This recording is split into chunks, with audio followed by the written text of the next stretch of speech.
caution, might have to get hurt. I top up from the treetop, but I came up from the dirt. That shotty like a detox, hit the pump and go berserk. Yeah, I don't care, kid. You might get found in the middle of nowhere. Yeah, approach me with caution, might have to get hurt. That shotty like a detox, hit the pump and go berserk. That shotty like a detox, hit the pump and go berserk. I think y'all in my way, so tell me which one going first. You end up in the hearse, you end up in the grave. That shotty like a detox, hit the pump and you enslaved. Hey, yeah, I don't care, kid. You might get found in the middle of nowhere. Yeah, that shotty like a detox, hit the pump and go berserk.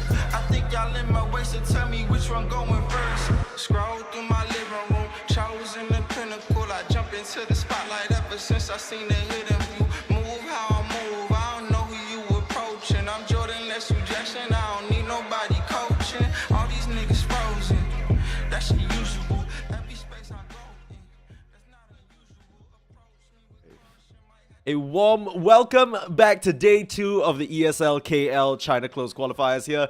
8 teams started off with yesterday and now only 6 remain. Unfortunately, we had to say goodbye to both Ignite and Team Trust. A moment of silence for my boy Pondo. Crash and Sneeze here, bringing you the action in what is another all-China... Hang on. Wait a minute.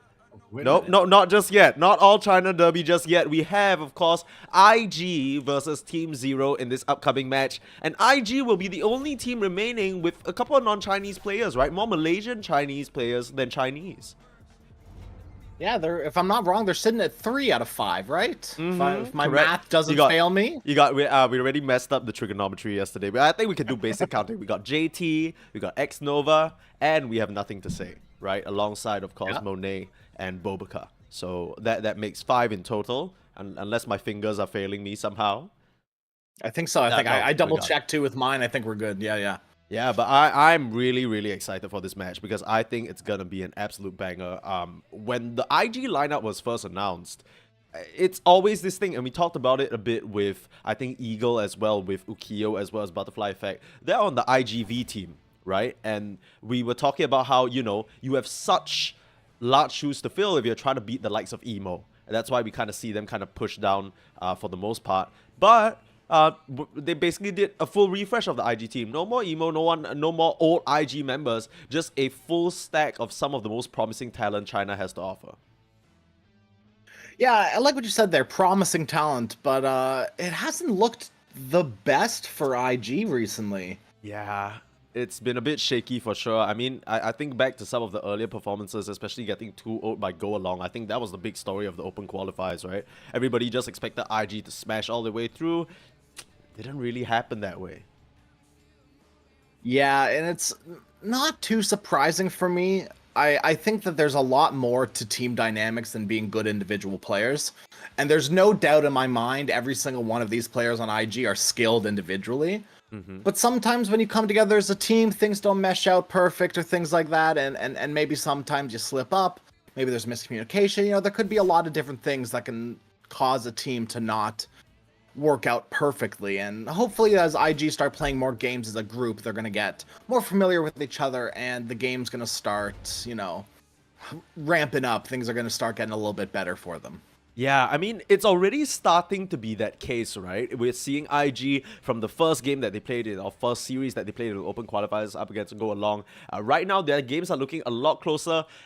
I like to think it's a step in the right direction. Like you said, this team cohesion takes a bit of time to build. You can put superstar players together, but it's not always going to work out. I mean, take a look at what happened to Team Secret with one of their rosters back in the right. That was the good old story of Team Secret. That was the parable of Puppy and Gang. So unfortunately, you know, IG, at least for me, they're showing some signs of starting up and kicking into gear here. They're showing some signs of starting to mesh together. I think one of the tricky things as well is Bobaka. I know him to be...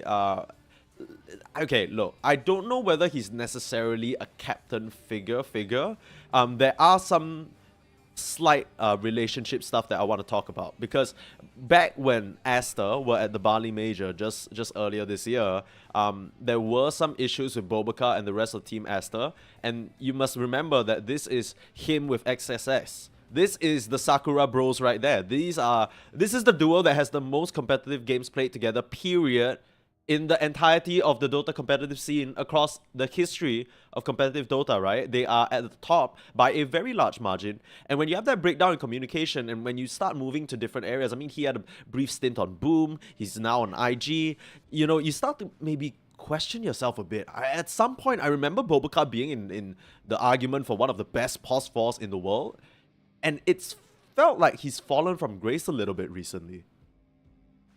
Yeah, and it might just be one of those, and we talked a little bit about this yesterday with some of the mid laners. Maybe your heroes are just out of favor now. Yeah. You know, Bobaka's been playing some interesting heroes recently, playing heroes like Rubik, Hoodwink, which aren't by any means bad heroes. Yeah. They're just more niche specialty heroes nowadays. They're not the instant pick, instant win that, you know, I think Rubik has kind of been one of those heroes for a long time in Dota where you pick Rubik and you're feeling really, really good no matter what's happening. But nowadays it's a little bit different. So, but it's good to see IG still picking up the Rubik and still winning with the Rubik as well. For sure. And I think just a quick look at Bobaka's most played heroes across his entire competitive career, right? Out of the top 5, Lion. Of course, we know Bobaka Lion. That doesn't need an introduction. But we just aren't seeing this hero picked, period. There's Phoenix up there, which really is the only meta one because Earth Spirit 4 isn't really a thing anymore. Rubik, Io, these just aren't heroes that we're seeing in this current state. So that might be one of the issues. But we'll see whether Bobaka can kind of catch himself up, right? I think breaking out of that mold of being used to playing with one offlaner, now you gotta kind of get used to JT, who's very much a new face for you. And another relationship that I want to point out is Nothing to Say. I think he's basically he's shot to stardom on LGD after being handpicked by Xiao A under his wing, under that legendary director for so long. And now that he doesn't have that guidance from the draft, now that he doesn't have that clear voice and clear direction, sure, IG are under the coaching I guess prowesses of Super as well as dogfights, and that's going to be another different thing that Nothing to Say, who's maybe used to that clear, calm director's voice and director's vision, might have to reformat his ideas on the game. As we have a draft ready, so let's get into it. IG versus Team Zero. Let's see what they have prepared for us today. I hope one of these teams is cooking. I'm hoping to see something really good. And we have an interesting band from IG. 2 interesting bands, which I do want to talk about a little bit, but they're not too interesting now that I'm kind of breaking them down. The Primal Beast and the Muerta. You know, they make sense to be bans, but they're definitely targeted bans specifically for Team Zero. They are not afraid to first pick this Primal Beast, and they're not afraid to first pick the Muerta either. And they also have flexibility for both of those heroes too, so it's just one of those things where you don't really want to leave them open. Yeah, just for context, for you guys who are missing some of the things we were talking about yesterday, Team Zero have shown that they can flex the Muerta 1 and 4, and they can flex the Weaver 1 and 4, and both have just looked devastating. Beyond on the Primal Beast yesterday, Team Trust let it through. I don't know why. I really don't know why. If you see Beyond's performance yesterday, you'll understand that this is not something you can let him have his hands on. Now, one thing that's interesting to me is this Chen ban here from Team Zero. I mean, X-Nova, we know he can pick it up, but maybe a little bit scared because as we saw from Gaming Gladiators at TI, if a team thinks that they can outpace you and just run you down with a certain tempo lineup, Chen is the perfect enabler of that. So taking that out of the picture, and they grab the Bristleback bright and early. Yeah, Bristleback, I hear the Team Zero hasn't played yet by the looks of things at the qualifiers, but I hear that they're most certainly comfortable with. I feel like it's kind of a no-brainer hero right now. You don't really need to be too skilled to be playing Bristleback, and Beyond, you know, is very skilled. So I have no doubt in my mind that he's very competent on this Bristleback and more than willing to, you know, get up in their faces and do Bristleback things. Absolutely, yeah. And I think Team Zero, we had this stat prepared for us by Bench Dota. Shout out to Bench Dota. But Team Zero is the second highest stacking team across all the close qualifier teams. They average 11.5 stacks a game. So that's really going to blend into and allow Beyond to ramp up his farm in a big way. Now, I think we're quite far, unless your name is Scourge McDuck and you're from NA, I think we are quite far away from the days of Bristleback carry. I'm not counting it out entirely, but with this hero being picked in this day and age, I think it's very fair to assume that it will be a offlaner. Yeah, I would go like it's a 90 to 10, you know? Yeah, I'd say yeah. it's almost certainly that off-lane bristleback. Hmm. IG, okay. There's no chance 10 they flex seconds this Willow, remaining. right? Team This is a 4 Willow almost positively, right? I, I don't Bristle know. isn't like Bristle's pretty good into core Willow because Quill's burn her down through the Shadow Realm. So it's one of those like, oh cool, you've got, you know, forever Shadow Realm late game with your Octarine and your Spell Prism and your Wind 10 Waker, you know, your seconds infinite remaining. Shadow Realm. Very cool. I Bristleback don't care, dude. Yeah, yeah, 5 he'll just rip seconds right through you. remaining. And I don't think it's gonna be an issue just because, yeah, I think this is for sure going to be a pause for. Maybe just something that Boboka's comfortable with, that he... And this is quite important, right? One of the things that I'm a little bit concerned about when I saw this IG draft is I don't claim to know these players personally, but just from what we've gathered about them through behind the scenes footage, knowing a bit about their characters, maybe through interviews or seeing them interact with team comms over the years, they are all rather quiet. There isn't really a very clear shot caller or decision maker that rises among these ranks. I think the closest thing you might have to that is Radiant Boboka, team and he's back. the one in the drafting seat. Of course, we can assume that Super as well as Dogfights are helping them out on that front, but the in-game shot calling, Radiant it's team best picked. that the person doing that is on a hero they're comfortable on. That's why, you know, a Dire lot of these team supports, they default back to the heroes that they like, so they can focus on the flow of the game and what they should be doing, and not worry so much about the intricacies of playmaking or how they should be using their spells well. Yeah, no, the Tota is very taxing on the mind. You Oh, know? yeah. Very, very taxing. And I think even at a hub level, at a very basic level of the game, it's taxing on the mind. And I think that's why a lot of people get angry at Dota, you know? It comes from a place of passion a lot of the times. Yeah, for sure. And I think it can't be understated. You talk about taxing on the mind, just playing the game itself, figuring out 10 your option to seconds win remaining. against the best teams in your region is going to be a whole 5 other seconds uphill remaining. climb. Now, Kanka picked up in the mid lane. Once again, no surprises there. The sheer amount of control that this hero can bring out, actually both these heroes now can bring out, it can't be understated. This is going to be so sure. much lockdown for the Bristleback. You can keep him in place, you can make him you terrorize. Actually, unintended side effect is you make Bristleback run away and turn his back towards you. So I don't know how good that is, but it is still controlled. Now, Invictus Gaming have already picked up this Dark Willow prior in their series against Eagle. This was game 2 where they paired it up with a Magnus, and that's the most common kind of situation for this Dark Willow, where, you know, the Horn Toss skewer into a Brambles, that's just free. That's just free, right? And the Magnus, who historically maybe might be lacking a bit of damage to burst out a target by himself. Oh, suddenly you have a Bedlam right next to you. No problems there. Team Zero. Very interesting, Pango. We haven't seen too much of this hero recently. Banned out a few times, but not necessarily picked. Yeah. I don't know how I feel about the potential flex of the Kunkka into the mid lane. Pango doesn't do too well 10 necessarily. seconds remaining. I think, wait, you said potential flex of the Kanka in the mid lane. Are we assuming that it's an off lane 5 right now? seconds Do you remaining. think that's the case? I don't think no, but the potential, right? It could be an off lane, Fair, right? fair. But without Primal Beast, the Pango's pretty safe. That's one of Pango's worst counters is the Primal Beast. It just feels really bad because you just can't use your abilities. That's fair. Right? And you know, we did talk a little bit about why Kunkka's so good right now before the game started. We were just chatting, and we talked about the BKB and being able to X people by BKB. Radiant Goes to the same for team picked. Pango. Yeah. Right? Pango's rolling, X him, roll ends, send him back. So we could see some potential here from IG to really mess up this Pango play as we get into the mid game. Yeah, I think whoever is playing it, whether it's 7E or whether we get a crazy off-lane Pango, 10 seconds remaining. they're gonna have to be very careful. Now, I really like this Treant Protector pickup. 5 It's, seconds funnily remaining. enough, not one of the heroes that is seeing... Dire team picked. okay, it's decent, but not as much as a lot of these other supports here. Treant Protector making his way into this game just means one thing, that you basically have a point and click plus armor, like 10 plus armor, to anyone the Bristleback's trying to go on. That's gonna nullify a lot of his aggressive potential alone, even 10 with the seconds Aghanim Scepter. remaining. I like this a lot, and basically, it's gonna act as a really good bodyguard for this Morphling pickup 5 as well. seconds remaining.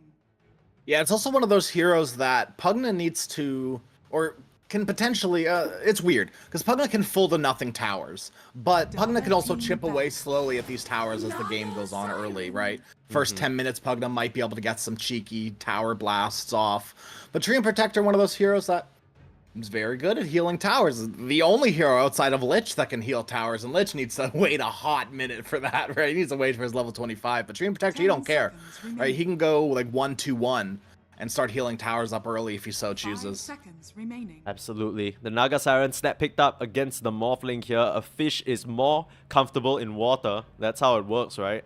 I think the matchup for the Naga actually is pretty good, right? Because she can tech into the... I think the... Oh man, this word is escaping me. Orchid at any point in time. If she finds the Morphling alone, there isn't really much to save him, right? He kind of needs to rely on the living armor coming through, or maybe the Dark Willow is backing her up with a Terrorize.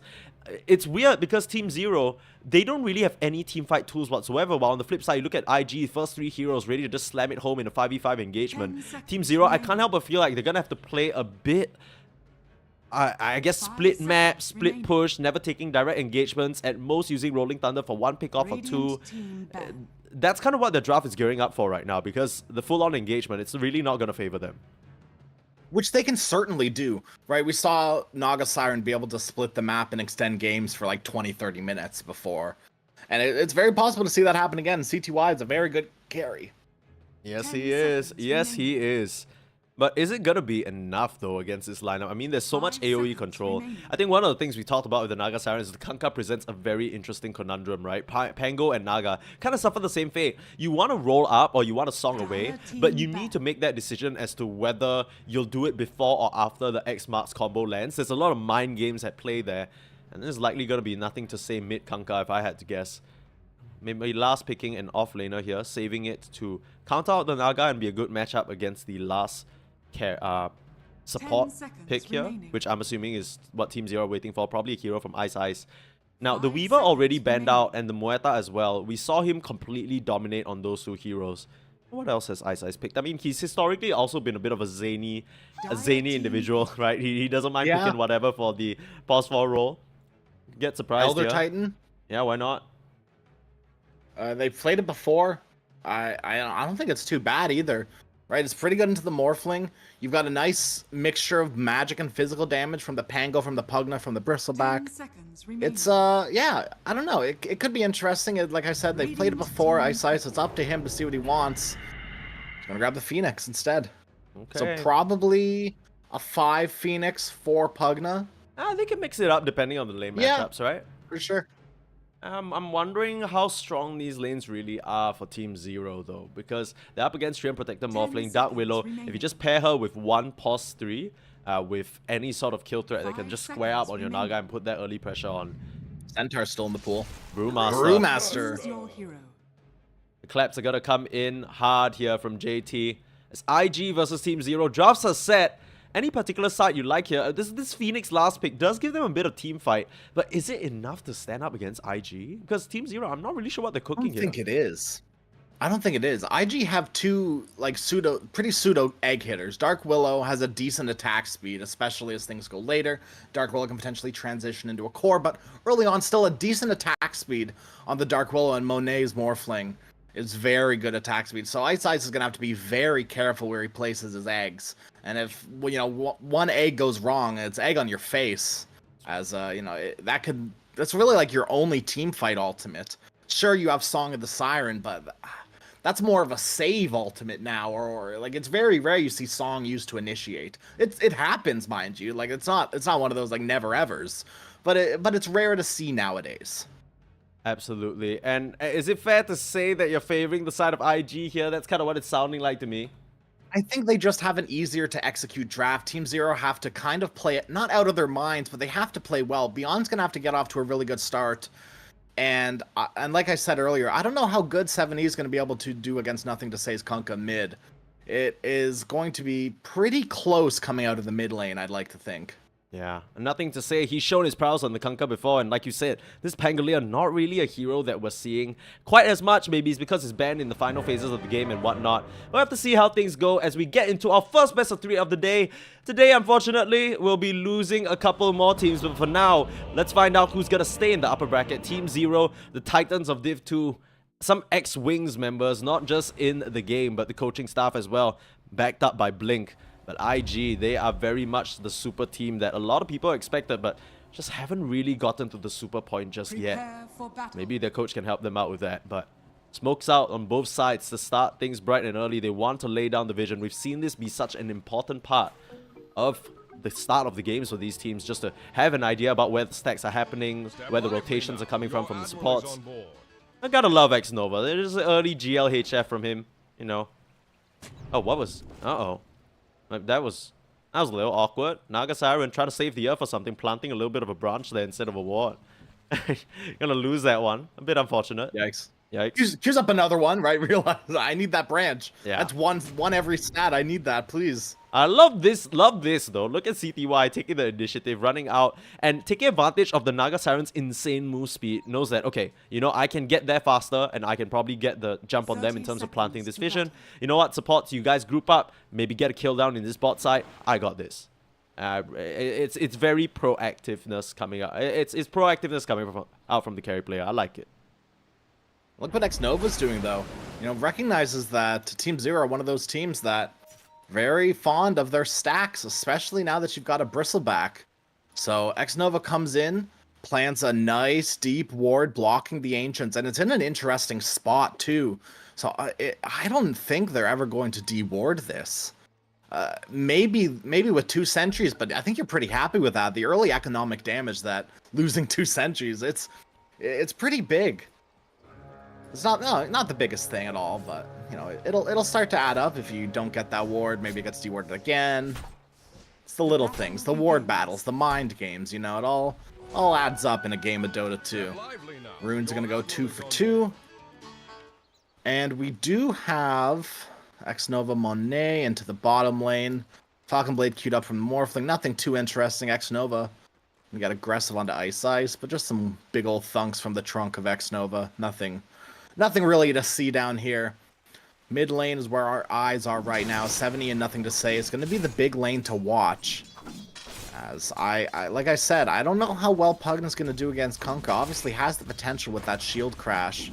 And it might be a lane where I'd see 70 maybe buy a salve early, not early, but you know, might have to buy a salve at some point. As nothing to say, is able to keep the harass up for a long time on the Kunkka. Not just through the Torrents, but through the Tidebringer as well. And it's only going to get worse as levels come up for the Kunkka as well. Level 4 Tidebringer is a big old, not crit, but cleave. That's the word I'm looking for. Yeah. Big old cleave, extra 120 damage. It's very big. Gonna be a lot of harass going back and forth here as the Pango. We can already see 7E queuing up that Orb of Corrosion, right? Probably looking to lay in. It's gonna be a nice bit of additional slow to perhaps chase down the Morphling on some of these rotations. That's really what I think is gonna make the difference. Monet, you know, he's gonna largely be safe thanks to X-Nova down here. But if you bring 1 or 2 more heroes, maybe through some of those creative twin grade rotations like we saw, it might just be enough to burst down this Morphling. Side set on X-Nova, it very well though. could be. Trying to get him, but manages to sneak his way through the tree lines with the help of that healing from the Leech Seed as well. Able to walk it off. Well, this is definitely one of those lanes that doesn't necessarily have the most burst potential, but does a lot of damage over time with the Fire Spirits, with the Quills. Monet's going to be in for a rough lane. Might have to buy extra regen in this lane. Maybe not with X-Nova. You know, Treant Protector doing Treant things. Maybe the heals are enough. Maybe that's X-Nova's job. Buy me more tangos, please.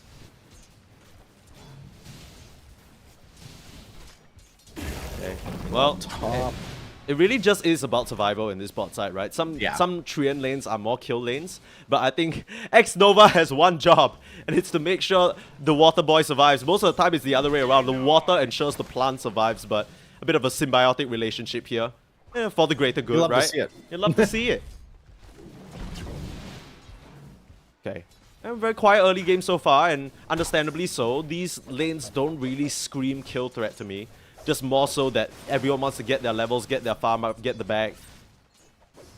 In particular, Yeah, I mean, if ZZQ gets caught out, there is kill potential on the Pugna, but it's one of those times where you don't necessarily want to decrepify yourself if Cinder Brew is on top of you, you know? But JT not even gonna level Cinder Brew. Gonna level the Clap and not the Split, and the Drunken Brawler. yeah, we'll try and pressure CTY as much as possible. We see what happens when this guy goes unpressured on the Spectre, and just having a free game to himself, able to ramp up in a big way and end it in a very timely fashion here. Mid lane, still relatively going very even. Yeah, everyone's coming out peaceful to start this morning, you know. I just had his breakfast, not in the mood for any atrocities or bloodshed right here. Not particularly hungry anymore, just happy to stay in their lane, chill out.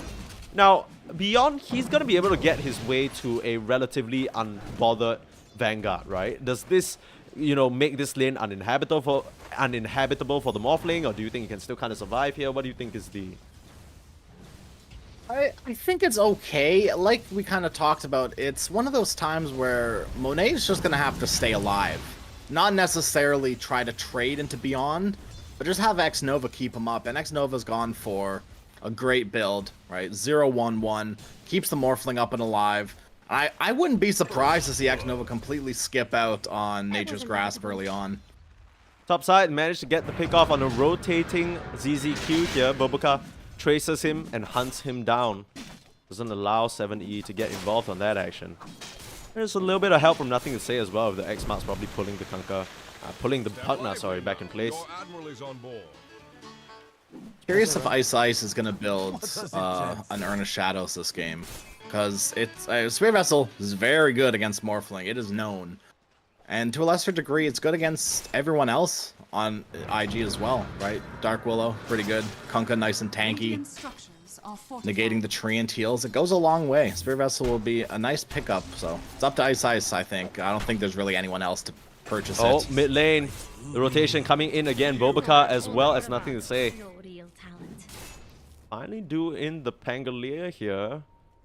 And it's just, I mean, this Kunkka, we've seen what happens when it gets on the back foot. It takes a while to get up and ramped up and fulfills more of a utility role. But we've seen what happens when he gets off to a good start. You get an early timing on that Torrent Storm, suddenly the game feels unwinnable for your opponents. Dire's middle tower is under attack. Yeah, especially when you're a hero like Pango and Naga Siren that, you know, kind of want to play around the skirts of the fight, right? Skirting around the outskirts. How many times can I say skirt in one sentence? Outskirts, the inskirts, the... Oh, no, Yeah. we don't talk about the upskirts. Those are illegal. No, we don't talk about those at No all. upskirts. No upskirts. No, thank you. You know Speaking of who Urn of skirt- Shadows, JT has one. You know, No, skirt... I'm moving on from this No, one. no, please, I just want to say 7E. The Pangos, I don't know whether you call it a shawl or a skirt thing. It's pretty nice, right? It's trailing off his tail as a nice... Like a cape? I don't know. I mean, the cape goes off the back. like Crash, a- what are you talking about? Well, no, capes can, like, I don't know, maybe you're right. Unironically, this Naga skirt goes hard, right? This Immortal is so pretty. Yes, it does, absolutely. Yeah. Thought you weren't a fan of the Naga Siren Immortals. Have you changed your No, ways a little bit? look, I don't like the jellyfish hat. Okay. I think that's a little too extreme. Like, she kind of looks like it's like a beret, you know, like for what? But it's too big. So is it a beret? Is it a sun hat? One thing's for sure, Beyond is dead in this bot side, left alone by Ice. A very uncharacteristically quiet game for Ice so far. I think the mark of this player has been all the aggression in the lane in the early stage of the game. We see him rotate, we see him get things done. Feeling a bit neutered on the Phoenix for now. Hammered back by X-Nova. It's definitely not a hero you can really make rotations on. Oh, no, don't give me that. Don't give me that. We've seen the Phoenixes come through in the mid lane and dive against... And I've also seen them die, so Yes, I don't know, they dude. die. But you can make moves. That's the point. You can make moves. Yeah, it just, like, I don't know, it doesn't feel too good into Kunkka, who's now got a level lead onto 7E. It just might be up to 7E now to find somewhere else on the map to start making moves, but... Yeah. Morphling's a hard kill. Brewmaster with his 6 is a hard kill as well. I don't really know if there's anywhere for 7E to necessarily gank, but definitely feels the need to. I kind of feel like the target has to be the Morphling, but right now, The target for IG will be ZZQ. This poor Puck now only at the level 3. He's going to be able to TP out, though no way of putting a stop to that. Hits up play, understanding his opponents and what resources they had available here. Nothing to say. Oh, wow. I mean, he's just walking in here and starting to contest some of these stacks. You're going to have to force CTY out. Oh, wow. Oh, wow. I'm saying oh, wow a lot because CTY, he doesn't have a point in the song. He might just be dead here. The combo is ready. In comes the Leech Seed and the Brewmaster. One clap is all it takes. JT will drop that Naga to the deck. And this is what happens when a Kunkka gets rolling. He can just walk forward. He has 1.5k HP with 2 bracers. And he is just controlling this entire top side. I don't know what Team Zero are going to be able to do to start making moves around this map. It has to be Maybe Pango. It has to be Pango, but he's going to need a lot of help too. And Bristleback Naga, they're not the heroes to join. Yeah.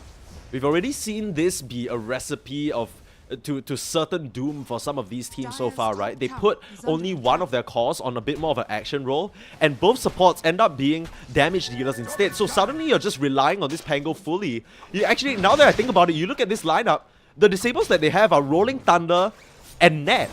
I don't count Egg Stun because that takes 5 seconds to go off, and you have, at that point, you're making the active decision to stick around for it. And without these control tools, without these spells and setups that IG have in spades, you're just succumbing to the pressure. They're walking just about anywhere they want without any repercussions. And I think that's why Morphling was such a beautiful pick for Monet, right? Monet, obviously a very good Morphling in his own right, but having a free Morphling game on top of that, I mean, what more can you ask for? I really don't know. The main thing is we were talking about this Bristleback, you know, beyond when he's had free games, he's looked so good. But Bristleback, he needs to wait a little while before he gets to that Aghanims where he becomes a real threat. X-Nova, oh, he's hit him with the hide in the cranny, but it's not gonna matter. 70 readjusts the angle, you know, trigonometry, and knocks him down. Knocks him down straight to ZZQ, who's gonna be able to blast him with ease. Nothing to say again. The rotations from this Kunkka have just been so high impact. He's coming for... Oh no. Oh no, you can't let these stacks Not get... the stacks. Nothing to say, he's gonna spot it, and he's gonna have something to say about this. He's gonna call the whole squad. They can't let this come... They can't let this come to the Bristleback's hands. Launch a full-scale invasion here. 3 members. Split available, and the boat already used, but they're gonna start their work on this. Team Zero... They can't let this happen. We talked about them prioritizing the stack. Seems that IG did their research as well. And they just come and say thank you very much. Now Beyond will be back just to see all his hard cam cleared out. As ZZQ, we talked about this. You don't really have the control. No Rolling Thunder for another 30. JT can just pop the split if he so chooses and crush this team fight. He's waiting for it for now. Bobaka, under a lot of pressure, pops the Terrorize, falls to the lingering damage from the Fire Spirits, but here comes Monet, cleaning up the Phoenix. It's a 1-for-1 for now. Make it a 2. As ZZQ goes down as well. Now Beyond, lifted up by the Primal Split, Storm Bruling. And with the setup, perfectly timed. This Bristleback doesn't stand a chance, dying again. And it's going to be a Monet double kill. IG strike in full force here. And they're ready to clean up the rest of these Ancients. They're going to block it again too. Clean it up and block it. The amount of damage this is going to do to the side of Team Zero is immeasurable. I mean, it is measurable, to be fair. You could count how much, you know, count all the gold that happened all up. But the once again, we're damage, not we're not mathematicians here. We're not gonna do that. Just magicians like, even. Yeah. Well, just like Miley Cyrus said, you pop it and then you block it with a sentry ward. That was a hit song in 2013. Yeah. Yeah. Yeah. It's gonna get unblocked by ZZQ immediately though, so no, Well done. Well no done. real value coming out of it. Nah, metal damage already done. 4k gold That's lead true. at 11-minute mark. Sure, you're not taking the mid tower just yet, but nothing to say is completely invulnerable with this Blade Mail double bracer. I think a really big thing right now is that these supports aren't level 6. ZZQ and Phoenix, both of these heroes, I mean, Pugna a little bit less so. I mean, Life Drain is still very good. You'd love to have it, but the Phoenix Egg is like the whole point of that hero. Oh. You know, Sunray, Sunray's a close second, but the Egg in the team fight is very strong, and Ice not being able to get that. He's not even close. Like, he's not even No, like he's level not. 5 almost reaching for it. He's still struggling at the level 4. Like we said, very quiet game for this typically standout player for this lineup. In the mid lane, forcing 7E's roll out. It is an Arcane Rune roll, so it's not the end of the world here. Nothing to say, we'll play around with him. You want to dance? I can dance. Have you seen the Kunkaton? That man can do a jig. Right now, he's gonna do a perfect setup straight onto this 7E Pango. Nice swashbuckle away, keeps him alive for now though, but X-Nova there with the overgrowth. Gonna try punching him down. Another swash. That's that arcane rune coming into play. It's not enough damage. He lives on a sliver of HP. That is terrifying stuff when your tag team duo of your pos 5, pos 2 can just run at your tower like this in the face of all this, I guess, opponent heroes. They don't really do anything. Dire's middle tower. No, Bristlebac's going to try his best to stand his ground, clear out the creep wave, maybe defend the tower for a little bit. But like we said, there's no level 6 on this Phoenix, so what that you're here? It's a level 1 Sunray. GT just going to walk out of it. Yeah, JT has the split if need be, but without the roll, again, they know this. No diffusal as well. The damage, it goes up exponentially once you get that item, but until then, it's just a little bit of poke that the Train Protector can just help you through, and that's exactly what the Train Protector does, right? It can keep you sustained through the swashbuckles, through the quills. It's such a nice answer to this duo that Team Zero has. They can't afford to bring CTY involved into these engagements. Take a look at him. He knows as well. He has to play for the long run. Picks up the Hand of Midas, has it running already. As their mid lane under threat, they're going to start losing map space really rapidly. Dire's middle tower. And that's all tier 1s cleaned up. Monet were able to clean up the tier 1 tower while they were taking the Ancients, so with all those towers gone, this opens up a lot, like you said, of the map, and these Ancients are no longer a safe spot for Bristleback to farm. I mean, hell, look at this Ancient camp on the side. Block, like, just fully spotted out by this ward as well.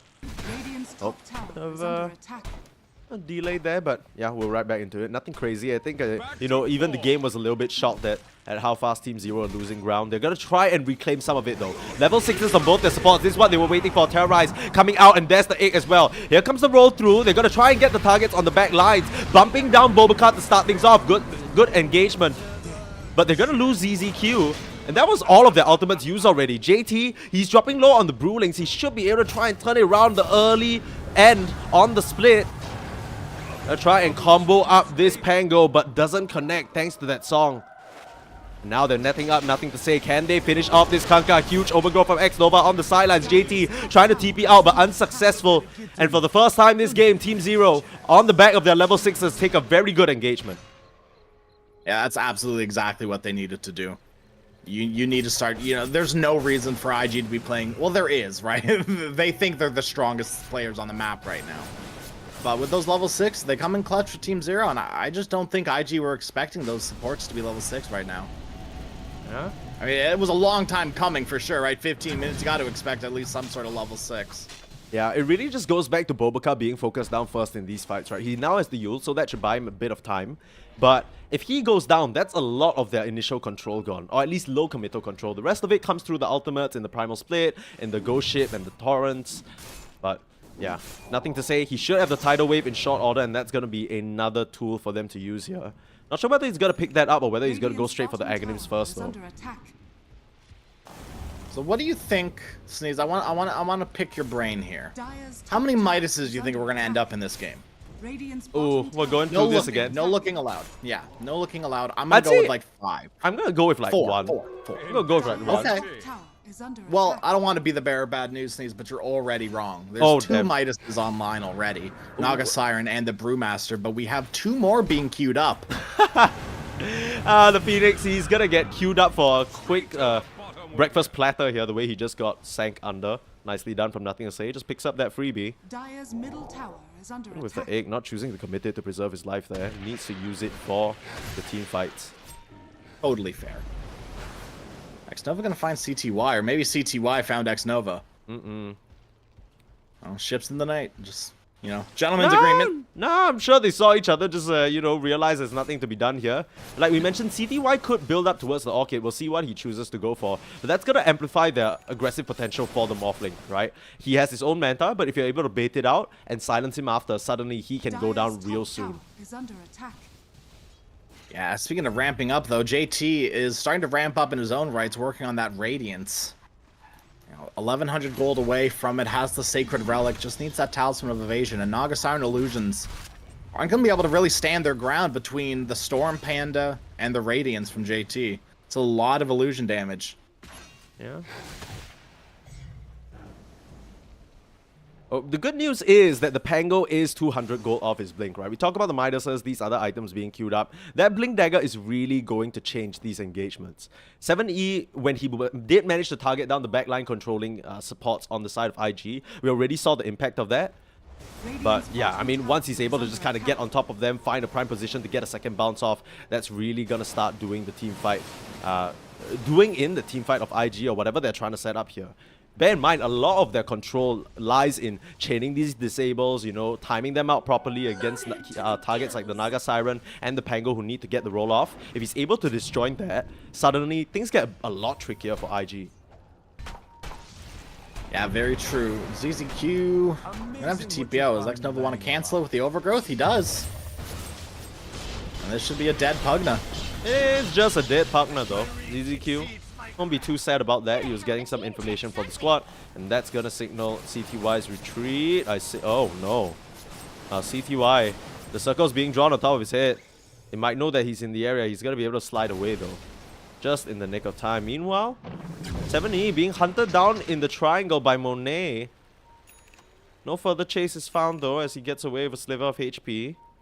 Not sure what he was doing there. Probably trying to find just maybe mess with the Morphling a little bit. Yeah, I mean, if you catch Morphling farming low HP, very easy kill, right? Why not, right? Mm-hmm. I would say I think most players are very happy when they find a low farming Morphling. CTY, has Song of the Siren.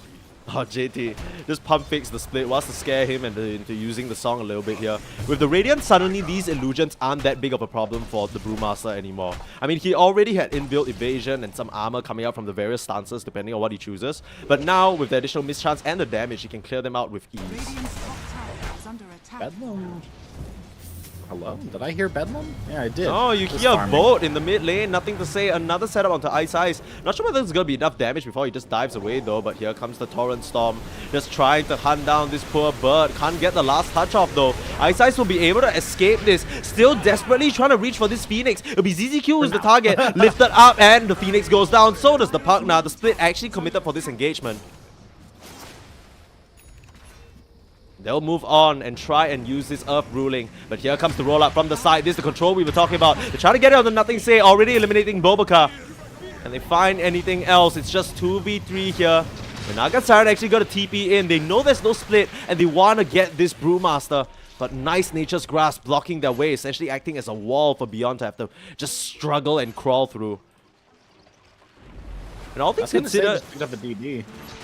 I don't know whether you can still go, but all things considered, Probably not. the Monet Morphling, he has the Shadow Blade, but he's still just farming away. The Nagas very much matched him in terms of CS, and sure, these two heroes use it differently, but IG, you know, when does the Morphling want to get involved? Because he doesn't Radiant's seem middle tower bothered in the is under slightest. attack.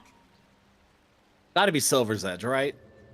Gotta be the point where you're looking to start killing off this Bristleback. He just finishes Aghanim Scepter.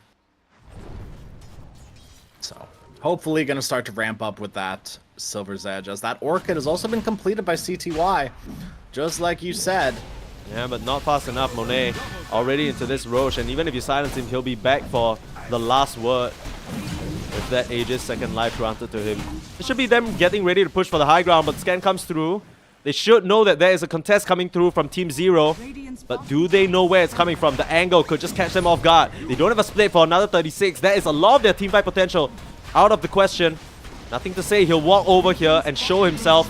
That's too late. The Aegis gets found. Bobaka on the back line. Cleaned up, but he paused for support for the Aegis. Not too bad, but if you can find more, suddenly things get a lot better. The Kunkka just gonna go down. They commit the egg as well as the roll. Gonna try and go for more here. The song stops X-Nova in its tracks, but they don't know. They have no idea. They gotta maybe see the animation here, but they know there's no vision in the area, so they give up on that. And it'll be a 2 for Aegis trade here. I think that's not too bad. No, I think that IG, though, they're kind of in a position now that once they respawn, especially with that Aegis, they can start making a move. Overgrowth coming through. They want to set the kills up for Monet. Look at ZZQ first. He can't really decide which support he wants to go for, though. Gonna change it to the Phoenix and dive right after him. Finishing off Ice Ice in the tree line. That should be a freebie. But the Pugna walks free. So, I mean, you commit the Overgrowth, you get something back. And Monet, he's still completely untouched this game, 4-0 and 1. Yeah, there is a little bit of an opening now for IG, though. 80 seconds without the song and 30 seconds without the roll. Don't think you're going to make any sort of moves without the roll, but... Or, well, the roll is down, but that Song of the Siren, you know, that's pretty significant. As well as the egg. They're not going to be up for another 50 seconds. Might be able to get 1, maybe 2 tier 2 towers. We'll try and get things done here. Keep pushing on the pressure. They don't want to give this Naga too much room to work. CTY. Orchid already. Radiant's middle tower is under attack. And now looking towards the heart, right? And once the heart comes on, yeah, you have the magic damage, yeah, you have the radiance. They might miss, but they are very, very hard to kill.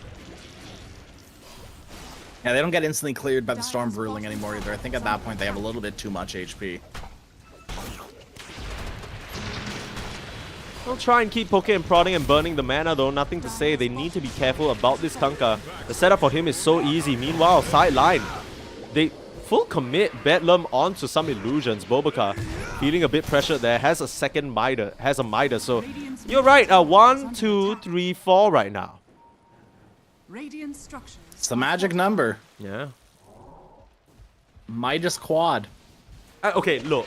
IG, all things considered, even though it feels like they're very far ahead, gold-wise, Team Zero are keeping pretty neck and neck with them as ZZQ unfortunately gets caught out here.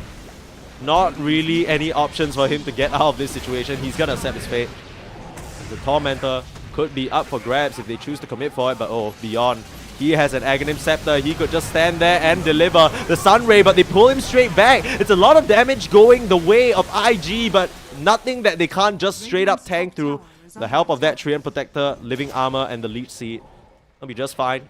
The Tormentor for JT allow him to end that Primal Split early, if they so choose. Just TP back to deal with this split push coming out from the annoying Naga Siren.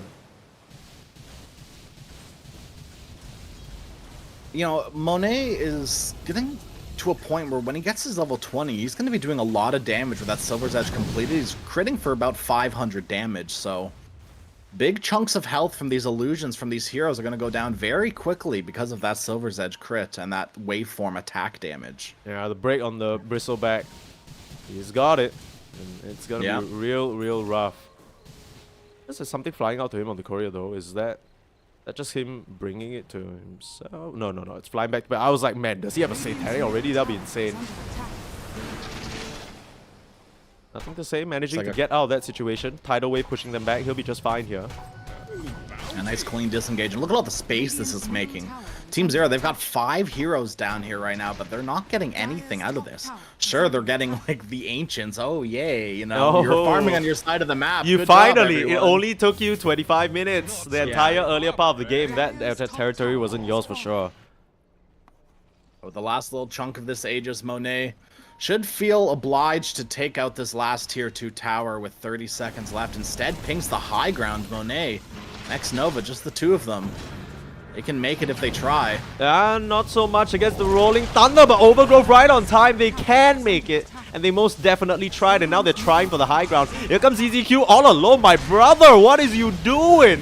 He just gets wiped out, gives another freebie. Pugnas and giving themselves over for free.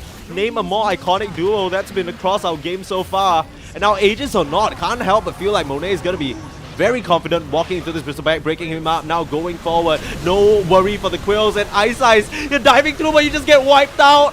Welcome to the water park. Nothing to say, double kill. And just a complete fumble.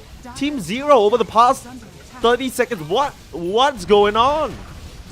That's what I like to call the old walk in and die strategy. Very strong in the Herald to Ancient region.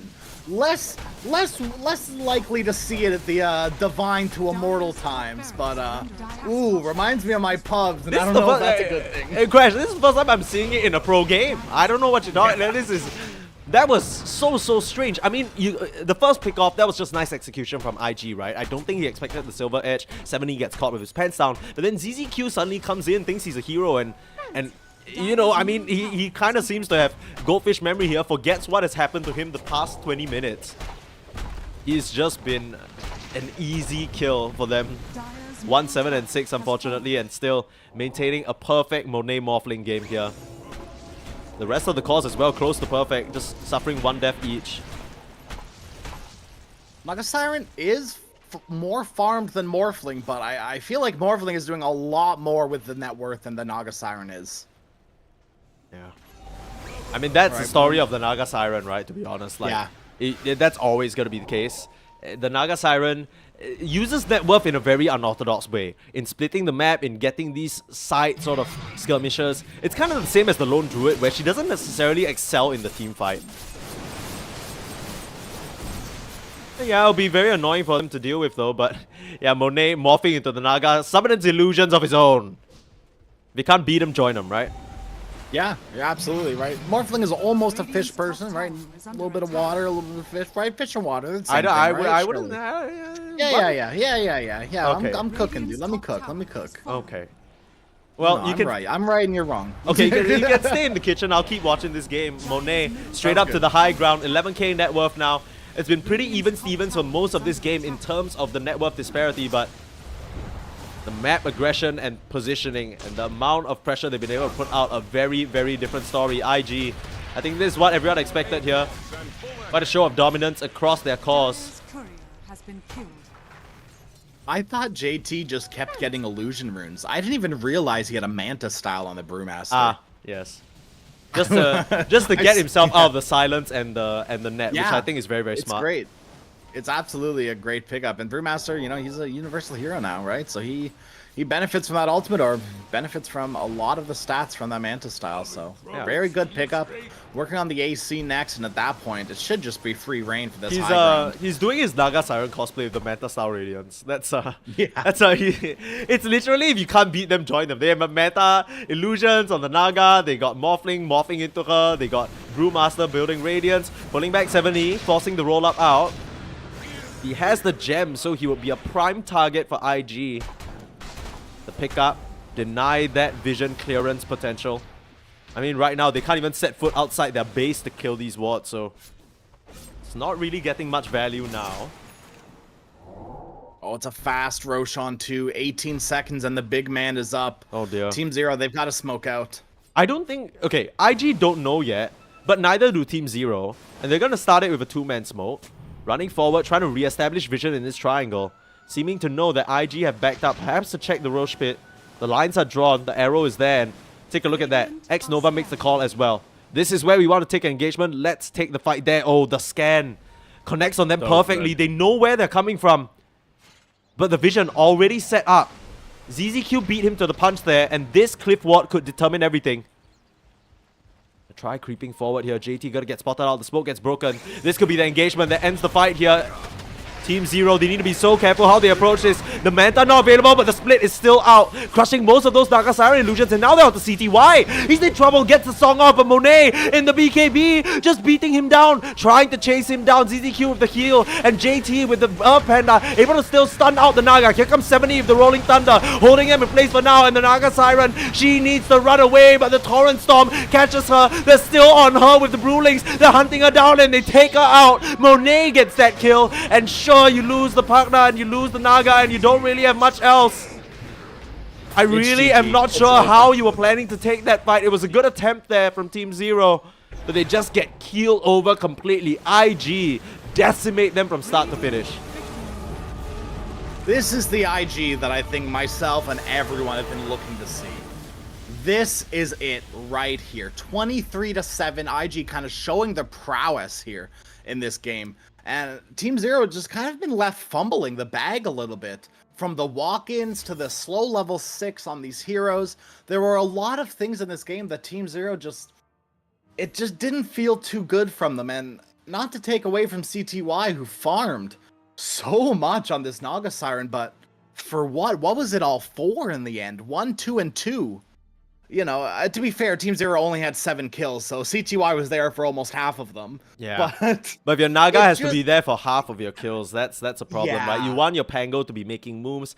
It kind of feels like it boils down to that recipe that we're talking about. A lot of the teams that we've seen, you know, struggle a little bit, or even if they've won, it's been a bit of an uphill climb, is when you put one key hero that's meant to do all the disabling for you.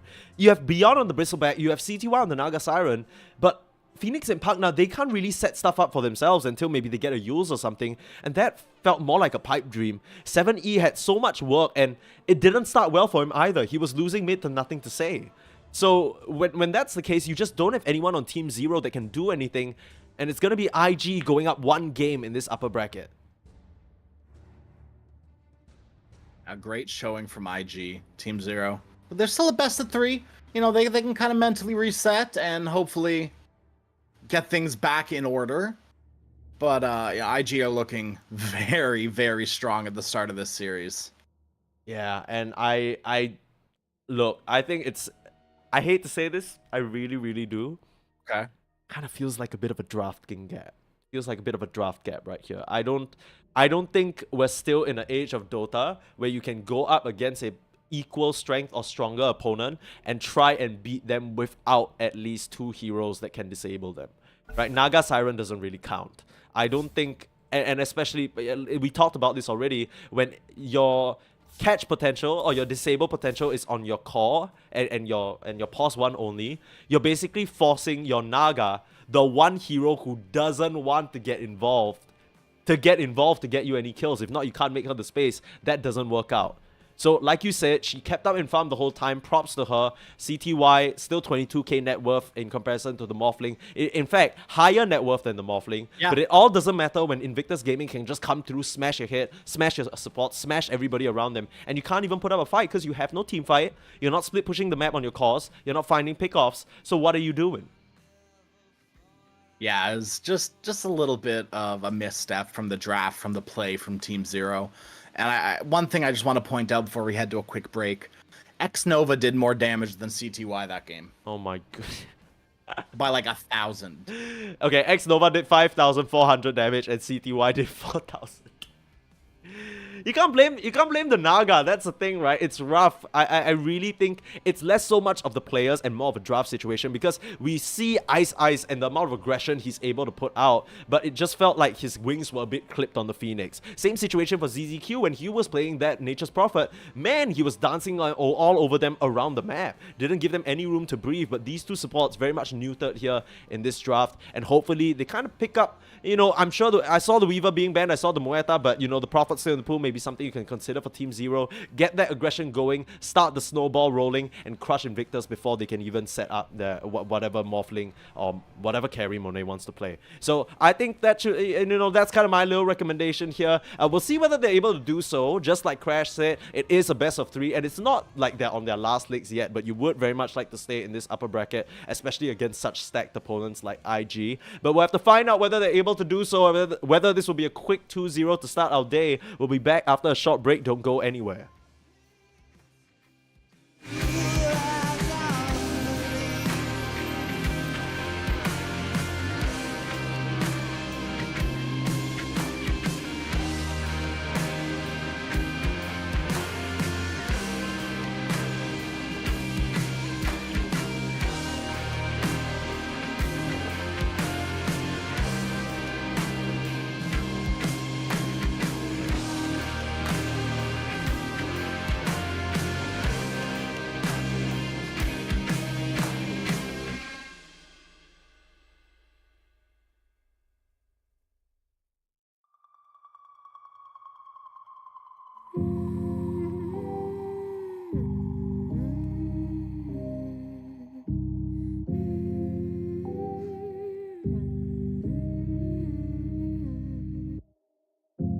Open your eyes, what can you see around?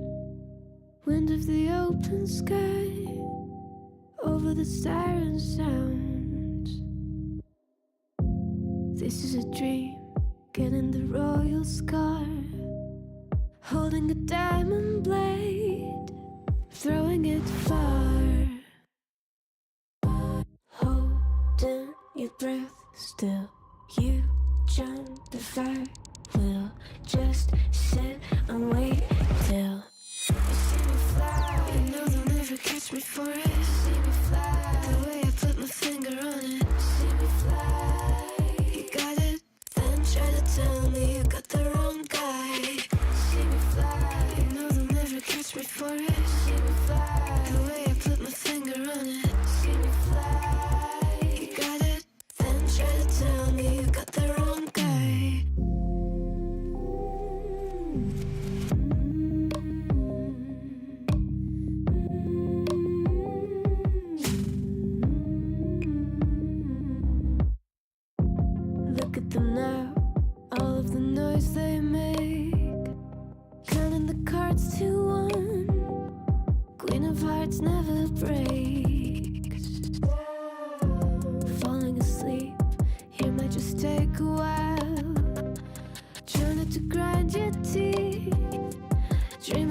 catch my style. Well, can't say I blame you. Trying to come close to, but all you can do. See me fly, you know they'll never catch me for it. See me fly, the way I put my finger on it. See me fly, you got it, then try to tell me you got the wrong guy. See me fly, you know they'll never catch me for it. See me fly, the way I put my finger on it. See me fly, you got it, then try to tell me you got the wrong guy.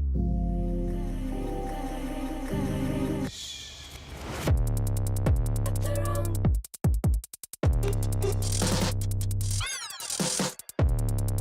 Got the wrong guy.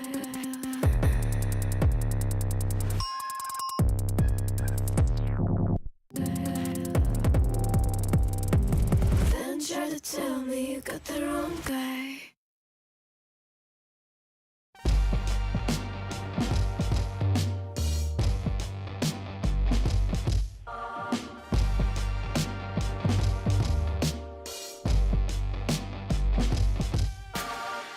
Throw your uppercut, try to hit me in the gut, thinking that I won't react.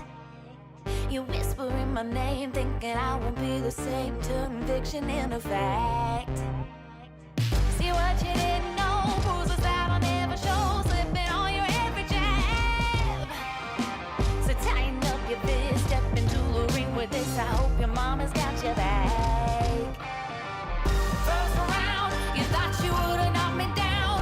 Fifth round, bleeding out the side of your mouth. Final round, holding the sound of my name in the crowd. You didn't bust. Oh, oh, oh, oh. You didn't bust. Oh, oh, oh, oh, oh. Just 'cause I took a break, you're making a huge mistake, thinking you can take the throne. Look at you trembling, step into the lion's den. Bet you wish you stayed at home. Begging for mercy underneath your breath when I ain't even sweating yet. My legend's written in the stone, yeah. You're crying, Adrian, defeat is now your only friend. Even your mama's gotta know. First round, you thought you would've knocked me down. Fifth round, bleeding out the side of your mouth. Final round, holding the sound of my name in the crowd. You didn't bust. Oh, oh, oh, oh. You didn't bust. Oh, oh, oh, oh, oh, oh.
and cheat, but I'm never coming to my knees.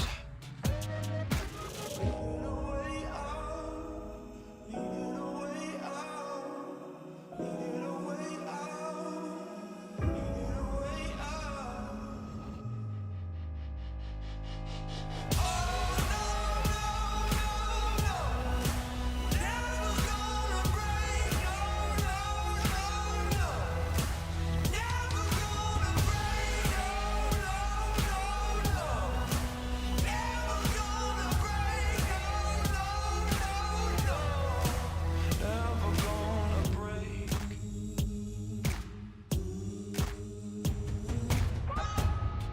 They tried to lock me in. They tried to lock me down, but I ain't never giving up. I ain't never giving up. I ain't never giving up. I ain't never giving up.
So take me to the finish line, 'cause you're never gonna stop me trying.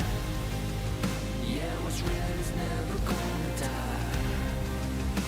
So take me to the finish line. Take me to the finish line.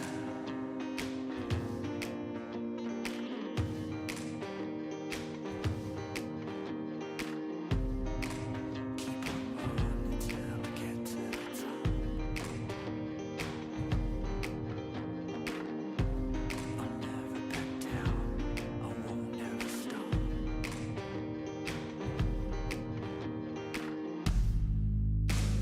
Take me to the finish line, 'cause you're never gonna stop me trying. What's real is never gonna die. So take me to the finish line. Take me to the finish line.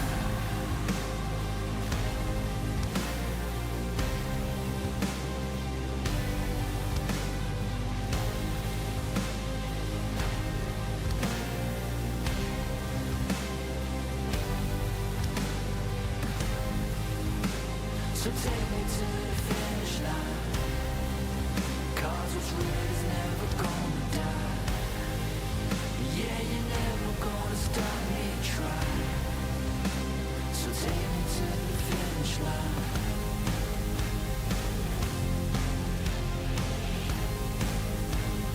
Take me to the finish line. Take me home.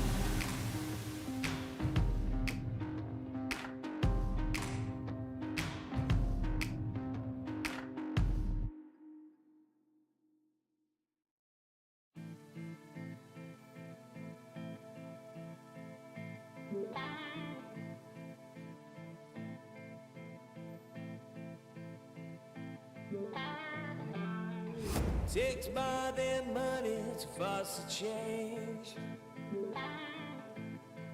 Takes more than time to heal the pain. Heart break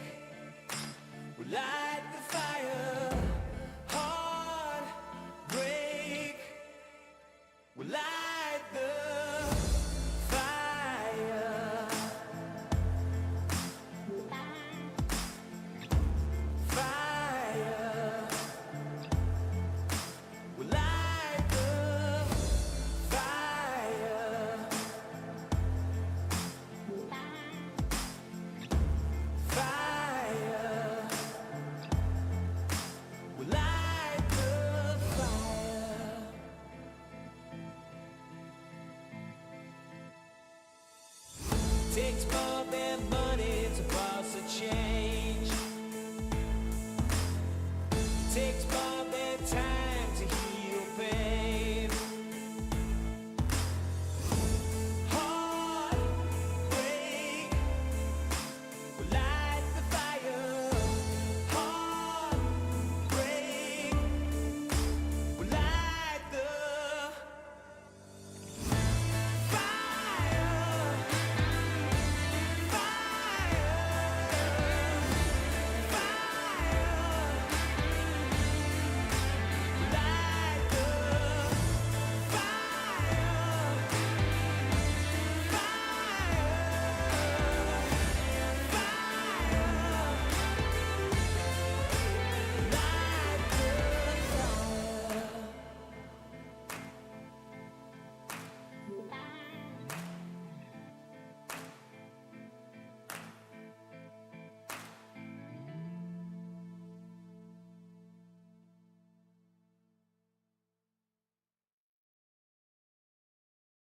I'ma keep winning, winning.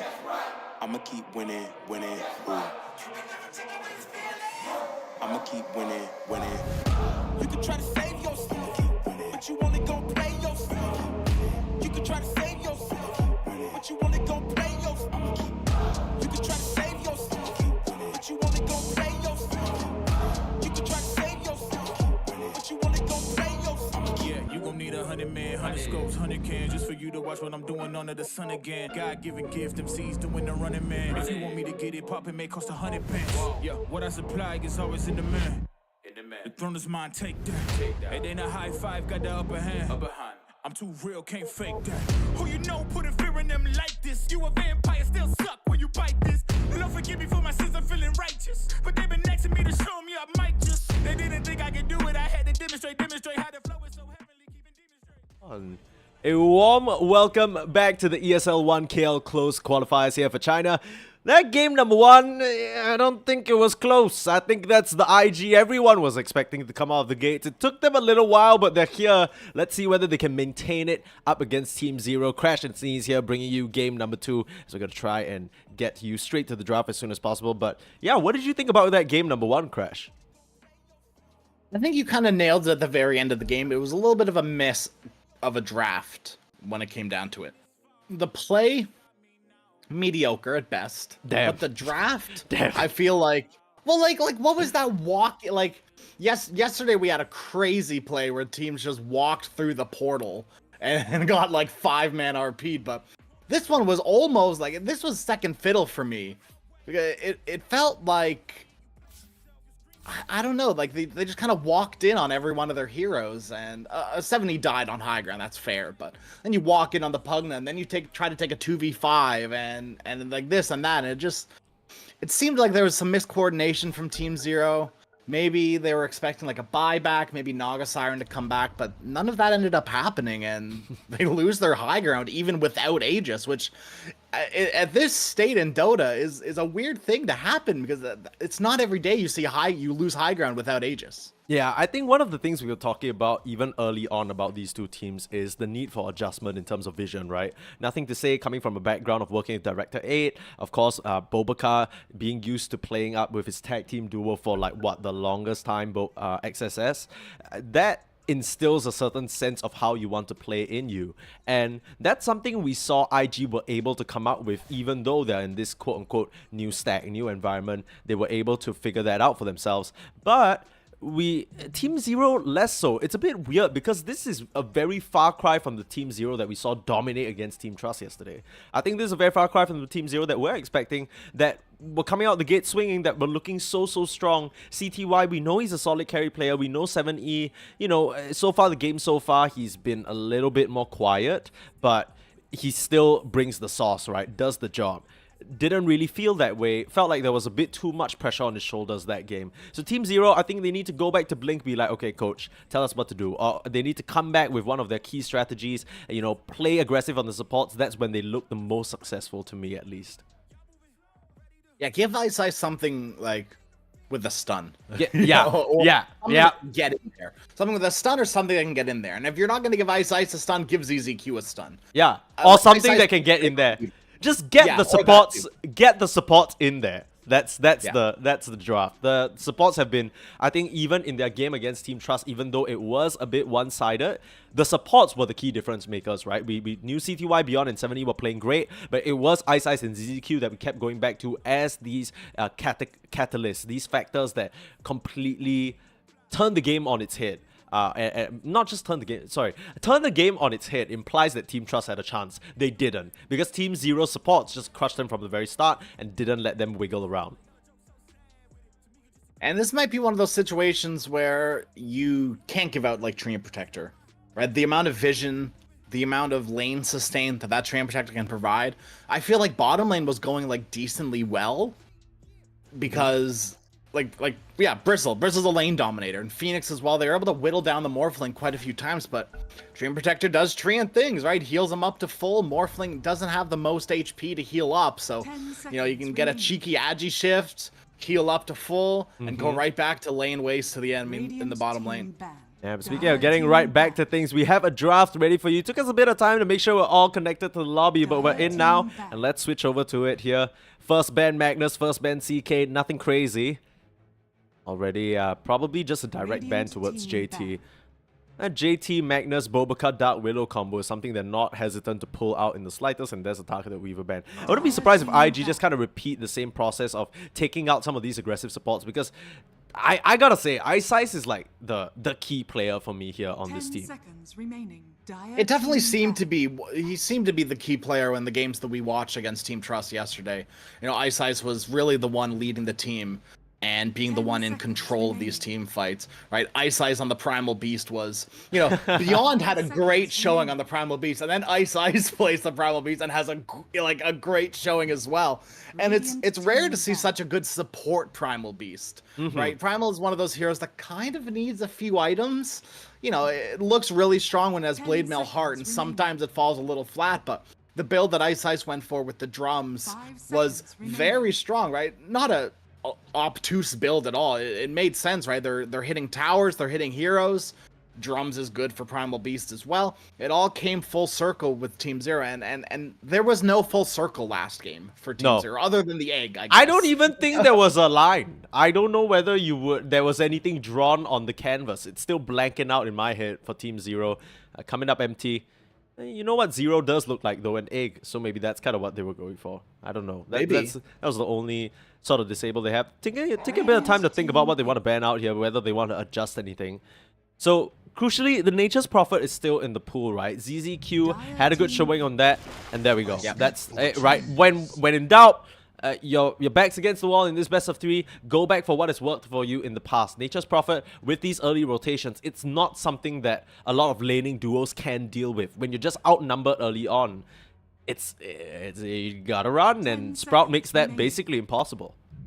Here's a hero that's going to help deal with it, the Treant Protector, possibly. The IG are going to grab the Dark Willow instead, but Treant in the pool, I still think it's very likely. Nature's Prophet has that global presence. He does more damage. Right after he teleports, he gains some armor. Speaking of gaining armor, Treant just throws tree armor on the hero that's being right-clicked by the Nature's Prophet, and early on, that's really all that he has is his right-clicks and his Sprout. Treant doesn't care about Sprout either, but yeah, I don't know. Treant, I don't think there's any reason for Xnova to not potentially pick up the Treant again. It's a hero that IG have favored in the past as well. So, yeah, I just think overall a good hero. They have also picked up some interesting heroes that we could possibly see again, like the Clockwork. Yeah, the Kunkka ban out means that Nothing to Say is going to have to figure something else out. The sheer amount of disables and domination in the mid lane, a bit too much. 70, a bit of PTSD, doesn't want to deal with it again. And yeah, but Nothing to Say, no stranger to dominating the mid lane. I think that's been a hallmark for this player, and they just want to make sure that this is gonna be the last few bans, and in fact the last ban that they have for a hot minute before Invictus Gaming solidify the rest of the direction of their draft. So they want to make sure. A lot of problematic factors to ban out here. I'll be honest with you. That Morphling pick, I kind of feel like it could have been any other hero. Yeah. That's kind of what it feels like. No, not to take away from Monet's performance, of course. I think he played great, but for the most part, it was the four other members of IG just making so much space for him that he basically had a free one until 22 to 25 minutes, where he finally decided, you know what, I have my Silver's Edge. Let's smash him. 5 seconds remaining. Yeah, literally, you want a Silver's Edge builder, but it could have been any one of them. You know, there were a few left in the pool, but I think Morphling was probably the best one to take the cake, and of course, it's a Monet Morphling. You know what's crazy? I wouldn't even call Morphling a Silver Edge builder. He just built Silver Edge. That's the difference, right? I don't know. I like Morphling's one of those heroes that's totally fine with buildings. Like, okay, that's Are fair. there heroes He's that not- are he's bad not a at building natural. Silver Edge? I'll give you a few. Yeah, absolutely. Okay, A let's hear. Weaver, Radiant Ricky. team pick. Bounty Hunter. I can keep going. Yeah, it's crazy. Monet could have picked the Bounty Hunter pause 1 if not for his need to build the Silver Edge. Shut up, man. Yeah. Look, you just told me to name heroes that could build Silver's Edge. Look, I'm just answering your question, okay? Now you're getting into 10 specifics, seconds and that's not what we agreed on, Sneeze. Okay. What we can agree on is the Pango in 7E's hands didn't necessarily look the best. Seems like 7E wants to keep rolling though, even though the Pango is snatched from him. Will pick up what I presume to be the Earth Spirit, and I already like this core a lot more from Team Zero. Like we said, we want to get the supports in there, and you can kind of get the supports in there on the back of Earth Spirit rolling in, making things happen. A lot more incentivized to make early movements around the map, and a lot more equipped to succeed in those movements as well, with the backup of the Inkswell and the Prophet being able to add a +1 to any sort of pick-off they go for. Yeah, Team Zero have drafted themselves into a great position where they can get this early game roaming duo of Earth Spirit Grimstroke, paired up with the Nature's Prophet Global Potential, and you can even throw an extra hero in there as well, right? You got a hero like Centaur who farms a little early, and then, you know, once gets Blink Dagger is willing to fight with all of your team as well. And then you get something like a Terror Blade, or it's been banned out, but like a Weaver, something that can join fights but also farm very well if he so chooses. So yeah, I think Team Zero is kind of setting themselves up nicely with this draft, and we'll see what Invictus want to do to kind of counteract what this early game pressure from Team Zero is going to be building up to. Soulbind, like we said, it's one of the deadly quote-unquote counters against the Pango. Interesting thing that it can snap to a Dark Willow even if she's in Shadow Realm as well, so that can be very annoying for them to deal with. IG, they need some sort of way to keep their Pango safe, because if the Grimstroke catches the Pango out one-on-one, that Phantom's Embrace is gonna be deadly. They already have 2 silencers to keep him down. He's not gonna be able to roll up easily at all. The Pango loves dealing with projectile stuns, projectile slows, weird AoE spells, because he can just roll up in the midst of them, but point and click or AoE or ground targeted silencers, that is the weakness. Go back for the Treant Protector, like you said, an easy solution to the Sprout is just become a tree yourself, and the Luna, they've shifted gears a little bit here. Monet, he's ready to turn it on. Didn't really have a very interactive 20 minutes of the first part of the series, and he decides, let's get going. Luna, Treant Protector, a very, very scary duo. I mean, so is his Grimstroke Brewmaster, but the Brewmaster is almost a double-edged sword for me, where it's really good in lane against his Treant Luna. It is one of those heroes that, against Luna, it's susceptible to dying. Like, your Brewlings can potentially die when you're in split, and that's not something you ever want to see. But, you know, I still think it's a good hero. If you can win your lane, it's not going to matter. If you destroy the Monet Luna, then it doesn't matter how much damage you're taking during your split. If Luna isn't a hero, you know, it's all irrelevant. It's kind of what we said though, and I'm a little bit worried because Brewmaster and Grimstroke strike me as the type of heroes that want to go in one fell Inkswell and burst you down 100 to 0. Treant Protector has already proven his worth in terms of being able to help his carry sustain through that. Even the Morphling early on in the previous game, up against Beyond and Ice, they didn't have the damage to cut through that Leech Seed, even though it was in the early levels. Once you get higher in levels, sure, the Cinder Brew gets more and more, burns brighter and brighter, but then the Luna gets a bit tankier, the Treant has a couple of other spells, maybe the Living Armor thrown on top of that. I can't help but feel like Invictus Gaming, they're gearing themselves up for very strong lanes to start. It looks like they're missing a last pick pause 3 though. Once again, JT getting that priority at the end. Radiant team ban. And we got some nice bands coming out from IG, right? Heroes that can fight and farm, the Morphling and the Terrorblade. Morphling less so than the TB, but definitely that definitely the TB for sure. Definitely good pickup. I would just want to take a look at the last game because I think X Nova went for an interesting build that I think he can probably do again. Yeah, so he started out with Leech Seed, right? He went like a 2-2-1 or a 1-2-2. Oh, Into I think that's based on what I've seen. It's kind of 1-2-4.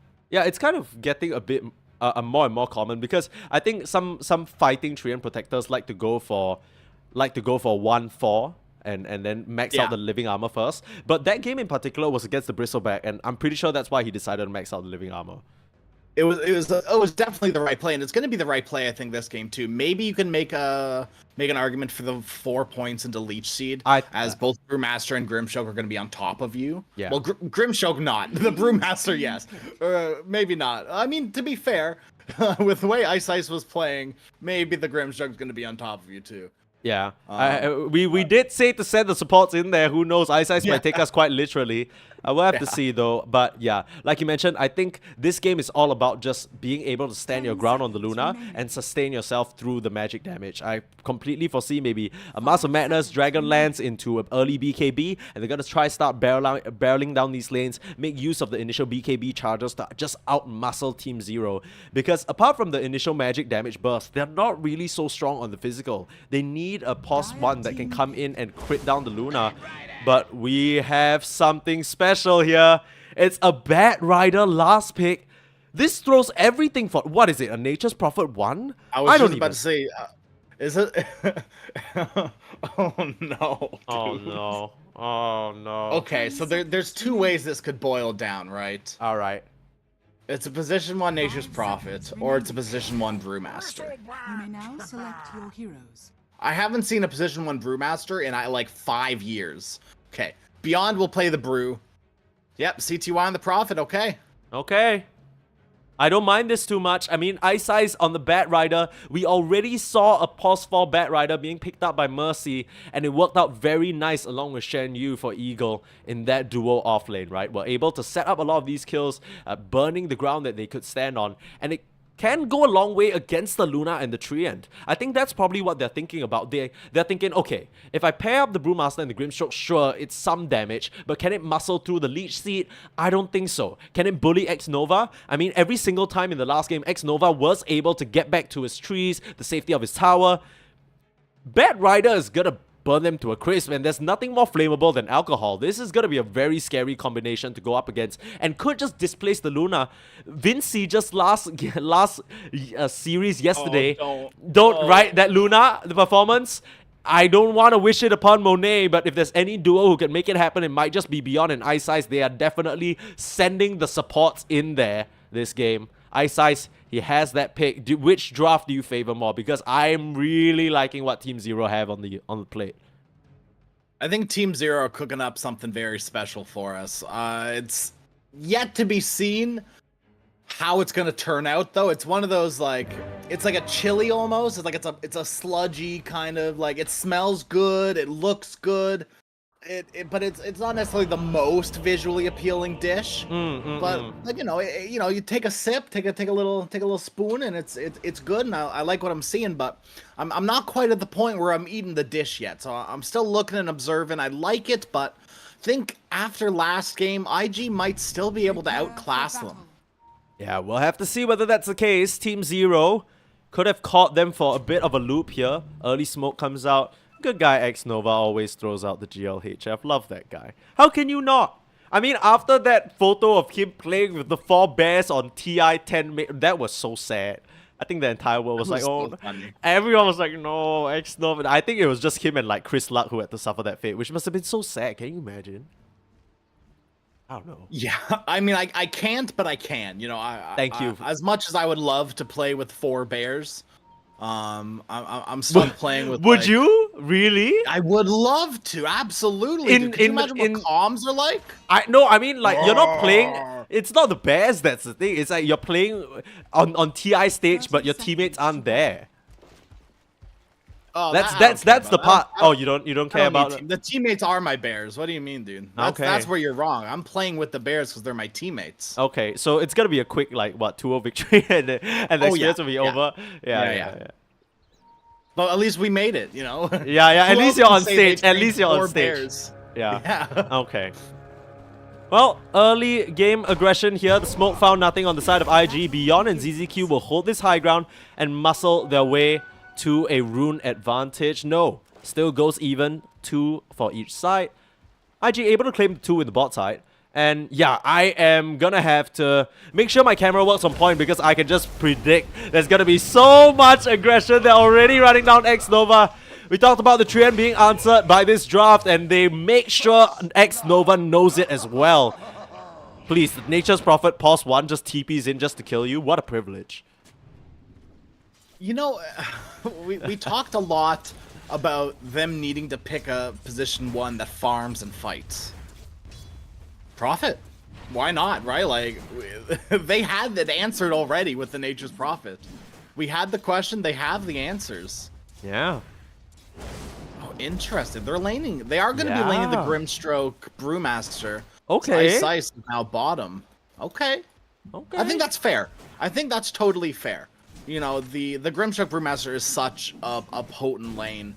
Being able to get on top of these heroes and kill them off. Maybe not at the level 1 it's as strong, but you know, come level 2, especially come level 3, it's going to be a big advantage potentially in this top lane. I think it's something else though. I mean, they're gonna, with this Flame Break, be able to set up kills for CTY, who's walking through, trying to finish off Bobaka, unsuccessful. But more importantly than that, Ice, with this Flame Break, he can potentially peel JT off CTY in moments of trouble. I think that's probably what it's about, because the Grimstroke, relatively defenseless against the Bristleback.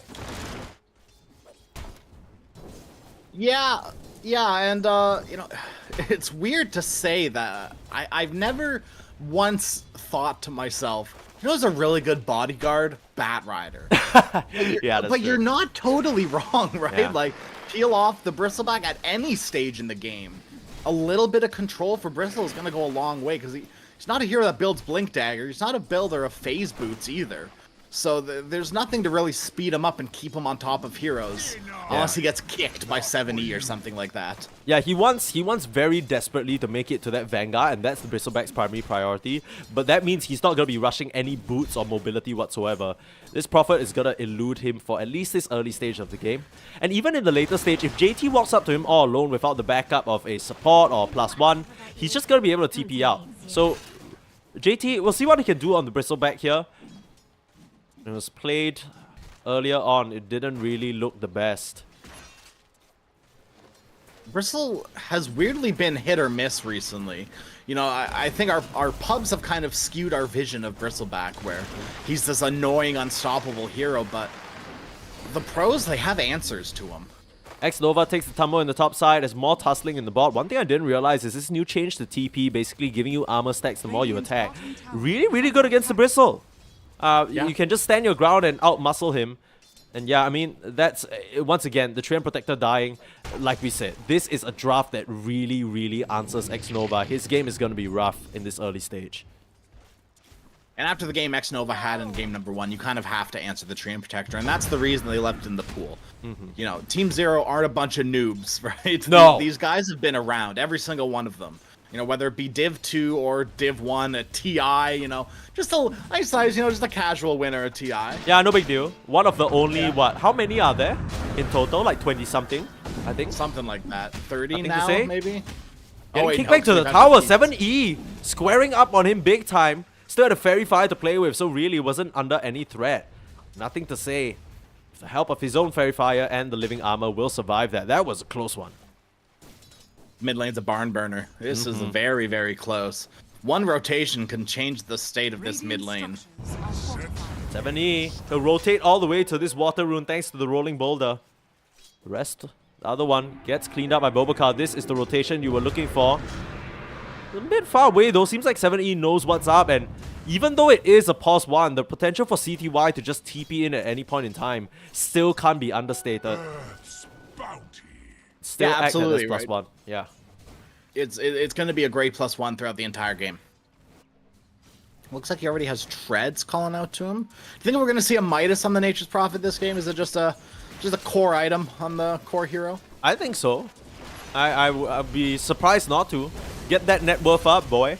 I mean, CTY loves farming. He got it on Naga. Why not the Nature's Prophet, right? Yeah.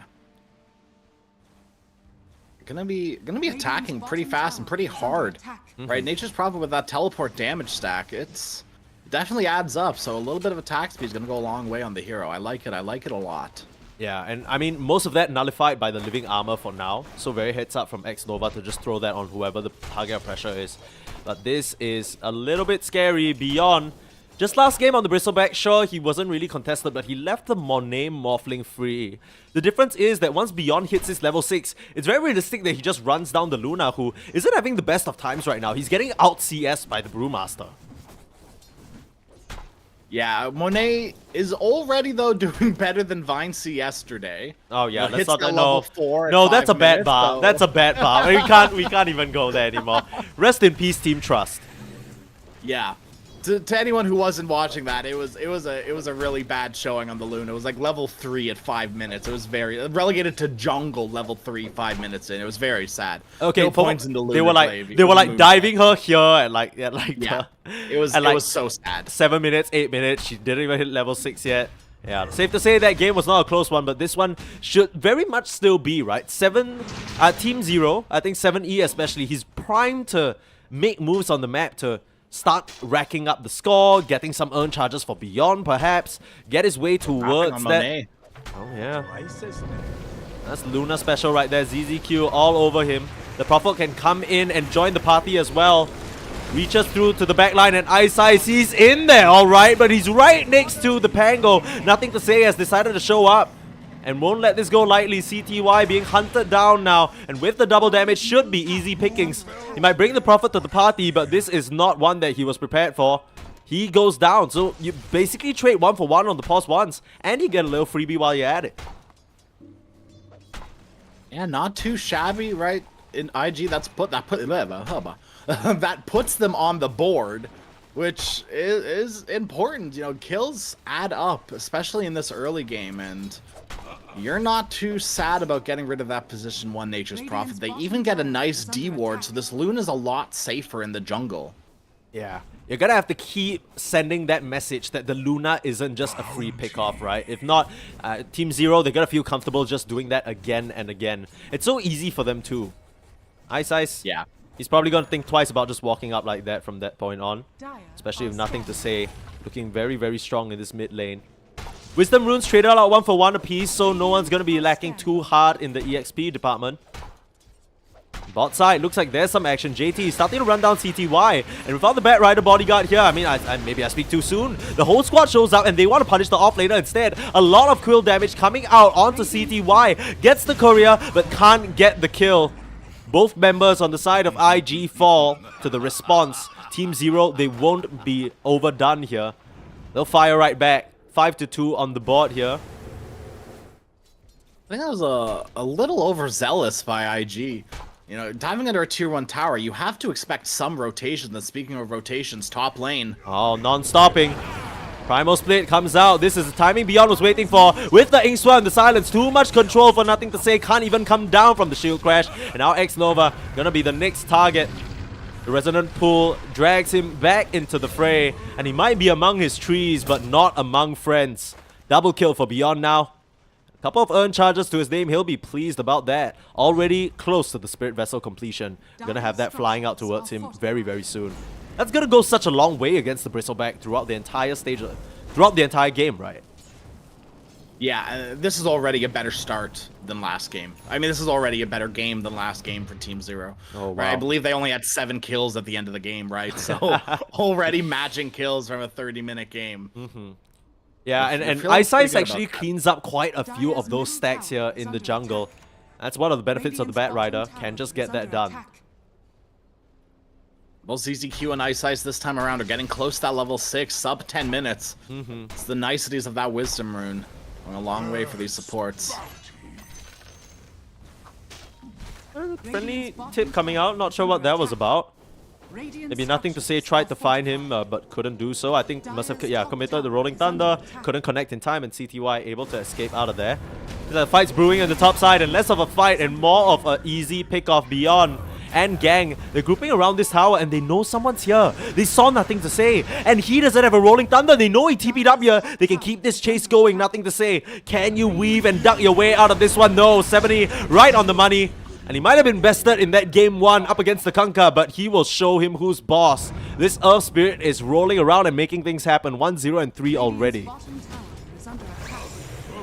CTY just finished up a Midas. Prophet is pretty much coming online at a great timing. Beyond, he's the big winner though. 5.5k net worth on the Brewmaster, 1k above the safe lane Nature's Prophet, and completely eclipsing the Luna and the Bristleback. Yeah, going for a Midas himself there, it's become such a common Brewmaster build because this is a hero that's more than anything level hungry like no other. Yeah. Right? You want to get the high levels in the split as soon as possible, and it just complements him well later on in the game as well. Ever since they changed the Drunken Brawler, suddenly Brewmaster out of split isn't just a useless hero. Mid lane, 7E, able to escape from there. Not enough lockdown, unfortunately, to hold him in place. And the supports from Team Zero scatter to the wind here. Ice. Can't land the connection of the shield crash, but spots out the stacks again. A bit of deja vu on flip sides right now. And IG, they gotta feel pressured. They need to farm these up before they come in for an engagement. But JT in the bot side, that's Beyond coming through the twin gates with a split. Kills off the Bristleback. It's pretty funny because doesn't it feel like the teams have kind of swapped roles a bit? Swapped heroes, swapped roles. Now Bristleback and Pango on IG instead, but they're suffering kind of similar fates, right? Even though JT is doing well in terms of farm, doing relatively well in terms of farm, the game impact just hasn't been there for this offlaner. No, and Bristleback's one of those heroes that doesn't necessarily have that much impact until he gets that Aghanim Scepter, until he gets that Bloodstone. You know, 2 items that are quite expensive. I have to slowly work his way up there. Still relatively low on the net worth so far. Gonna rely on these stacks a bit more, but there's not a lot built up for him. I wonder what the Prophet item build is gonna be this game. Seems like he has a Javelin. Something flying out to him on the courier. Let's see here. Yeah, so Maelstrom. No clear illusions to deal with, but just a nice bit of attack speed to keep that farm up and be able to push out the waves that much faster. Don't mind this too much. I'm just... You're expecting Luna. You're expecting Luna for sure to build a Manta style, right? Mm-hmm. Nice Arcane Ring for 7. Maybe somewhere down the line, probably after this, a Silver Edge as well, just to break up the Bristleback would be really handy. Yeah. Yeah, absolutely. Probably the only hero that's going to be building it. I mean, you can make a case for Brewmaster Silver's Edge. Oh, that's a Weaver Silver Edge type beat type there, right there. I mean, they can build it physically, and it wouldn't be too bad. They actually smoke up here, striking on 2 fronts, 7E on this support, and Bobaka gonna go down with ease here, even with the Bedlam not able to get out of there. JT's just desperately trying to farm the stack and get out to safety. And he's only going to be able to do one of those 2 things. I mean, very cute play here from the side of Team Zero. They smoke up, they show the Brewmaster in the mid lane, but they strike in the triangle, and now nothing to say. No more roll, has the TP out. The roll is there, and it connects. Nowhere for you to go. And Team Zero, they are heating up here in a big way. 12-2 in this game, number 2. They're not ready to get sent to the lower bracket just yet. An Arcane Rune for 7E is what ends up making the difference for that Pango kill there. I'll take a quick mid-tower to boot. JT is farming away, level 9, almost to his first... does have the first item for the Aghanim Scepter, right? Point booster will be there. The stack is still around in this jungle. 70's going to slowly clean it up. Aboka's in the area. It's no one except this Bristleback really takes... Oh, I mean Luna as well. But no one really on the side of Team Zero take these stacks really fast, so they're going to have to retreat, sound the horn, get the heck out of there. ZZQ, cute play, kicks him down to the low ground from 7E, trying to save his ally there. Turn around, terrorize, sends them packing. But JT can't continue the chase, not against this strong Brewmaster, who has the Primal Split. If he chooses to commit it, they're coming in with the Magnetize. Nice roll through, they get 70 to start. The Earth Spirit goes down, and they're still continuing to go here, but CTY, he showed up. Bobaka in a load of trouble, and that's a killing spree. Picking up the support and the offlane duo. Fine X Nova as well. Perfect use of the split. But they get 7E, which isn't too bad, but still, Beyond is just dominating on this Brewmaster. In and out of the split. He's just not someone you can contend with at this stage in the game. Yeah, and you know, we talked about it last game. IG don't really have those 3 heroes that want to be walking around the map and getting kills. Right, Pango most certainly does. Treant Protector is okay at doing it, right? He's good at scouting out and getting the vision.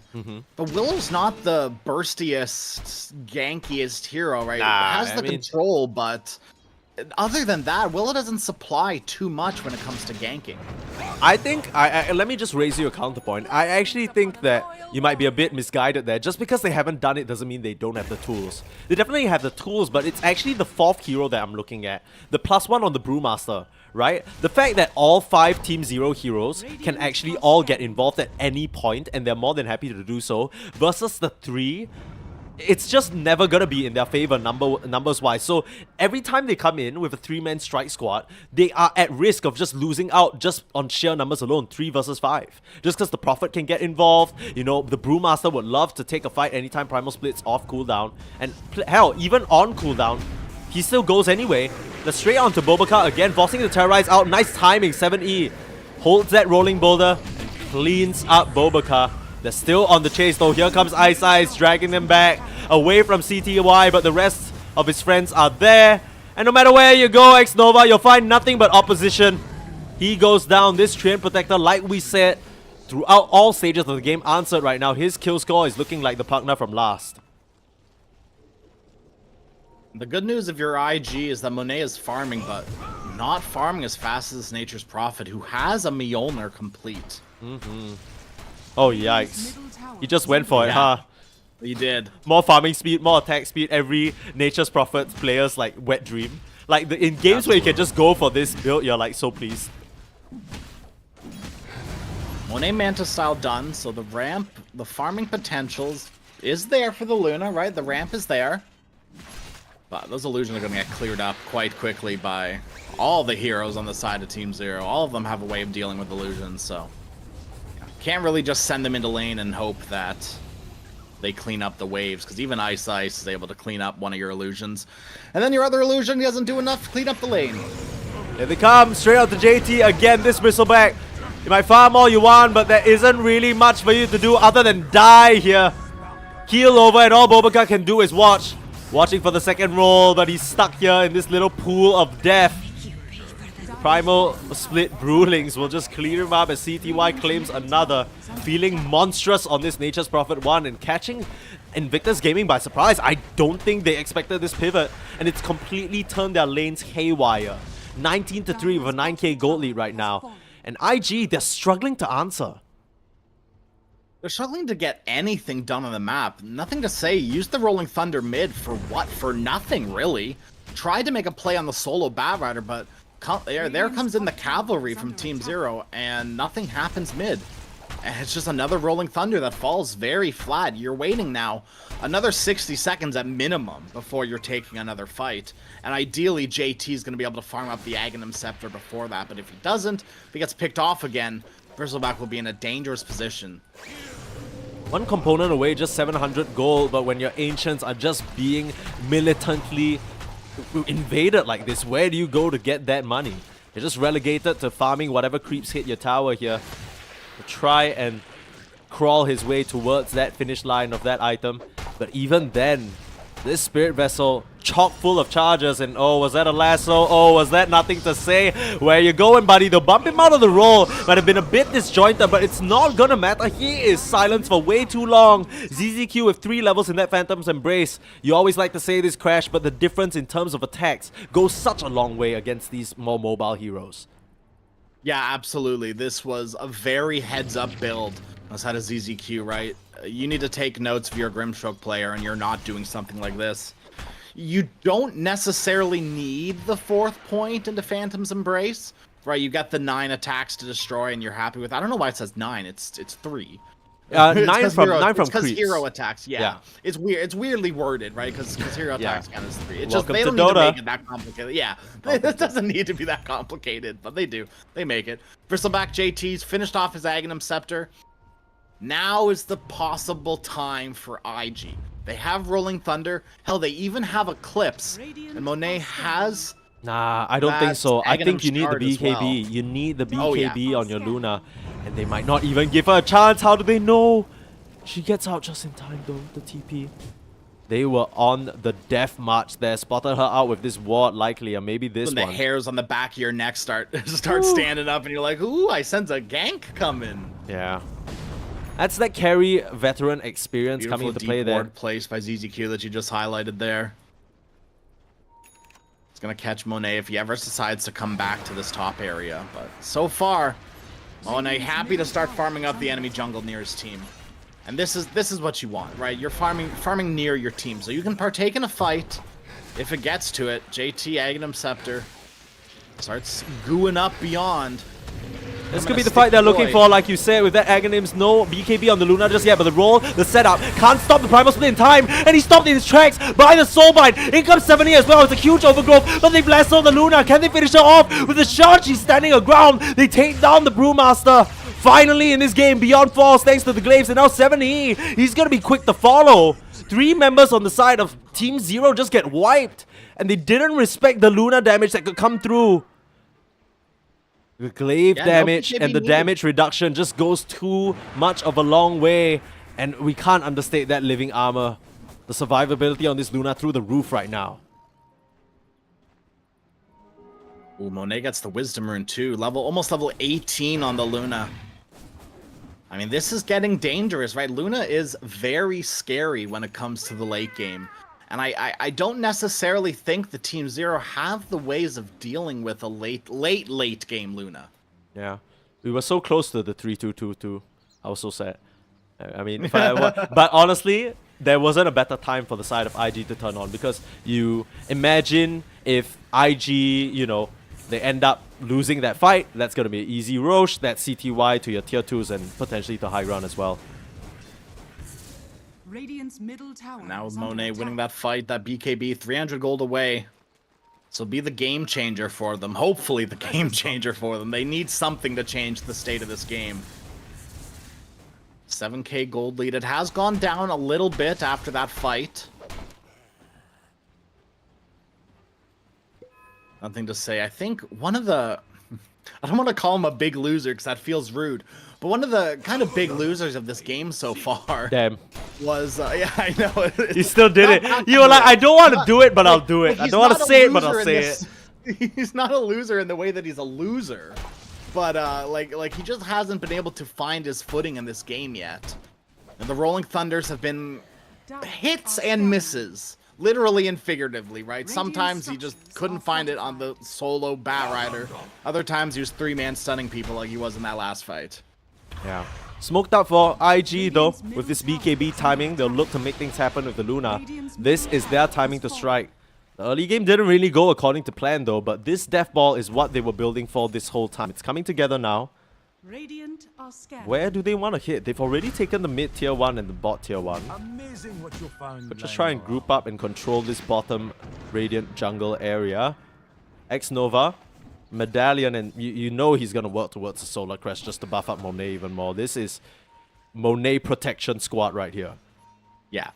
And X-Nova, he did the same thing last game as well. Got the Shard and then got the Solar Crest, which isn't necessarily like...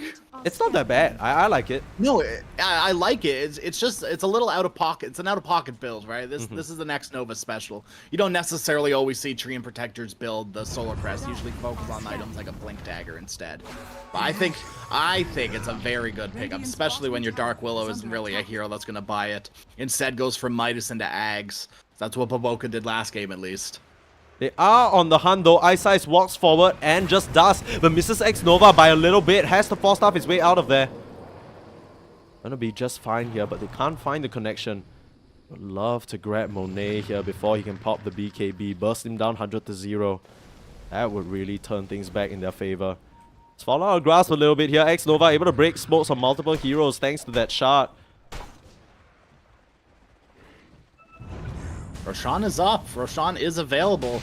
Team Zero gonna walk right in. Yeah. There's Doesn't look like IG are in any position to contest. Their heroes are split up. They are. They're gonna try it. Yeah, I mean, they're coming. The Bristleback is far, far away though, and Roche is already dropping a little low.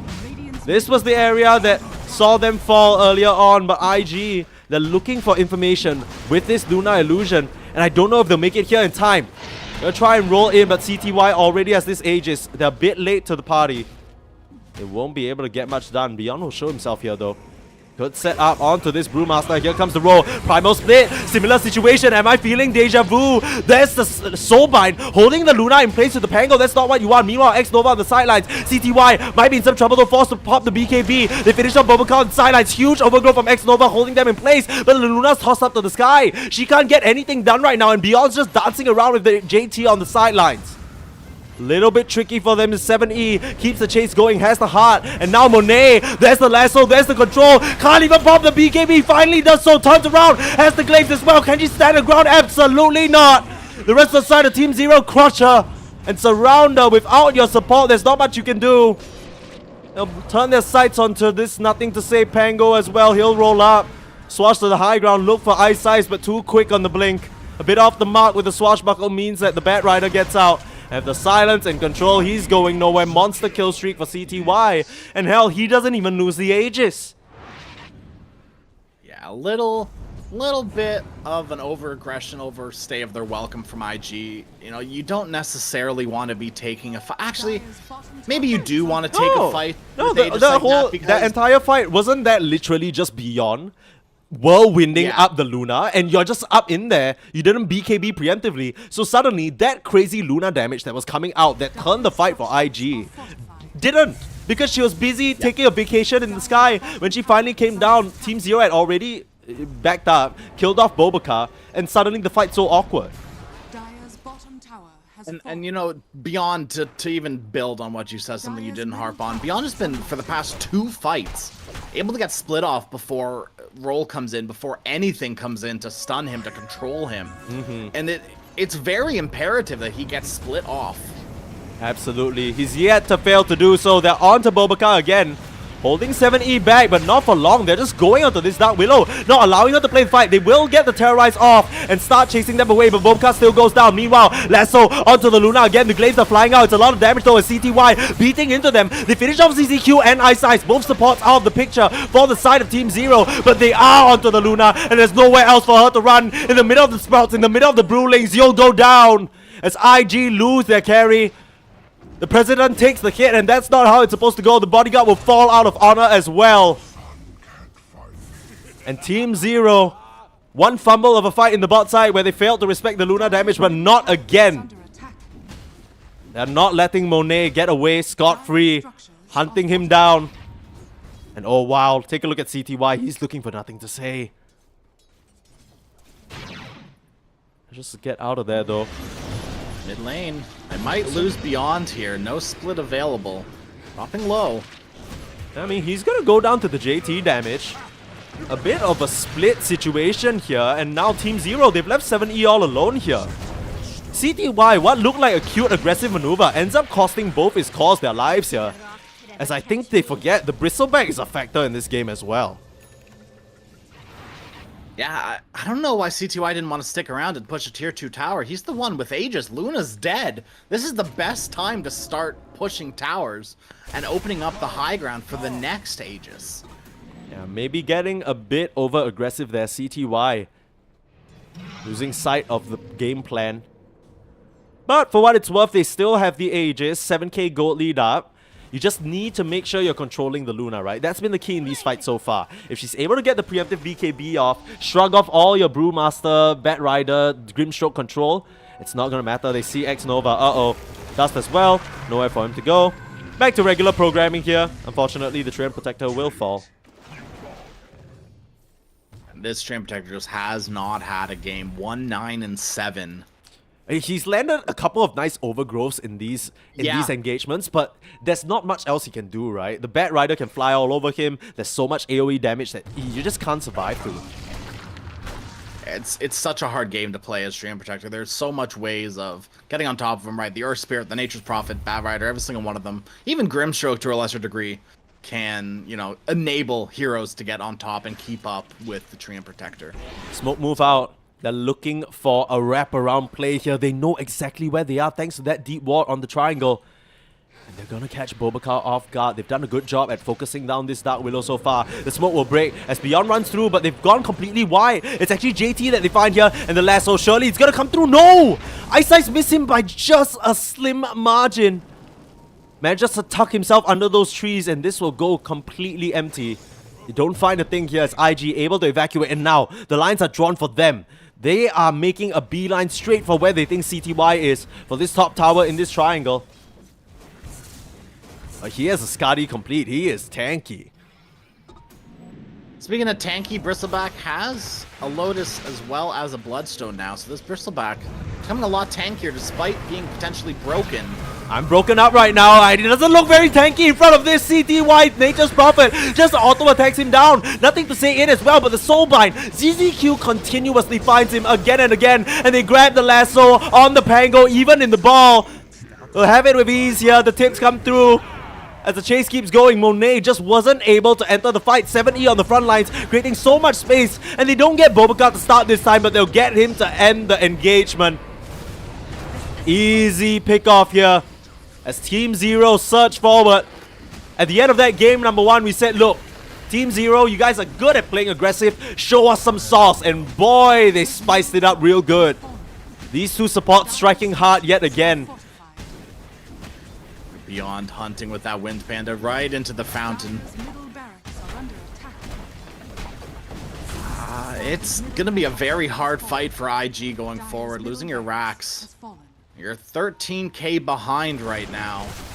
Your Luna is just not as farmed as you'd want him to be. I thought he was going to reveal himself there for a moment. I was a little scared. I'm like, homie, your teammates aren't here. He realizes that as well. Unfortunately, they'll have to give up a second tower. Hold on to the racks for now though, but more than successful fight here for Team Zero. They are well and truly ahead. It does feel that way, right? I mean, 58 seconds to the potential Roche spawn. This feels like a make or break situation. If you give another Aegis over the CTY, hell, he's hard enough to kill on his first life. What have we here? Yeah, I definitely take back what I said about JT being tanky. No chance to pop that Bloodstone. Didn't even pop the Bristleback back. Are scanning. So, you know, no damage, no tank, no lifesteal if you're not popping those quills. I mean, he popped the Bloodstone, but it was a bit too late because he was already tagged out by the Skadi, and that was just reducing the healing by such a large margin. Excellent itemization more than anything from CTY here. It's one of the benefits of the Carry Prophet. You can basically just build about any DPS items that you want. But I've really liked what he's picked up. The Mjolnir into the Silver Edge and now the Skadi. Each one of them feels like it amplifies him as a hero so much. I mean, good news if you're an IG fan, but Boka's getting close to his Aghanim Scepter, so the secondary carry will come online soon. X-Nova actually popping the Overgrowth because he knows that he's not going to get another chance to do so. They take down the Observer Ward on the high ground, but it costs them their Nature's Prophet, and it might cost them their Luna. 7E still on the hunt. I think he has the gem spotting out Monet even in that Silver's Edge. And just to escape for now. Very close situation. 7E, he has been a terror on this Earth Spirit this whole game. They're gonna fight this. JT leading the charge. Yeah, we shall not take our Tormentor. Yeah, especially if how much damage the Bristleback can put out in an AoE. I think it's kind of scary to fight him around the Tormentor. It's gonna reflect a butt ton of damage to all the heroes there. Not sure whether they'll be prepared for that, but Roche, it's gonna be a bit of a longer spawn, so a chance here for IG. They would love to take this series 2-0. You know, at the end of the day, these teams are playing multiple series a day. Can be very taxing. Just yesterday, they went through 3. It's another day, and they'd love to try and chop this up early as much as possible, but Team Zero not giving them an easy one, making them work for it. Here's the smoke out from IG. The play that they need to make. The play to potentially end the game if this goes awry for IG. Yeah. All or nothing, it feels like. 2 lane of racks left. There is still a top tier 2 tower, so that's stopping them from getting megas easy. But they'll come through. Look for the Roche fight that isn't there. But 7E I don't think he expected them to be right there on top of the tower. They get the gem. That is going to be huge for X-Nova to clear out this area. And now the slower Roche spawn actually ends up biting IG a little bit here. Still managed to control this area. And they can actually just start hitting up and setting up in that area. How many times have we seen this day and night cycle for the Roche spawns be abused? You just set up an outpost, outcrop area where you have full vision. And it's so hard for the opposing team to penetrate that. Yeah, gates were an interesting, like, place in the game. Oh, Beyond. Yeah. He's taking racks. He's just ratting. That's one of the benefits of the Earth Panda. Dire's top tower has fallen. He has the shard, so he'll be able to just transform back to the Wind Panda, and ZTQ cleans back up onto onto X-Nova, who was just sticking around there. They don't get the gem though. I think that must... Yeah, that's on Bristleback. So they don't get it back. But that means they get a good position on this Roche now, who's gonna respawn in just about 4 seconds. CTY. Oh no. Please. No! Oh my goodness. He TP's out, right? He's got the global teleport, right? So true. The cooldown, no cooldown. So it's fine. It's fine. JT, he's really far ahead of the rest of his team. He's got to be careful. I don't think they have a chance to blow him up, but still, now with his team behind him, should be looking to take this fight. It's going to be very, very important. Beyond versus JT. Yeah. Two frontliners with the gem. JT will find the backline and the roll. Finds CZY as well as the Grimshow. It's a good start to the fight as the Brewmaster being ripped apart. He can't get the split off and he's gonna go down. Has to buy back into the fight here. Has nothing to say, controlling them perfectly. The Prophet on the sidelines, getting control. They need to cut through these trees. They need to finish him off, but he gets out. He has the global TP, so once he resets, he can come back in. IG now. What started out good with the buybacks, they need to retreat, they need to evacuate. Monet getting targeted and kicked away actually. They want to focus down onto JT, he's the big problem now. They take down the Grimshow and CTY back into it, but he doesn't have the BKB. They have the vision and they kill the Prophet. He might just have to buy back into this, but it's looking dire. The Death Ball has finally come online. JT standing his ground, finally goes down, buyback in spades. Both sides committing fully to this final fight that could end the game here. I could take the series for IG, or could keep Team Zero alive. Monet, he's still hunting, he's looking at the butterfly and the glaive damage. It's a bit too much. CTY, he has to escape with the help of the Inkswell, he'll be able to do so. But Beyond, split in 2 seconds, he's looking to find them. Finally manages to get it off and starting to do the damage, but you're overgrowthed up, and the Luna's just gonna kill you. You swap back into your main Brewmaster, but that's gonna be a dieback for Beyond. Disaster strikes for Team Zero at this Roche pit, as they don't respect the damage coming out from JT, boy. And now, second Roche could fall straight into their hands here. CTY being targeted down and a perfect Rolling Thunder from Nothing to Say to set that all up. That was an 8k gold exchange, that fight. Between the the 5 buybacks in total. But the 3 buybacks from Team Zero. This is a very dangerous situation now. CTY without buyback, and you're dealing with a Luna high ground. Yeah, it's you on can its lose way. all of your buildings quite quickly, and I mean JT is able to hit high ground quite hard as well. So between these two heroes, your towers are gonna go down, whether you like it or not. We see exactly why in these earlier engagements Boboka is the primary target. Even though he died pretty early on, buys back into the fight and remains relatively untouched, throwing out brambles, controls, and it's suddenly so hard for Team Zero to take the fight. They're able to just continue the chase onto CTY, force him into a corner. They have full vision because of the gem, and they just hunt down this Prophet. In a 1-to-1 matchup, Monet, if you're standing right next to him, you are not gonna do enough damage to muscle him down. And the Brewmaster, crucially, didn't get the split off on his first life. He didn't even have it up. Yeah. It was on cooldown still. He was just standing there fighting the Luna and just gave away his life, bought back in, split up, and just died anyway. That's the glaives coming into play, bouncing between all your Brewlings, ends up working against you instead. And now, suddenly, out of nowhere, IG in the driver's seat again. Yeah, Monet now was Satanic as well. I was a little worried, I'm going to be honest, when Monet picked up the butterfly. Yeah. Just because CTY already had MKB, it could have been disastrous, but the damage was just overwhelming from Monet in that fight. JT as well. But the Butterfly, definitely the right choice, and now with the Satanic, so it all doesn't matter, right? The survivability on this Luna is so strong with the Solar Crest, with the extra armor from the Tree Armor. The Leech Sheet still adds up, right? The little bits, the little things are going to go a long way, especially when Monet just barely slides out of these fights multiple times. I think the coolest thing for me, and something I want to talk about since the early stage of the game when Monet was able to clean up some of these, the first fight that Monet really showed up on is this Specialist Array. It's a tier 2, they have tier 4s right now, but he's still sticking with it because the 2 additional attacks, the glaives bounce as well. That is so much compressed damage that comes out from this Luna that I just think the side of Team Zero are not expecting. They need to be the ones to get the pick off. They need to be the ones to take initiative. If not, IG, they can just set the fight up to however they want, and Nothing to Say can get a beautiful Rolling Thunder off again. Now they see Ice Ice, they're going forward. There's the roll cancelling out the blink for now, but they have yet to connect on the Bat Rider, who's able to force stuff out of there. Little bit of a missed roll there. Uh-oh. Uh-oh. Oh no. Okay. This is a very dangerous situation now with that DD rune on Luna. BKB, Silver's Edge. You can potentially go high ground here, Aegis for another 2 minutes. Need to wait for the creep wave still. They have Megas pushing on both fronts here. The Treant's gonna help that effort. CTY is gonna start split pushing. Hero. Look at Yeah, the smoke out. What are they? Are They're they losing their high ground. Are they expecting a defense to come in? Are they trying to rat? Are they trying? No, they're cutting the creeps. They're cutting the creeps, and they're hoping that the glyph is enough to tide them through. But there's still creeps. Yeah, I mean, no one's clearing this right now. They just lose 1 Rax. I mean, that is a play that basically... Oh, Ice Ice. Ice Ice! You have the gem here.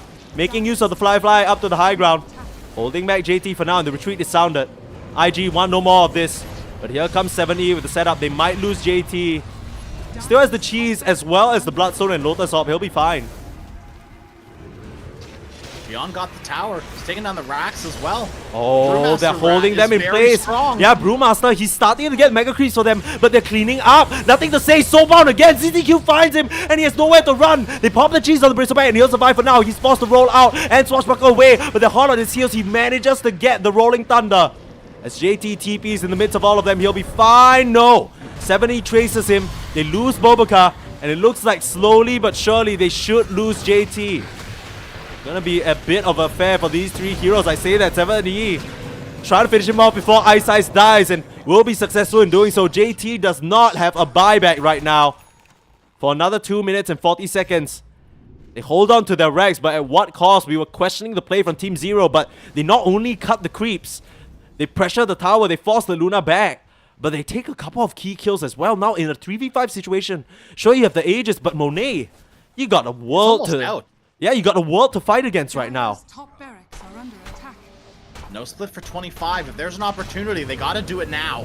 Oh, Lasso onto Nothing to Say, still gets the roll up, but there's the Soulbind. It's a lot of damage, and Monet, he'll turn around and claims, but he doesn't stand a chance. They'll wipe out the first life, and that was already the BKB used. Satanic as well. There's nothing else. The Luna gonna get wrapped up and cleaned up just like a present. Thank you very much. Merry Christmas. Game number 3 is on the horizon. That's the present they've earned for themselves here. CTY makes it happen. Some voice lines to end things off. But IG and JT, he'll have to watch on the sidelines as his Ancient goes down. Not gonna call it yet. Nothing to Say. Still believes there's a chance. Still believes there's hope. Trying to come through with the Rolling Thunder, but the BKBs and the damage, it's gonna be enough. Game 2 goes over the way to Team Zero, and we're going to a Game 3 decider. You know, Sneeze, we have been blessed recently with some great data across multiple tournaments, across multiple series. We have been getting a lot of game 3s and a lot of great series, and I am so excited that this is going to a game number 3 because these 2 teams are hot, hot, hot. Yeah, Team Zero and IG. I think there's no question about it. Definitely some of the... I don't know whether you consider Team Zero a favorite, but with the way that they're playing in some of these comeback matches, they can bring the heat. The early 20-25 minutes, that early game was executed flawlessly.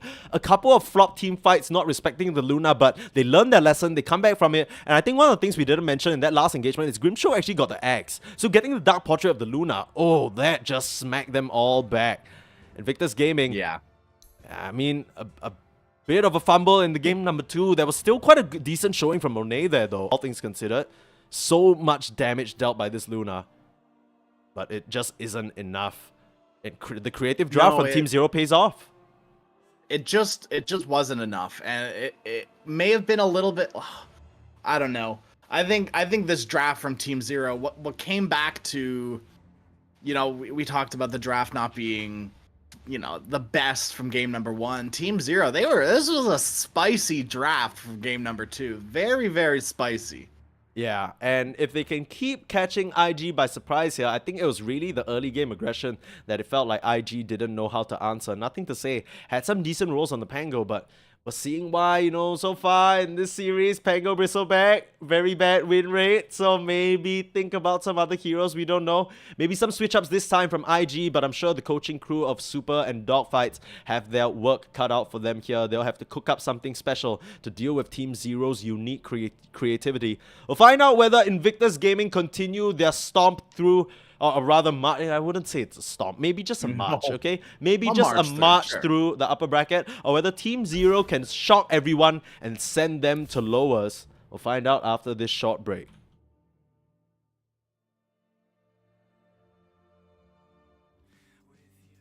Hands by your side, you're closer to the edge. It's your final breath of courage.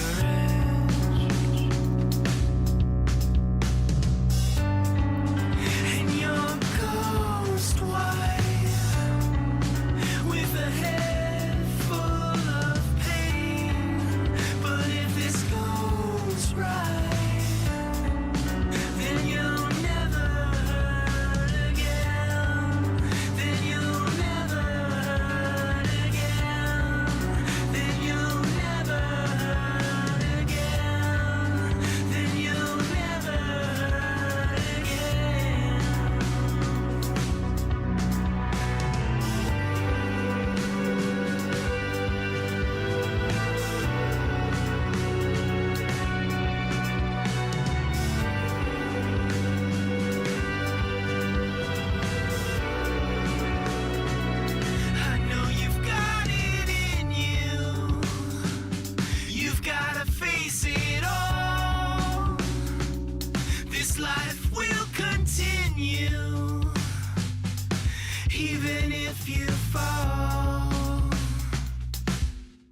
Don't look back, don't look back. I won't let go, can't let go. Calm your voice, or they will find you.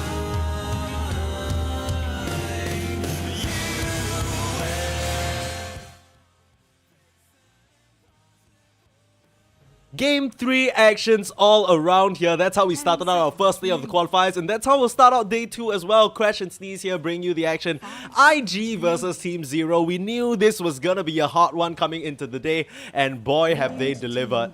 IG looked really dominant in game number 1, and we were saying, oh, this is the IG we were waiting for. It's crazy, it's happening. They're doing the run. They're making China proud. And then suddenly Team Zero come back, flip the switch. We talk about IG being good at we talk about Team Zero being good at flexing their position ones on supports. They bring out a new one. They got Muerta, they got Weaver, now they got Nature's Prophet added to the mix. That CTY NP was something else. I think you ban it. I think if you're IG, you ban it. Yeah. Out of respect, mostly. You don't have been... I guess the next... Yeah, Muerta, and then it has to be the Prophet ban, right? But that leaves so much open, like the Spirit Breaker, if Team Zero choose to go for it. Yeah, you ban out there. Okay, yeah. No more shenanigans, totally no more flexing, no more lane dominance. First pick is going the way of Team Zero, so we'll see what they prioritize. IG, they've been trying to snatch up the Dark Willow for as much as they can. It's seemed to be a position or a pick of power for Boboka in particular, something that he's more comfortable with in this patch. And yeah, they just snatch up the Beyond Primal Beast. No surprises there. So this is something that I've noticed a lot in the Chinese region, not necessarily in other regions, but I think Dota's at a point where the draft is so... Or not the draft, the game, the meta is getting to a point where it's stale. So you got to keep up with the draft. You got to keep us guessing with the draft. We've been seeing a lot of potential flex positions. You know, a lot of these teams pick up a position 1 first, a potential position 1 first. The Muerta, the Weaver, hell, last game the Nature's Prophet, add that to the mix as well, why not? And we're seeing again from IG's draft and Team Zero's draft, the flexibility in this first pick is so important. Possibility of this Kunkka being in any position from 2 to 4 is so valuable because you can't give an enemy, you cannot give a team all that information. And the same thing with Team Zero. They have the flexibility of anything from 2 to 4 with this Primal Beast. Ice played it yesterday, so anything is on the table. Yeah, Kunkka being picked up again, nothing to say, had a great showing on it in the game number 1. Seen what happens, he can dominate the lane, he can just come out with swinging with 2 bracers, 1 blade mail, and suddenly he is not a susceptible target in the slightest. Lead the charge for the squad, run around, take more space, control, and set up these team fights for his squad. Team Zero, I think where we've seen them succeed the most is when they've been able to put up Ice and ZZQ in positions where they can enable aggression. This Primal Beast is going to be a good leader of that charge, but any other options come to mind for you as good tag teams with these heroes? Because a lot of them are banned out already. Hero. Okay. He's a cold hero too. He's a hot and cold hero. Do you know what I'm leading towards? Jakiro? There you go, dude. There. Team Zero last picked Jakiro last time we saw them play. Wait, Grimshaw is literally still in the pool, right? Grimshaw? That's true. That's true. It depends on where this Primal Beast is being run. Right? If this is a 4 Primal, I think Jakiro, those support duo really complement each other. Primal Beast has the setup for every single one of Jakiro's spells, right? A little bit of slow from the Primal as well. It goes a very long way with Jakiro, so... It depends on what they want to do with this Primal. If they want to put it as a core, throw it with the Grimstroke. Right? I don't think we're going to see a position 5 Primal Beast as much as I'd love to see it. I don't think that's on the table, so... If they do commit for the Grimstroke, it means it's most likely going to be a core Primal Beast. Yeah. Most certainly. You know what's crazy? We literally would not have this discussion in any other team. It's just Ice that has brought it out, and suddenly it's something that IG probably have to think about. And they have one more ban their way before potentially giving over the Grimstroke amidst a slew of other possibilities here. Dazzle still in the pool. Could be very good support for this Kunkka. They choose to take out the Phoenix instead. So target banning out some of these supports that Boboka has shown to be comfortable on. That's going to leave his pool a bit limited. Still the Rubik available. Maybe, you know, if he really wants to get snazzy with it. could get the IO out and playing again, even though we haven't seen that hero in ages. No. I don't Please, know. no. I don't know about Feels that one. so bad to play IO right now. I'm an IO enjoyer, I get it. Are you? But it just feels so bad. I am. Okay. It just doesn't feel good recently, and that's why I haven't been playing it in my pubs. But it's also not a pub hero, IO. So, anyways, enough about that. I think IG can still grab the Grimstroke here. Pairs nicely with the Kunkka if they want to lane it together, and overall just a very solid hero. I think IG also have this nice possibility of seeing a Clockwork position 5. Yeah, that would pair up real nicely with the Grimstroke not only, but soft counter the Primal Beast. I think when Primal Beast was really just first pick, first bat, I mean, he still is, but when he was first pick, first bat material, that Battery Assault just messes up anything you're trying to do. It's really tough to play because every time you're trying to charge in, the cogs are there, messing up that trajectory. Suddenly, when you pulverize, a little Battery Assault, little tick just messes up your entire... It's annoying as hell. The Shadow Demon being picked up... with Kunkka. Pretty interesting selection here because so far we've mostly seen this hero as a direct counter to Spirit Breaker, right? They've already banned it out, but still feeling like it's relevant in this game. Any sort of leads as to what you're thinking this might be for? Honestly, I couldn't tell you, Sneeze. I haven't been seeing too much of this hero outside of Eagles drafts. Maybe it's there to counteract the potential Luna or to pair up with the Luna. That's the Clockwork from IG. Yeah, great call there, Crash. And they're gonna snatch up the Morphling, so Monet. And nothing to say. Going back to the comfort and won them game number 1, a bit of a different mix in terms of the supports. These aren't really heroes that threaten the Morphling, right? They don't have extended and, you know, sustained damage over time. But there's a hero that's gonna do just that. The bear is always gonna pose a problem for this hero. And the Tangle and the Root, that is not something that Clockwork and Grimstroke can deal with. No, and they can't deal with Bear at all, really. Clockwork does not want to be trapped in cogs with Bear. That being said, Clockwork isn't too bad against Lone Druid, right? He's one of the few heroes, and Morphling as well, that can get on top of the hero. So like completely bypass the bear and you get on top of the hero. So it's going to be interesting to see Team Zero play this one out. Lone Druid, there's going to have to be a lot of protection onto him, but they certainly have that with the Shadow Demon and Treant Protector. So if they can keep this Druid hero protected, the bear should have free reign. Yeah, this might... It's a little bit uncommon, like you said, but this might still be a situation where the Treant decides to go... I mean, someone's got to get a Solar Crest for the bear, right? That's just bread and butter. It's quite similar to the Luna, where you really just want to buff him up. Have them do everything for you. Yeah, Shadow Demon's not really a Solar Crest builder, so... Primal Beast. Ooh, imagine if Primal Beast built a Solar Crest. Oh, I'd be so mad. You would? You would be. What if this is offlane Shadow Demon and support Ice Size Primal Beast? That'd be kinda... don't get me started. I literally like crossed my mind too. I was like, what if they like support the Primal Beast still? Just because like the support duo of Shadow Demon Treant Protector, I feel like you're picking 2 position 5s. Yeah, I know what you mean.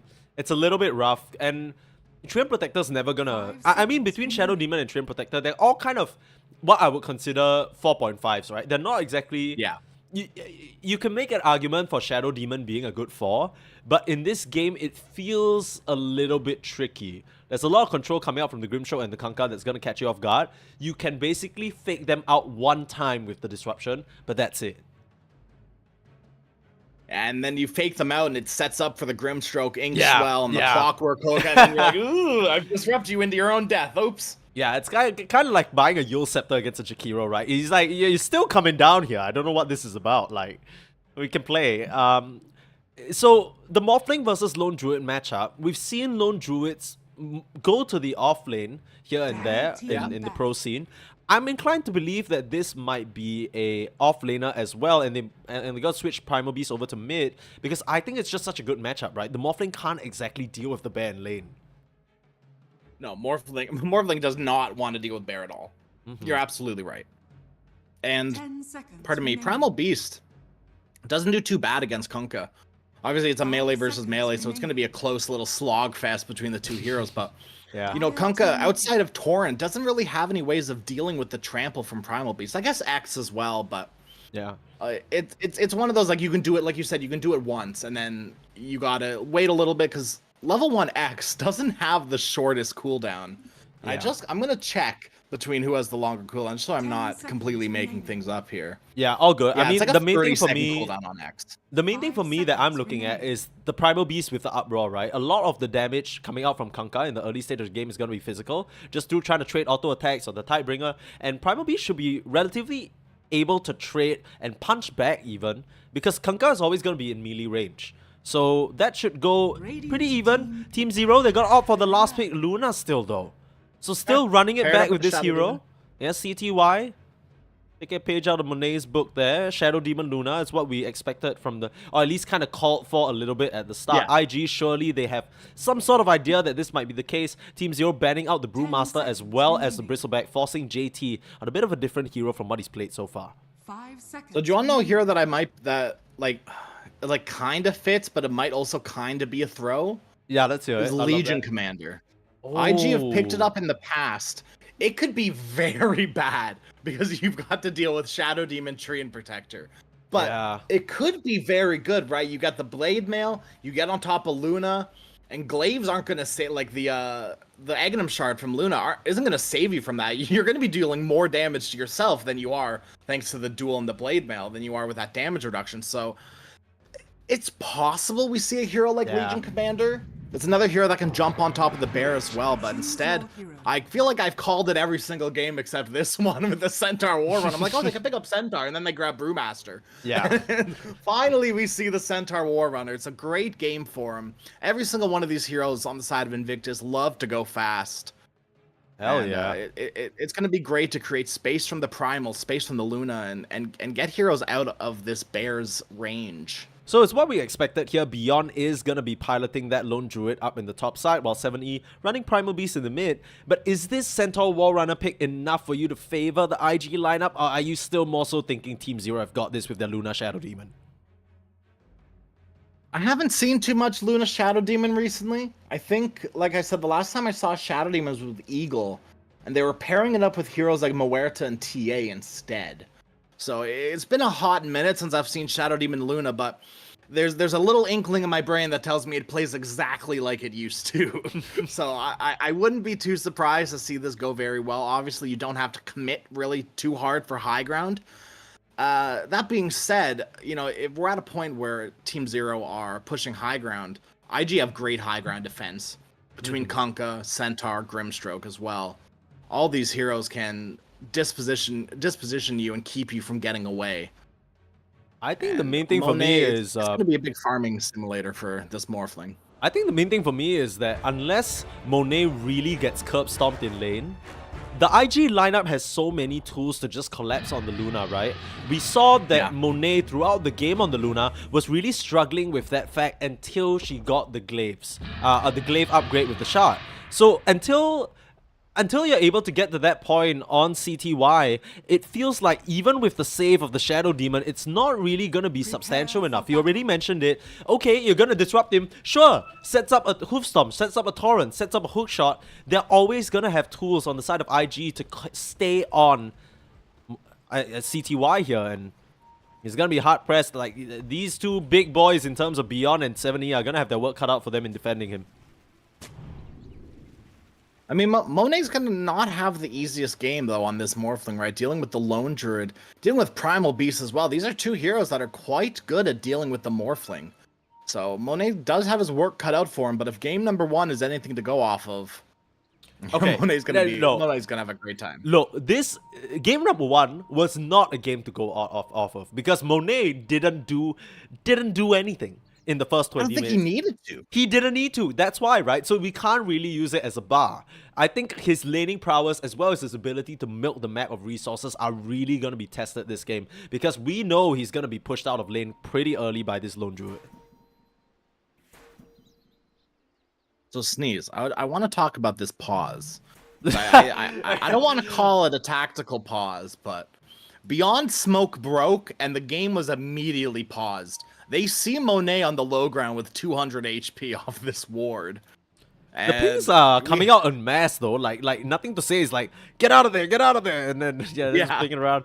It seems like they know something might be up, but surely the team's just dealing with some issues, making sure they're all geared up. This is for their lives in the upper bracket after all. Now, just to remind everyone, upper bracket meaning that even if IG lose or Team Zero lose, they still have a second chance in the lower bracket there.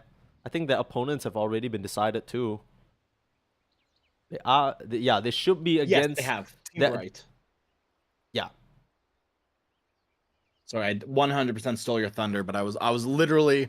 No, that's fine. literally Wait, what do you looking at mean Thunder? You said Team Bright. Like, there was nothing like that was insane about that. You just said the team name. It's true. Yeah.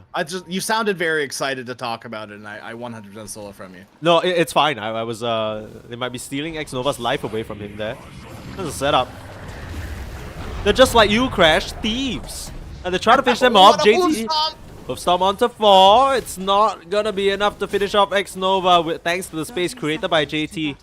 Helping his little Malaysian brother out there. Love to see it. What's the GLHF from? Oh, there it is. There we go. There's the classic X Nova GLHF. Yeah, love it. Love that guy.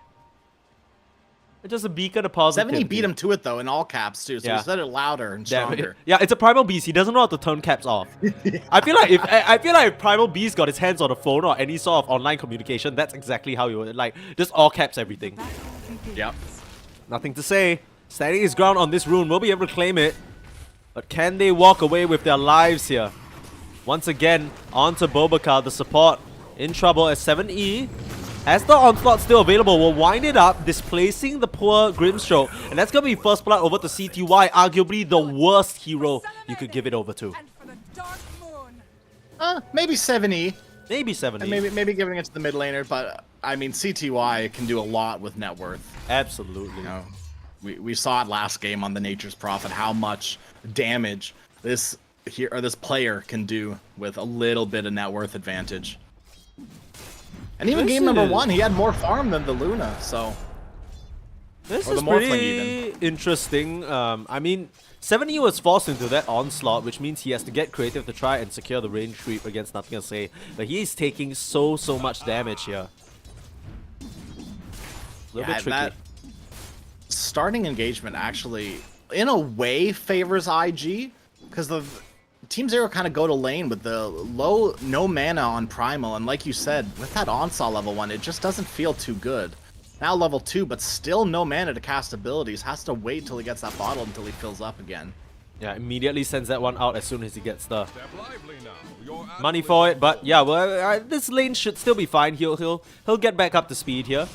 Bot side, we already mentioned this, but this bear is gonna be a big problem. The Clockwork doesn't necessarily put on a lot of damage, and Beyond's gonna be able to keep this alive for quite a hot minute.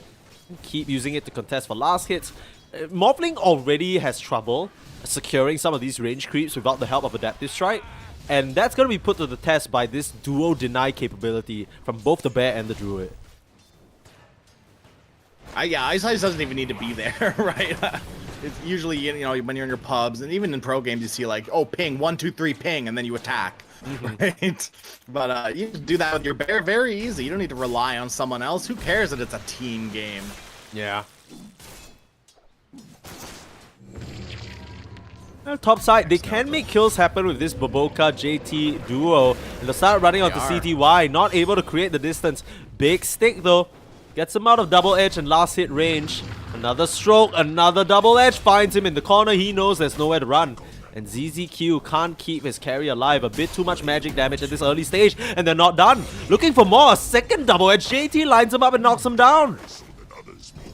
The Centaur last pick coming in clutch here. The most dangerous thing about this lane is their cooldowns. Right, Centaur with the double edge, it's got a 3.5 second cooldown. If there's anything that they're going to change about this hero, I feel like it's going to be the double edge. Like, that is way too low of a cooldown. Maybe an increment, like maybe at level 4, it's 3.5 seconds, but it being level 1, it's just such a strong ability. Paired up with the Grimstroke, who can do quite a bit of damage as well. I guess the idea here is that it does self-damage, right? So you're spamming that out at your own cost.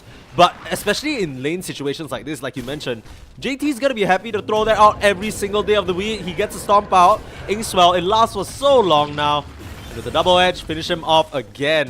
Falling by his axe. not much you can do. CTY and, you know, ZZQ here, if they continue to just keep giving kills over to this Centaur, this timing you're looking to hit is going to be completely nullified because you're never going to get there. Yeah. Yeah, and if Luna doesn't have a good game, well, I mean, we saw what happened to Lunas when they don't have good games. Coming through onto CTY here. Again, I mean, he has a big wand now, but you gotta be so scared here on this Luna. Charge goes wide in the mid lane, 7E. Wasn't really aiming for the Kunkka, was just aiming for the Water Rune. Ice actually gonna be able to deny the Water Rune from... Yeah, X-Nova tries to play interference, but nothing to say. Unfortunately, gonna miss out on that. Stays with an empty bottle. So deep on the CTY. Yeah. He should fall here. He can't do anything though, that's the thing. He can't even show his face in the lane. It's an easy Inkswell, and the only thing limiting them is the mana. It looks like that's a Vanguard complete for Centaur. I think? Question mark? No? No? We're lying? No, we're lying. He's actually going for the phase boots instead. Yeah, I mean, 4-minute Vanguard would be insane. But I think he realizes this lane, it's all about chaining those kills over and over onto CTY. So the phase boots just gonna allow him to keep right on her. It's gonna give you extra protection as well. Like, you're not necessarily gonna be leveling Retaliate. He is holding the point right now, so we'll see what he levels. Yeah, second point in Double Edge. You're not necessarily going to want to level Retaliate into Luna, Tree, and Protector, because they do quite a bit of right-click damage, and, you know, you don't necessarily want to be tanking those. The CTY, going to be a bit of a road to recovery for him. Not doing too hot in terms of the CS, but like we mentioned, this is a hero and player that both can generate net worth out of what feels like thin air. The farming capability on this man can't be understated, and he'll have to put that to full effect here if he wants to stay afloat and still hit that mid-game timing. X-Nova just TPing out, a couple too many poison sacks for him to feel comfortable up here against Ice. Like we mentioned, no surprises that Beyond is doing so well for himself, but big winner of this laning stage is actually Nothing to Say, who has chained up a boat onto 7E. They're looking for the setup. Torrent as well as Inkswell should be enough magic damage, and they take down the Primal Beast in the mid lane. Now, I know this isn't new to the pro scene of Dota 2. But I'm going to call out Baboka's skill build because it's beautiful. And the amount of times my pubbies don't do this, I want everyone to take note and watch. Sneeze. Okay. Everyone needs to see that this is how you build Grimstroke. Phantom's Embrace is too good to pass up. Level 2 into Stroke of Fate does nothing. So all you Grimstrokes, you listen up.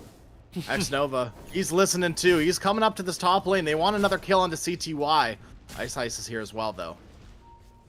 Both supports on both sides, ready to try and play interference, but ZZQ, nice disruption, but Nothing to Say is here as well. That is gonna turn the tides of the fight quite literally, as Ice nowhere to run. Another double edge, and X-Nova will pick that one up. CTY surely now's the time to retreat. You don't want to end up in a Vinci situation here. CTY. Ooh. Yeah. Ooh, I get shivers thinking about it, Sneeze. Yeah, that's what it's become. Sorry, Vinci. But it has to be said. Radiant are scanning.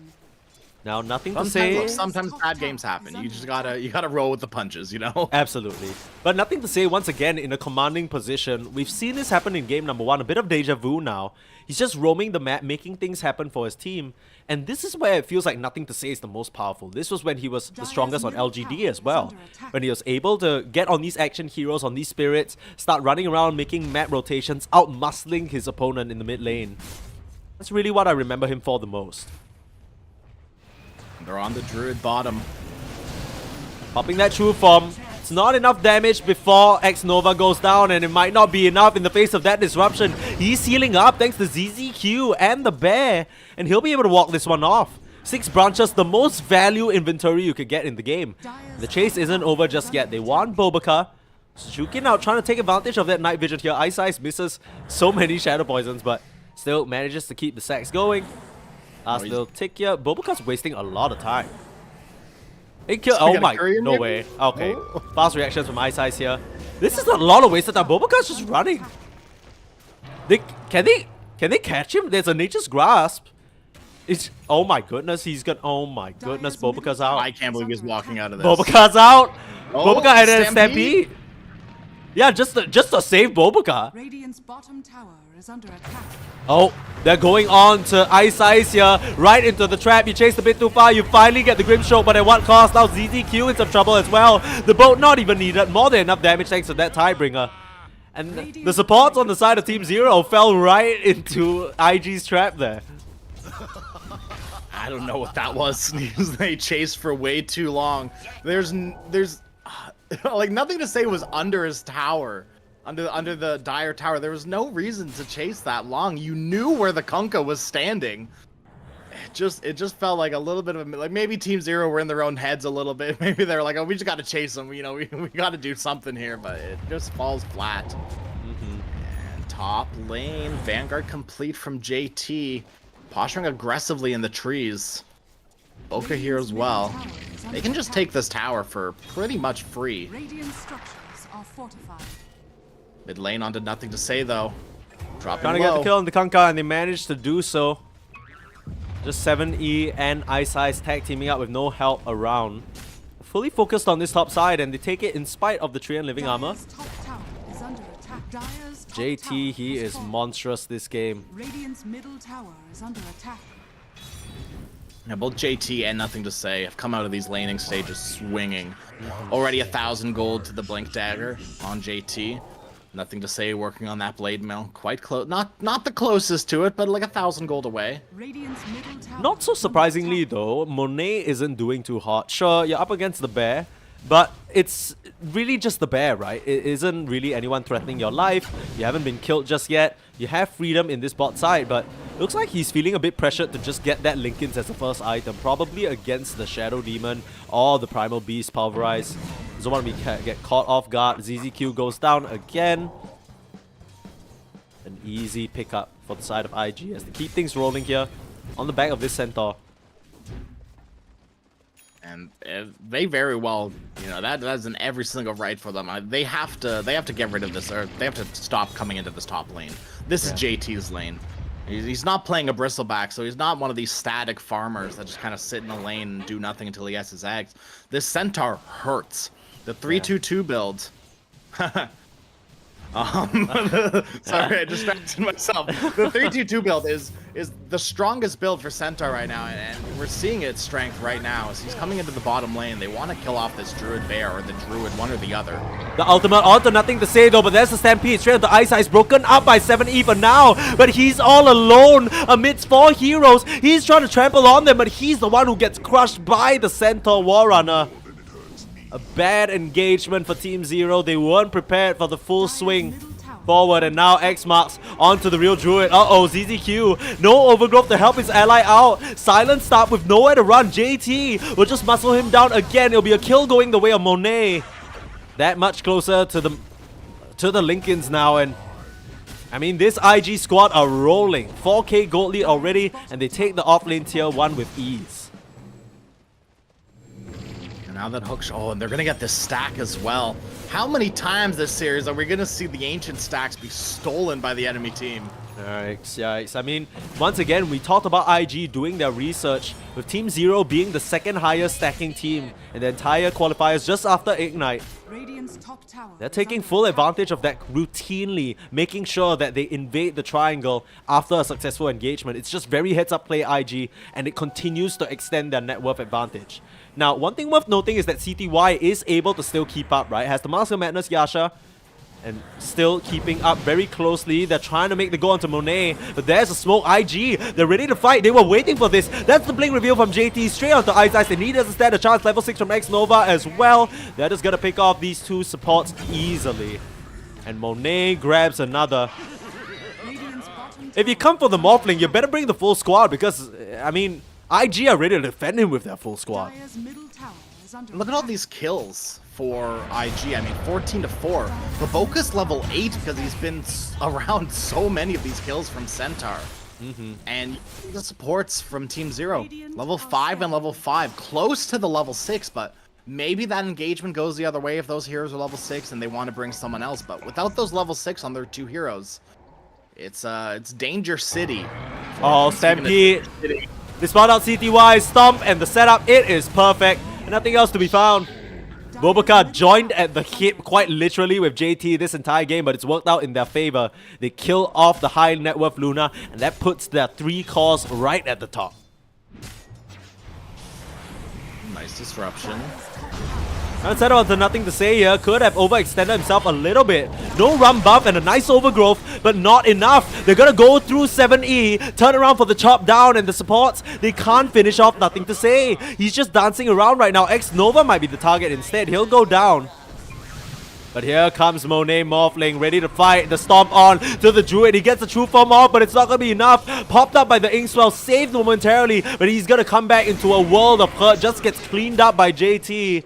And the supports, they just don't have enough tools to make it happen for the squad. Ice as well as ZZQ. Again, we talked about how integral of a part they are for this lineup. But when you put them on 2 defensive, pos 4.5 heroes, what can they do? Yeah, you know, we like to talk about how Ice was so strong on the Weaver. And even, you know, quite impressive on the Primal Beast as well. Shadow Demon's not doing it. It just doesn't feel like it fits into his playstyle. Yeah. I mean, hell, even the Bat Rider was a lot more apt, it felt like. He was able to just tear them a new one with some of these crazy flame breaks. But with the Shadow Demon, it just kind of feels like even he's a bit frustrated at the lack of tools he has, right? He throws out the disruption, and the rest of it, all he can do is watch with the Shadow Poisons. Yeah, we're gonna take a look at the damage at the end of this game, and it's gonna be very sad for Team Zero, right? Both between the Shadow Demon and the Treant Protector. Beyond in a dangerous position. Look at this wraparound from IG. There's no way that Beyond expects this. JT, this is a hoof stomp into an easy kill. He can't even get the raw off. It's on the bear. Wrong target. They'll grab Beyond though. This lone druid hasn't exactly been the answer they were hoping for it to be. Bear's down for 70 seconds, so even when Druid's up, he's going to be very sad. Here comes nothing to say. Held at bay by the disruption, so not able to pursue any further, but Monet's just free to work on this tower in the bot side. Completely unbothered. Then this is where Monet is best. Lincoln Sphere already, which means that even a long-range disruption not going to catch him. A Lucent Beam, no less. And he's feeling so comfortable to just, even at half HP, just push this tower all by himself. He'll get it too. Such a smart pickup with the Lincoln Sphere. I want to talk about it for a little bit because it's one of those items that you're like, oh, they've got Lucent Beam, they've got Disruption, they have Leech Seed, they have a lot of ways of dealing with them, but right now, those heroes want to be nowhere near the Morphling. The reason that this Lincoln Sphere has been purchased is for that Pulverize, and for that Pulverize specifically. It's going to stop any sort of aggression that Primal Beast wants to make a play onto this Morphling, and now look who's going on who. Oh, Monet. The hunter becomes the hunted. I got my Lincolns now. What you gonna do to me, buddy? All I can do is blade mail to slide through him. He'll trample you down with your own spell. 70, that has got the sting. As JT will be the one to claim that kill. They've left Bobakar, nothing to say behind though, but is this enough? They lose Ice, and now they're on to nothing to say. He has a regen and a tidal wave pushing them all out of the way. Sayonara. And he has a regen rune in the back pocket too. Nothing to fear for this Kanka with the run buff. They are just getting out manhandled on every side of the map. The pings come through. They know ZZQ is just dewatering in this area, but they don't want to let him go lightly. Rocket's gonna scout him and bam, dead again. JT right on the money. He has been spectacular with this Centaur. This is the build that every Centaur wants to go when you play Centaur. That's just right. Vanguard, Blink, Heart. Yeah. And then into Shard, ideally. Yes. This is everything you want from a Centaur. You don't want to build Stinky Pipe, Stinky Lotus Orb. Oh, no. Right into Heart, right? Multiple Hearts, even.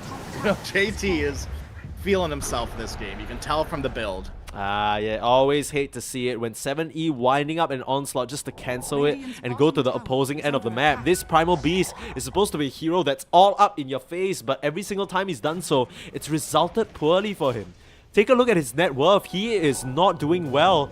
It might have just started as early as the laning stage. Oh, Beyond. He's gonna get saved momentarily by Ice. They turn around with the Shadow Demon out, but the full cavalry, the Water Park, it's not even needed. They just have a wave, and you're getting swept away by it. Monet and nothing to say. Surge forward and leave no survivors there. they just have so many tools to catch you off. In comparison to Team Zero, I think once again we're seeing a situation where you have defensive tools, but not enough to match the overwhelming aggression that IG can bring. Yeah, and it comes down to draft sneeze. I think this is a big misstep from Zero, right? Drafting Shadow Demon, Treant Protector. I don't want to talk about it too long again for like the third time, but I do want to come back around to it a little bit just because it is so, like, it's really showing, right? So what you had a Demonic Purge on someone, right? The Shadow Demon is just feeling really flat because the Luna's feeling really flat. CTY does have a BKB, but he forego the Manta style for it. That means CTY is looking to fight. There must be some team comms going on right now where Team Zero are like, okay, we need to fight. We need to do something right now, and Luna, you need to start joining us. Yeah, the tricky thing is, though, brilliantly placed deep wards, spotting out any sort of maneuver. They've cleared out the common areas with some sentries, but IG should have an idea that this is coming. I mean, hell, the Luna's showing alone in the mid lane, surely. There's no way she's alone. They will sniff that one out. Just back out, split out, and keep farming on the map here. No rush for them. They understand how far ahead they are. 23-5 right now. It's not an elimination game, so, you know, Team Zero, they'll have time to regroup if they do end up losing here and dropping to the lower bracket. But like we said, it's an uncomfortable reality to face against teams of such a caliber. They'd love to get Monet here, but once again, that's where the Manta and the Lincolns comes into play. He's already used it. They could find this Morphling, but he started the Strength Morph. Can they get him in time? The Storm from JT breaks it all up, and Monet able to waveform. Say goodbye to your chances. Say goodbye to your life in the upper bracket. It feels like a tidal wave surging through all of them. They're all dropping so low. The Bear turning around doing the damage, and CTY should be able to finish up. Nothing to say. The last touch, no! They can't even find the Kunkka. They finally finish him off with ZZQ's branches, but he has nowhere to run. Blocked up by X-Nova. The supports die as well, and it's gonna be a team wipe. JT is godlike. What an insane performance on this Centaur here. And IG, they look like they're gonna swoop their way to a Game 3 victory in short order. No Aegis, no problem. Right up onto the high ground. JT and Monet charging ahead. No better time than after a team wipe. A 3k gold exchange. They might have gotten nothing to say, but other than that, there was nothing left for them to get. JT, what a beautiful hoof stomp, man. Yeah. The engage and the coordination coming out from these IG guys. We talked a bit about the shaky start for them here, but it's all coming together now. It's showing in the team fights, heading towards the Tormentor, denying even more. This advantage just continues to grow, and it might not be the end of the game yet, but for a Luna lineup, yeah, you have the BKB of the shard, but CTY still felt like she just melted.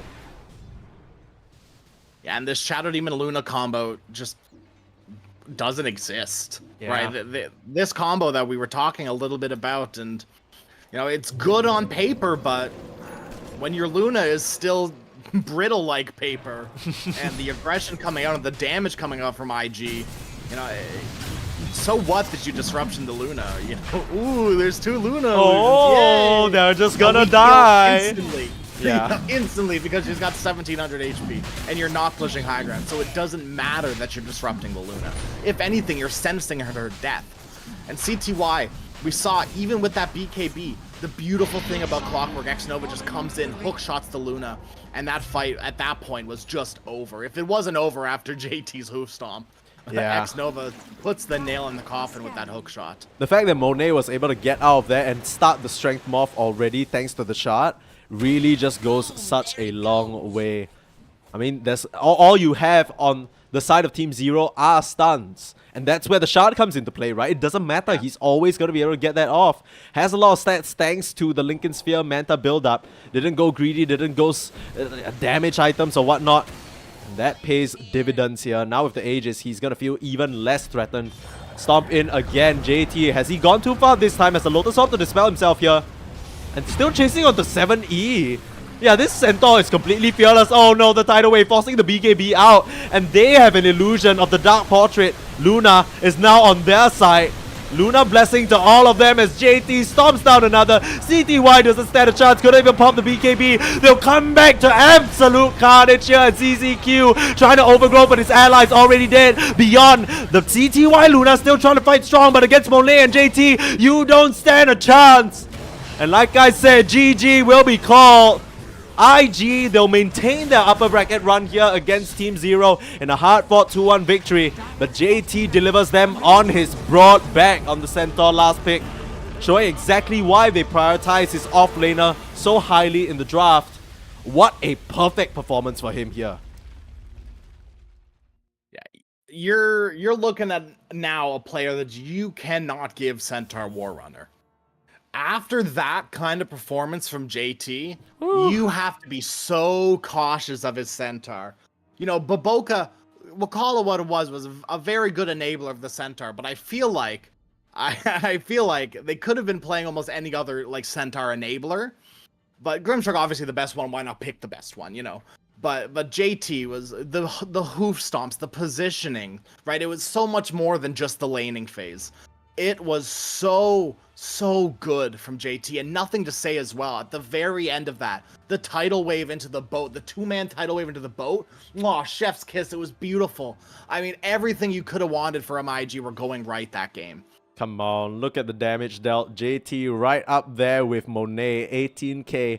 And Bobaka, definitely the right play to just stay conjoined to JT that entire fight. Or that entire game, right? So it's so easy to play when you just have Perma Inkswell on Centaur. These kills are so much more doable. And really excellent stuff from Invictus Gaming. This is the lineup they were hoping to see. A little bit of a fumble in Game 2, I think getting caught off guard by some of the creative strategies from Team Zero. But they slam it home and maintain their place here in the closed qualifiers upper bracket. And yeah, I mean, that wraps up our, can you believe it, first series of the day.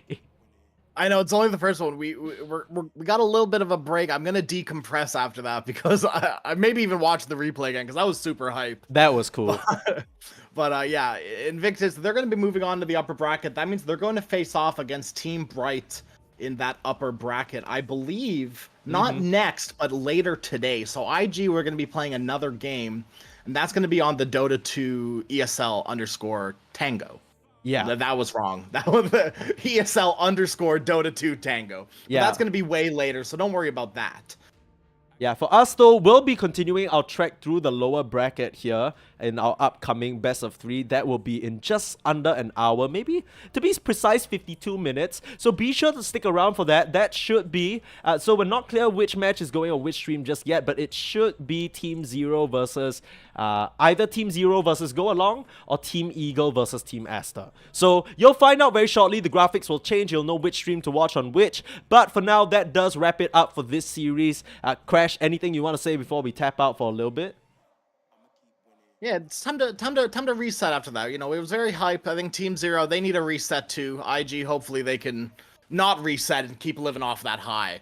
Because they played phenomenally this series. Yeah, I have something to say though before we go. JT Malaysia Pride.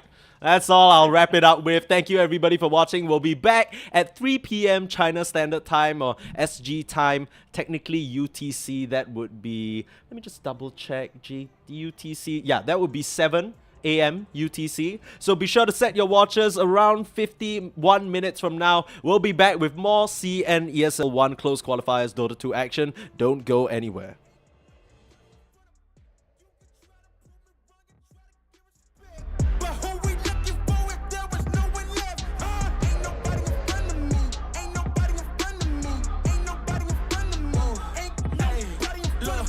See girl as the competition, but if you go against me, you the opposition. But if you wanna take to look like you can close the distance, I'ma give it A forever since you're so persistent. With you, I'm just practicing, cause I'm back to back, let's get back to winning. As a matter of fact, I'm not that forgiving, cause you did this to yourself, that's a bad decision. I don't see no one in front of me, you is a ghost, you ain't got a soul. Whoa, always say that they gon' come for me, knowing they won't, they doing the most. Whoa, chasing my, gotta get already, not selling my, you on the, y'all moving, ready to, whoa.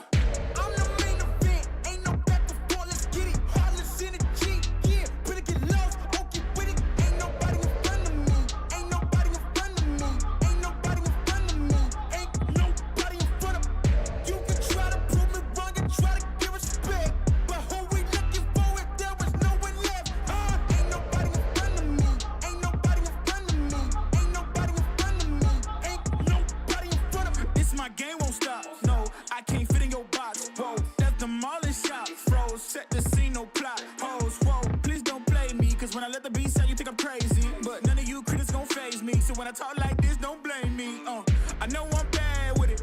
against a goat, that's bad business. All the yellow jokes so sad with it. To me, it's just a ghost, still get mad with me. Just, it's a mind, gotta get already. Not selling my, you on the, y'all moving, ready to, whoa. I'm the main event, ain't no back before, let's get it. Heartless in the G, yeah, better get lost, don't get with it. Ain't nobody in front of me, ain't nobody in front of me, ain't nobody in front of me, ain't nobody in front of me. You can try to prove me wrong and try to give respect, but who we looking for if there was no one left?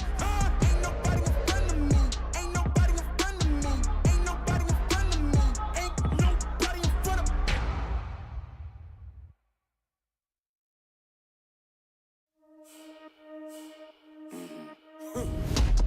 Everybody trippy, yeah, we coming, yes, they're back. Yeah, we walking with a body bag full of cash. Cut from a different rary, raise it like a flag. Unapologetic. We gon' keep running it back, running it back, running it back. Running it back, running it back. And that's we gon' keep running it back, running it back, running it back.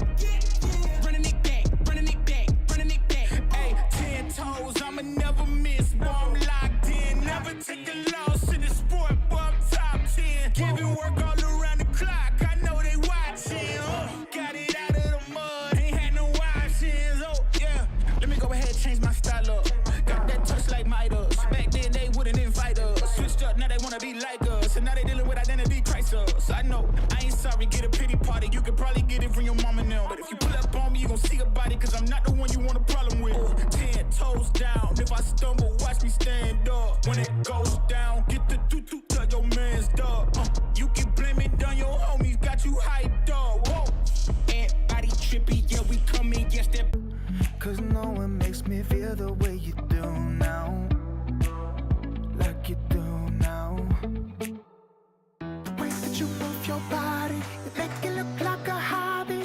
Every time that you touch me, it's electricity. Things we discovered underneath last night's covers. Everything came so easy. It's electricity. Electricity. Whoa. It's electricity. Electricity. It's electricity. When it's late at night, I feel you on my skin. My skin. You're all that's on my mind. It's finally sinking in. You're it. I know you're feeling different when you're stressed out. But even with no makeup, you still stand out. Cause no one makes me feel the way you do now. Like you do now. Way that you move your body, you make it look like a hobby. Every time that you touch me, it's electricity. Things we discovered underneath last night's covers. Everything came so easy. It's electricity. Electricity.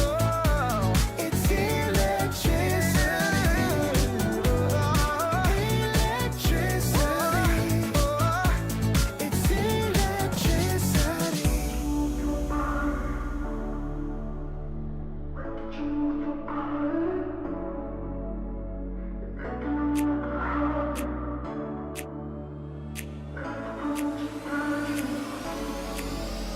The way that you move your body, you make it look like a hobby. Every time that you touch me, it's electricity. Things we discovered underneath last night's covers. Everything came so easy. It's electricity. Electricity. It's electricity. You move your body. Electricity. You move your body. It's electricity.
house by the lake, bought that.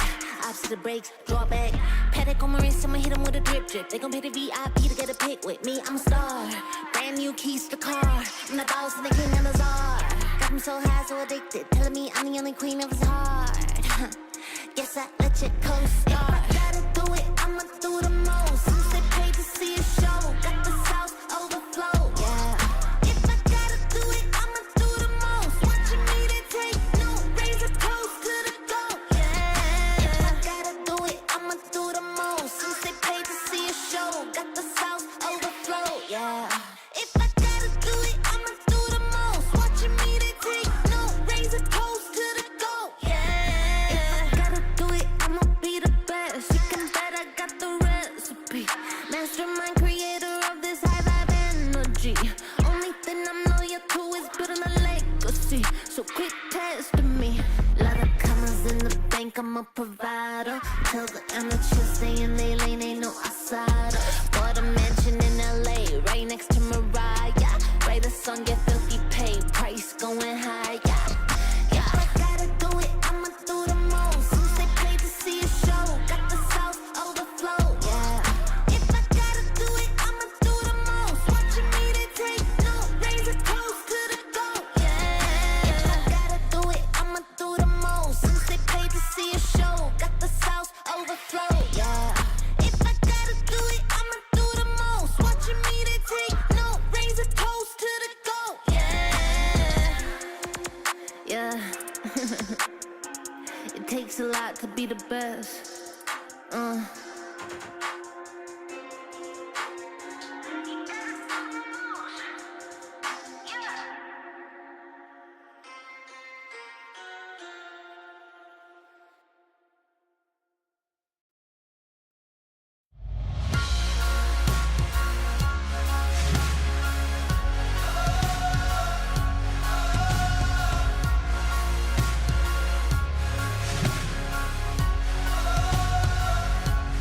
Neues Kapitel, weißes Papier, Seite um Titel, Mitte 20 und hier, Zeile für Zeile, offener Blick, find nur beim nach vorn sehen zu mir selber zurück. Und auch wenn's irgendwie nur eine Plattitüde ist, der Augenblick zerfällt, hält man ihn fest. Und wenn ich's richtig sehe und verstanden hab, dann sagt er selbst, wenn man ihn ziehen lässt, ich geh einfach nur los, irgendwo hin, auf jeden Weg. Ob klein oder groß, wartet ein Sinn und wir haben's erlebt. Nein, ich hab noch nicht genug, wart mal wieder auf die Flut. Schwimm oder schweb, Leben ist Leben, Leben ist Leben. Solange sich alles bewegt, solange sich alles bewegt. Lieber neue Gedanken aufleisen sollen, statt ewig im Gestern mit den alten Parolen. Nun ist die Währung, der Weg ist das Ziel. Kostet die Welt dann vielleicht gar nicht so viel. Und auch wenn manches davon sicher Plattitüden sind, man fühlt genau, wenn es stimmt. Ich geh einfach nur los, irgendwo hin, auf jedem Weg. Ob klein oder groß, wartet ein Sinn und wir haben's erlebt. Nein, ich hab noch nicht genug, wart mal wieder auf die Flut. Schwimm oder schweb, Leben ist Leben, Leben ist Leben. Solange sich alles bewegt und unter mir, da hör ich die Sirenen singen. Ein Teil von mir will gern gleich hier zu ihnen sinken. Doch ich widersteh, hör auf mein Herz, ich geh. Ich werd nur kurz zum Abschied winken. Und dann einfach nur los, irgendwo hin, auf jedem Weg. Ob klein oder groß, wartet ein Sinn und wir haben's erlebt. Nein, ich hab noch nicht genug, Wach mal wieder auf die Flut. Schwimm oder schweb. Leben ist Leben. Leben ist Leben. Solange sich alles bewegt.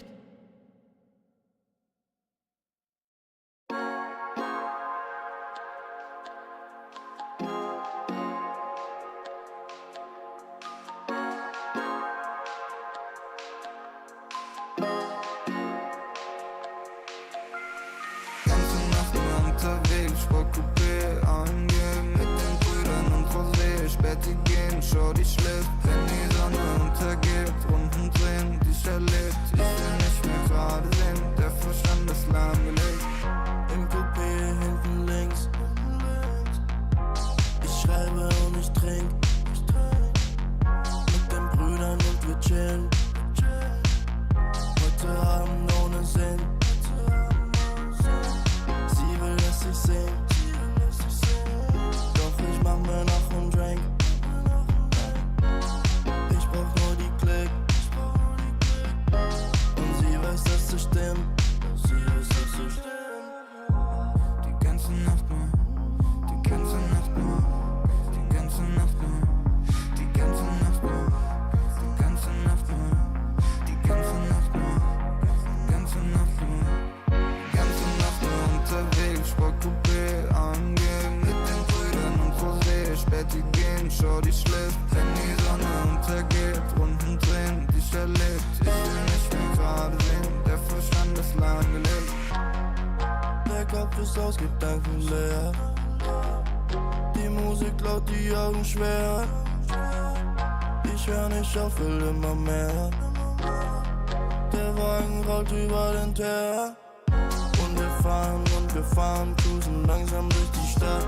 Ohne Plan, aber Kippe aus dem Fenster, ich erschaff. Wie gehabt, holen für den Body anerkannte Saft. 8 und 8, das so laut, dass du in der ganzen Stadt. Die ganze Nacht nur, die ganze Nacht nur, die ganze Nacht nur, die ganze Nacht nur, die ganze Nacht nur, die ganze Nacht nur, die ganze Nacht nur, die ganze Nacht nur unterwegs, Sportcoupé angehen, mit den Brüdern und Rosé, Späti gehen, Shorty schläft, wenn die Sonne untergeht, Runden drehen, die ich erlebt, ich will nicht mehr gerade sehen, der Verstand ist lahmgelegt.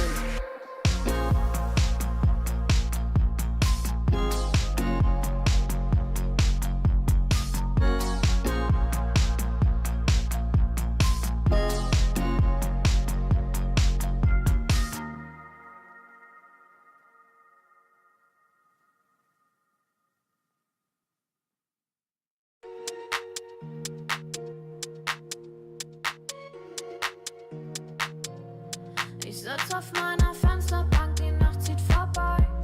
Ich blick über den Tellerrand, trinke Sekt auf Eis. Ein Teufel und ein Engel tanzen auf dem Parkett. Vielleicht sind wir unsterblich, müssen nie wieder weg. Ich sitz auf meiner Fensterbank, die Nacht zieht vorbei. Ich blick über den Tellerrand, trinke Sekt auf Eis. Ein Teufel und ein Engel tanzen auf dem Parkett. Vielleicht sind wir unsterblich, müssen nie wieder weg. Backpack, Kippen und Drinks gegen Tristesse. Großstadtbild, komm mir nicht weg. Kopf fragt, mach kein Pisstest, nein. Ich will nicht auf deiner Party gehen. Engel und Teufel tanzen schwanzig. Von deinen Lippen tropft der Chardonnay. Ich küss ihn weg, bevor du schlafen gehst. Auf meiner Fensterbank, die Nacht zieht vorbei. Ich blick über den Tellerrand, trinke Sekt auf Eis. Ein Teufel und ein Engel tanzen auf dem Parkett. Vielleicht sind wir unsterblich, müssen nie wieder weg. Ich sitz auf meiner Fensterbank, die Nacht zieht vorbei. Ich blick über den Tellerrand, trinke Sekt auf Eis. Ein Teufel und ein Engel tanzen auf dem Parkett. Vielleicht sind wir unsterblich, müssen nie wieder weg. Faded auf den Wohnzimmerdielen. Baby, sag, wieso sind wir hier? Kann sein, dass wir den Boden verlieren. Wir heben ab morgens um 4. Ich sitz auf meiner Fensterbank, die Nacht zieht vorbei. Ich blick über den Tellerrand,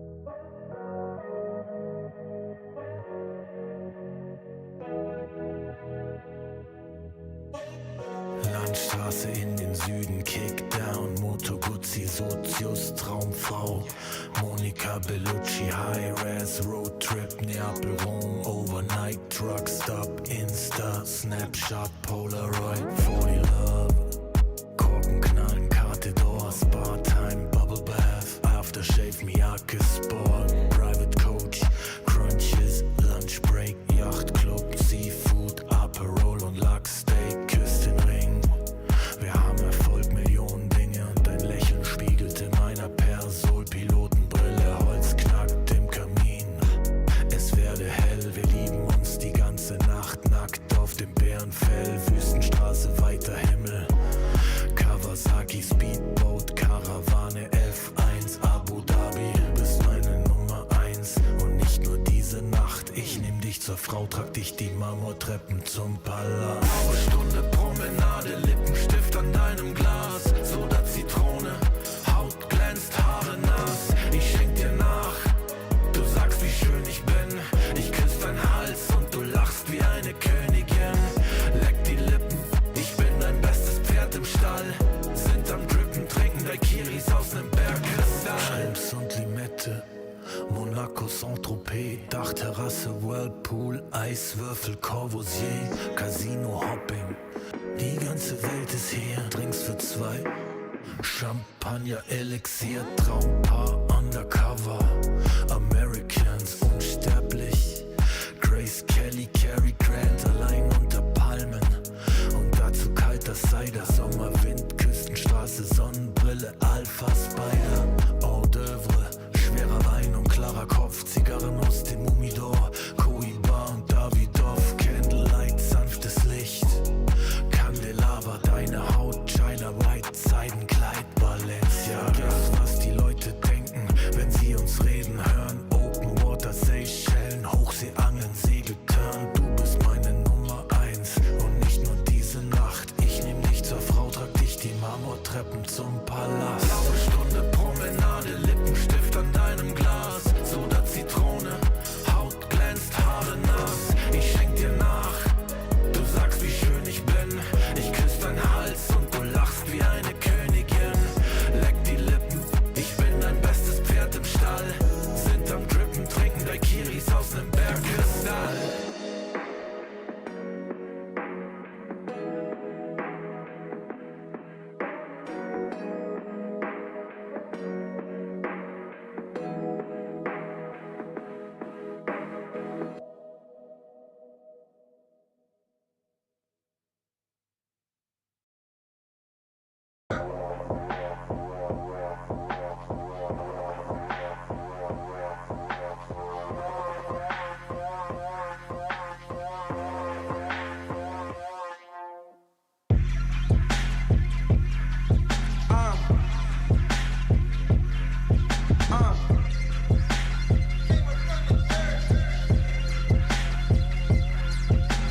Lanes in my way, they might have to get murked. Approach me with caution, might have to get hurt. I tower from the treetop, but I came up from the dirt. That shotty like a detox, hit the pump and go berserk. Yeah, I don't care. You might get found in the middle of nowhere. Yeah, approach me with caution, might have to get hurt. That shotty like a detox, hit the pump and go berserk. That shotty like a detox, hit the pump and go berserk. I think y'all in my way, so tell me which one going first. You end up in the hearse, you end up in the grave. That shotty like a detox, hit the pump and you enslaved. Hey, yeah, I don't care. You might get found in the middle of nowhere. Yeah, that shotty like a detox, hit the pump and go berserk. I think y'all in my way, so tell me which one going first. Scroll through my living room, chosen the pinnacle. I jump into the spotlight ever since I seen the hidden view. Move how I move, I don't know who you approaching. I'm Jordan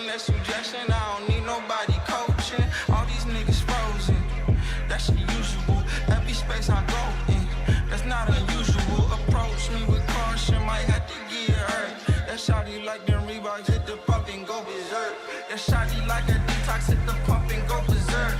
I think y'all in my way, so tell me which one going first. You end up in the hearse, you end up in the grave. That shotty like a detox, hit the pump and you enslaved. Hey, yeah, I don't care. You might get found in the middle of nowhere. Yeah, that shotty like a detox, hit the pump and go berserk. I think y'all in my way, so tell me which one going first. That shotty like a detox, hit the pump and go berserk. I think y'all in my way, so tell me which one going first. You end up in the hearse, you end up in the grave. That shotty like a detox, hit the pump and you enslaved. Hey, yeah, I don't care. You might get found in the middle of nowhere. Yeah, that shotty like a detox, hit the pump and go berserk. I think y'all in my way, so tell me which one going first.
not a king, I'm the king.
A very warm welcome back. It was a bit of an extended break, but we're following Team Zero through their now lower bracket run. That was quite a tight series up against IG, ending in a 2-1.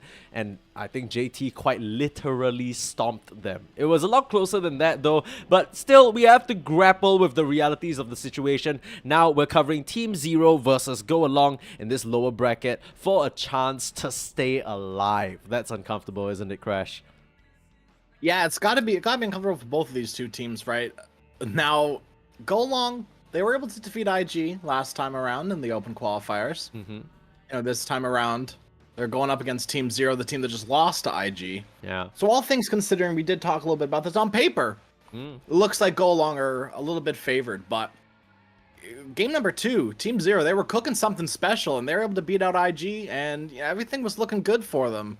Game 1 and 3 were a little sloppy, but I think that came down to the draft a lot of the times. Yeah, it felt like Team Zero were drafting something special, and by special, I really just mean no disables. No disables to deal with a couple of key heroes, and that's kind of what did them in, it felt like. A lot of pressure, too much on 7E on one of the Pango games. On the other, it felt like the Bristleback wasn't really quite hitting right. And maybe that's why we see, it's one of those things in the meta where, there are strong heroes, and then you keep banning them out.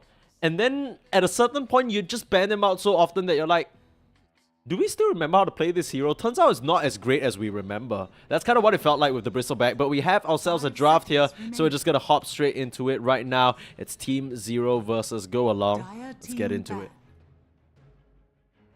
So one hero that we haven't really seen contested in our following of these this close qualifiers is the AA. Both of these two teams, taking a look, really like AA. Go Along first picked it twice, and Team Bright have picked it 3 times previously. They only first picked it once. So that was a mouthful to say. But Team Bright, they also favor the Muerta, first pick in 3 of their games most recently. Yeah. Go Along. That's a hero that's not being banned out. You gotta do something. Absolutely here. I like the Centaur ban mostly because of maybe a bit of JT PTSD, but also it's a Meliodas or Killer, the position 3 on Go Alongs. It's a specialty of his. It's something that he likes to pick up. It's comfortable. The Earth Spirit ban out for 7E though. We saw the amount of work he was able to do on it against IG in that game number 2. That was definitely something that inspires a bit of fear beyond Primal Beast as well. 7E's Primal Beast, maybe not so much. I don't know about that one. But definitely heroes that can start and get things going. And we talked already about Team Zero. Regardless of how creative their drafts are, it seems that they succeed the most when they're able to empower their supports to make moves. Ice Ice and ZZQ so integral to this team's success that if you neuter them or put them on defensive heroes that don't really have any kill capability on them, and they're on oh my goodness, on their own, that's where things get a little bit tough for the squad. Yeah, I think I'd like to see something along the lines of like a Treant Protector Dark Willow for Ice Ice ZZQ. Right, Treant gets vision, is able, and just those 2 heroes right by themselves are able to find pickoffs around the map. You don't even necessarily need that 3rd hero. Obviously, it would be great, but you don't really need them with those 2 heroes by themselves. True. And I don't know, Treant still looking pretty good into the Weaver. It's not too bad. The Dark Willow either, but Team Zero, they're going to pick up this hero that they favored many times in the past. Absolutely. A very easy flex for them between CTY, Ice Ice, or hell, even ZZQ. Technically, this Muerta could fill 3 roles here, but Go Along snatch up the Weaver for themselves, which is another favorite of Team Zero's. So one that once might be able to scare them with, I think Shentai on the position 4 as well does pretty decently with it. Let's see how well they can make things happen here. I think Shentai was the one who brought it out in some of their previous series as well. Banning out the Kanka and the Naga Siren, so no watery shenanigans across the board, whether it's position 2 or position 1. That kind of tells me that, that kind of signs to me that once might be actually playing this Weaver, because the Kanka and the Naga would be very horrible matchups for it if it was position 1. Yeah, I think you're probably right on that. Could still be the 4 if they're still not, like, if they're not feeling it, they can always swap it up later in the draft. But I think for right now, it's definitely safe to say that this is probably going to be a core Weaver. I mean, so strong right now, right?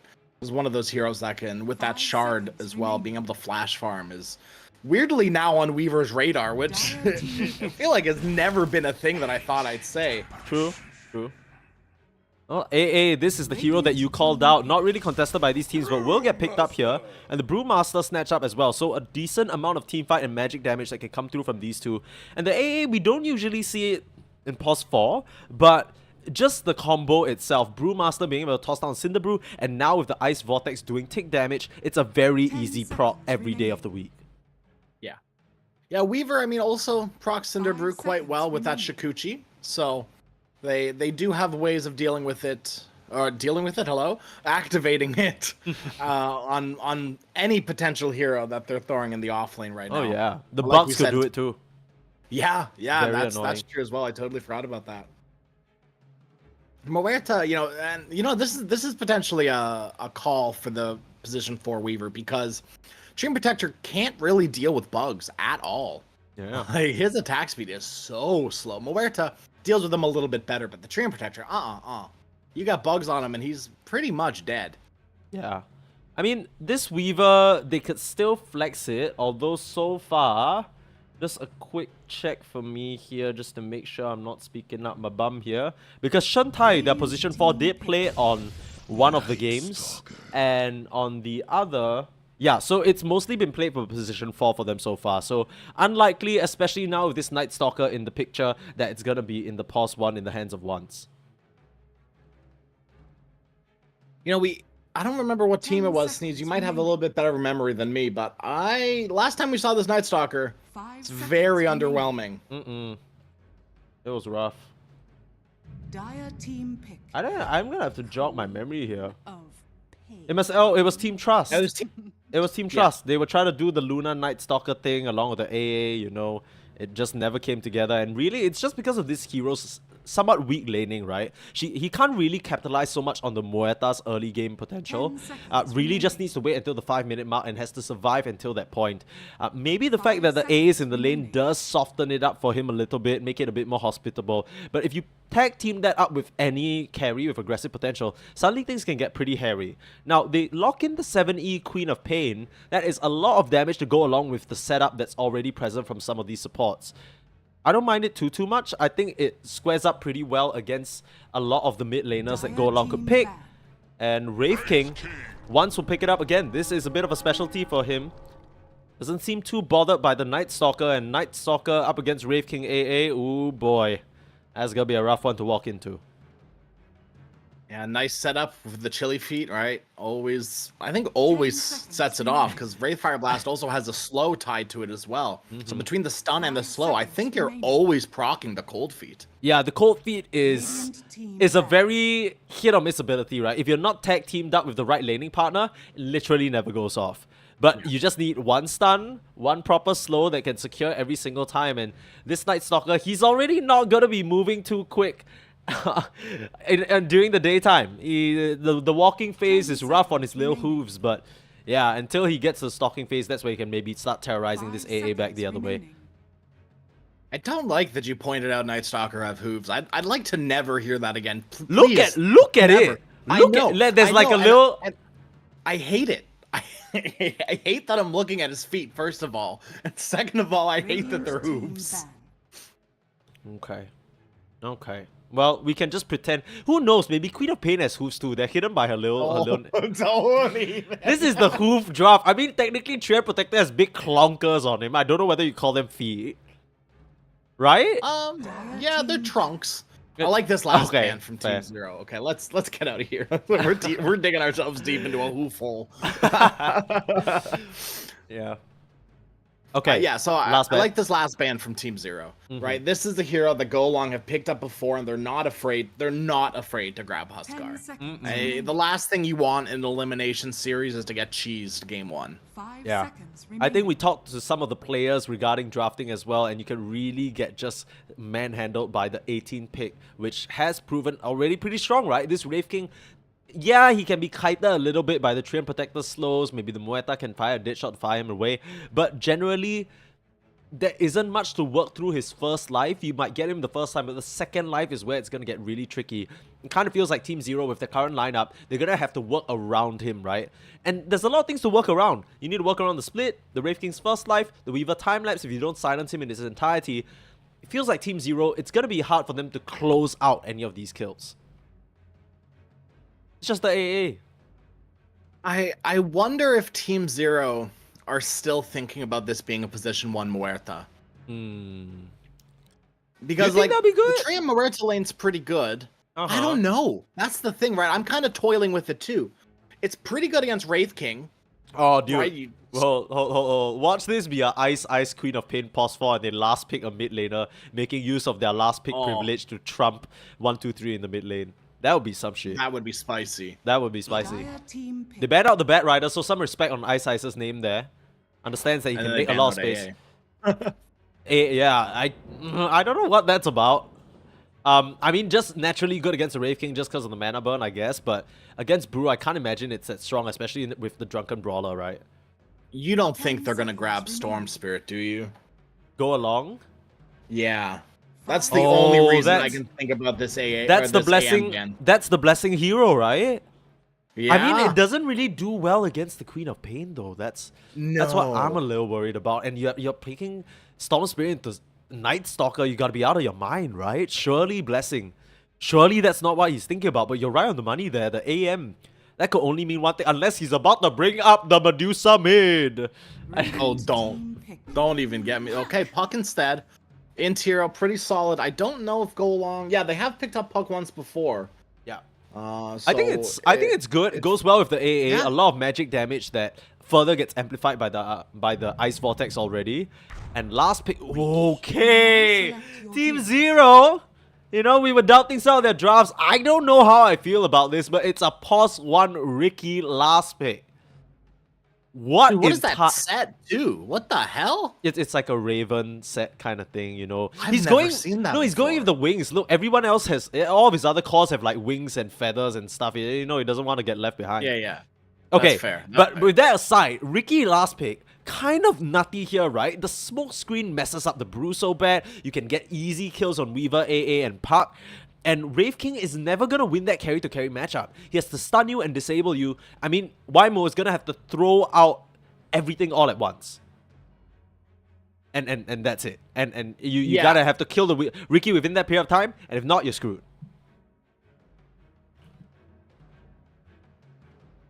Is there a draft scene? I know you'll usually ask me this one, but I'm gonna turn the tides Team on Zero. you this time around. Team Zero. Yeah? Team Zero. Zero All the way. The This Ricky come stole on. your heart. Come on. This is so sick. I mean, it's very high variance, right? Team Zero have drafted themselves a lineup that is gonna basically feast or famine on their own performances, but I think this is the best way to do it. You know, you've just got sent to the lower bracket. Maybe you're not necessarily feeling the most confident, but there won't be a better way to dig yourself back up from that hoof hole than picking another hero with hooves. No. Ricky has hooves. Welcome to the reality. They are hoof drafting in full force here. What can you do? We weren't ready for it. We weren't. We were not. I don't think Go Long were ready for it either, I don't think. honestly. Yeah, I don't think anyone was ready for it. I wouldn't have seen this coming. And they won't see the Ricky coming. Isn't it perfect? It is, and oh man, the possibilities of this Team Zero draft are so high. Yeah, right. Yeah. But it goes both ways. They have a chance of just getting absolutely stomped by Go Along.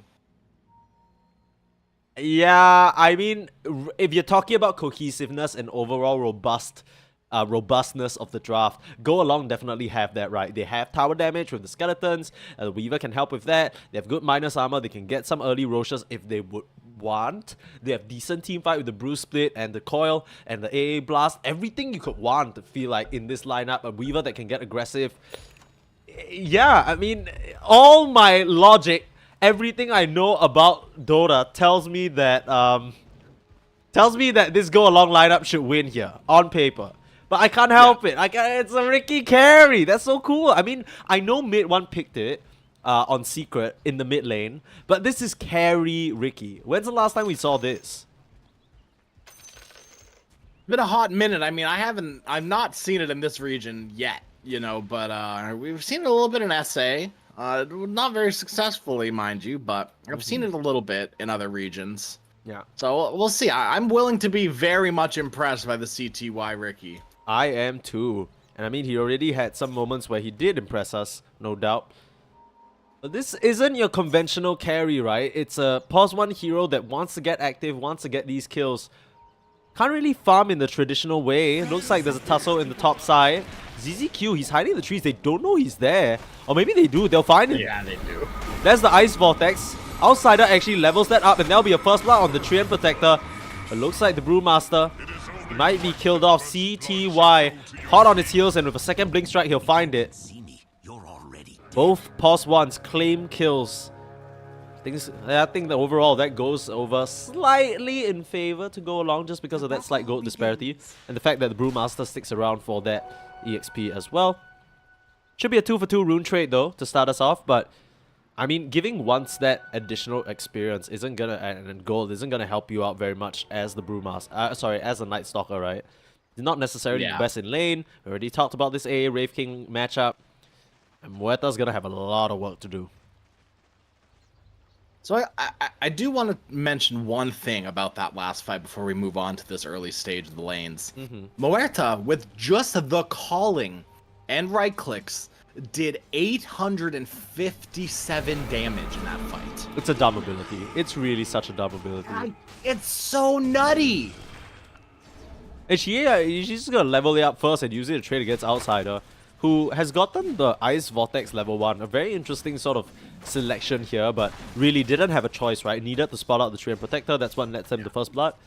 But ends up being pretty interesting because Outsider, he wants to stand on the sidelines and just pepper the Night Stalker with auto attacks. And the only way he can be contested is if Ice walks up here and starts shooting him back. The second you put the Ice Vortex down with the damage that it deals, it suddenly creates this no-fly zone in the lane that you can't really play into. You can't even stand and trade. You just need to back up. Yeah, and Outsider's gone for a really cool starting item with that Blightstone, so I wouldn't be surprised to see that be built into a Medallion of Courage. Weaver is a hero that can build it as well, but you know, if AA wants to build it, all the power to him. This Blightstone is really good starting out in your lane. Muerta does not have the highest base armor, and Night Stalker is surprisingly one of the better armored strength heroes. With 6 starting armor, but still, yeah, the Blightstone, it's gonna go a long way. And here's that Chilly Feet already coming into play with that Wraithfire Blast on the Yeah, Ice the Cold Feet gonna proc, and Ice with that stick narrowly surviving, but the Skeletons finish her off. We talked about the potency of this lane and the kill potential comes to fruition here. Nets themselves another on this Wraith King. So again, can't stress how strong this Cold Feet stun combo is gonna be. You just can't create the distance far enough, even with the calling slowing them down. Yeah, it's one of those situations where you might have to be saving your dead shot, which does not feel good. You know, you want to be using that ability off cooldown. Uh-oh. Once, out on this top side, didn't have quite a lot of HP to work with. The last shot, not enough with thanks to that tower armor. And we'll munch on that Tango, try and get back up to healthy levels. Outsider still has quite a bit of resources, but there's quite a big wave coming into his tower. Doesn't want to lose this. And can't actually approach, because if Ice walks out with one dead shot, it's going to be curtains for him. Ice has to be careful. It's very hard to trade with Outsider with this Blightstone and a Blood Grenade as well. He could throw it and kill off this Muerta. Has to sal. Very good call by Ice. Yeah, uh-oh. Oh, your courier's just gonna go down. That's a sentry down. Thankfully, nothing super valuable, like maybe the boots or something like that. But still, gonna sting. Not gonna be able to deward this camp here that very much love to pull it. The mid lane, both these laners have just been tussling with each other. I'm so scared that the kill's gonna go wide because they're so low. Ooh, look at that. 70 pump faking the blink there, just striking fear into Wymo's heart. Just been hammering at each other. Just a slight CS advantage for now for this Queen of Pain at the early stage. Is this too surprising for you? I mean, Puck versus Quap, that's a classic mid lane matchup, right? Yeah, you know, it's weird because I haven't seen this matchup in a while, but it is a classic Dota 2 matchup, right? These are the mid heroes that, to end all mid heroes, it's very rare to see these heroes in any other role. You know, there was a brief stint with Quap 4 and a brief stint of offlane Puck as well, ages ago. But that was way, that was, you know, back in my day. CTY, big one, helps him get out of here. The second little blink strike as well, he'll be fine. ZZQ comes back in. That's always the tricky thing, right, with a pause one, because you know while your support's trying to get a pull off, you want to try and still soak EXP, but that's where the off lane duo will strike. And we miss a kill here. It's solo. 7E finishes off the park. A 1-to-1. Just outskill in the mid lane. Interestingly enough, we talked about this Treant build last game. ZZQ has gone for a 1-1-1. And I don't know if I like this, Sneeze. Okay, I mean, Lemuerta's gonna go down top side, whether you like it or not. We can talk more about the Treant in a bit, but this is just the situation of this lane, right? We're gonna have to keep an eye out. Now, it is gonna almost be nighttime, which means the Hunter and the Knight is allowing Beyond to traverse this lane a lot more comfortably. But they've already given up so many kills to this Wraith King AA duo. Yeah. Yeah, ZZQ, like you mentioned, this build, I'm going for the early level in the living armor. What about it don't you like? Well, dead shot, back top. We have a little bit more aggression up there. As we just keep talking about the opposite lane, Sneeze. Yeah. But the curse. Yeah, obviously, you know, the little things. Once, well, I'll talk about the Treant in a second. I just want to quickly gloss over Once's phase boots. I don't even know where you want to go. I've been panning between both lanes. You gotta give me some direction. Okay, yeah, the phase boots. What about it? It's just really good into Muerta Night Stalker, right? Sometimes we don't see the phase boots on Wraith. A lot of the times we do, but sometimes people go for brown boots, treads, you know, but the phase boots really good this game. So very heads up by the Wraith King. But yeah, I don't know. Back to the Train Protector. He's not doing a whole lot of protecting, you know? I mean, he's doing a whole lot of killing. That's why it's gonna happen. Once goes down, and they can't follow up on the bugs. Just clean that up. That's the stalking phase for you, Beyond. This is the moment he's been waiting for. He's so happy for the next 4 minutes here. We gotta try and make the most of this first nighttime. Wouldn't be surprised to see a Queen of Pain rotation up to this top side. Unfortunately, loses the 50-50 on that rune for now. They might get once again. Gonna try. He TP's back into this lane. Where have we seen this story before? Beyond, feeling very, very strong at his prime right now. It should be able to finish off ZZQ though. That dead shot, don't know what that was supposed to hit. And TK looking for another Shikuchi, doesn't have it for another 4 seconds. But oh, the Cobalt! It disarms him and TK will be fine because of it. Are you kidding me? Unbelievable. The Cobalt just smacks Beyond a little bit and says, yeah, no more violence in my house. Neutral creeps are sometimes the MVPs that you don't expect. Yeah. You know, it just goes to show fighting near those camps. Rifkin Skeleton makes it all the way to the mid lane just to punch 7E like twice. Get out of here. Top lane, Beyond continues the aggressive plays behind the tier 1 tower thanks to this ward enabling a lot of the aggression. With the tower falling, Beyond was free to move on towards Outsider. Yeah, I mean, we were talking a bit about the Wraith King and the AA combo, but crucially, it's just Ice going down here. It's not Beyond, right? He's relatively been able to keep his levels up, get his level 6, and right now with the Dark Ascension online, he can further extend this first nighttime, and that can get really scary for the pup. Now the TP's coming through. They want to kill the Brewmaster off before he hits that level 6 to start the go. ZZQ's down here as well, found the off angle onto Killer. 7E blinking forward, but the response, Wymo is here and wants to turn it around. There's a big stick on the tree and it's not going to be enough though. They'd love to get the Queen of Pain. Still needs one more blink. Manages to get it off. Last hit. Not going to land from Outsider because of that. And TK looking to still chase him down with the Shikuchi. Knows he's back here. 7E just has to tuck, but meanwhile, the fight has just subsided here. TK still hunting the earn charge. Another blink available with last tick, 5 HP on 7E. ZZQ able to just refill that bottle. They do lose Ice on this front side though, and now, CTY. That's not really the target you want to give away, but he doesn't have a lot of mana, doesn't have a lot of resources to work with. As to throw down the smoke screen, but no one to jump to. All he has are targets. Oh, Beyond has finally shown up to this fight. It's the peak of nighttime.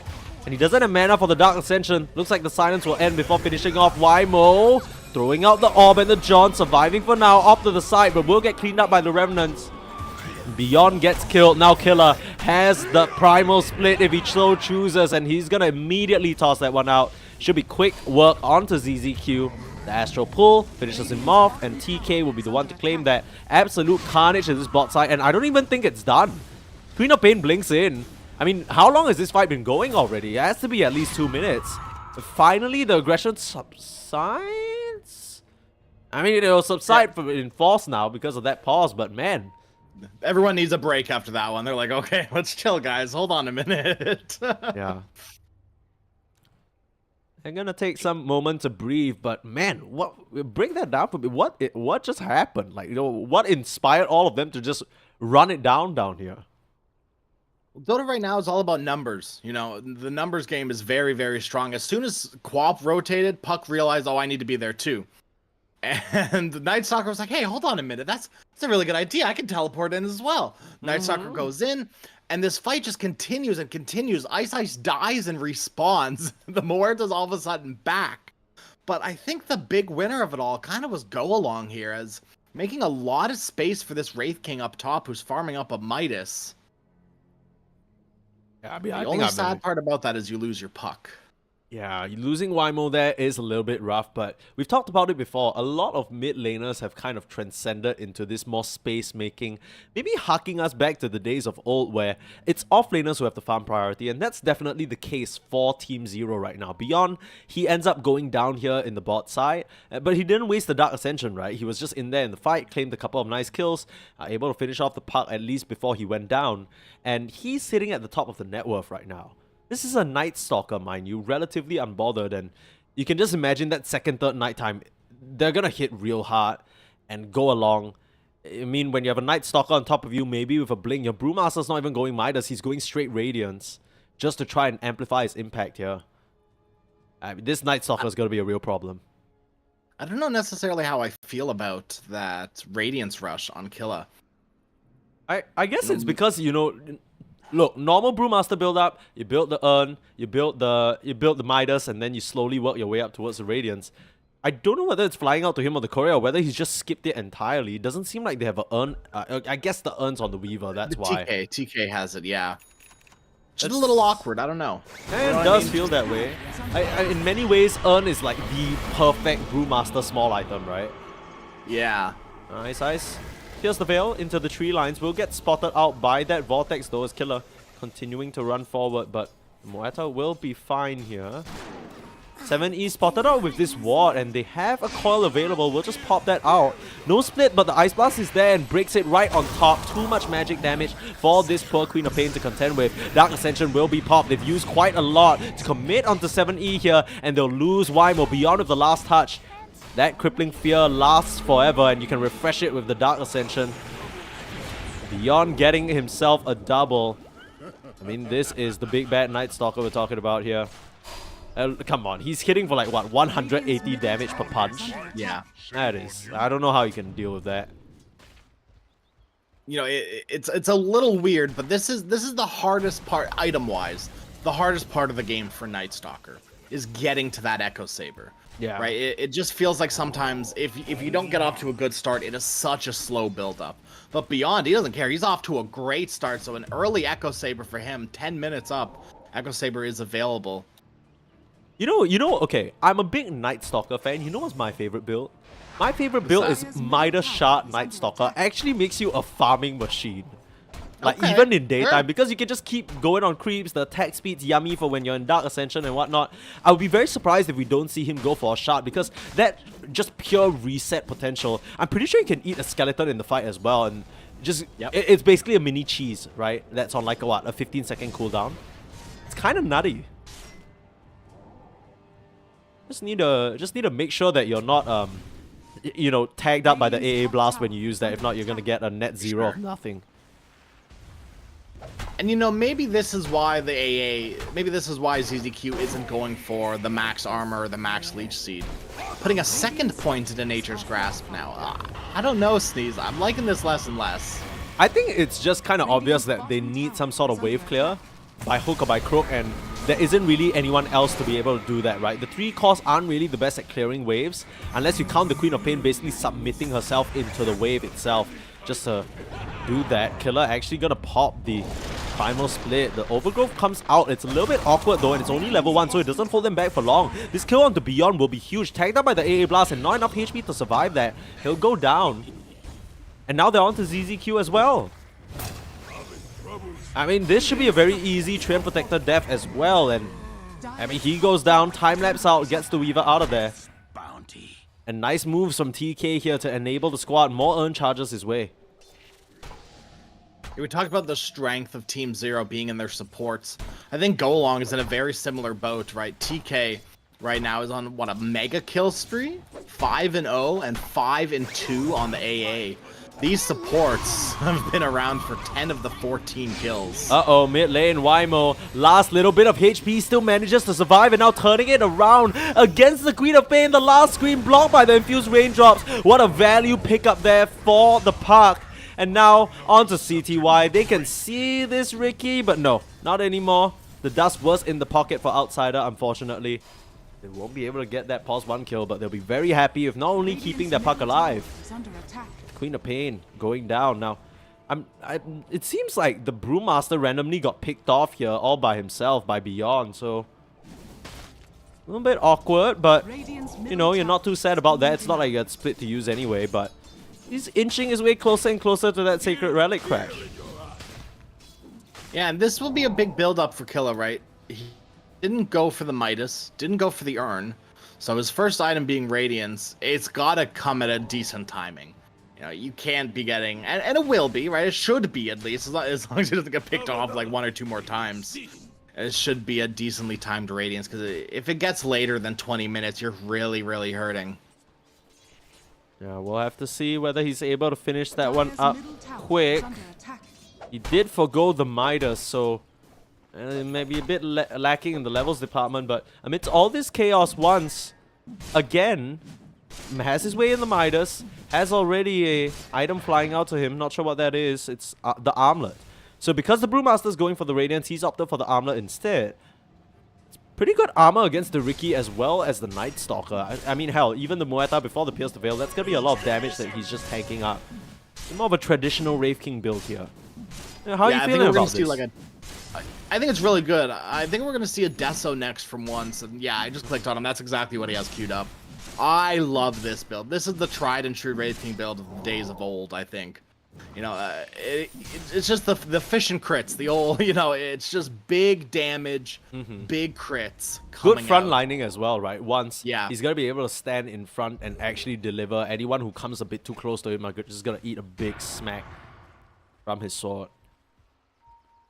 Let's consider CTY has yet to really find himself in the thick of these engagements, more so on the receiving end. Has had to flee.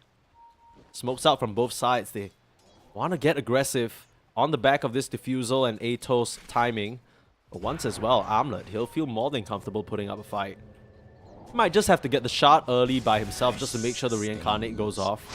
Oh, they spot CTY thanks to that little Observer and Sentry combo. They'll just blow him up completely. He doesn't stand a chance there. Kind of one of the weaknesses of Ricky, right? He's not too happy to just be farming by himself. He wants to get aggressive and get in their faces. And I mean, get in their faces, they blow you up. Yeah, Ricky needs to be hunting with his team, though. Unfortunately, Team Zero weren't in any position to fight. Beyond is farming up a Blink Dagger. So he's not wanting, well, he should be wanting to fight now that it's nighttime, but he wasn't wanting to fight right there and then. Ice just finished up the Rod of Atos, so can start joining in these fights, but it's really up to this mid laner, 7E, to start making the moves with the Riki, with the Muerta, and the Night Stalker, all these heroes. But if your co-op's not there, you're really low on damage. Yeah. 7E working on already as that Kaya looks to be pivoting into an early Aghanim Scepter here. And there's a lot of damage that can come out of the Queen of Pain, like you mentioned. That's kind of what she's relied upon for. Meanwhile, bot side, Beyond popping that Dark Ascension. They'll finish off Killer, not allowing him to get that Primal Split off. And honestly, I don't think he would have wanted to anyway, right? It's not really a feasible use of the ultimate here. They've already committed the Dark Ascension. There's no one in the area. Grab 2 for themselves here. It's actually a mega kill streak on this AA that goes over to Beyond. So that's quite a decent chunk of change. Oh, and they found once. Uh-oh. Yeah, I mean, this Wraith King, he'll still stand his ground and punch him, but with the shot from ZZQ, they'll just work down this first life. TK takes down the Ricky though, and they're not able to even get once a first time. A bit unfortunate situation here. Go along striking on the opposite end of the map here with the Coil and the Weaver. CTY, he just has not had a very successful game so far on this Ricky. Dire's bottom tower is under attack. And this is the hero that we are really looking at to be the aggressive, not to be the aggressive, but be the make or break of the Team Zero team. And right now, it's starting to look more like a break than a make, Sneeze. Yeah, he's definitely not making his way towards anything. Desperately crawling in terms of net worth towards that Manta. Already talked about the Ricky not being the fastest farmer.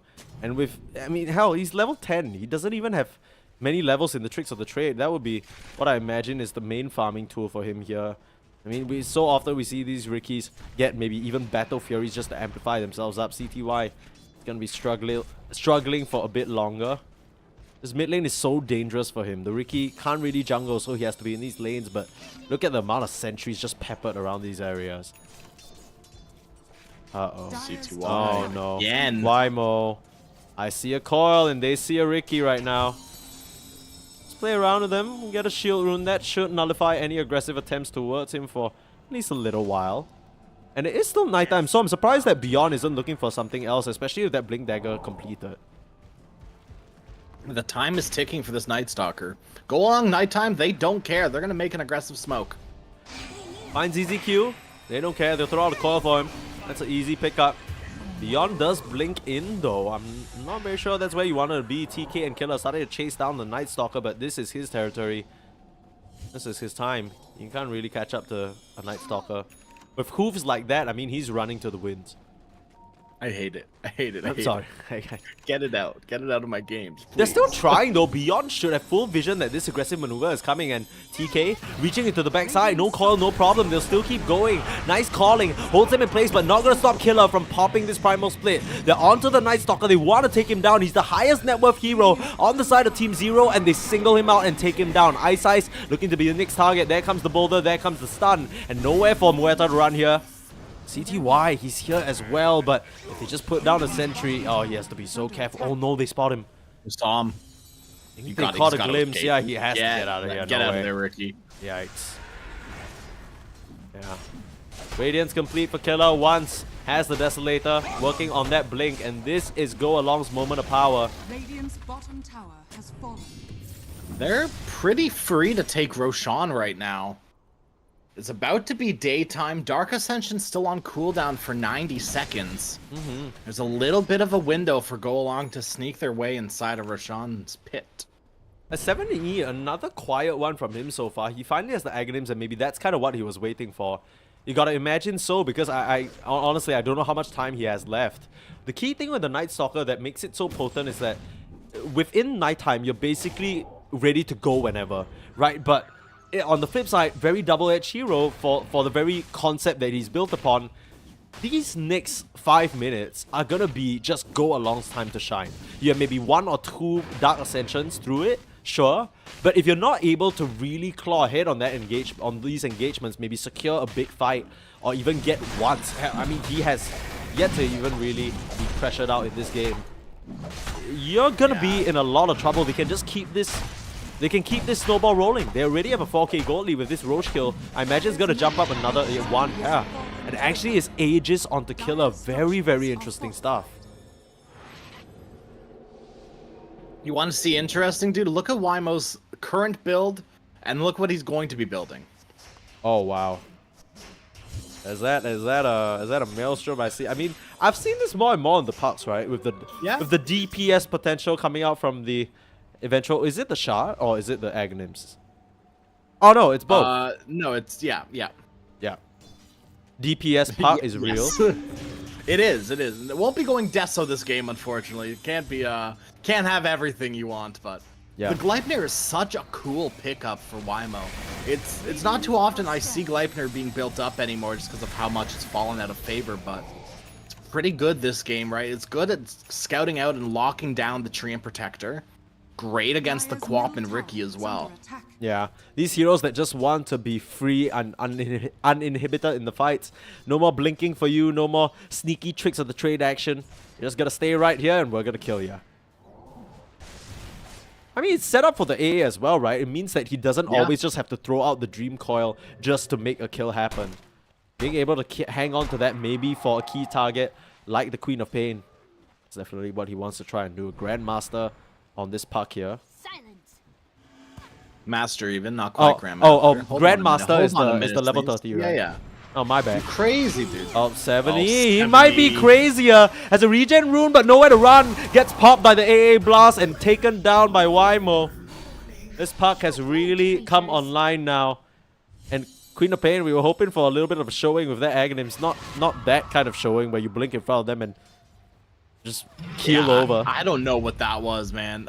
Just 70 blinks right in under puck, and Wymo, no hesitation with that coil. Yeah. Right, as soon as he sees Quap initiate like that, bam, coil, bam, bam. Oh, they're going straight in, blink on to Beyond, forcing that Dark Ascension out. He needs to escape. If not, this will be all for naught. Manages to fly his way over the cliff here and no additional lockdown. Wymo didn't have that coil, already used it earlier on. We'll just settle for a top tier 1 though, and they can just keep the push going, right? Brewmaster Aghanims, he ain't afraid of the thing. And with that Dark Ascension on cooldown now, and it about to be daytime, it is not feeling too good for the Night Stalker. Doesn't have that BKB yet either. Another 2 minutes, maybe you'll start feeling good, but that's 2 minutes to go along, have free reign over your map. All falling into place here for the go-along game plan.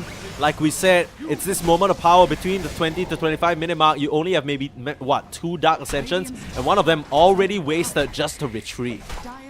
Not a good look here as the gold lead continues to ramp up. They'll get the Tormentor for Killer, which means an early exit from the Primal Split. Or whenever he wants, that is going to be very difficult to deal with. He's just got to Primal Split up to the high ground. Start working on this tower, force the glyph out. He is taking quite a bit of damage on the Brewlings. Might want to, I don't know, might want to kite or something. Okay, you know, you do what you want. You have the Aegis, you're not bothered. I respect it. Gonna come through though once.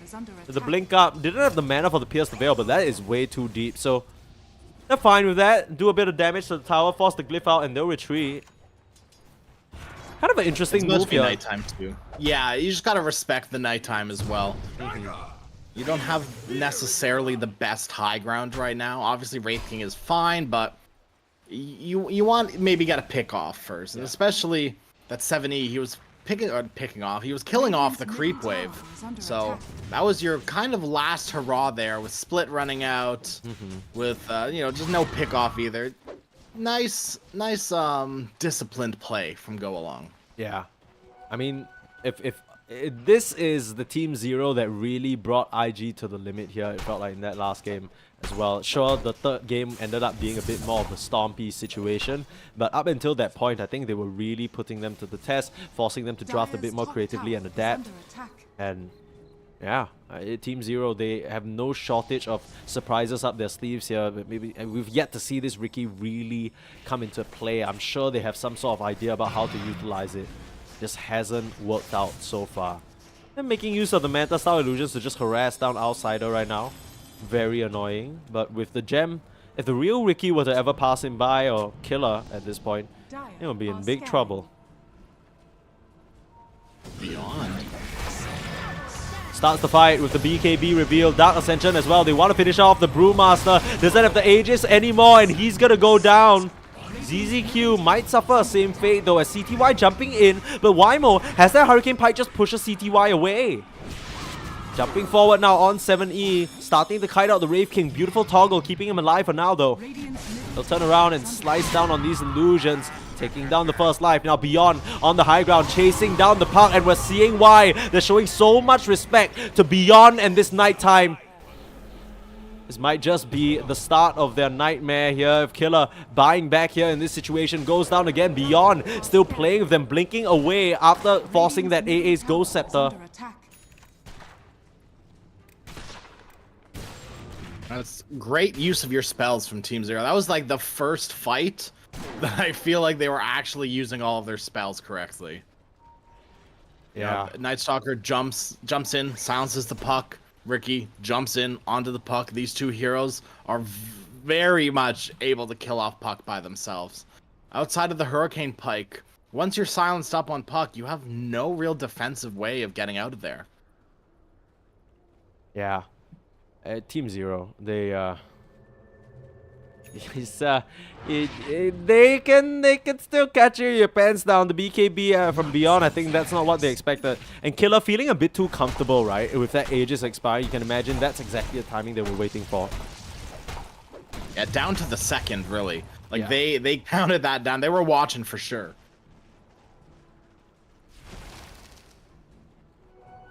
Okay, so where does that put us now? Because if we take a look at take stock of the situation, still a gold lead for Go Along here. The puck, unfortunately, on the sidelines just gets singled out by the Night Stalker. It really just feels like if Go Along are able to fight around key high ground vision that they can establish, they'll be in a good spot. But that was just possibly the most awkward spot they could fight, right? There were so many little angles for Beyond to fly off into the trees. ZZQ started that with a nice overgrowth coming out from the shadows with the shard as well. You know, you just need to make sure you're standing in areas that you can control vision of. Put down these sentries, spot out CTY, and find Beyond and kill him off early. They're gonna be straight on to Killer again. You can't afford to lose this Brewmaster bright and early. Will force stab him out. And the silence, is it gonna be enough? Can he get the split off? The answer is no. Brewmaster hits the deck, and that's a dieback for this offlaner. You root up the puck, and the dead shot sends him flying as well. The AA Ice Blast right on top of the Queen of Pain, though. A bit too aggressive for 7E, and he goes down. Regrouping now on Go Along, and too far on this, on both of these heroes that have died. Actually, you know, no respect for the enemy team from the Brewmaster and Quab. You know, no respect as well. It blinks right into 3 heroes. They didn't even get a chance to pop that BKB. Maybe just finished it. Maybe that's why. But because there's more than an opportunity to use that BKB. So. TK in once. Down bottom.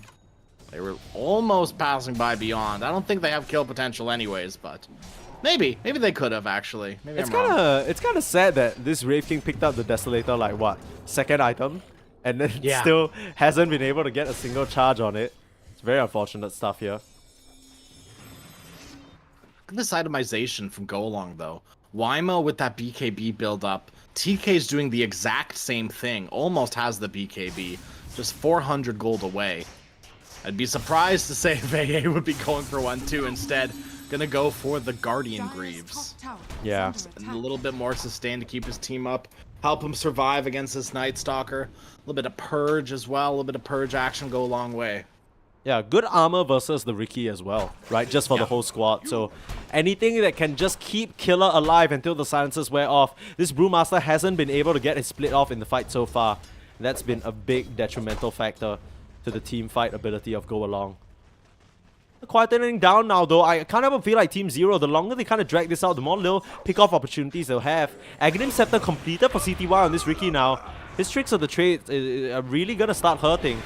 I've been getting chased down though, and that's a dust change coming to play, scattering the entire area full of vision. And they lock the Ricky down. He has nowhere to run. He's gonna break out that cold feet, but he's gonna shatter in front of their face. Killer, living up to his name there with the Primal Split commitment, takes down the enemy position 1. TK getting lots of vision down here. Right onto Beyond they go. BKB pop though, once again a defensive Dark Ascension getting out of there. And once again, that's going to be a little bit of a window for Go Along, as long as they don't lose too many heroes here. Managed to fall staff out outsider, but the Scream committed just to finish off the AA. 7E uses the BKB as well, but basically that's the end of that fight. Nothing else you can really find there. One still has his BKB. Wymo's here to join the fight as well. Yeah, I don't know. Go Along could still take a fight with Ricky dead, although he is respawning with that teleporter close by, right? You can always teleport but it's to that daytime. outpost. Oh, that's true, and they know the Dark Ascension has been used. 80 seconds, no Dark Ascension, 40 seconds without the BKB.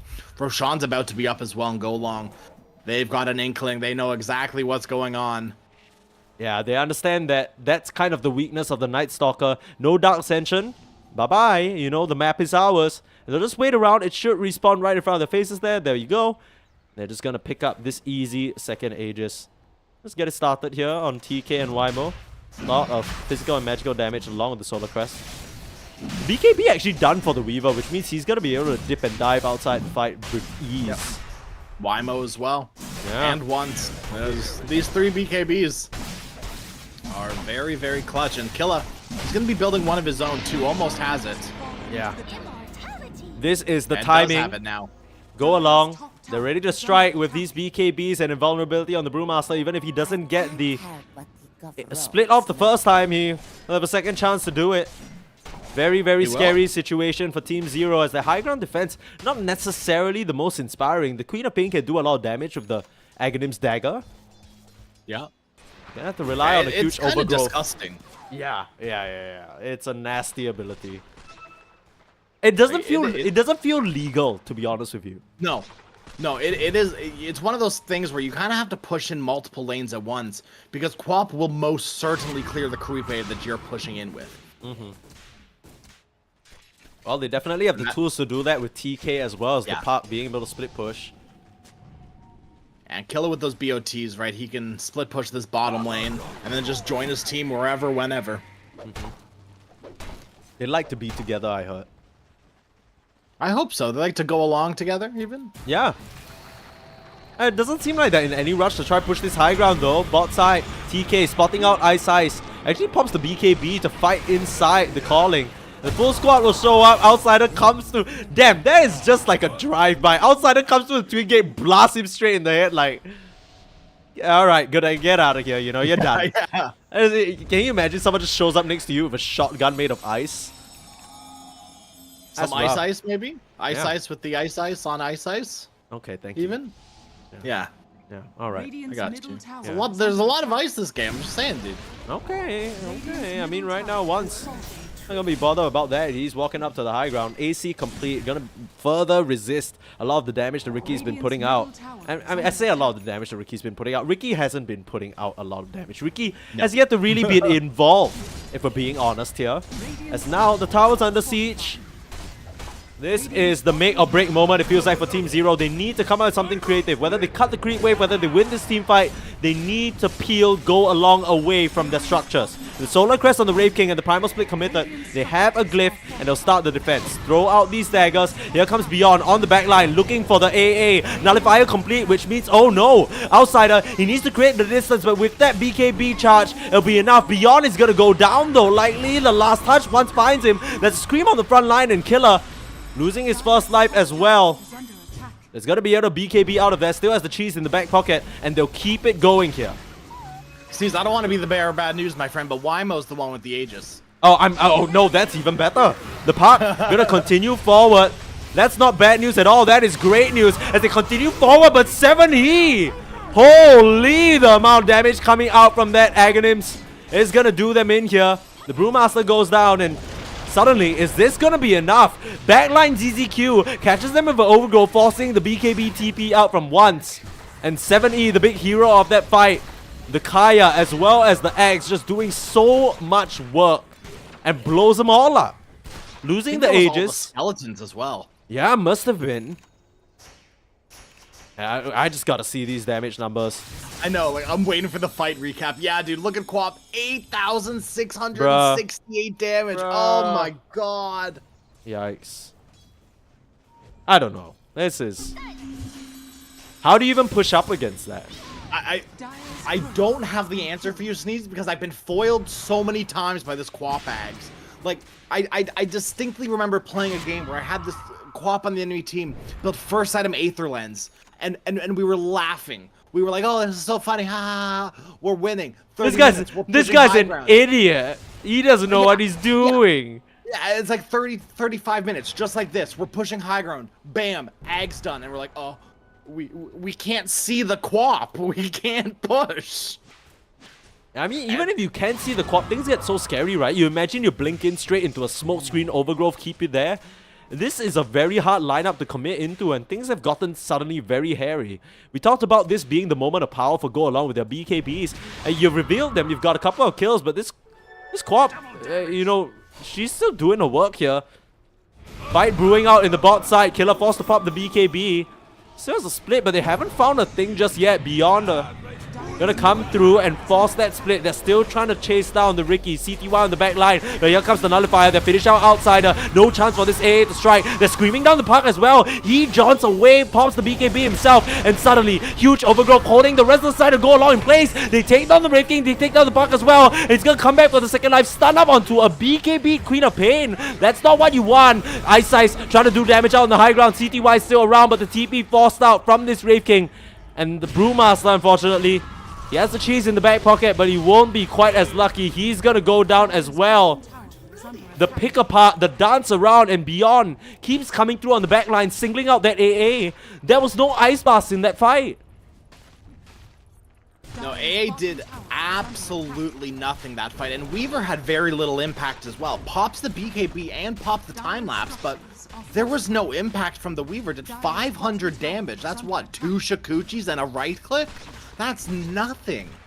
Yeah. You need a lot more. You want something like the Stream Protector. ZZQ. I mean, was that a 5-man overgrowth, a 4-man overgrowth? Doesn't matter. 4-man it was overgrowth, exactly what you needed, right? And it was just beautiful coming out from this Stream Protector. He does die for it, but you know, you're happy with that anyways. And these wards once again from Team Zero, you know, it goes uncontested again. Yeah, planted them in the middle of the fight, allowing them to have just perfect vision of the engagement, pick and choose their targets and have a better scope of the situation. ZZQ. I mean, the only reason why he didn't land a 5-man overgrowth is because you don't count the AA's corpse. That's it. Yeah. He was already fair. dead. Yeah. A very hits-up build from this Treant Protector. The Pipe of Insight as well. Just being able to resist so much of the magic damage that was prior to this amplified by the AA, Ice Vortex, and YMO pumping that out in spades with the Maelstrom as well, auto attacks. You know, it's a lot coming out, but if you're able to survive through the initial burst, we can see Team Zero, they have the sustained damage over time, just tricks of the trade over and over, beyond the coming in over and over again. And we don't even need to talk about the Queen of Pain. She's been monstrous so far. Beyond looking for more again, but TK has to use that BKB to get out. That doesn't feel too good at all. Yeah, well, it is only your support BKB, yeah, so well, maybe, you know. Not too bad. It's actually working on a Crystallis and a Daedalus. He's working on the whole Daedalus. Yeah, he's like, you know, my carry's not doing the carry, and I'm gonna take matters into my own hands. Jonah, once it's like what we said. He's looked very strong on this Wraith King. Sure, he's the highest net worth. But it doesn't really matter because if you skirt around the rest of the team, you kill them all off, there's not much you can really do. Yeah. Yeah, Wraith King is getting kited just a little bit, and you're seeing all that come through to play from Team Zero. I mean, Muerta, you can't hit him. Treant Protector, invisible, nice shot, flying around, quad, hang on. blink.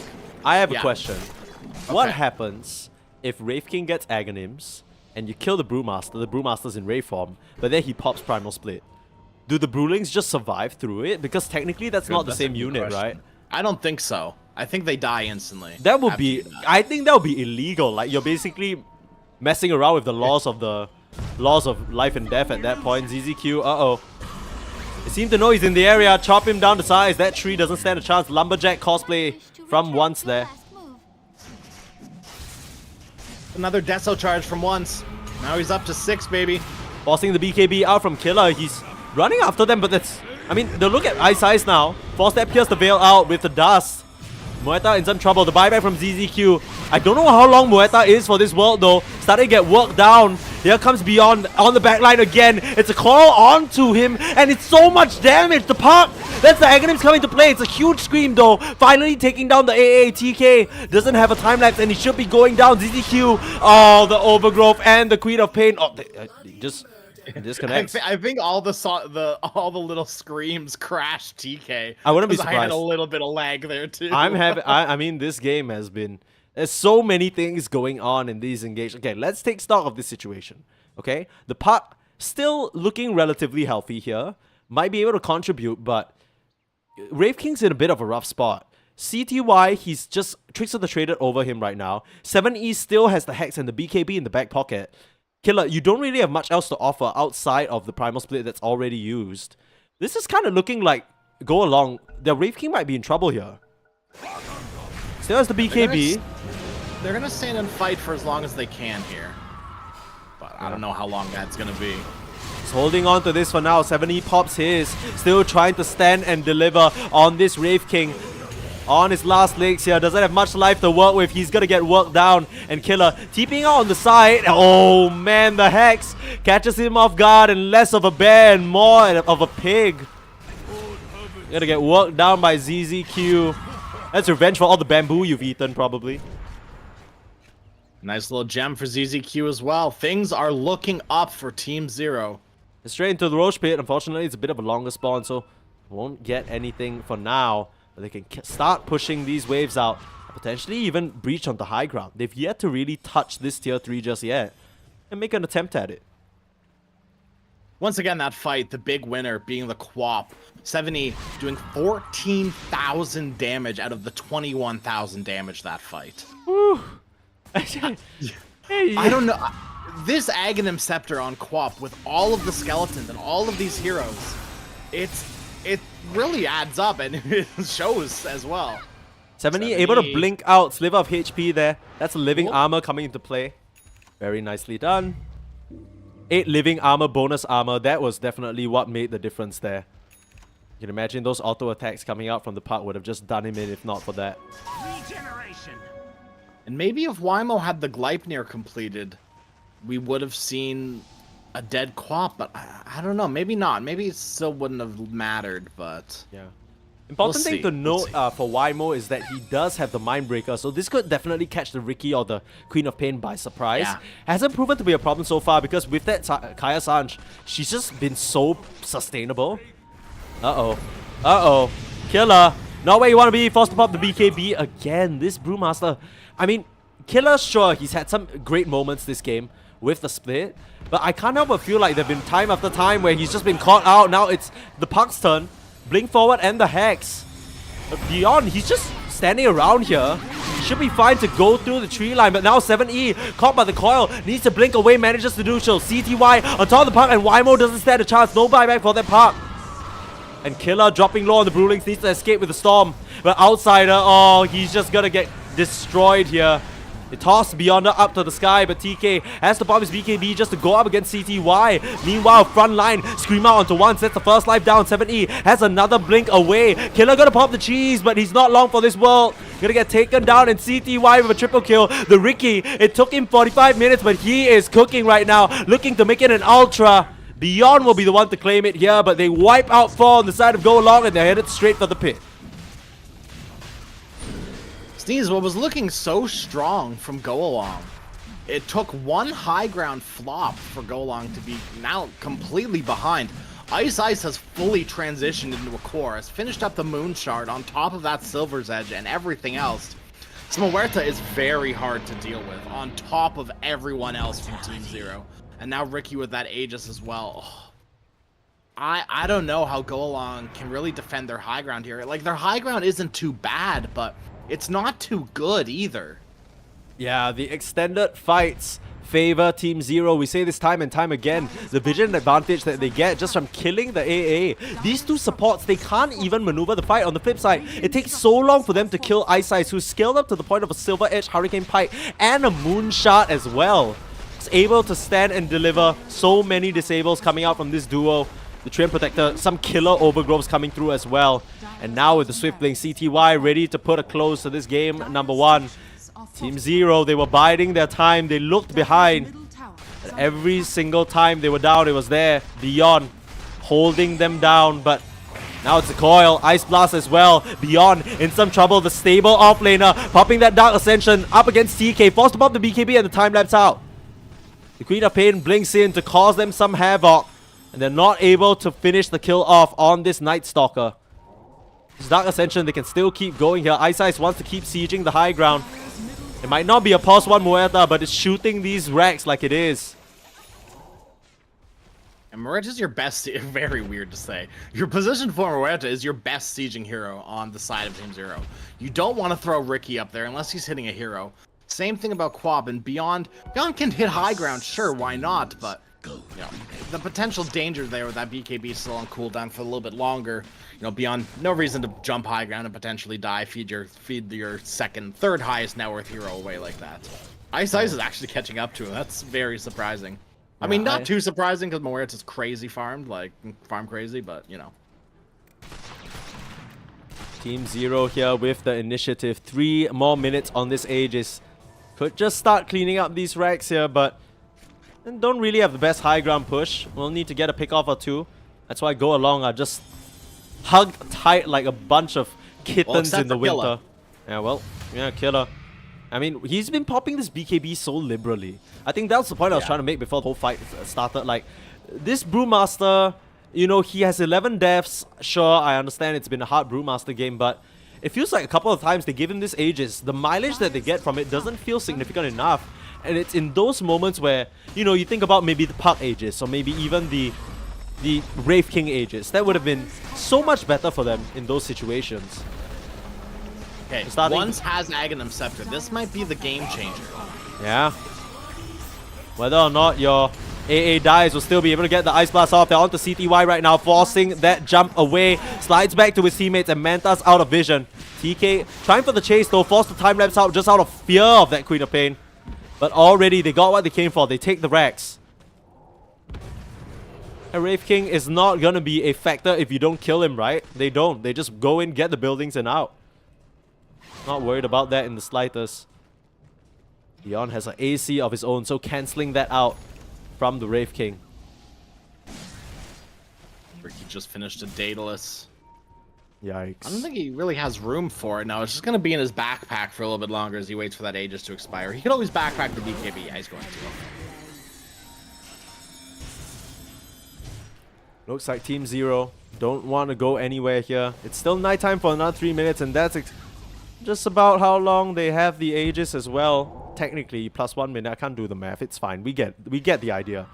Team Zero, this is their moment of power, right? They want to finish up this last lane of racks, Go Along in a very, very difficult position to win.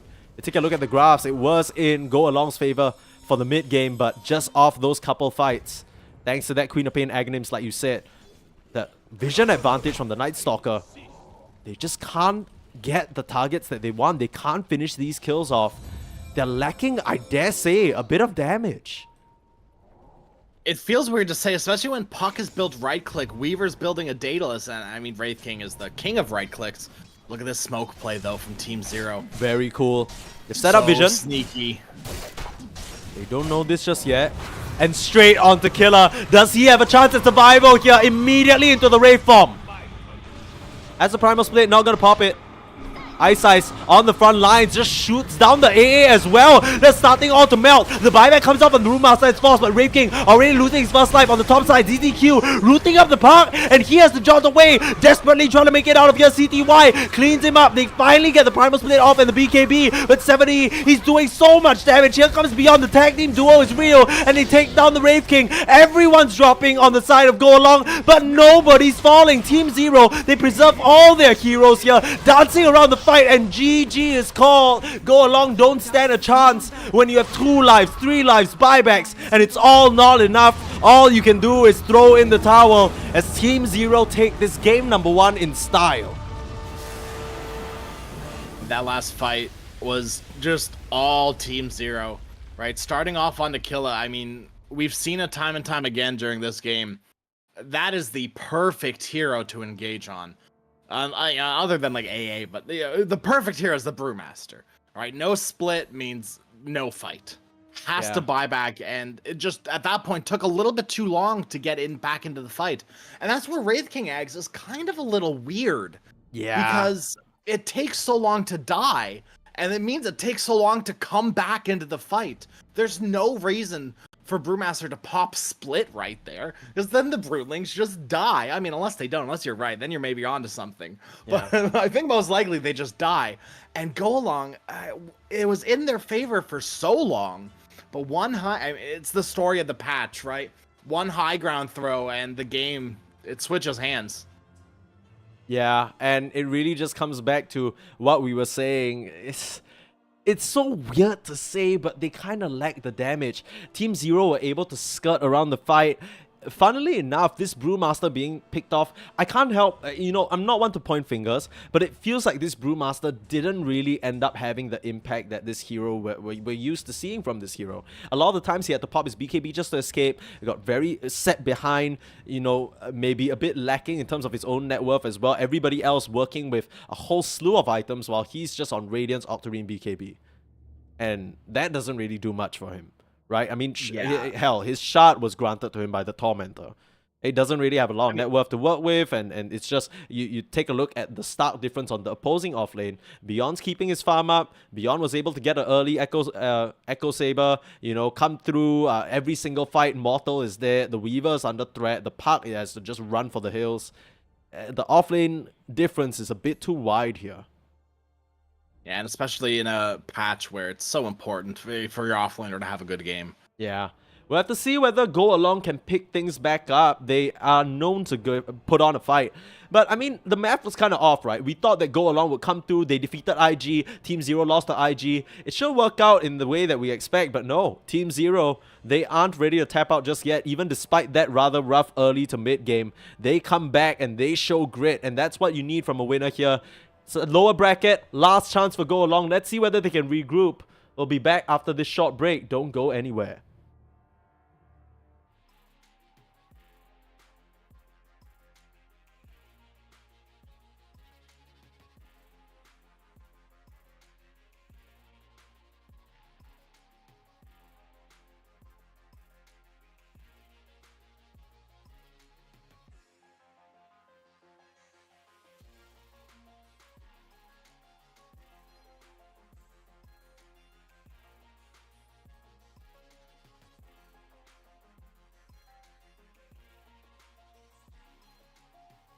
By the wind, showed me a piece of my past.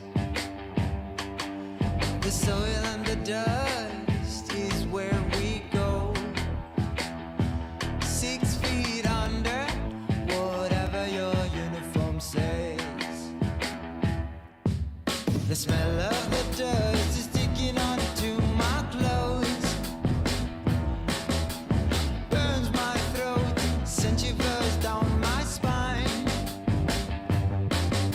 The smell of the dust makes us just the same. What makes us different is just a bullet away.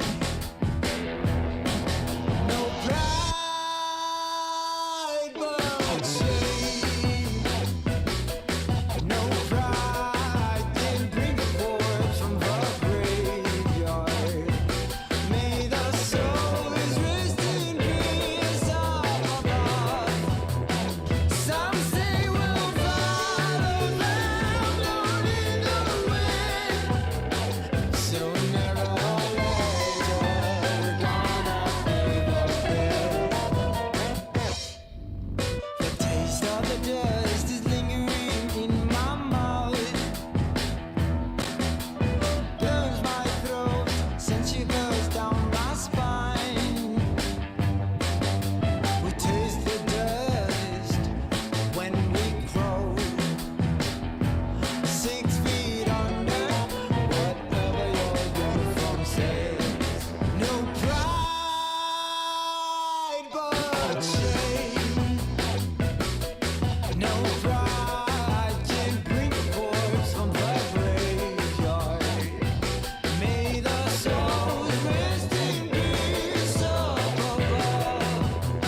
Some say we'll follow them down in the wind. Sooner or later, we're gonna pay the bill.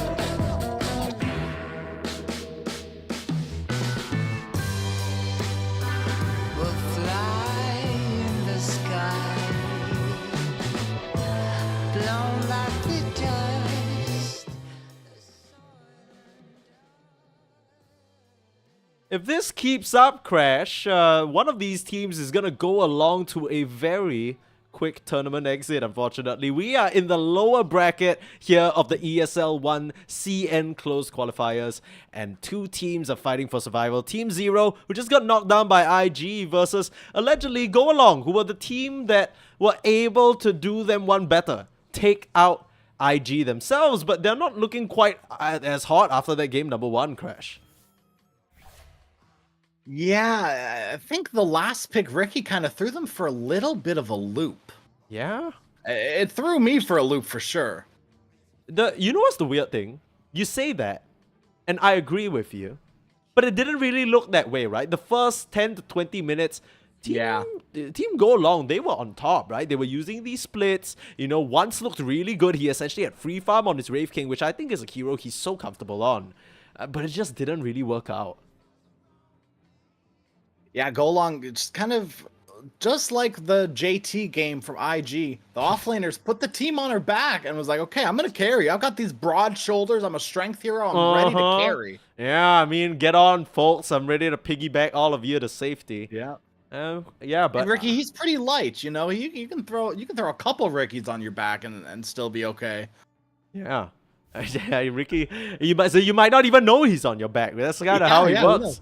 That's kind of how he works. That's the beauty of the Aghanim Scepter, right? He can just jump in. Yeah, I think the weird thing for me is that this Night Stalker pick, it didn't really feel like it was really answered, even when Go Along were winning the game, right? It was, and the few times they killed him, it was because of that Puck Aghanims, sure, but there was no way of fishing their supports out of that situation, and in that way, I think Beyond was really set up for success there in that game. It was very easy for him to just get that refresh off once he would pop the Dark Ascension, get the extended, just silence out onto whoever his target was, and after the Nullifier was complete, there really was no way of escaping. Yeah, it was just a beautiful Night Stalker play, and I'm glad to see it because we've been unimpressed with Night Stalkers in the past, you know. So I love Night Stalker. I love Night Stalker. And that was a brilliant showing of why exactly this hero is so good. I think in more ways than one, right? Not just the potential to take down these squishies, but it was just the vision advantage. Crash, we were talking about it the whole game last game.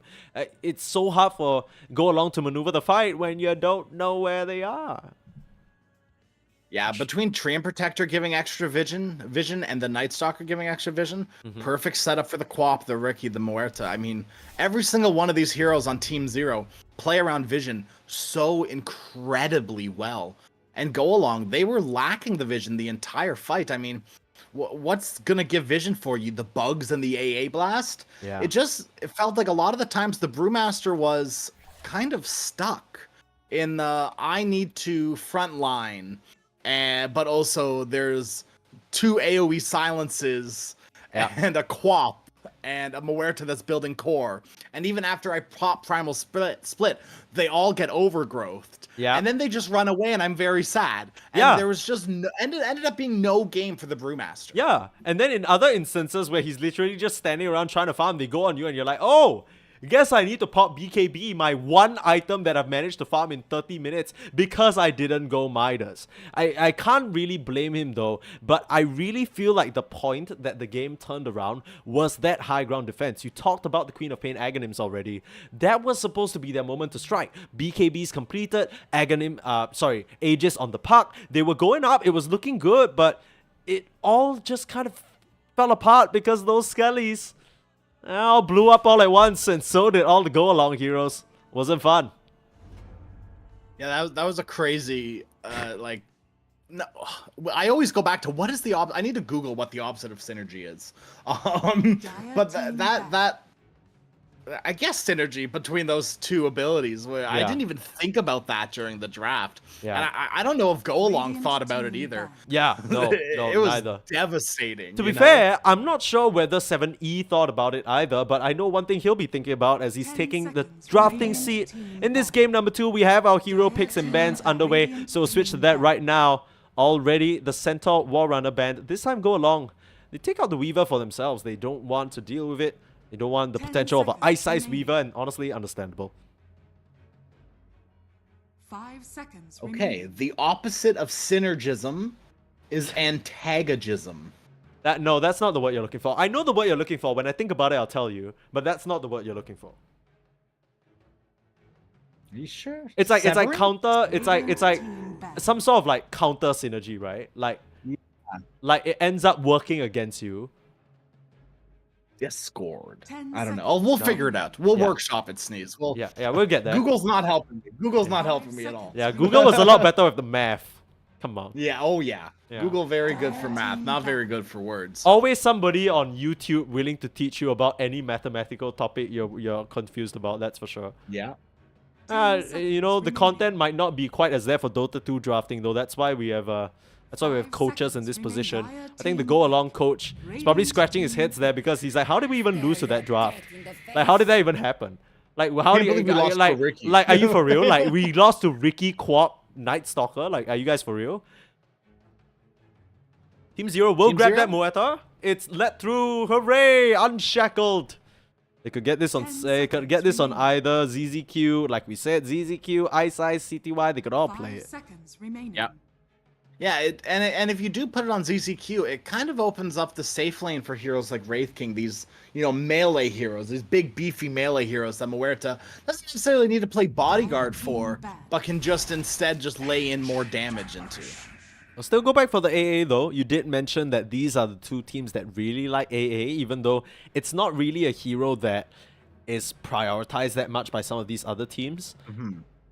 Picked it up in both of their wins against Ignite there, using it in combination with a Faceless Void both times round. I mean, that's just a combo that writes itself, right? For sure. Double bubble, right? Yo. Add more bubbles, add more troubles. It just gets better the more AoE team fights you add to the AA. We'll see if they want to do it again. I mean, Void isn't too bad into Muerta in any position, right? It is one of those things where if you don't chrono the Muerta, she just dead shots you out of chrono and then you run super fast out of it and it's really sad. But if you do get her in the chrono, if it's a position 1 Muerta, means no pierce the veil. If you can just kill her from full to 0. Yeah, we'll have to see whether that ends up happening. Oh, a little bit of a notice there. But yeah, the Muerta, I don't know whether you want to go against her as the Faceless Void because I'll go with the Earth Spirit instead. Another one of the combinations that they've drafted this with. I mean, the magnetized damage is just going to go such a long way with the Ice Vortex. We already talked a bit about it. The magic damage and from this ability can't be understated. You're going to get melted apart when you're in Pierce the Veil. You're not going to survive. But they picked the Brewmaster up for Beyond.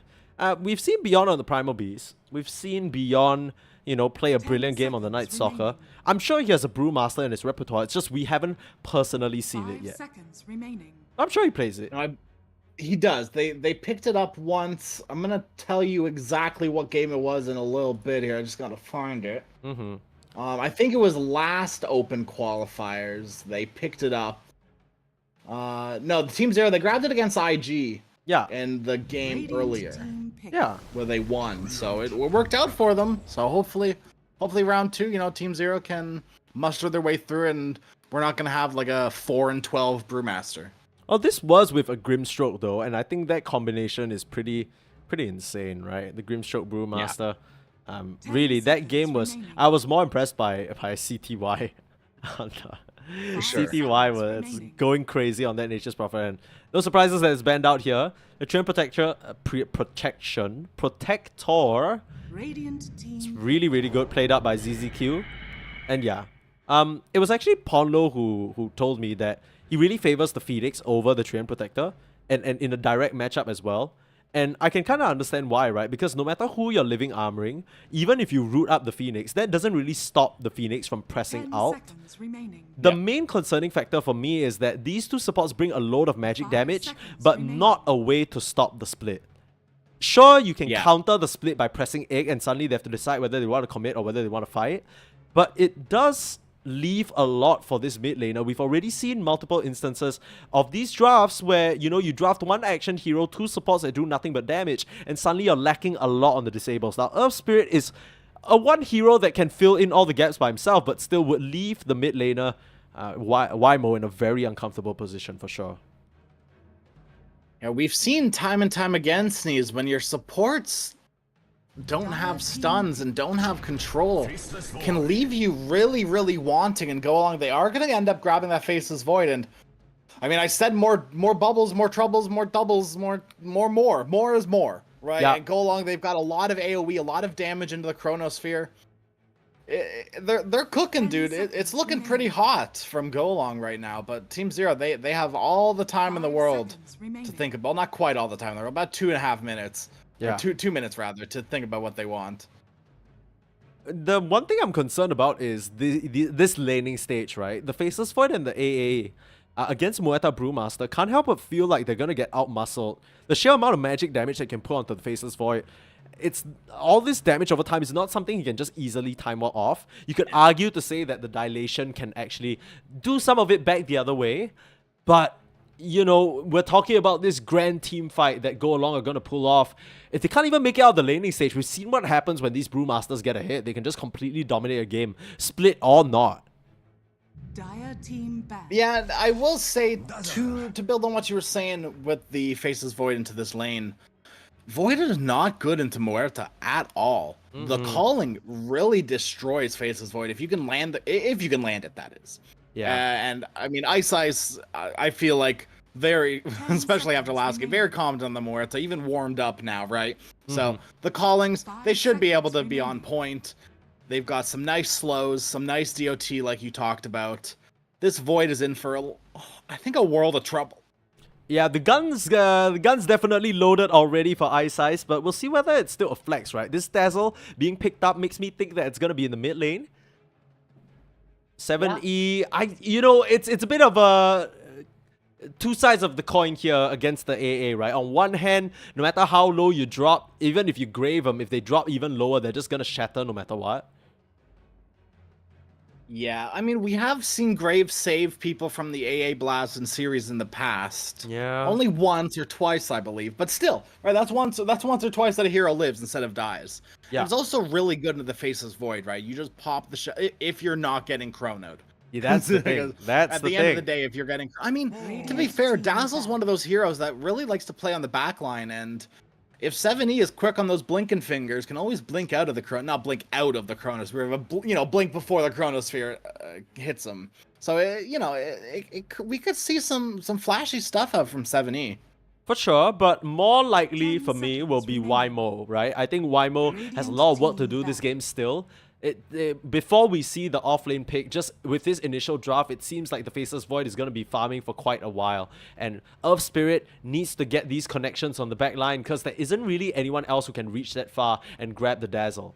I mean, maybe you could opt for a double layered initiation, like for example, you roll in with the Earth Spirit on the obvious target and then you wait in the wings, wait for the Dazzle to show himself, and that's where the Faceless Void comes into the Chrono. That's kind of where Void usually is the best, and that might just be what Go Along have to do to find this Dazzle. Because 7E is not going to show his face unless someone's in trouble, or you're dead.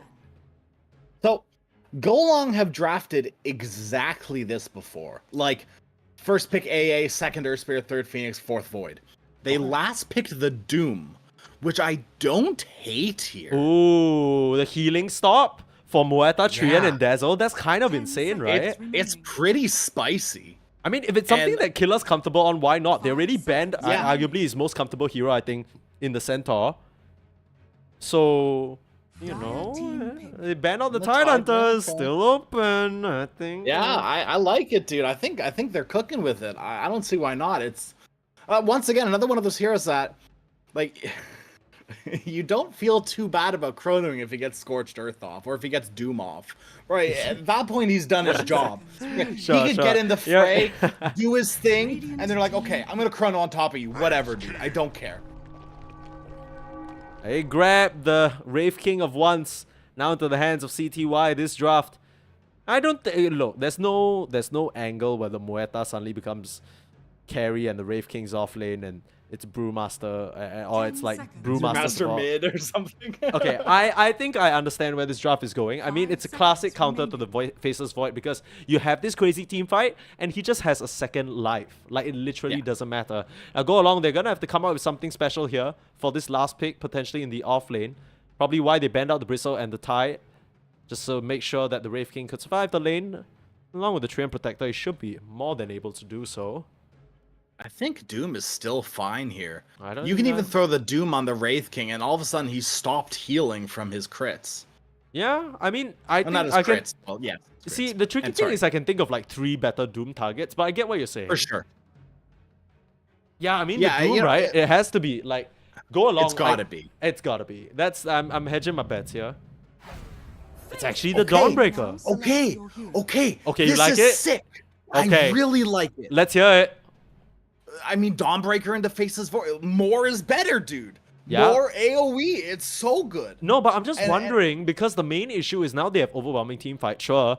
Do you have enough reach for this Dazzle? Can't he just stand on the backline and just keep healing the Wraith King guy up or the Trien and then ZZQ? We already see this is the exact same combination of supports that Team Zero was striking hard on, and we already talked about Team Zero being a team that is built on the foundation of their support. It's ZZQ and Ice Ice, enabling the early aggression, setting Beyond off to a hot start, allowing CTY this space.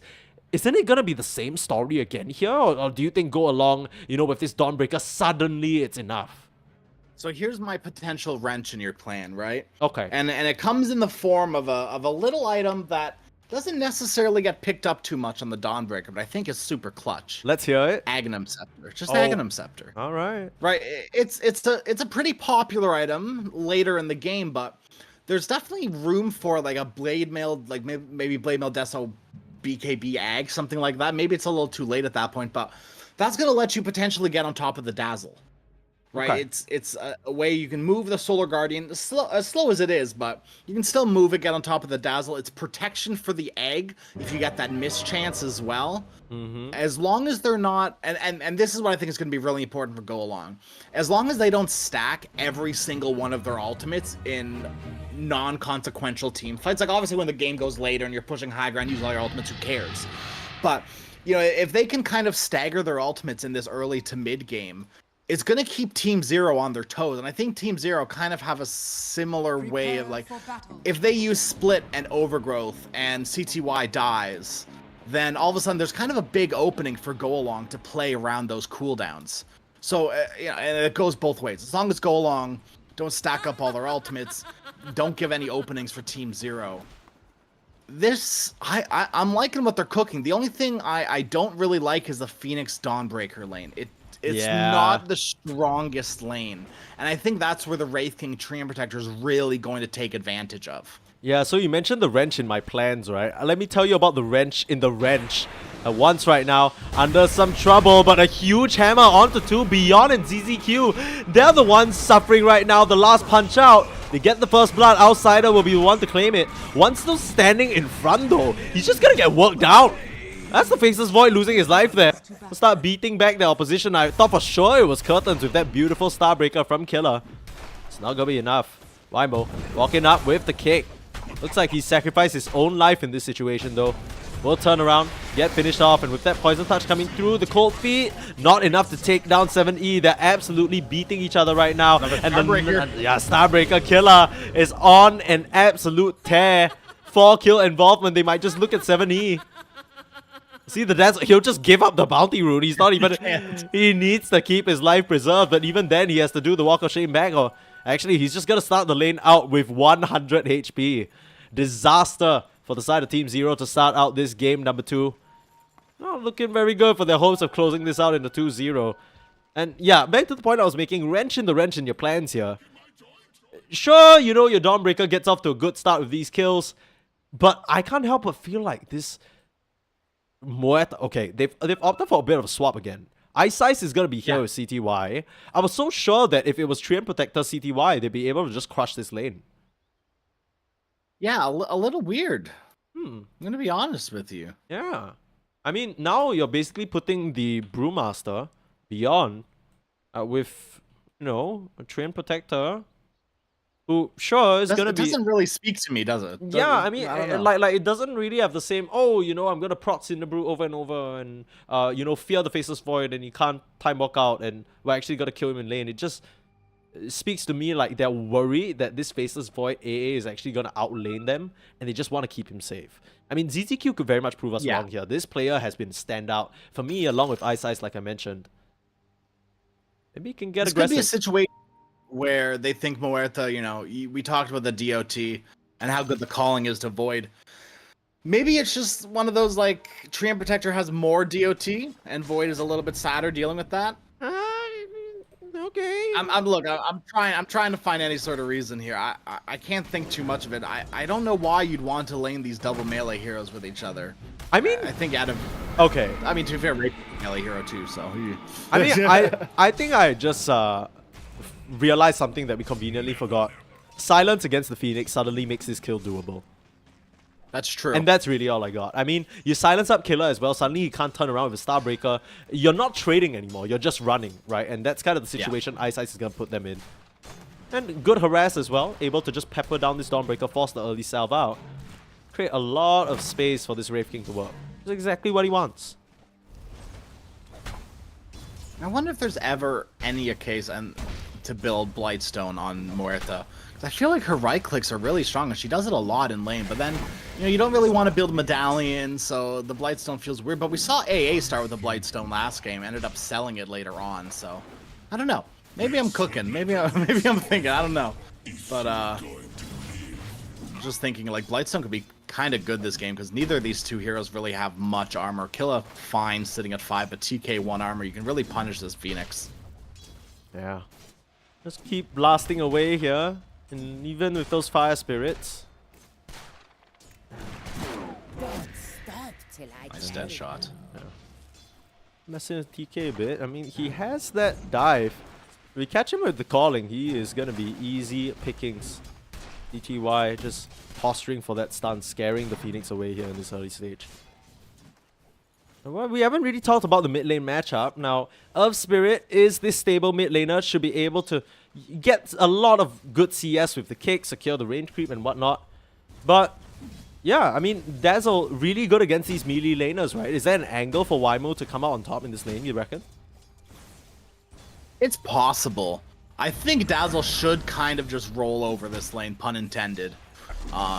It should just kind of roll over this Earth Spirit. The Poison Touch, I believe, is just a little too strong for Wymo to deal with, especially when it starts getting levels into it. As long as 70 doesn't tank too many tower shots like he just did. Yeah, yikes, yeah, suddenly dropping a little low now. And with the kick, he might just be going down. That Shadow Wave is not enough. Wymo gets slowed up though. Uh-oh. Uh-oh, not the Dazzle effect. Not like this, Wymo. He's just gonna slowly go down. Are you kidding me?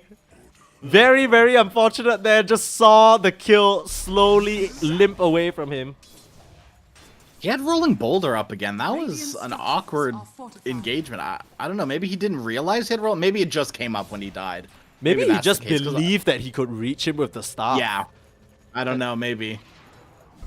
That was very sad to witness either way. 70. Keep himself healthy here, but still has to watch out for those kicks, right? Those are so potent. Yeah. Heads up play for Wymo here. Unfortunately, can't close the kill. He should still be fine here. We'll have to watch for that level 6 specifically on him because he definitely is a lot more mobile and open to making the moves than the Dazzle is. Yeah, Dazzle, much like the Bristleback, is one of those heroes that kind of wants to sit in lane and farm ags. Can make TP plays, but other than that, it doesn't really have a natural way of rotating into lane and then getting a kill. Right, it's a little awkward for the Dazzle. Radiant's courier has been killed. Well, oh, you know what? One thing we didn't talk about at all is the Wraith King Dazzle. Huh. Team Zero, yeah, they've got the big ol' shadow waves coming in. Oh yeah, the skeletons right? With the eggs, right? The big burst. Got the Brewlings as well to add on to that. They're cooking, dude. This is a great draft now that like I'm breaking down the little synergies. Yeah. It seems like they just keep adding ingredients to the pot that you didn't realize, Crash. You're really liking this meal that they have served up for you. TK, caught inside the calling. It's quite a bit of damage that Ice Ice is just laying into them, and we're seeing this laning decision come to fruition, right? The Muerta able to just keep Killer and TK pressured back non-stop. Have to ferry out so many tangles just to keep themselves sustained in this lane. And this might be one of those lanes where Killa might be biting himself a little bit, not getting the luminosity a little bit earlier. Because you don't have the most kill potential with this Phoenix lane. So getting a second point in Celestial Hammer doesn't really do it for you. Yeah, I mean, he probably thought that he might be able to just kind of pressure out a bit more, and maybe not so much that he will be cowering under his tower here, but that's the reality. I don't like this at all, Sneeze. Killer just got a second point in the Starbreaker. Okay. I think this is a lane where you can really benefit from Luminosity. Just a little bit more sustained is going to save you some gold. Bottom, there's 3 heroes. Okay, the rotation through the twin gates. Ice. Here for a little visit. But so is TK here. Deadshot finds the AA. Beautiful stuff here. Just playing behind this tower. Not something the two supports can deal with. Ball go along. We'll just have to watch Ice stroll his way out of that one. He'll be fine. Beyond will collect the creep wave. Keep the farm going here. 6-minute rune. Unfortunately, guesses wrong on this Dazzle. That arcane rune can enable some action for Wymo. He's very close to that level 6, and 7E has to be careful. These rolls can come and keep on coming. Now, what is that going to bring it down to? Like a less than 10 second? Definitely a less than 10 second cooldown. Right, 9 seconds or something like that. Let's see. Popped it. 8.4, yeah. Up to max the boulder smash just so he can clear the creep wave faster, which is respectable. But yeah, that just limits there's a bit of the continuous chase potential.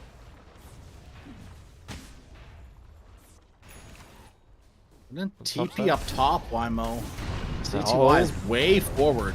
Yeah, a bit too over-aggressive from that Wraith King. Uncharacteristic mistake from this player, CTY. Gonna take a tumble in this top side. Keep on going here. Arcane Rune, Ice. Dead shot away, but TK diving on top of him. Has that rolling boulder up again. If he can connect, gotta try. Guesses wrong, unfortunately. Ice jukes him out.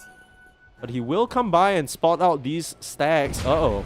Ice stuck around, not sure for what. The nice dead shot, but with the magnetized damage, should be enough to finish him off. I'm saying that, but the Dazzle comes through, heals his little buddy up, and he'll be just fine. That's a caster curse sneeze, just a little bit, but you know, you called it and it just didn't happen. Sorry to break it to you.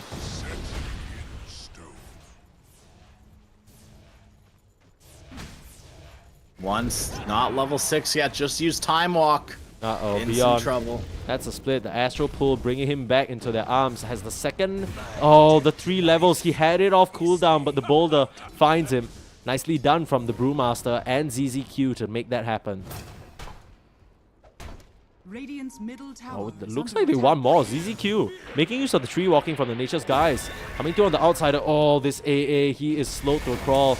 No way for him to run as Beyond comes through. Wants to claim another Urn Charge, but Solar Guardian coming down. Killer hit that level 6 as well, and it's gonna make them pay for it. ZZQ, not dead just yet. The hammer comes down, and Beyond gets caught out by it. He's still gonna come forward, finish off outsider more than likely, but they brought 4 at this point.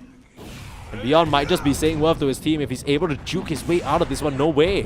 One more kick, surely you find it. Tags up the Brewmaster, last touch is there. Still gonna miss. Oh my goodness, that's so much time wasted. It's gonna be Wymo who finishes that off with his own Urn Charge. It's a great fight. Great use of the first Solar Guardian for Killa. Has that Soul Ring as well. Can start cleaning up these stacks that Ice is currently sitting under.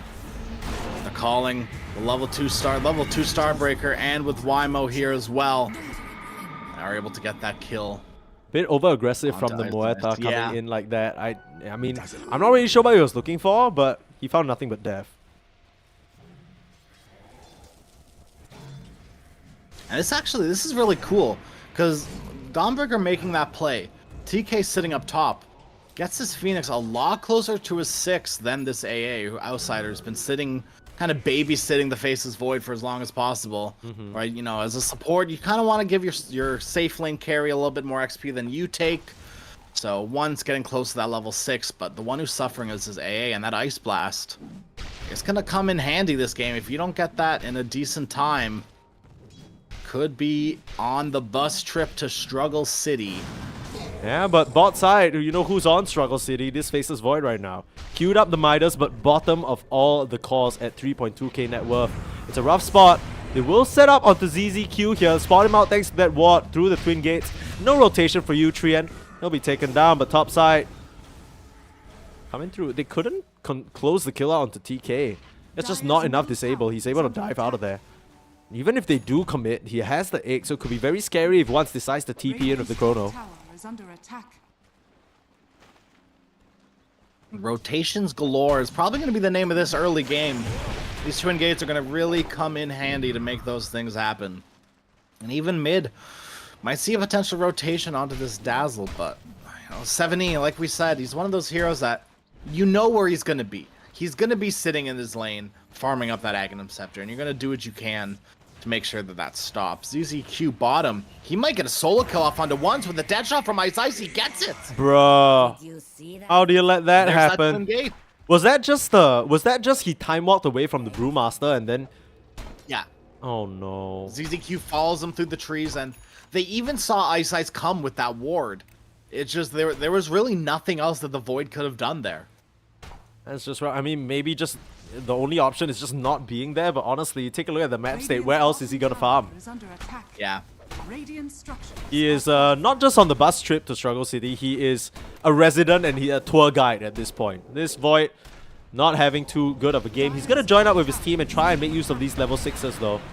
Put the side of Team Zero in a tough position and make them decide if they want to come in and try their hand at this overwhelming team fight that they have no chance of winning. Overgrowth is a bit... Oh. It is available. Not anymore. Yeah, ZZQ. Once again, a bit of a weird one from this Treant Protector. Uncharacteristic mistake from him. I guess they'll defend the tower? I don't know. That's weird. They'll just come through. It was a show of strength. Yeah, clean it up anyway. And maybe he just misclicked. That had to be a bit a misclick, right? Yeah. I would like almost guarantee it. Probably you just like alt-click to tell your team it's available and then you actually click it. Yeah, alt I don't button's do not that really anymore. working. I've done that once, and I just don't do it anymore. That's why I get on mic like, hey, I've got my ult. Uh-oh, 7E started to get set up on by the AA. Outsider was there to meet him at the rune, and all the healing in the world not going to be enough against TK and Killer. I mean, you say all the healing in the world. There isn't too much healing outside of the Dazzle. Treant Protector has the Leech Seed instead of any levels into the Living Armor. Your spirit leaves your Yeah, body. yeah, I mean 3 levels into the Leech Seed, still a decent amount. And it opted to forgo it. ZZQ, you know, he's more on the hunt as a Treant Protector. He's been involved in a lot of these kills, but he's still dying quite a bit as well, being found out in the trees by this Earth Spirit, by this Ice Vortex. It's tough. Yeah, I mean, Dawnbreaker's even a hero that can follow. Like, Dawnbreaker Phoenix are also heroes that can follow you into the trees, so... It is, you know, on paper, a decent Treant game, but when you get down to the nitty-gritty of things, it starts becoming a little bit harder. Might try to set up onto Killa bottom. Whoa. CTY and beyond in the area, but Killa is able to just kind of wiggle his way out of there. I wonder what CTY is going to build. He's got 1,500 gold, Midas, and Phase Boots.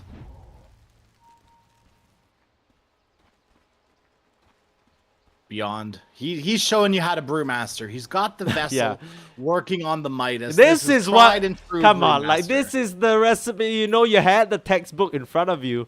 You know, you decided to go completely off the rails on Killer. And understandable. I mean, look, they're a little zany, right, on Go Along. So I don't really blame them. Same thing for Team Zero, though. But there are just some things you can't forgo. You need that Midas to keep up in terms of net worth. Take a look at where he's at.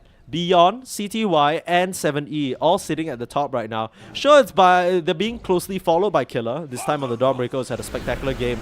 Once. Target of aggression up in this top side. Nice dead shot.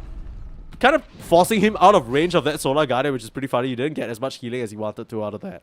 And at least he'll preserve his life. Yeah, I mean, that's good, right? But you didn't commit anything for that rotation.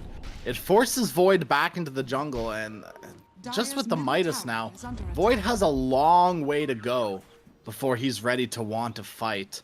We'll be able to use the Chrono to set up these big ultimates, and that's probably the only thing they can do, but all the while Once isn't farming, you get a lot of other heroes on the side of Team Zero that are. The only one who really isn't is Ice Ice. Yeah.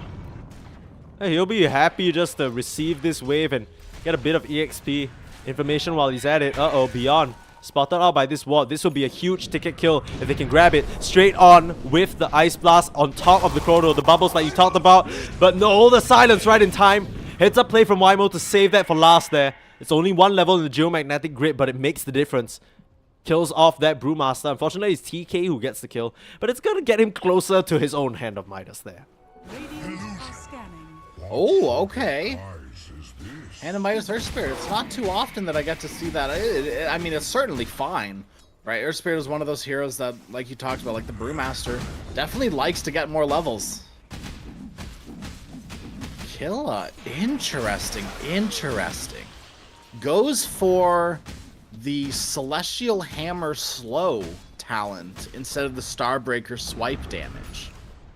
Is that? I don't think I ever see this unless it's on a support Dawnbreaker. I mean, it's really good just because. Okay, I know it's not amazing, but the main problem of a Wraith King is being kited around, right? If you can slow down all these units, they don't really have the best mobility on the side of Team Zero.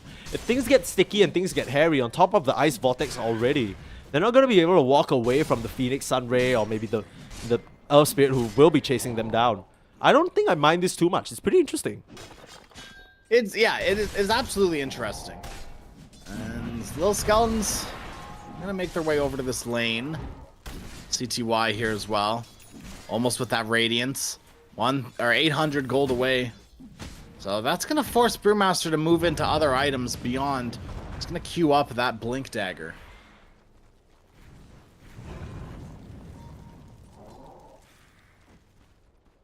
TK also has a Midas. What's our Midas check? We're at 5 Midases so far. This is truly the Midas patch. Is anyone else building it? Is Ice going it, you reckon? That's what I'm thinking, right? No, it looks like we're just gonna see the Rod of Atos from the boo, boring. I know. They got the Wraith King bottom. Once. They got perfect setup. Yeah. They're gonna make it twice. Yeah, they can. Yep. That one does burn, Killa. You're right.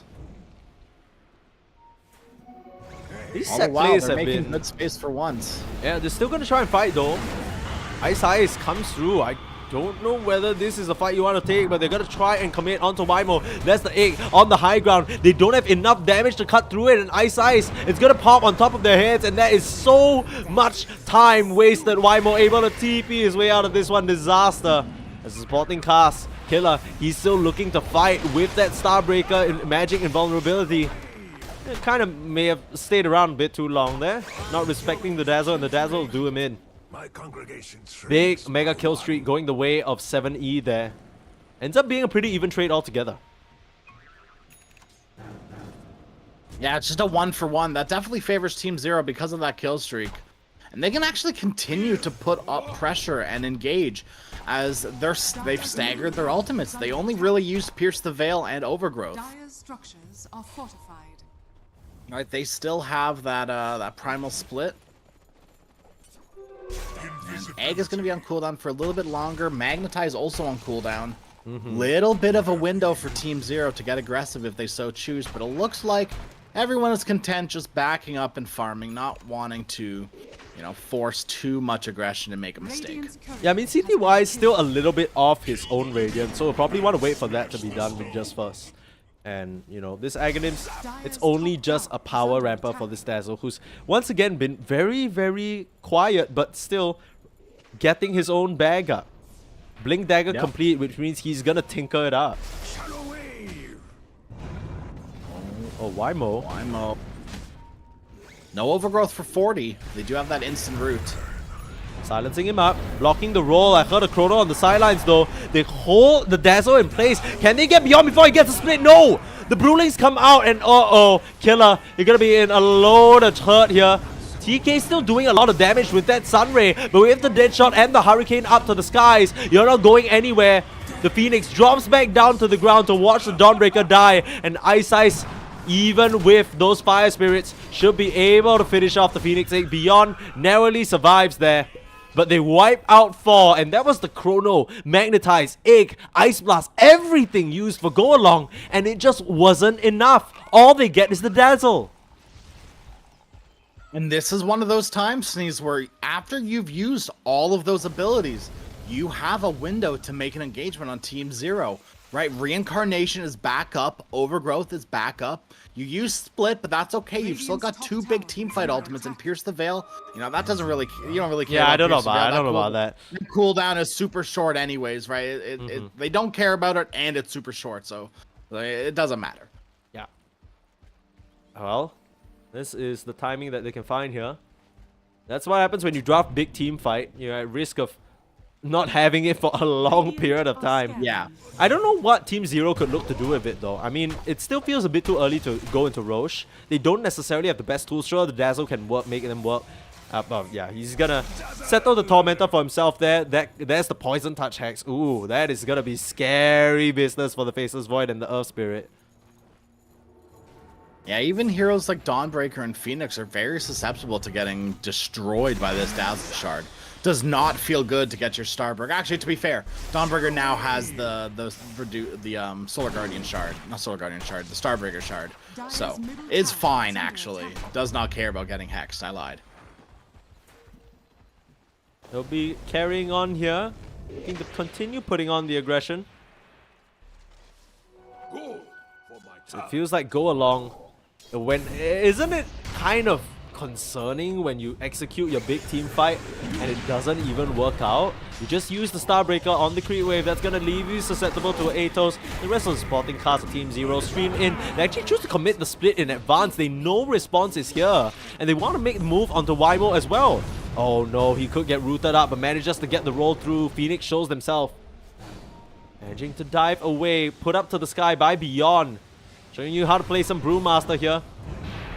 Shard just hexes it up completely. Oh, they got the touch on the Dazzle, but CTY's there. As a response, Wymo, he'll set up for the Ice Blast and the Chrono, but they use the Faceless Void up in the air. They might just get 70 again, but he just graves himself. They take down Outsider and once forced to run away to the winds. They got 4 the previous time. They want to make it 5. The stun up and CTY, the one true king, cleans him up. It'll be Beyond to get that double kill. And oh no, Team Zero, they are running away with this one. 17 to 17, the kill score is even, but 7k gold lead already, and these 3 cores on the side of Team Zero have not moved an inch from the top of the net worth chart. I don't think they're going anywhere. Beyond, he's the lowest one, and he's got a Midas, right? His net worth is gonna be fine. He's got 2,000 gold that he hasn't spent yet either. I'm so curious to see what this Brewmaster wants to build. KMG An Octarine core is certainly possible. Blink Hex. Yeah, Blink Hex could be sick. Ice Eye's actually going for the Aether Lens this game. Interesting. Maybe he just wants to catch from further away with the Aethos. Well, one thing I'm kind of, workshopping in my head is, do you want to get a pipe on the Brewmaster? Like, there's so much magic damage coming out from Go Along. That would really increase the survivability, and you're already living through so much of it. The main issue is right now Dazzle's being chronoed and being ice blasted, right? But if you have that additional magic resist, he is gonna be a tanky little boy. You'd also, like, get a Lotus?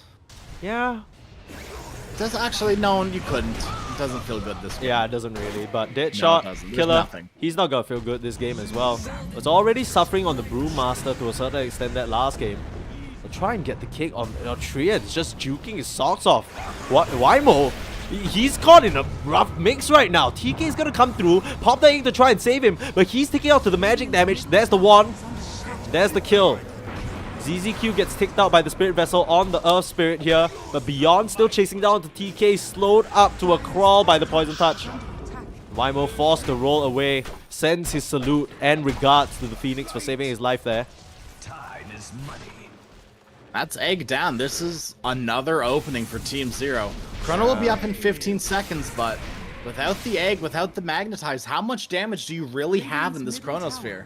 Oh, 70, canceling the TP, and once can't make it back to base. Meanwhile, his team's just being chased down. Here comes CTY. Should reveal some sort of vision on the high ground there, but really it's just daytime. This poor AA doesn't have a space to exist. They will finish off the Dazzle up in the top side though. Chrono not needed. Killer joining him with the Solar Guardian.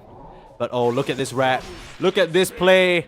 Once and Killer, they need to escape here, but there's the split. Straight onto Once again. There is a tier 1 tower for TP2, but like you said, no egg available, only some Fire Spirits in hope of slowing down this aggression. The Astral pull onto the Phoenix.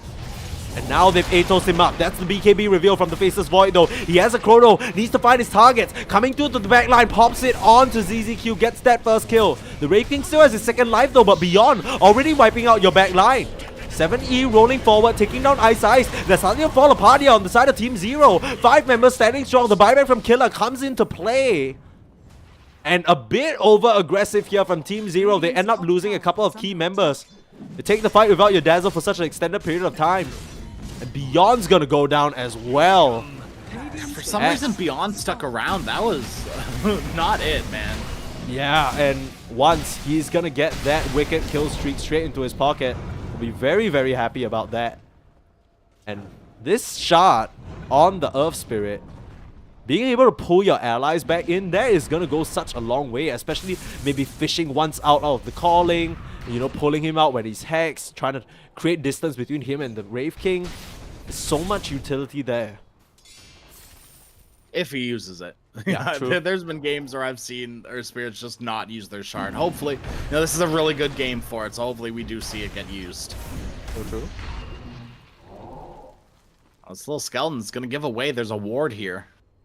Wymo's smart, he's gonna ping out there's a ward on this high ground. Yeah, it pings it immediately. Yeah. Yeah? Why how does this guy know that I'm here? Yeah. He's still following me up to the high ground. Like, he's not gonna test the waters even more though. He could have used the little skeleton as just a litmus test here. Rolling up onto the Muerta, slightly off the mark with the second one. Here comes ZZQ, instant root, trying to block the roll, manages to do so. Well done here as Beyond circles around the rear. Wymo, no more HP to work with, but they'll still turn around. It's enough. The Dazzle forced to Grave Ice now. The Poison Touch does a lot of damage, but they are ticking out. It's too much magic. You pop the Primal Split, but it's your head that's going to be split wide open in short order. CTY, are you sure you want to join this engagement? Blinks out back to safety as Beyond. It's the Earth Panda. He ends it early and blinks out of there. Heads up play from this Brewmaster. But they're losing numbers here. And the Void didn't even need to get involved in that situation. Chrono's back up in 15 once. He has the freedom to walk into the Roche right now. yeah, it just looks a little disjointed from Team Zero. I don't know what they're doing. Like 3 heroes mid, 1 hero top, 1 hero bottom. It just felt like they weren't on the same page with that movement. Yeah, it's a bit strange. Not really sure. I mean, up until this point, they've been making such excellent wraparound maneuvers with all 5 of their heroes, but they're starting to get a little casual with it, right? They're starting to move as 2, as 3, and getting outnumbered by the sheer amount of force that Go Along bring to every engagement. Really, everyone other than the Faceless Void was there. And you can't disrespect this Phoenix damage anymore. Has the shard and the Sunray just tears you apart. You have to respect all the heroes on Go Along. Every single one of them have the potential to not instantly kill you, but control you enough for their team to show up. You know, Dawnbreaker is going to be there at any given point in time as long as that ultimate is available. Right? Kill is going to constantly be playing the other side of the map until that Solar Guardian is up. Yeah, they haven't really been able to stop him from doing so. A bit of a, you know, hit or miss performance here from Killer at different points in the game, but he very much does the job of coming through with the Solar Guardian. Not going the Axe build like you suggested, but still, I think this Dawnbreaker last pick has been very, very effective.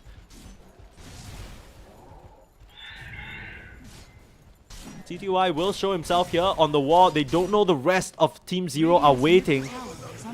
Once will pop that smoke though, and immediately there's the retreat. Getting straight into the Roche Big news, 7E has a BKB. Okay. It's not going to save you from the Chronosphere, but it's going to save you from pretty much everything else. Go Along have to know something's up. They do. They're going to smoke out. This could be the place where disaster writes itself here. The roll through, Wymo doesn't have a gem, so won't be able to know that ZZQ's in the area. They start the fight off onto once. Lotus Orb available though, so the Dazzle has to watch himself. ZZQ, unfortunately, gonna get picked off to start the fight. Has a buyback if need be. Force the Solar Guardian out onto Outsider just because they'll play around with him a little bit. Wymo onto the backside onto Ice, but Beyond forced to pop the split. Now CTY looking for a target but can't find anyone to punch. Meanwhile, the Chrono not even used just yet. They're trying to turn things onto the Earth Spirit, but there's the egg right in the middle of all of them, and they can't stand up against the sun. CTY, he's gonna lose his first life, but things are starting to fall apart for the side of Team Zero here. They're getting picked and pulled apart. They can't find a single target, and here comes the Chrono. Here comes the Void. Finds the second life of the Wraith King, but no, he wants the Dazzle. Rooted up and stopped for now though, and spoiled his plans for now. Wymo ends up going down. It's a lot of physical damage being burnt back the other way. The Dazzle kill is starting to come into play, but he finally drops to the deck. CTY, can he deliver his team out of certain disaster? Manages to chop down the Faceless Void, and Killer's trying his best to swing the hammer. Finishes off the Wraith King, takes down the Phoenix. No, sorry, takes down the Dazzle, but... Woo, that was a fight. How many buybacks did they use? How many spells? I have to see that fight recap. Too many, Sneeze. Muerta, both supports having to buy back that. They still lose both their calls. Beyond is the only one who survives through it all. And all things considered, it looks even on paper, but I can't help but feel like Team Zero, that was so disjointed from them. It's just been the story of this game, I think, right? It's just been awkward engagements from Team Zero, and it just doesn't seem like they're all on the same page. Yeah, I'm not really sure what... You keep saying Team Zero are cooking. Maybe they've stayed in the kitchen a bit too long. Maybe the fumes getting to their head a little bit, because I don't know what that was. Throughout the entire fight, you can see CTY, he's having a lot of trouble sticking on a target or even finding who he's supposed to be going on. It doesn't even end up mattering. Like, the only time in the fight where they actually manage to turn things around is when the whole of Go Along sticks up on this high ground over here where Dazzle's able to get a beautiful heal bomb. But apart from that, Team Zero, they are struggling to make moves in these fights. I guess it doesn't help that ZZQ just gets picked off just to start over here, right? He thinks he has an advanced position on them, but they drop down the sentry ward and they spot him out. Not much you can really do about that one. And this is where AA is just so beautiful this patch. You know, there's a reason we see this hero banned out or picked first phase in a lot of these games. And that's because of this vision advantage. Vision on the Treant Protector, and then you got the AA blast on these tanky heroes that like to build hard and things like that. AA is just, you know, very strong right now for a lot of different reasons. It covers a lot of different bases for you. Ice Blast will come in, scouting out this Roche. The plan originally that they had in this topside resumes. They still get the Aegis on 7E. And they understand, no Chrono, no teamfight ultimates, you know, no egg, go along, they can't fight. And this is kind of how you have to play against the Faceless Void. Even though that fight felt very, very painful for you to use so many buybacks and whatnot, you need to take advantage purely of the Chrono timing. Anytime Go Along has that up, they will win the fight for sure, right? As long as they're not dropping all their keyboards simultaneously. But Team Zero, immediately after that happens, you need to go. You need to keep the pressure up. And now with the Aghanim Scepter on the Wraith King, could be a very different story. Even if you're dying on the Dazzle, the Graves could come out beyond. Take a page out of Killer's book here. Use the Primal Split just to start pushing these towers. Oh, wow, wow. I mean, He's those able to clear up his Brewlings, though. Yeah, they don't really stand a chance. That's a lot of physical and magical damage coming in from TK as well as Killer. Just wipe that push out entirely.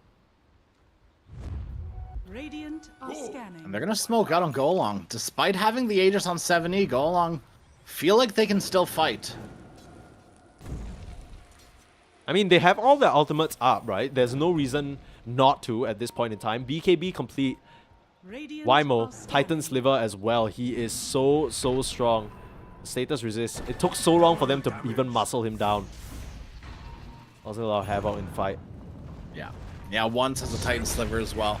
Very, very big item this game. Also has an MKB on the Faceless Void. So this Radiance, all of a sudden. Had a sentry in the area, spotting out the Treant Protector, but just off a little bit of time in with the roll. ZZQ manages to fish himself out of there. But yeah, sorry, you were saying?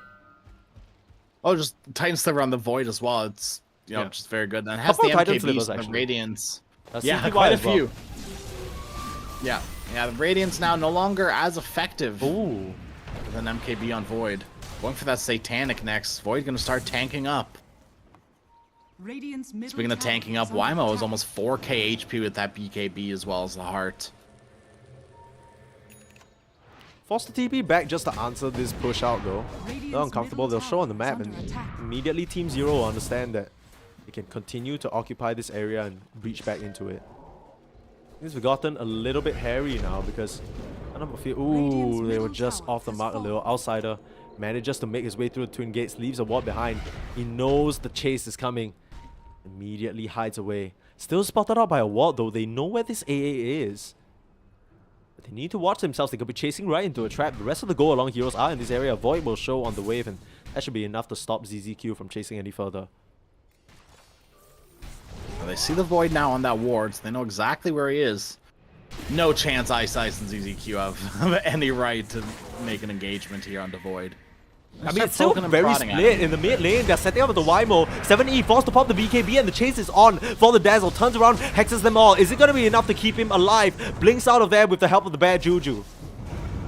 Radiant's bottom tower. Ooh, I mean, you had an Aegis, bottom, but the still. skeletons. Yeah, they're starting to push in. CTY. That's the pressure of the Wraith King, and they clean up this tower. Can make quick work of the Rex as well, forcing the Fortify out. That is not a good look. Wymo's going to come through, clear up the first wave. There's a second one coming up very shortly. Should be able to get rid of these, but oh, the Wraith King can just keep doing these. Yeah, as long as Wraith King occupies this bottom part of the map, should be Oh, free they're collapsing. Skeleton The City. pincer maneuver. Ice. He's run into a bunch of heroes, but are these the ones you want to fight? Once looking for a chrono opportunity, but the BKB not popped just yet. CTY, he's melting down. They need to get the egg, but they can't fight around it. They need to evacuate. They haven't killed the Wraith King just yet, as Beyond and his primal Bluelings still standing around. They're looking for this Fire Panda, but the move speed, it's too great. He gets out of there. Relatively low committal for the side of Team Zero here. And once again, take a look at this CTY. Ready to get the push going on another side of the map. They are just skirting around, go along. It's so hard for Once to decide where he wants to just pop this chrono. ZZQ will force stuff, blink away, to the low ground. They found Wymo here, and they're starting to try and burn down the Treant Protector. Should be able to get that kill. But it's a very extended chase, and take a look at where the rest of Team Zero are. They have no interest in taking this 5-on-5 engagement. I guess they know with Aegis expiring, it's a little bit of a sketchy play, and they can get Killa off this for free. Forcing the BKB out, CTY and 7E will just immediately retreat upon seeing the TP responses. They are just pulling and tugging, go along from top to bot to mid. Anywhere they are not, Team Zero sprout out like drainflies and just swarm around the area, looking for whatever pick-off they can. Must be so annoying to play against, but it isn't really getting them anywhere. Team Zero, they haven't really been able to achieve much. Sure, you get the bot tier 3 tower, but the Rex still stands. Go along, still are able to keep their heroes alive here. And MKB complete now for this Faceless Void means that the Primal Split, even if you have the Primal Split, even if you have the Brewlings, burning you up with the... burning you up, or maybe the Wraith King Radiance burning you up, you can still punch through. Yep. Yeah, absolutely. Yeah, he's had it for a little bit now since that last engagement, so... Now, certainly getting closer to that Satanic. It's going to be really hard to bring down this Void very soon. Ice has started the transition into a carry, has that Hurricane Pike. Chrysalis picked up as well. Now queuing up that Moon Shard. Beyond. Start slapping away here. With the Octarine Refresher, I mean, he's just gonna have split for days. They can't kill off him in the Bruling form. And that's gonna get even harder once he gets the... He already has the 1.2k Bruling's health. If they get if they get Drunken Brawler passive as well, ooh. But I don't think that's gonna be the case, right? The fear is way too good on Cinderbrew. TK. Uh-oh. Diving forward. Ato stop. Silence as well. This Phoenix can't afford to die, but they found the chrono onto the Dazzle, onto the backline, and the Ice Blast goes on top of his head. He's not going to survive this mess. He goes down. He's in the Ray form right now. Might get awkward, but Once is going to get dropped by the overwhelming physical damage coming out from this Wraith King. Now Killer forced to run. Ends up working out for them there. They lose 2 heroes, but they fight right back. Punching through, getting the Dawnbreaker and the Faceless Void. The Phoenix buys back in this situation. CTY is low, but hasn't even lost his first life. They can keep the chase out onto Outsider. Purging that Glimmer Cape. Very, very heads up here from Beyond. He's been on point with this Brewmaster from start to finish. Stunned himself on CTY, but I can assure you he's not bothered in the slightest. You can take this first life, but it's just gonna make you even slower. You can't go anywhere. Now with TK back in the fray and the egg, it's a lot of magic damage. Uh-oh, CTY not respecting the Phoenix and he goes down. Pops into the Ray form, the BKB pop from Wymo, he'll escape. They get the opposing pos 1. Now it's Beyond versus 2. Buybacks on every single dead hero. Can you believe the state of affairs we found ourselves in? What a crazy fight. I mean, it all started off with Matt Faces Void getting a beautiful Chronosphere on the exact one hero that he needed it on. You can get any sort of Chronosphere you want this game. As long as you get the Dazzle, you're in a good position. And that's exactly what we saw happen. Dazzle, you know, it is one of those scenarios where Wraith King with that Aghanim Scepter, you are able to keep your Dazzle up for a little bit longer, but at the end of the day, it actually was what sentenced once to death, was that Dazzle was Shadow Word. But yeah, it was a great start of the fight, and Go Along eventually started to look like they were losing it, but they've held. I mean, they weren't going to lose their high. Maybe they would have if they lost that fight, but they've held. You know, they're holding for now, and they're creating space despite being down in the net worth 12K.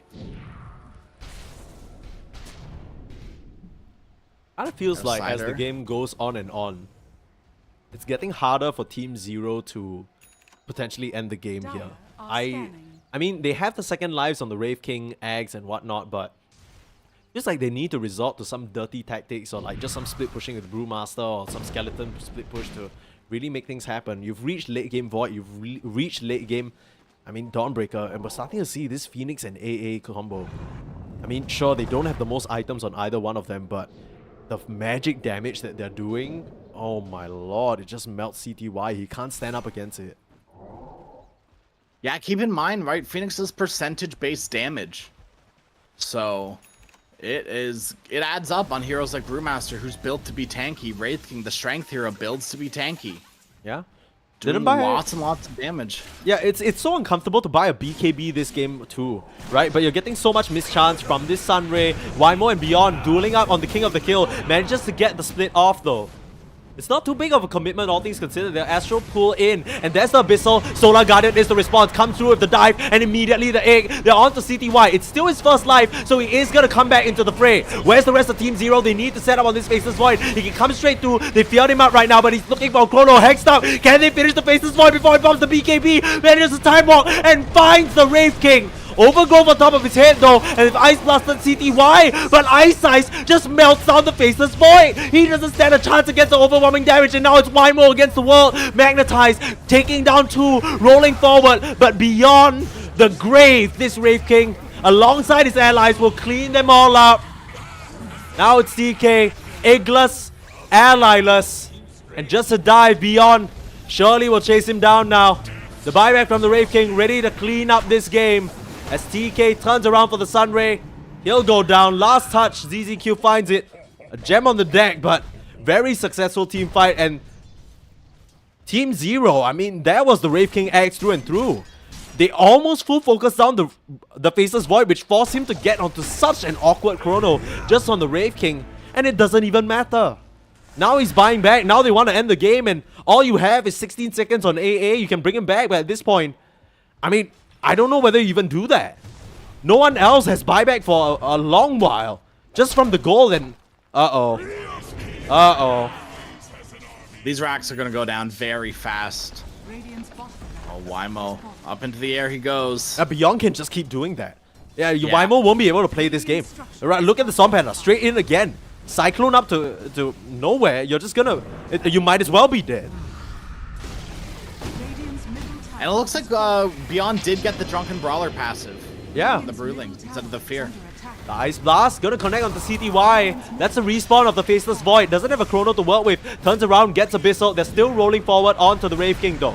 He has that second life available. And the Solar Guardian coming through as well. The respawns, they're coming out. ZZQ holding back the back line with that Overgrowth. But you lose your first life. Uh-oh, CTY. This is a buyback for him. He can't afford to die here. And he goes down. I mean, once he'll pop the BKB in the face of the Brewlings. Uh-oh, did you underestimate the damage? He manages to slide away on the back of that BKB.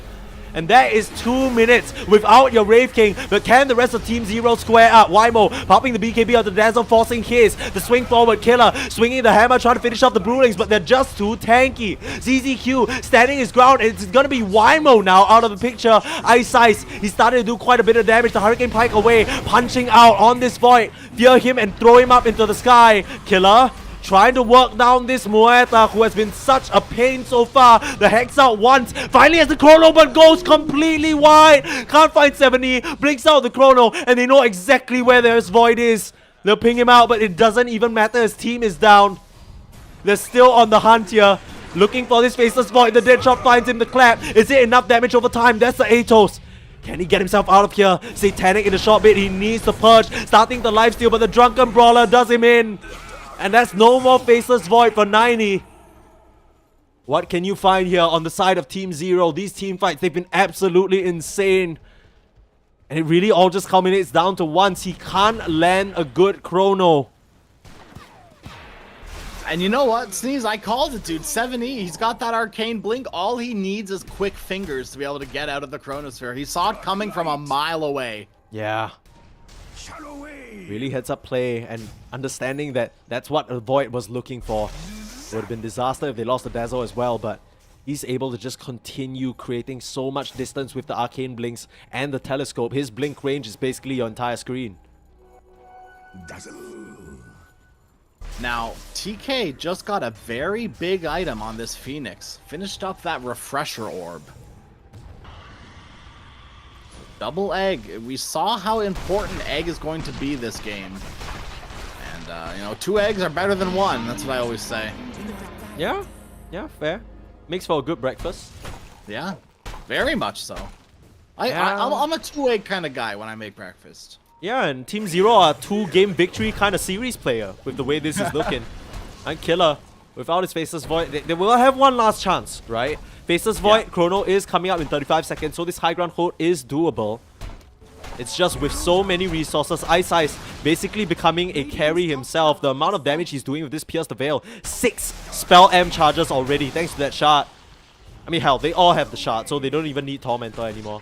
Just getting it to deny it from the side of Go Along, and in they come beyond, straight onto the high ground. 7E with the Hex, they're straight onto Killer, but the Chrono, they push him back. Once can't find it, and that's a huge egg though. He can't throw it out, 6 more seconds. They need to buy some time, but they've already lost the first line of the Muerta. CTY, he'll be dropping as well once. Finally has that Chrono up, we'll have to see where he places it. The second egg coming through, that's a healthy breakfast that you wanted, and now onto the Wraith King. He's likely gonna drop. They've actually graved the Beyond Primal Slit instead, and he's gonna be able to not get the second one off. They just take out the Wraith King, but they trade out the Void right now. The buyback's coming through, and the big win of this fight, Dazzle. 7E keeping his distance, a constant grave over and over, keeping his teammates alive. The poison touches the Hex. It's too much for them to deal with. He ends up hexing himself because of the Lotus Sword, but Outsider, nowhere else to run.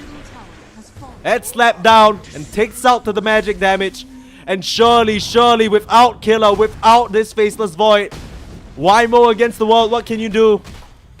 Still being chased down, this Phoenix finally goes down to Ice Ice. The buybacks on both supports though. Do Team Zero respect? Oh, Wymo. He loses the Refresher on his courier. Devastating. And suddenly this hold looks a lot less feasible. You don't have your BKB for another 25 and beyond can just walk up to the high ground in 30. Let's start blasting away Ice Ice. Just walk up to high ground now. We're gonna try. It's a lot of slow coming out from their side. And keep him rooted here. He does need to be careful. That is his buyback. Void has buyback now, though.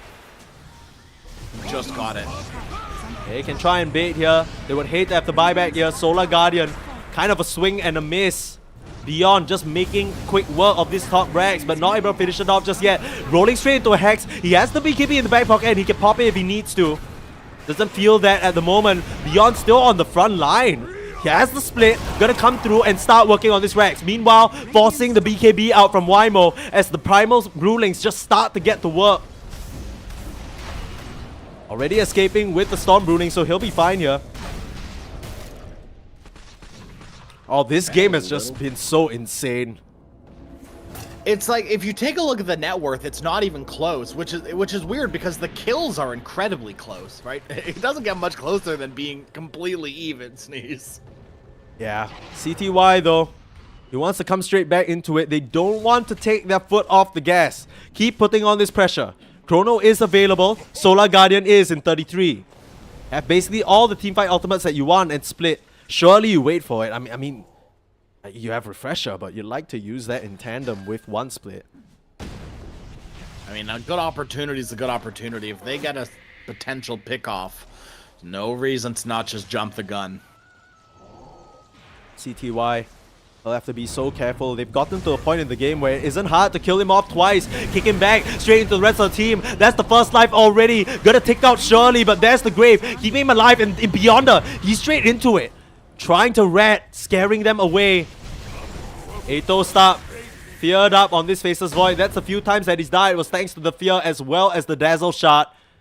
This game is on a razor's edge here. Go along. They're gonna have to play the team fight of their lives to keep their hopes alive in this qualifier. On their last legs very much here. While it feels like Team Zero, they're just chalked up on resources. 2 lives on the Wraith King, Agonyms, the Dazzle, staying so far back with the Hex and the BKB. Can get that refreshed almost instantly too. 3 sets of racks is all that stands between them. Hex out onto the Faceless Void. The Lotus himself falls to pop the BKB, but no chance. Ends up dying. They're trying to finish off the 8 before he can pop here, but Ice Ice likely gonna go down. The Ice Blast on top of his head. This will be a disaster if the Moeta goes down. The Faceless Void manages to land a Chrono. They grave him up though and Hex up the Faceless Void. Where's the response? CTY starting to chop down the Phoenix, but will be able to pop the Fresher, pop the Chivas, and one more egg to go. CTY can't work through this one, but Wymo getting hammered down by the Ray form of the Moeta right now. Able to roll away. Solar Guardian coming through. They'll chop down this tree and where he stands. And both supports out of the picture now. Things have gotten pretty messy as Wraith King falls as well, but they lose all their remaining racks.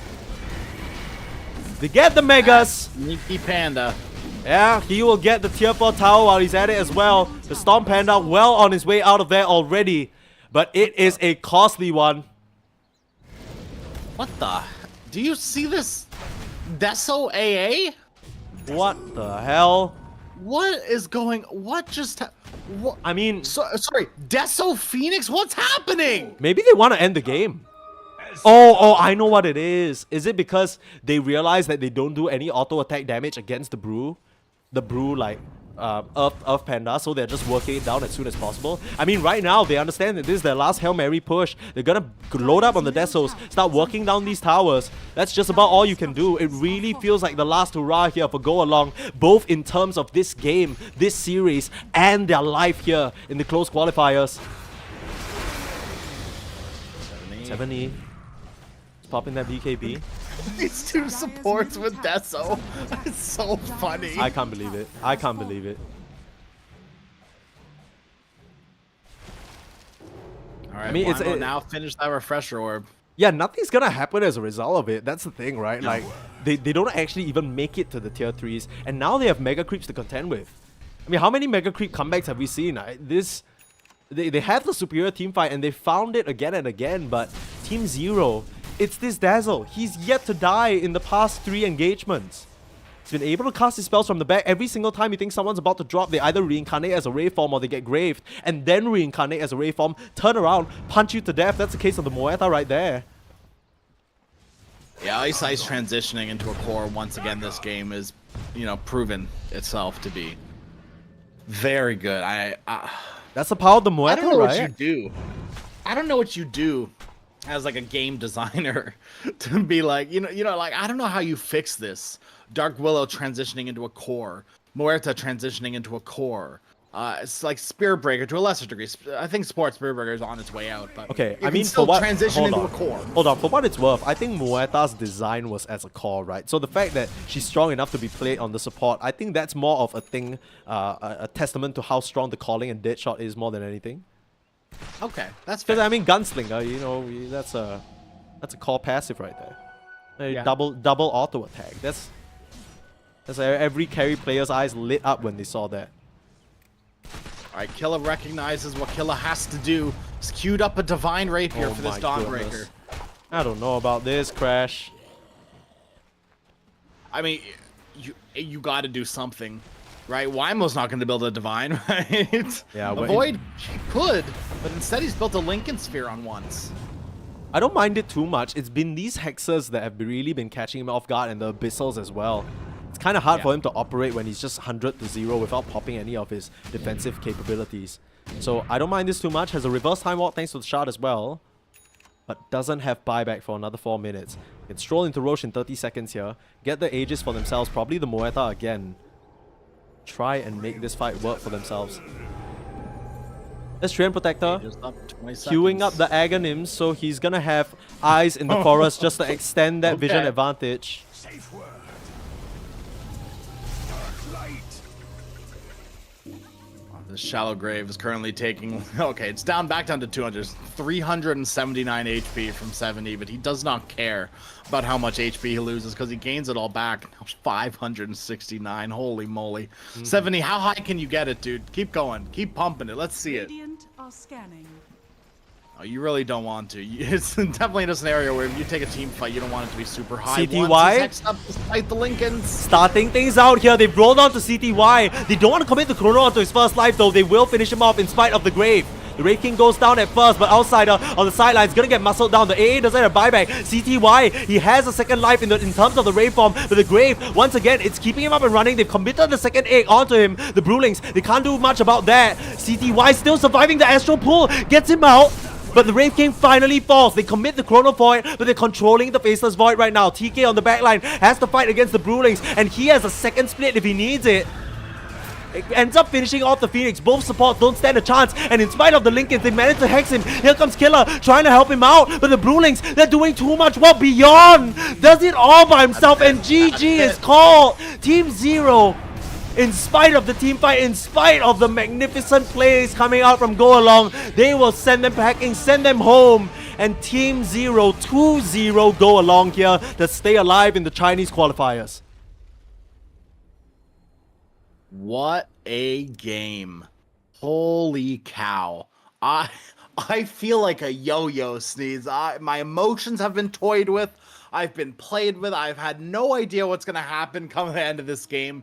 But Team Zero, they do pull out that victory over Go Along, which, dude, it's so close. 47 to 48. Despite what the net worth lead will tell you, despite what the win probability will tell you, this game was very close. And it had to do with all those bubbles from Go Along. All that team fight went a very, very long way. I mean, you can't count out the Void Chronosphere, but those last few Chronospheres, Sneeze, they fell a little flat. Yeah, the story of this game to me is very simple, right? Once we talked about this player already, you know, very unceremoniously kicked out from Team Bright. They replaced him with and you know, he's here with this Go Along stack looking to prove himself.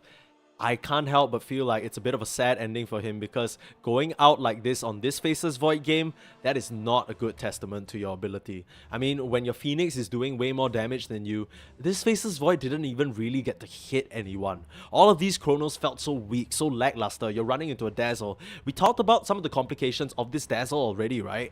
Between the Earth Spirit and the Faceless Void, one of them has to jump the backline, and the story of the game was that none of them did. They were also occupied by the Brewmaster. Beyond, credit where credit is due, he played out of his damn mind. He did so much work. His Brewlings were everywhere. He's just cycloning up people, threatening the supports all by himself. I mean, Mortal. Look at the building damage. Yeah. It's just all him. It's all him. He ended the game by his own brewy hands. And Beyond shows Killer how it's done. I mean, it's a very fitting way for Team Zero to win here. I mean, they absolutely grind it out in what was close to a 60-minute game and just slog the distance. And we do have news from the other stream, Sneeze. We do have the winner of Team Aster versus Eagle. Okay. So it looks like Aster were able to 2-0 Eagle, sending Eagle back home. They're flying back home. Oh, no. That is not a good sign. I mean, that Eagle stack definitely had some promise on it, right? Like, I really was enjoying quite a lot of the butterfly effect plays as well. Of course, Shen Yu, but it's rough. It's rough.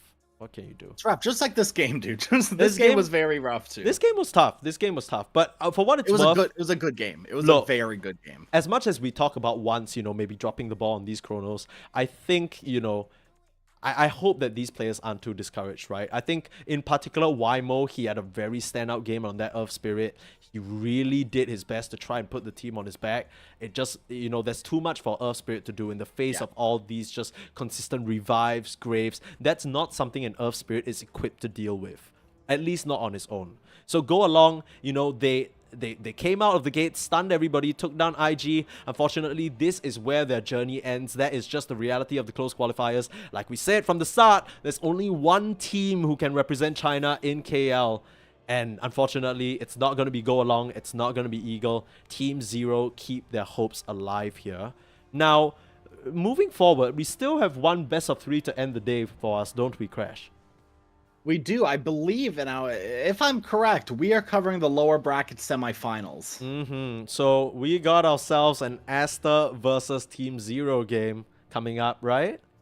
Yeah, it is to be believed. Yeah. As long as I'm able to read the schedule, which nice. I have a little bit of a talent of being able to do that. I'm looking at your eyes right now and they're open, so I'm inclined to believe that we got something going here. It is we're finally gonna get an Aster game on a stream, Crash. You gotta be excited, right? Oh, I'm so excited. Yeah. I'm very excited. We got an IG game, we got an Aster game. I mean, we got game 3s. We got a back and forth game number 2 between Go Long and Team Zero. Yeah. You know what? You know what this means when we get such high caliber teams on our stream. It is Michael Bublé was right. It is beginning to look a lot like Christmas. I'm so pleased with this situation. But I think Team Zero, they have some time to digest that series, find out, some of the moments, especially in the early game, it looked a bit shaky. There were some team fights that didn't really work out in their favor. Going up against Aster, it's going to be a whole new caliber of an opponent. So you really need to refine your strategies, make sure you're coming into it hot. And yeah, I mean, Team Zero, they have a bit of time to do that. Our next series starts at 7 p.m. GMT plus 8, which is SGT or China Standard Time. So you do have around maybe 1 hour 25-ish minutes before that begins. Just a heads up, guys, that the stream may go off for a little bit, but we'll still be here. So be sure to mark your calendars. You want to see Team Aster play, you want to see Team Aster try and survive against the madness that is Team Zero. We'll be right back here at 7 p.m. UTC time, I believe. Let me just double check again. That's going to be 11 a.m. UTC. Yes. So in case you guys know watching from a lot of different time zones here, we want to make sure everyone's here at the right time. We'll be having that series. Any final words from you, Crash, before we send it for a longer break? I just think, since we've been blessed with some good Dota, the Chinese qualifiers have been, I've been watching a little bit of the close qualifiers too, and I don't know, these Chinese qualifiers have a certain je ne sais quoi about them, some certain and the games have been beautiful, and I'm excited, very excited for this next series between Team Zero and Aster. Yeah, as a Chinese person myself, let me tell you, these people know how to cook in the kitchen. And more often than not, when they come out with the dish, that thing is going to make your mouth so numb with spice. That is the Chinese specialty right here. Gone are the days of the stable, boring Chinese Dota, everyone AFK farm, roll all together in death ball. This is nothing but button mashing, hit smacking madness. And we're going to have more of that. Team Aster versus Team Zero for survival here after a 1.5 hour break. We'll be right back on this stream, so we'll see you there. It's been Crash and Sneeze. We'll see you guys later.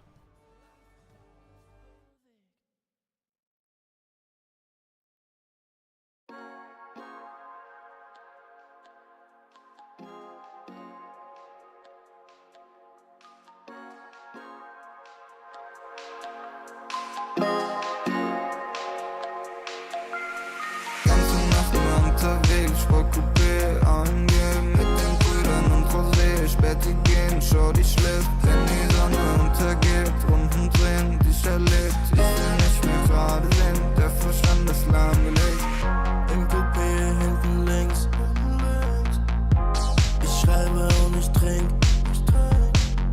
mit den Brüdern und wir chillen, heute Abend ohne Sinn, sie will, dass ich sing, doch ich mach mir noch einen Drink.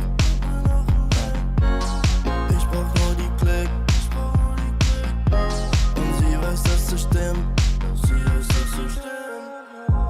Die ganze Nacht nur, die ganze Nacht nur, die ganze Nacht nur, die ganze Nacht nur, die ganze Nacht nur, die ganze Nacht nur,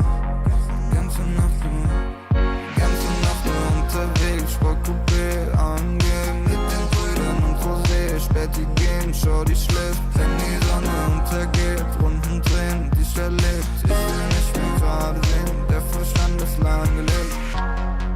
Der Kopf ist aus Gedanken leer. Die Musik laut, die Augen schwer. Ich hör nicht auf, will immer mehr. Der Wagen rollt über den Teer.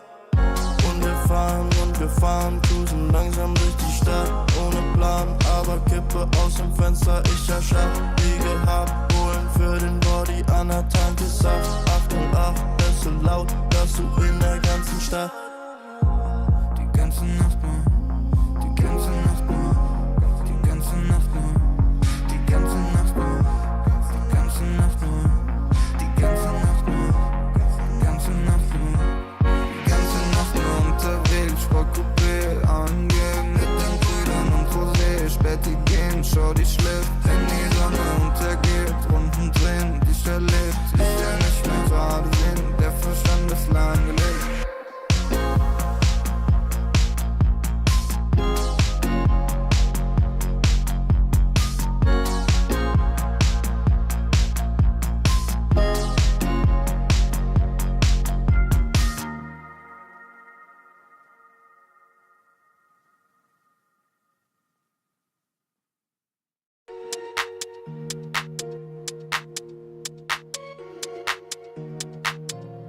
Ich sitz auf meiner Fensterbank, die Nacht zieht vorbei.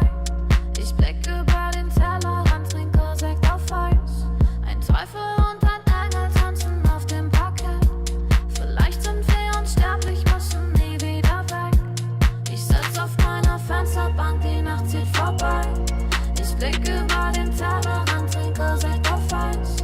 Ein Teufel und ein Engel tanzen auf dem Parkett. Vielleicht sind wir unsterblich, müssen nie wieder weg. Backpack, Kippen und Drinks gegen Tristesse. Großstadtbild, komm mir nicht weg. Kopf fragt, mach kein Pisstest, nein. Ich will nicht auf deine Party gehen. Engel und Teufel tanzen Schwansee. Von deinen Lippen tropft der Chardonnay. Ich küss ihn weg, bevor du schlafen gehst. Ich sitz auf meiner Fensterbank, die Nacht zieht vorbei. Ich blick über den Tellerrand, trinke Sekt auf Eis. Ein Teufel und ein Engel tanzen auf dem Parkett. Vielleicht sind wir unsterblich, müssen nie wieder weg. Ich sitz auf meiner Fensterbank, die Nacht zieht vorbei. Ich blick über den Tellerrand, trinke Sekt auf Eis. Ein Teufel und ein Engel tanzen auf dem Parkett. Vielleicht sind wir unsterblich, müssen nie wieder weg. Faded auf den Wohnzimmerdielen. Baby, sag, wieso sind wir hier? Kann sein, dass wir den Boden verlieren. Wir heben ab morgens um 4. Ich sitz auf meiner Fensterbank, die Nacht zieht vorbei. Ich blick über den Tellerrand, trinke Sekt auf Eis. Ein Teufel und ein Engel tanzen auf dem Parkett. Vielleicht sind wir unsterblich, müssen nie wieder weg. Ich sitz auf meiner Fensterbank, die Nacht zieht vorbei. Ich blick über den Tellerrand, trinke Sekt auf Eis. Ein Teufel und ein Engel tanzen auf dem Parkett. Vielleicht sind wir unsterblich, müssen nie wieder weg.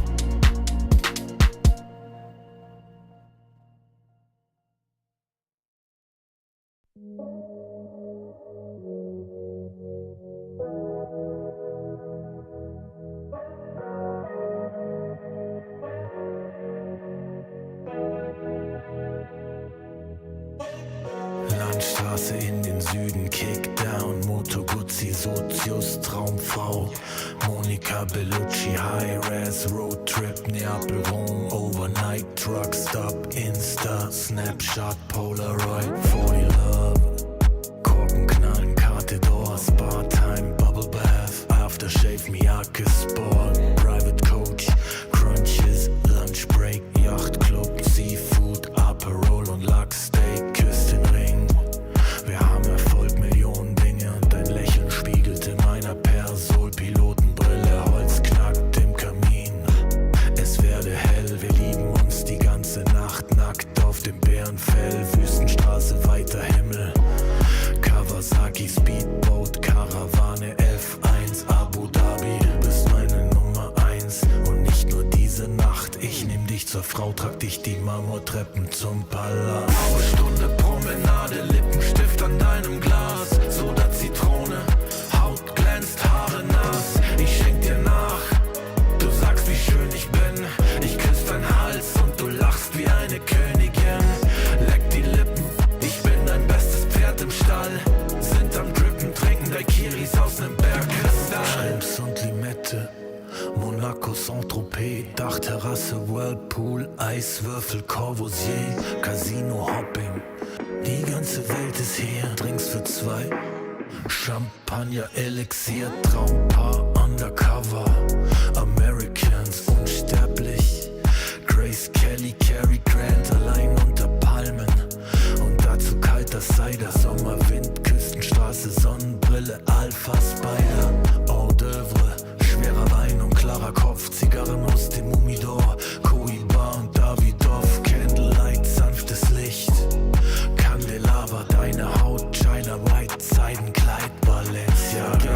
Was die Leute denken, wenn sie uns reden hören, Open Water, Seychellen, Hochseeangeln, Segeltörn. Du bist meine Nummer 1 und nicht nur diese Nacht. Ich nehm dich zur Frau, trag dich die Marmortreppen zum Palast. Blaue Stunde Promenade, Lippenstift an deinem Glas. Soda Zitrone, Haut glänzt, Haare nass. Ich schenk dir nach, du sagst wie schön ich bin. Ich küss deinen Hals und du lachst wie eine Königin. Leck die Lippen, ich bin dein bestes Pferd im Stall. Sind am Drippen, trinken Daiquiris aus nem Bergkristall.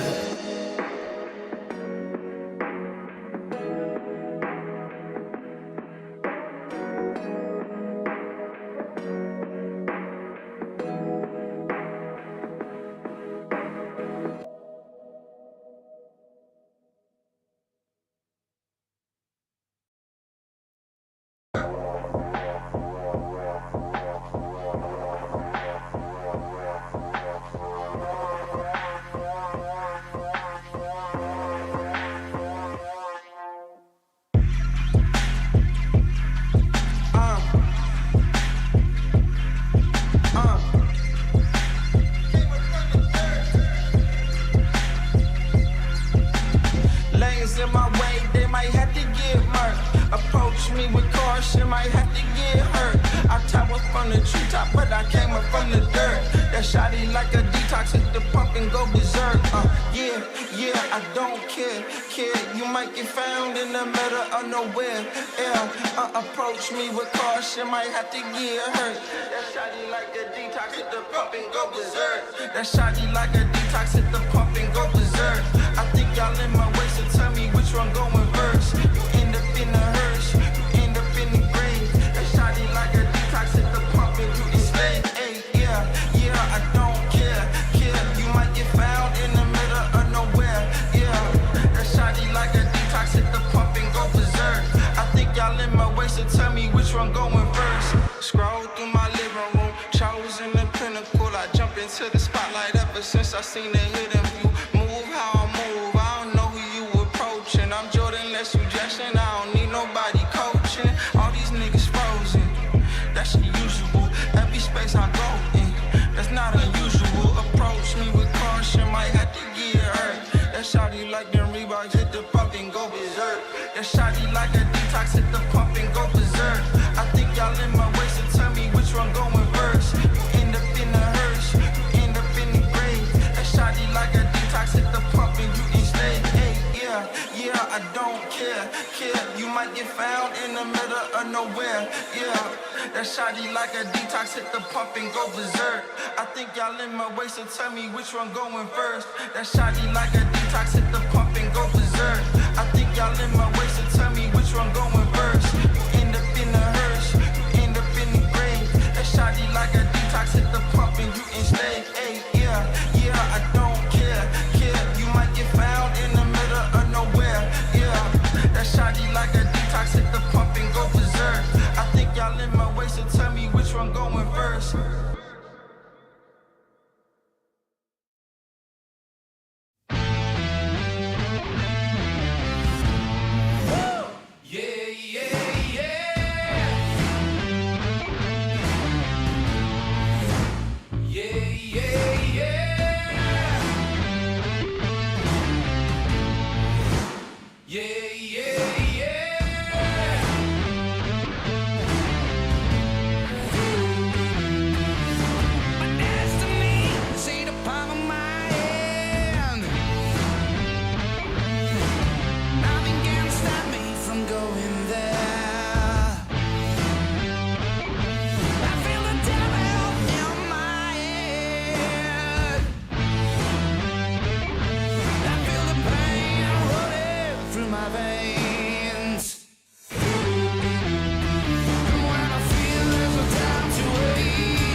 not a king, I'm the king.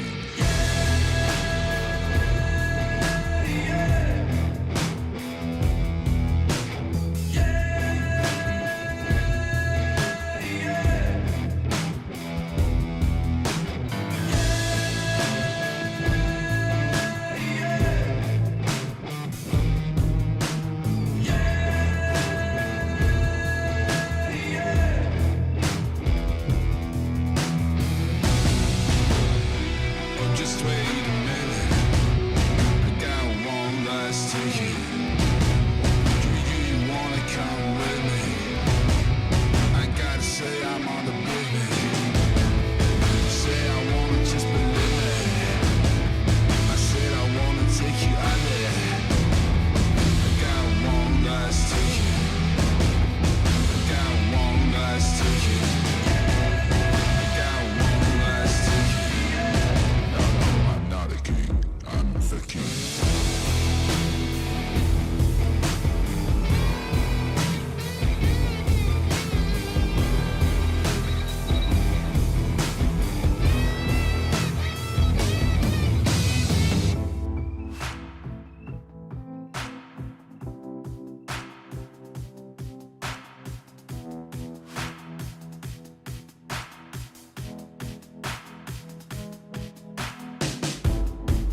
and the dust are trailing behind my boots. Blown by the wind, showed me a piece of my past.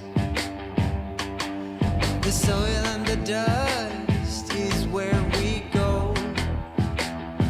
6 feet under, whatever your uniform says. The smell of the dust is sticking onto my clothes. Burns my throat, sends shivers down my spine. The smell of the dust makes us just the same. What makes us different is just a bullet away. No pride but shame. No pride can bring the corpse from the graveyard. May the souls rest in peace up above. Some say we'll follow them down in the wind. Sooner or later, we're gonna pay the bill. The taste of the dust is lingering in my mouth. Burns my throat, sends shivers down my spine. We taste the dust when we grow. 6 feet under, whatever your uniform says. No pride but shame. No pride can bring the corpse from the graveyard. May the souls rest in peace up above. Some say we'll follow them down in the wind. Sooner or later, we're gonna pay the bill.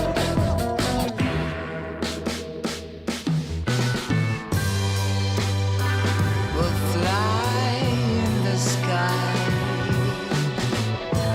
blown like the dust, the soil and dust. Ooh, I find over smoking guns.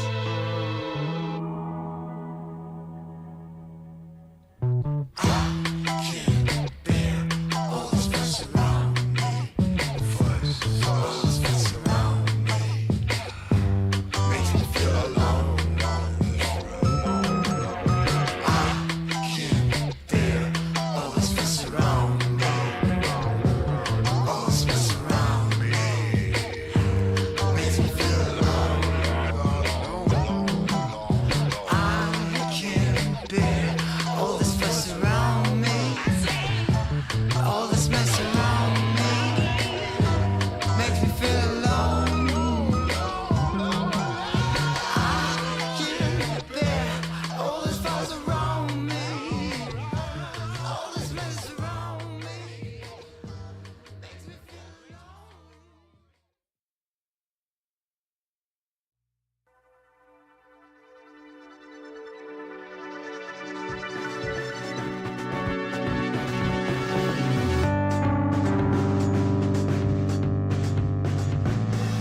face it all. This life will continue, even if you fall.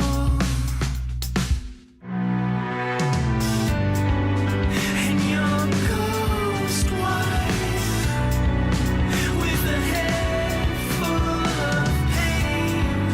But if this goes right, then you'll never hurt again. And your ghost wife with a head full of pain. But if this goes right, then you'll never hurt again. Then you'll never hurt again. Then you'll never hurt again. Then you'll never hurt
It's starting to break, I know not. When you were stuck by me there to go away, I'll never forget to break my mind. Forever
Don't look back, don't look back.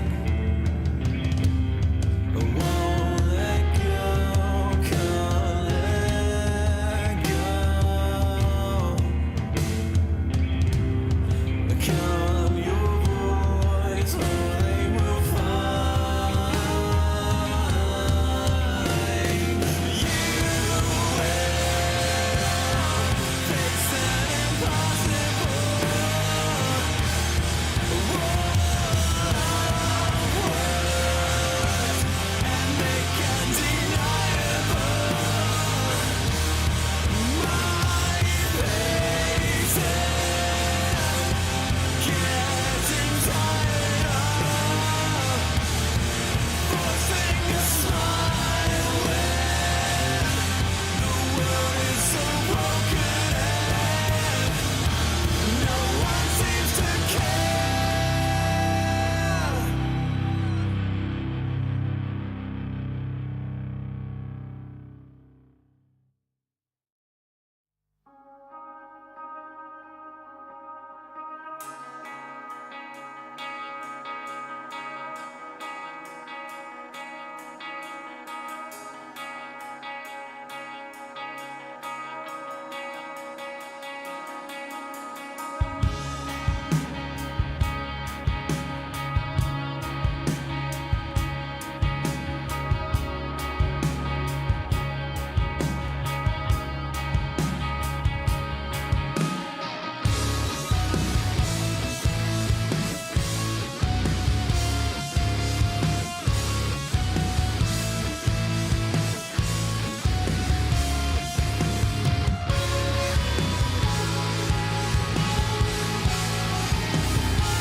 days are getting shorter. It's now or no way, 'cause life flows like white water. Take a moment to breathe, hold it in, stay a while, forget all that you know, and forgive everyone. It's all in your power to turn away. And maybe I've been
but I think that you know much better. Wait forever. My head is on straight for once, and you will pay for it.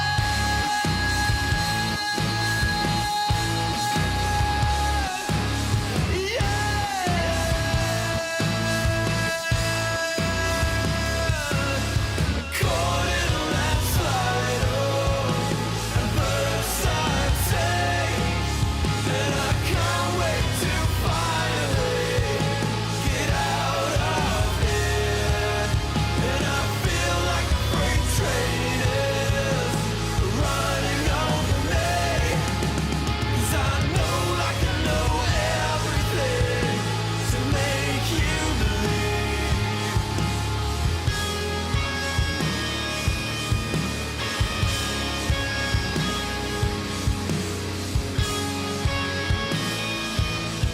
Take every piece of me, and don't be fine for a little while. Forget everything.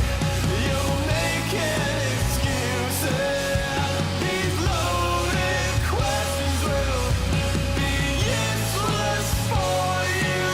And the real answer is that I fucking hate you.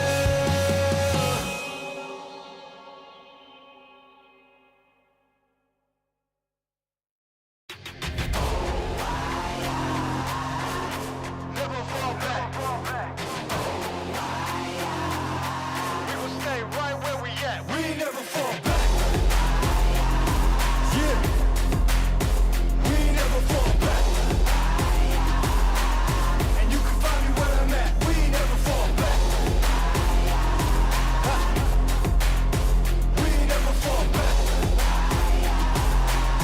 And you can find me where I'm at. We never fall back. Come up with a game plan. Double XL up in the pen, you can't shake that. All the way gassed up, full tank, man. Moving too quick, keep the cameras in the playback. Dang, so tell me how you feel with it. You put a lid on it, I ain't got no chill with it. This right here your problem, you gon' have to deal with it. Lay it on the line, high risk, that's the meal ticket. Yeah, we never fall back. Hold our ground where we at. Never fall back. No lies, no facts. We will stay right where we at. We never fall back. Yeah. We never fall back. And you can find me where I'm at. We never fall back. We never fall back. And you can find me where I'm at. We never fall back. Been way down, never falter. Came with the hands out, get them off us. I'm 24/7 in the office. Pay attention cause I ain't repeating offers. Yeah, never met a man I've been scared of. Careful, you gon' get exactly what you asked for. Here for whatever you bring me, getting handled. I answer to no one, I don't need to hassle. Yeah, we ain't never fall back. Hold our ground where we at. We ain't never fall back. Hold our ground where we at. Never fall back. We ain't never fall back. Hold our ground where we at. Yeah. No lies, all facts. You can find me right where I'm at. We ain't never fall back. We ain't never fall back. Yeah. We ain't never fall back. And you can find me where I'm at. We ain't never fall back. Ha. We ain't never fall back. And you can find me where I'm at. We ain't never fall back.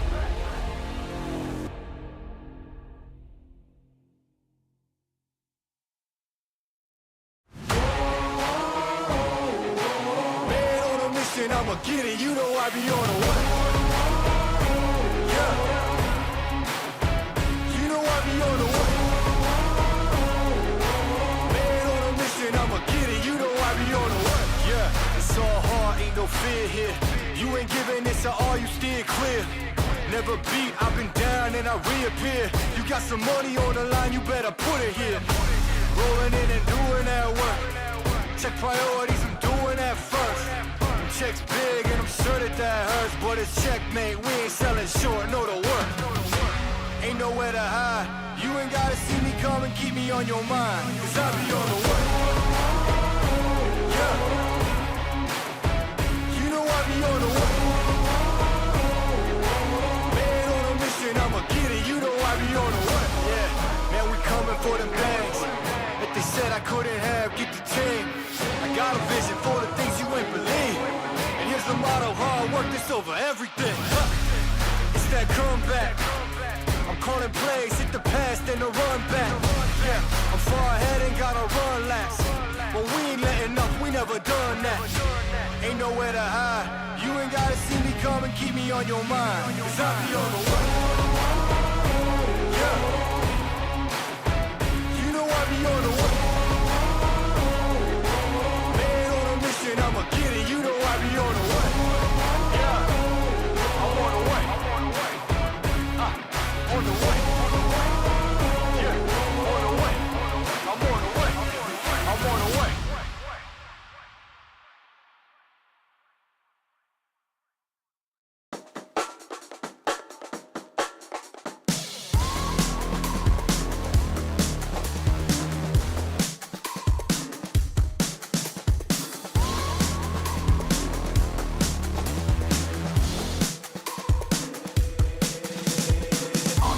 I'm such a weirdo, tattoos from my toes to my earlobes. Was a role model, I never had a hero. I learned how to live through the stereo. Coming from where I come from, the inferior. Everything you see ain't what it appears though. Everything that I built, made that from zero, then added a zero. I am my hero. You couldn't imagine what it's like in my mind. It's beauty and catastrophe at the same time. Remember they laughed at me when it was game time. Now I know that they mad at me, I'm what you can't find. I'm not from the day, I come alive at night. I'm not what you used to, couldn't recognize. They all on the ground while I'm taking flight. Yeah, you're welcome to join me, I promise I won't bite. Things they say, they're never getting in my way.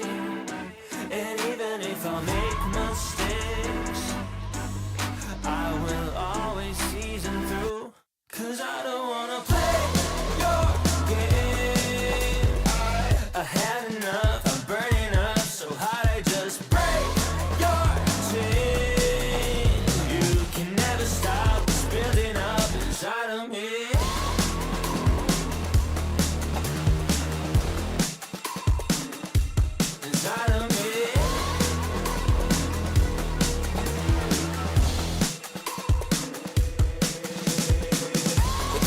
I guess I don't fit in with the imposters. I'm taking the mask off, prepare your conscience, prepare for honest, cut off all the nonsense. I'm all in your chakra, wonder who shot you. Go call the doctor, boom like the chopper. Don't you get chopped up, I'm here to stop you. Whoever wants smoke like a roster, break you off proper. Things they say, they're never getting in my way. And even if I make mistakes, I will always see them through. What's that? Cause I don't wanna play your game. I had enough, I'm burning up so hot I just break your chain. You can never stop what's building up inside of me. Break your game. I had enough, I'm burning up so hot I just break your chain. You can never stop what's building up inside of me. They say that I'm such a weirdo, tattoos from my toes to my earlobe. Can never stop what's building up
strong is the hammer in my hand.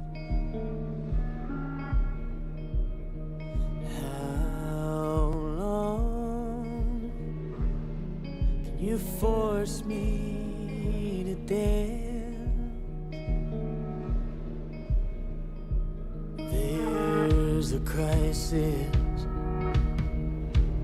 in my heart and in my world, and I saw you smile when I fell into the dirt.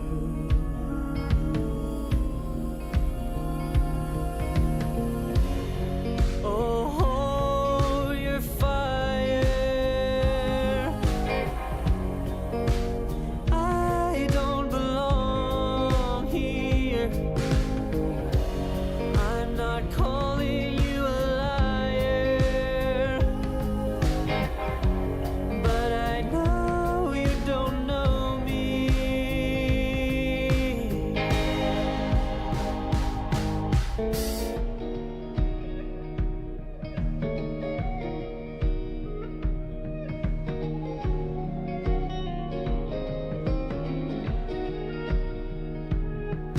I'm too young for bitterness like this. I've grown too old to forget. I'm not a killer,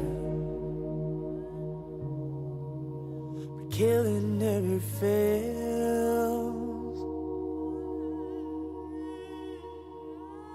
To a hammer, every problem's a goddamn nail.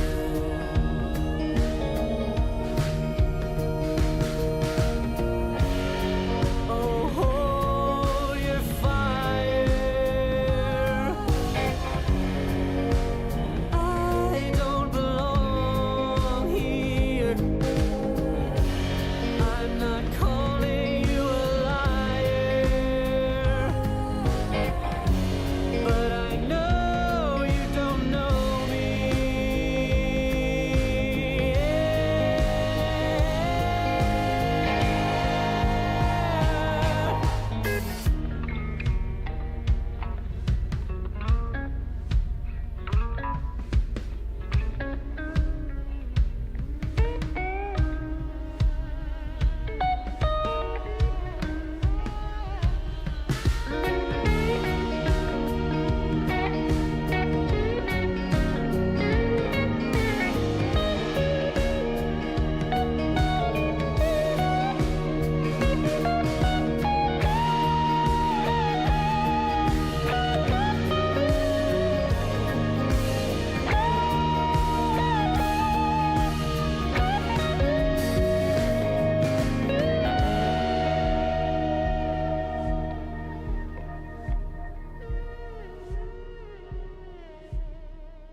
Open your eyes, what can you see around? Wind of the open sky, over the siren sounds.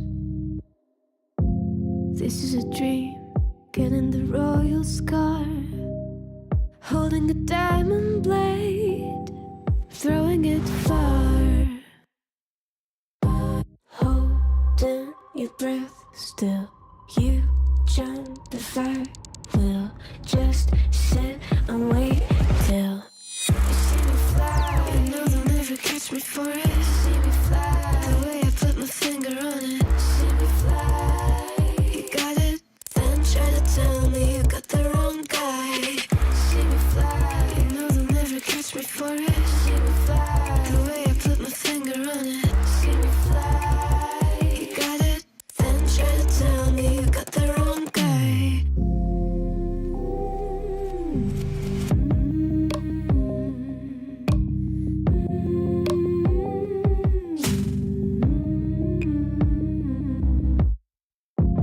Look at them now, all of the noise they make, counting the cards to one.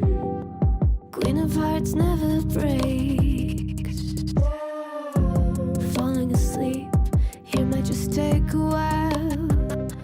Trying not to grind your teeth, dreaming to touch my style. Well, can't say I blame you, trying to come close to, but all you can do. See me fly, you know they'll never catch me for it. See me fly, the way I put my finger on it. See me fly, you got it, then try to tell me you got the wrong guy. See me fly, you know they'll never catch me for it. See me fly, the way I put my finger on it. See me fly, you got it, then try to tell me you got the wrong guy.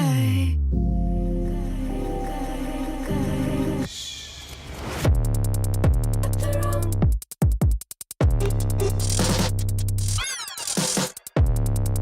Got the wrong guy.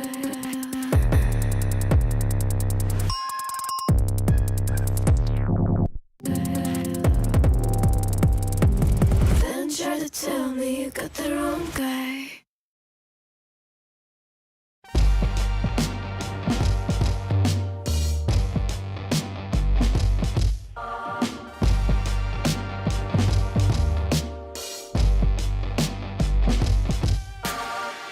Throw your uppercut, try to hit me in the gut, thinking that I won't react.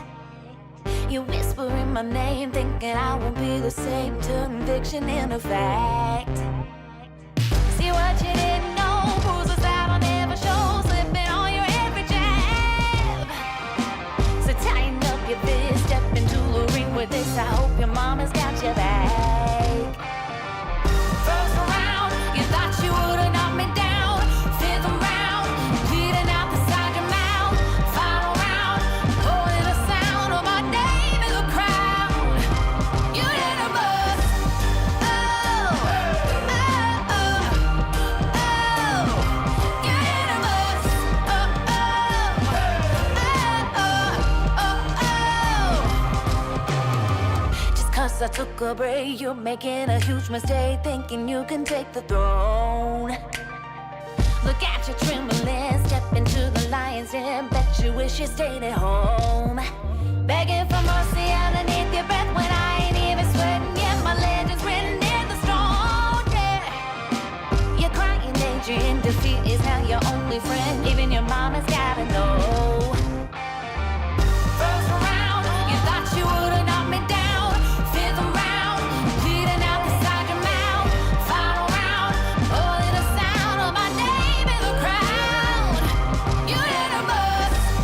Oh, oh, oh, oh. You did a bust. Oh, oh, oh, oh, oh, oh.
been left down in the dirt. I've been lied to, I've been cheated, but I'm never coming to my knees.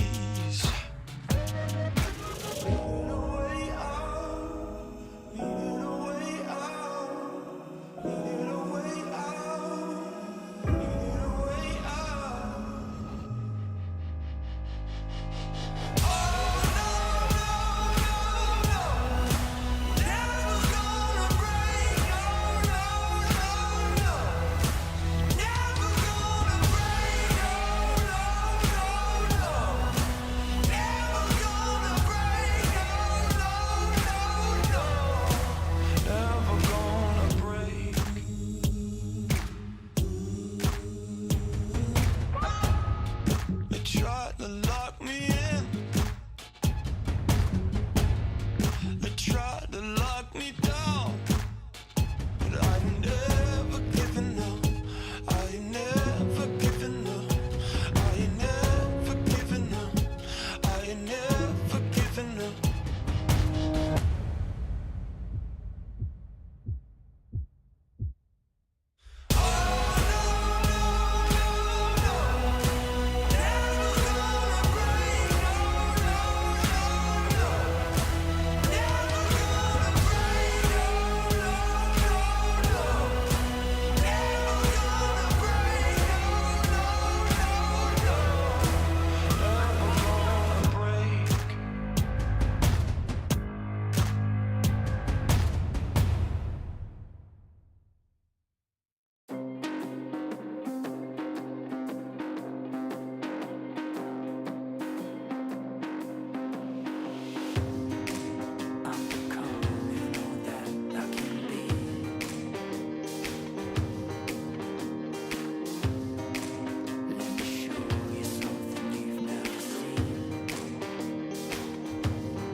A warm welcome back. A bit of a wait before this game, but this might be the best one yet. At the start of the day, we got IG. Woo, that was sweet. And now we get Team Aster on our stream. Like I mentioned a bit earlier, I'm going to reuse this joke because I'm very happy with it. And just like Michael Bublé said, come on. Come on. It's beginning to look a lot like Christmas, baby. Bam, I did it again. Nobody knows because nobody from just now was watching again now. It's fine. Team Zero versus Team Aster. Who would have thought we'd find you here, your little direct close qualifier seed? You know, this was supposed to be the little step up. They obviously lost a couple of their strong players here. In fact, the only person remaining is Picho. And everybody else is new, either from the Aster Aries Academy team or just from around the block. Yeah, so it looks like from the little bit of research I did on the Team Aster side, Erica and Echo used to play together on a team called The Last Dark. Oh. And so they played together, and then SS and Siamese Cat both played together on Aster Aries. Yeah. The only one who does not have any experience playing with anyone else on the team is Frisk. Yeah. Who was on Piggy Killer, which was a Div 2 CN team. Okay, Before that, look. in 2022, he was on VG. Look, this literally doesn't matter. This is the Frisk. This is the VG Fade. I thought the cool thing about this lineup, that I'm seeing at least, is okay. So for those of you who don't know, we'll see in the game, but let's talk a bit about them because we've basically seen Team Zero for most of our games on this stream particularly. So we've talked enough about them. Just a quick recap about them, of course, CTY 70 and beyond. But the true stars of the team for Crash and I think we've mentioned this a lot of times now. Ice, of course, none other than the TI winner himself. And ZZQ, right? These supports really enable them. On the flip side, I think it might be a bit of a similar story because you have Frisk, you have Pichu. These are TI level players, right? I mean, Fade is one of the most consistent high-level players of the days of old Chinese Dota, right? A rivalry with maybe even FY for some of the best POS 4s that were produced in the region at that time. You pair that up with Erica on the position 1 and Picho, who's done his gauntlet around, even though he was a bit of a newer face on Aster, done his gauntlet of international play in the past maybe, what, maybe, okay, not 5-6 years, but maybe 3-4 years already, you have a very solid, stable core of experience to enable some of these more junior, new, fresh players who've really just played on Division 2 teams, like Shengsi and Echoes. They've largely been stuck on the B teams of some of these more significant organizations. And that blend of veteran plus newbie has always worked in Dota 2. Yeah, even Team Zero, right? They have a great mixture of new talent as well, newer talent, as well as, you know, Ice Ice. Even their coach Blink, right? They've got some. Come on. They've got, yeah, they've got the people. Even CTY as well, right? He took a break from Dota, but he was back on eHome in like 2018, back when eHome was a kind of a powerhouse. Yeah. You know, and then you have the other 3 people on Team Zero, 7E Beyond and ZZQ, and they all played together on YBB. So they already have experience playing with each other. And that, you know, that mixed with the new leadership, that can go a very, very long way. Absolutely here. And the one thing I want to point out is, first question that everybody's asking. How did Team Aster end up here? Right? Very, very curious situation. I think them being one of the only teams, the only team in China to be slotted in directly to the closed qualifiers. You'd think they're a league above the rest, but I mean, that series they just played completely smacked down by Team Bright. It didn't even... It was so weird because the game went on to 50 minutes, but they just got schooled by on the Morphling. The Grandmaster Morphling. You know, the rest of the team of Aster was doing pretty well, but Echoes kind of dropped the ball a little bit here on this mid-Magnus. We've seen some hit or misses on this mid-Magnus throughout the past few days already, and even though literally everybody on Team Bright was not doing well, it was just the Morphling that carried them to victory in that game 1. And when that happens to you, that's not really the mark of a team that, you know, inspires a lot of confidence. Yeah. Like when one... I mean, and this is... Look, no flames. But this is a Morphling against a Faceless Void as well. Right? Like, that's a pretty strong counter. I think with the shard, you're able to strength morph. But being able to fully control that hero and just dump so many spells and, you know, disables onto him. And it's just one hero and you're not really able to deal with him.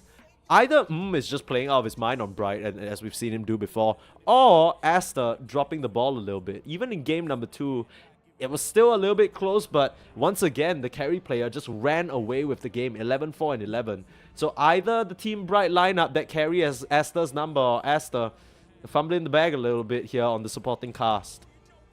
I think one hero that really stood out to me during that Team Bright versus Aster game, I looked at a little bit of it, and the big player was that Shadow Demon. With the blink and the disruption, it doesn't matter if Faceless Void gets a great chrono off. If you're not catching the Shadow Demon, either the Void gets disrupted or the Morphling gets disrupted. Either way, the chrono has been disrupted. And the Shadow Demon ends up getting the axe, right? What starts out as a counter pick likely to the Spirit Breaker that was basically picked first ends up being such a convenient tool. And you keep in mind that they picked this on 18. This is supposed to be a pick of power where you've completely schooled your opponent. It didn't really pan out that way, right? We talked already about the Faceless Void and the Morphling matchup. Sure, it's a good one. It's an immediate answer to the Morphling on 17. But it kind of feels like you forgot about the Shadow Demon, man. He's like, he ends up getting his eggs as well, and Demonic Purge is such a strong ability when you have 2 charges. You know, there was a point in time, if you believe this, that they made it 3 charges. That was when I was living my best life. I love Shadow Demon. I think he's so good, and you just throw out Demonic Purge, and that person just does not play the fight. It's almost unfair, and it's not, but it feels like it when you get Demonic Purge twice in a row. But you know, it's like, okay, I get it. Like, you really hate me, fine. Yeah. And the best part is after the first one ends, you can do it again, and it's just like, all right, okay. Yeah, exactly. I see what's going on here, man. Like we're not cool. Like what did I do to you in the past life? What's going on? Like, did I deserve this? What is the? I don't know. But yeah, I mean, we're still waiting for the game to start out here. Is there anything you're expecting to see? Because these 2 teams, I think Team Zero, they've flown, they've soared, and they've also just kind of tanked completely, right? A lot of the times, make or break on these 2 supports. Is there any additional factor to it? I mean, if we put it like that, isn't it simple? You just ban out Ice and they're done? You know what? It might be. You know, Ice kind of fell flat some series, especially when he was playing heroes like the Shadow Demon, for instance. That was, despite doing like 10k, 11k damage that game, it wasn't existed. The Shadow Demon Treant Protector was a really weird lineup for Team Zero, so probably not going to be seeing something like that again. Yeah, no more, please. Please, absolutely Primal not. Beasts, Muertas, you know, heroes that are really enabled by the aggression. Even if they're not meta of heroes, Ice. just pick the Bat Rider, right? Send them in there, Yeah. who cares? Okay, we'll have ourselves a draft. I know you guys have been waiting. We've been waiting too. We haven't gotten the cast Aster yet, and we'll see what exactly they have cooking with this draft here. Dazzle first ban coming out for them. That's a hero they don't want to deal with. Team Master, it kind of feels like with Team Zero and their support picks, you need to be very cognizant of what they want to bring out, right? We already saw the Moeta, Nature's Prophet, and the Weaver being banned out by their previous opponents. 5 seconds A remaining. great success here.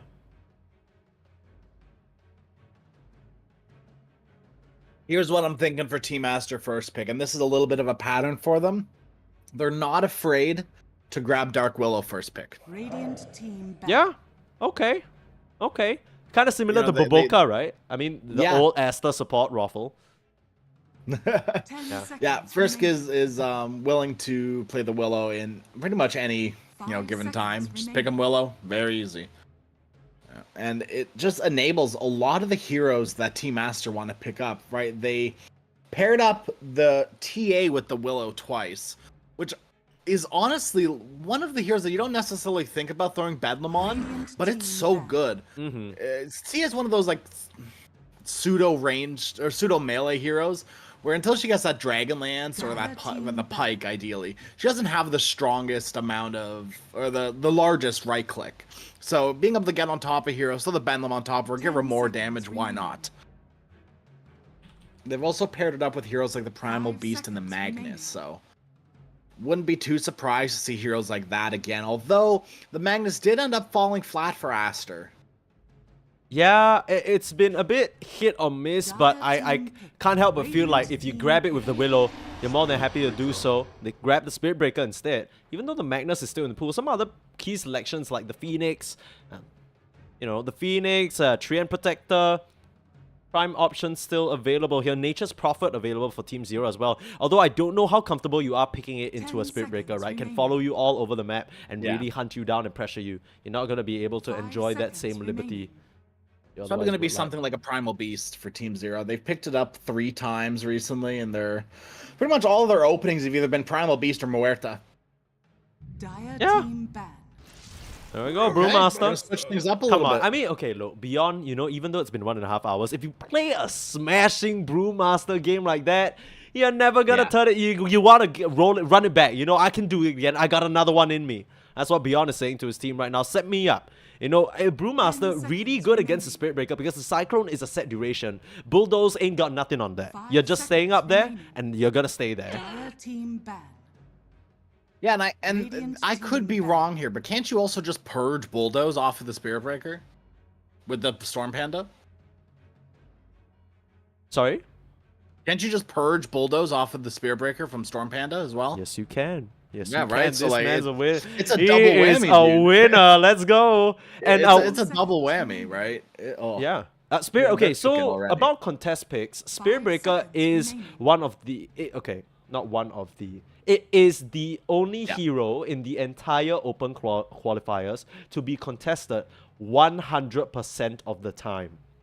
Okay? So even though we're seeing these Spirit Breakers get countered by the Shadow Demons, yada yada, the use, okay, cool stuff, guys, cool stuff, nerds. Doesn't matter. People are still banning and picking it. Now, they ban out the Shadow Demon, so they take that counter potential out from Team Zero, although Ice, with how that went for him earlier on, I'm not sure whether he's going to do it again. But the Brewmaster, it's a hero that's a lot more prioritized in China than every other region. There's the Grimstroke, exactly like you say. Take out the Clockwork. A Picho special, if you will. So they have the Primal There's that Beast. Primal. Okay. They don't care. They're wrapping up. And the AA to back it up. With all these juicy frontliners, you want someone to come through and finish the job. That's exactly what AA can do for you.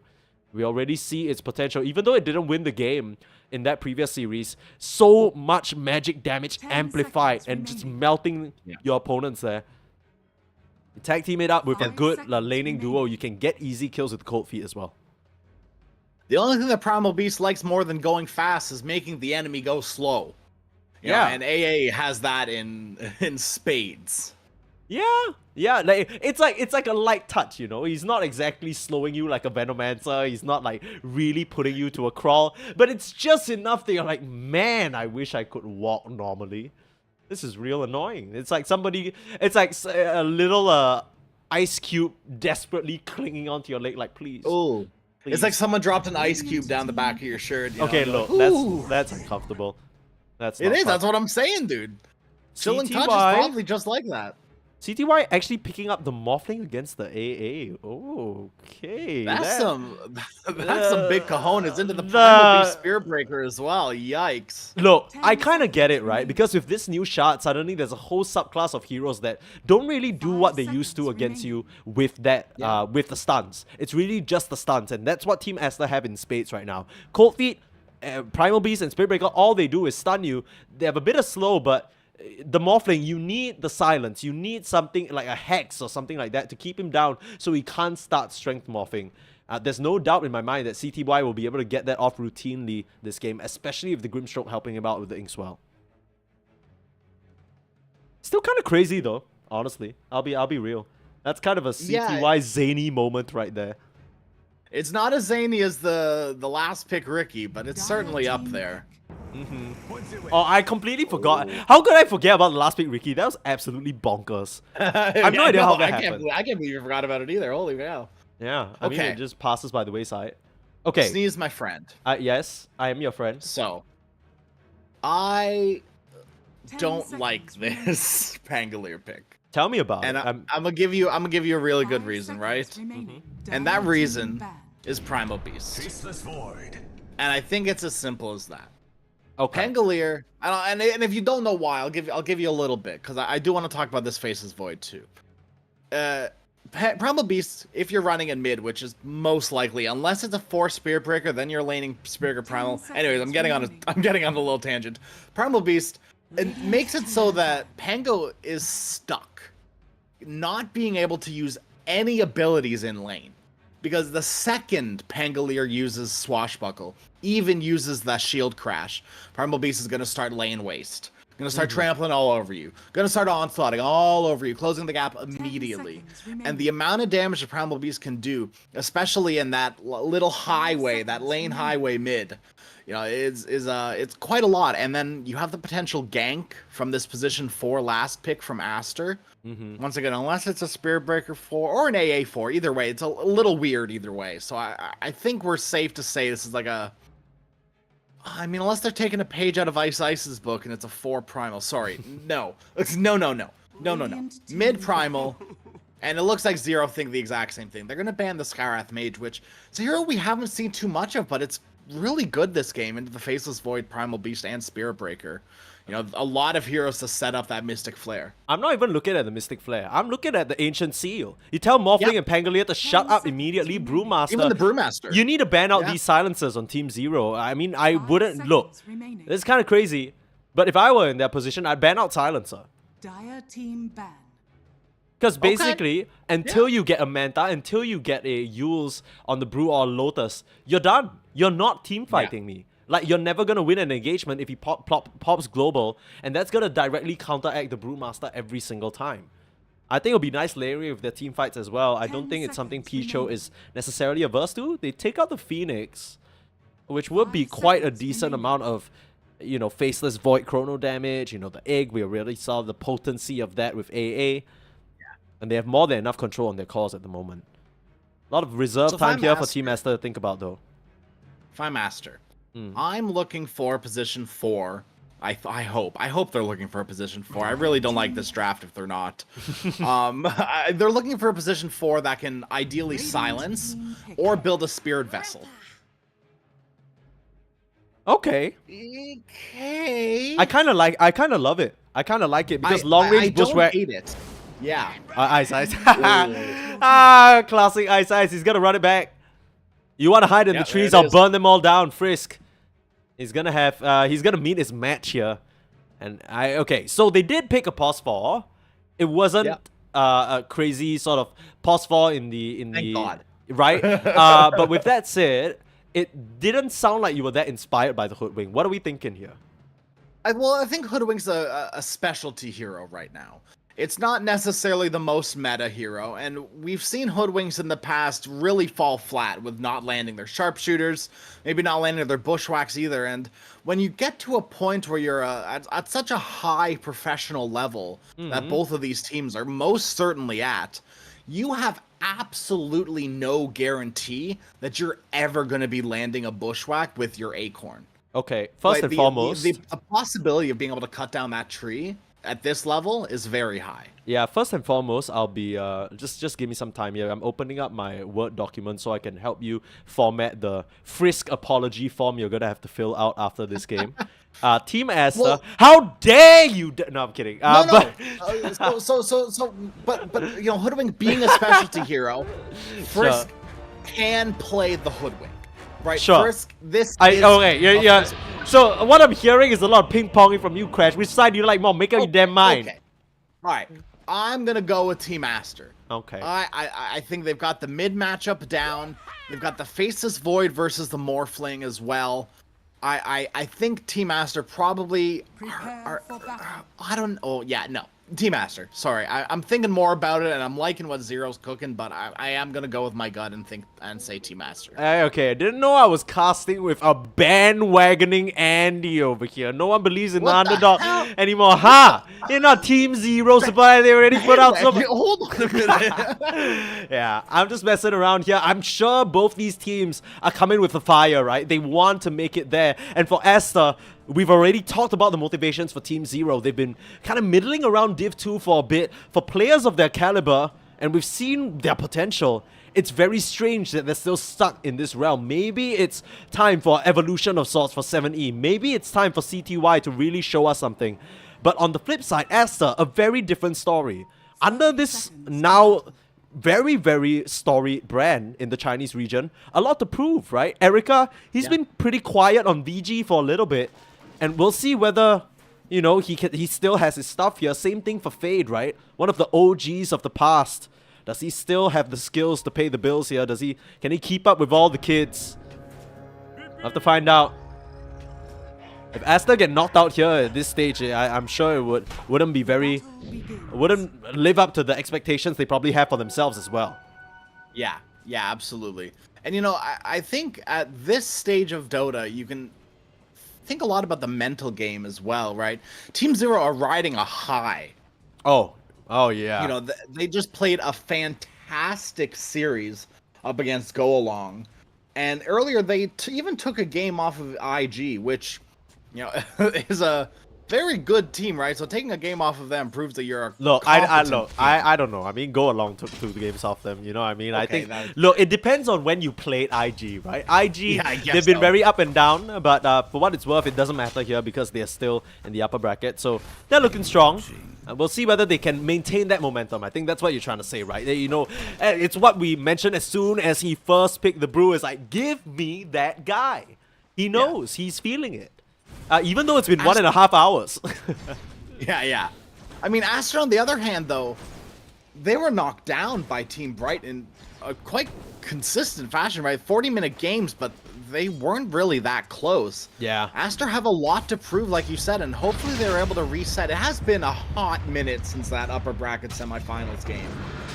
But they still need a time to hopefully decompress, and they can mentally reset and set themselves up for success, which, you know, coming into this draft, it looks like they have. Yeah. I mean, they should be pretty geared up for success here. I mean, they have all the components to make this Spirit Breaker Primal Beast aggression on the map work, right? And my eyes are really going to be on Echoes because he's the big question mark for me in this lineup. Everybody else, you know, Sheng Si, he's been around for a bit, sure. Echoes, definitely the, I would say, lesser known of this entire stack.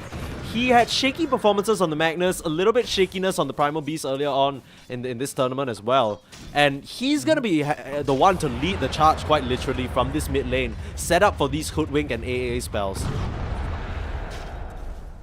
Yeah, a lot of pressure on his shoulders here. I mean, he's already... According to you, Crash, you think this is one of the best matchups there is, as unfortunately we missed first blood in the top side. That was an easy Inkswell Stroke of Fate situation there. Picho trying to chase down the Brewmaster, but ZZQ slowing him down with the Stroke of Fate. Much obliged. Yeah, it's such a hard lane. Even if you're a Faceless Void, there's no guarantee that you ever get out. Yeah. Right. Yeah, even with like, it's one of those things like level 1 Time Walk, you don't have the longest range. So you're in a position where Brewmaster is fast enough and you're slow enough at that point with the Cinder Brew and potentially the Clap on top of you. And then the Inkswell and the Brewmaster as well. You have a chance to just catch up to the Void, Time Walk or not. Yeah. I mean, you Time Walk away, cool. We'll just, you know, come after you Run anyway. after you. Who Yeah. cares? Yeah, it's not until like level 2, level 3 starts coming out where that range really starts mattering and making a difference. Yeah, you know, you were talking a bit about how you don't really see this Bat Rider being a good bouncer. I tend to disagree because I think there's nothing scarier. Imagine I roll up at a club, suddenly this dude flies his bat out at me. I'd be running for the hills. I'd be like, yo, let me in, man. I don't care that, you know, who needs a real ID anyway? And then he's like, haha, bats. And it's literally just a bat flying at you. I'd pee myself, I think. It's possible. I mean, I like what Ice Ice have going for. Actually, you know, Oh. Reset. Hold on. Sorry. Okay. It's an early morning for me. It's like 6 a.m. I had to... Hold on a minute. Ice Ice. I really like what Team Zero are able to do with their lanes. There are no strangers to flexing Ice Ice into the safe lane. Despite him being listed, you know, as their position 4.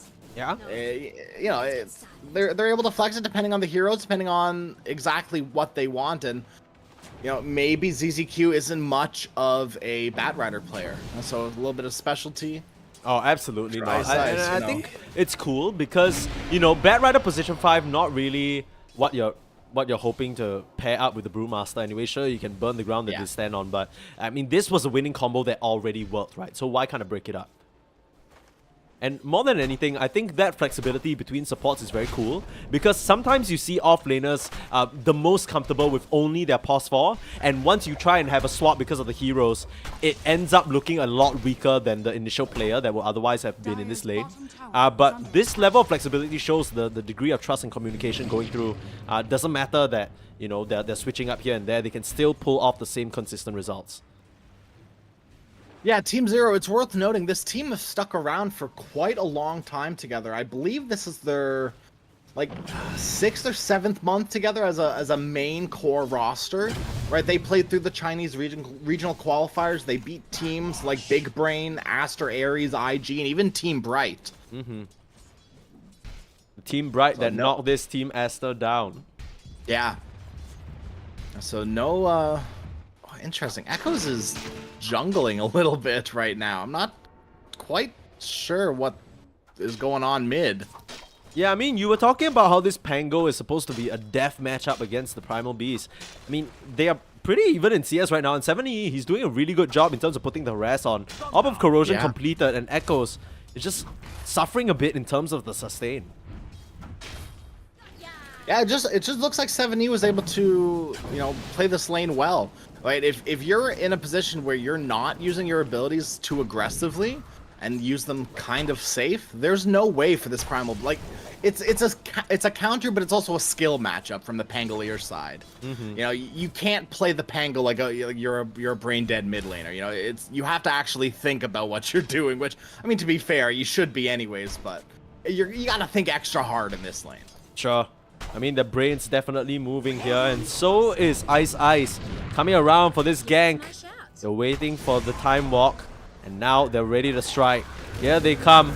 Flame Break, Inkswell, it's all too easy. Erica, nowhere for you to run, but the TP's coming in. Primal Beast will be here. Echoes makes the rotation, pulverizes Beyond straight into the curb. And they punish that move. Very heads-up TP there from the Primal Beast to understand the impact he can make here. And he still has an onslaught should he choose to go for it. Gonna wind it up amidst this little trample here. And catches them completely off guard. Now 7E has the Rolling Thunder. Does he want to commit it though? Gonna start to bump around this Primal Beast. Onslaught still on cooldown for another 12 seconds, but he's juking, he's jiving. But he's not going to survive. Bump up to the high ground and kill. 70 gets that return kill. It's a 2-for-2 trade up here. All things considered, not too bad. I'll give a shout out to the real MVP of that fight, Sneeze, is the magical raindrop on the side of Erica. Oh, you're so right. Saves his life from that ink swell, which I think almost certainly would have killed him otherwise. Yeah, but you see how easily it's just getting worked through. Every single time they clap, just one charge of that goes away. He's forced to bring so much regen into the lane just to keep it going here. This Faceless Void is going to have a long way to ramp up. On the flip side, this Morphling having a free time. CTY not bothered in the slightest here. Able to just free farm away for the most part without much cares or concerns. And more importantly, deny a whole ton. 17 denies on this man. I don't think the Spirit Breaker's too happy about this situation. Cheng Si only has 30 CS. Yeah, and I think the big loss right there is the levels. Spirit Breaker would love to get a nice early level 6 and start making rotations around the map. Top side. Making the go onto Peach Hill here. Really nothing the AA can do about that, unfortunately, as Faceless Void just has to watch his support melt away to the Bat Rider. Still just have a blink dagger and blink away, dude. What do you mean? Yeah, you're right. True. Fair. I think he needs to be extra careful here though, because Beyond's beat him to that level 6. A Primal Split come out, and even if the Beast comes to top side, it's still very much be controlled, cycloned up, and set up for a later kill. But Echoes continuing to return to this jungle area. Just trying to get the bag up. I wonder what his first item will be, whether it will be a Blink Dagger or Blade Mail. I mean, the Blade Mail Heart has been what we've been seeing from this Primal Beast quite a bit. I don't think there'll be much deviation on his side. Unless he's gonna try and get creative. It's actually gonna be the BKB first. Yeah, I was just about to say, you can make an argument for the BKB first, but it still feels a little awkward because you have to deal with lassos and well as the ink swell, oh, not the ink swell, the soulbind. So a little weird, but I think overall it's still gonna be okay, right? Just because the amount of stuns and magical damage coming out from Team Zero early on, right? Brewmaster, all of a sudden the split doesn't bother you too much. Look at this. Pangolier roll isn't too big of an issue either. Ice, again, making use of that Bat Rider to clear up some of the smaller stacks that AA has been trying to set up in this jungle. And they're just continuing to exert dominance and pressure up in this top side. The Void has to cower in fear near his upper jungle, but it feels like Aster, they're not really getting much done with Echoes at the moment. Tried to take a glance down the bot side, but then nice high ground ward spotted him out, and CTY able to retreat. Already working his way towards what I can presume is going to be the Lincoln Sphere here. And yeah, I mean, we saw this earlier, right, against the Primal Beast, against heroes like Spirit Breaker as well. Lincoln Sphere is just too good. Yeah, it's the perfect answer to both heroes here. Wouldn't be surprised to see after taking down this top tier 1, they might just rotate over to the mid lane with 4 heroes on the side of Team Zero and continue putting on their pressure. Tower damage has been a source of issue for them for now. As trying to run away, the stun right in time. Still will have space for the time walk though. Not enough damage. 7E not in time. Turn around Chrono and TP out. Flame Break doesn't cancel that, unfortunately, and he will get his way out of there. Full 5-man squad here up in this top side. It does not feel good using your first Chronosphere like that, especially when you have heroes like AA and Hoodwink, who can really capitalize on 1 or 2 heroes being trapped in the Chronosphere.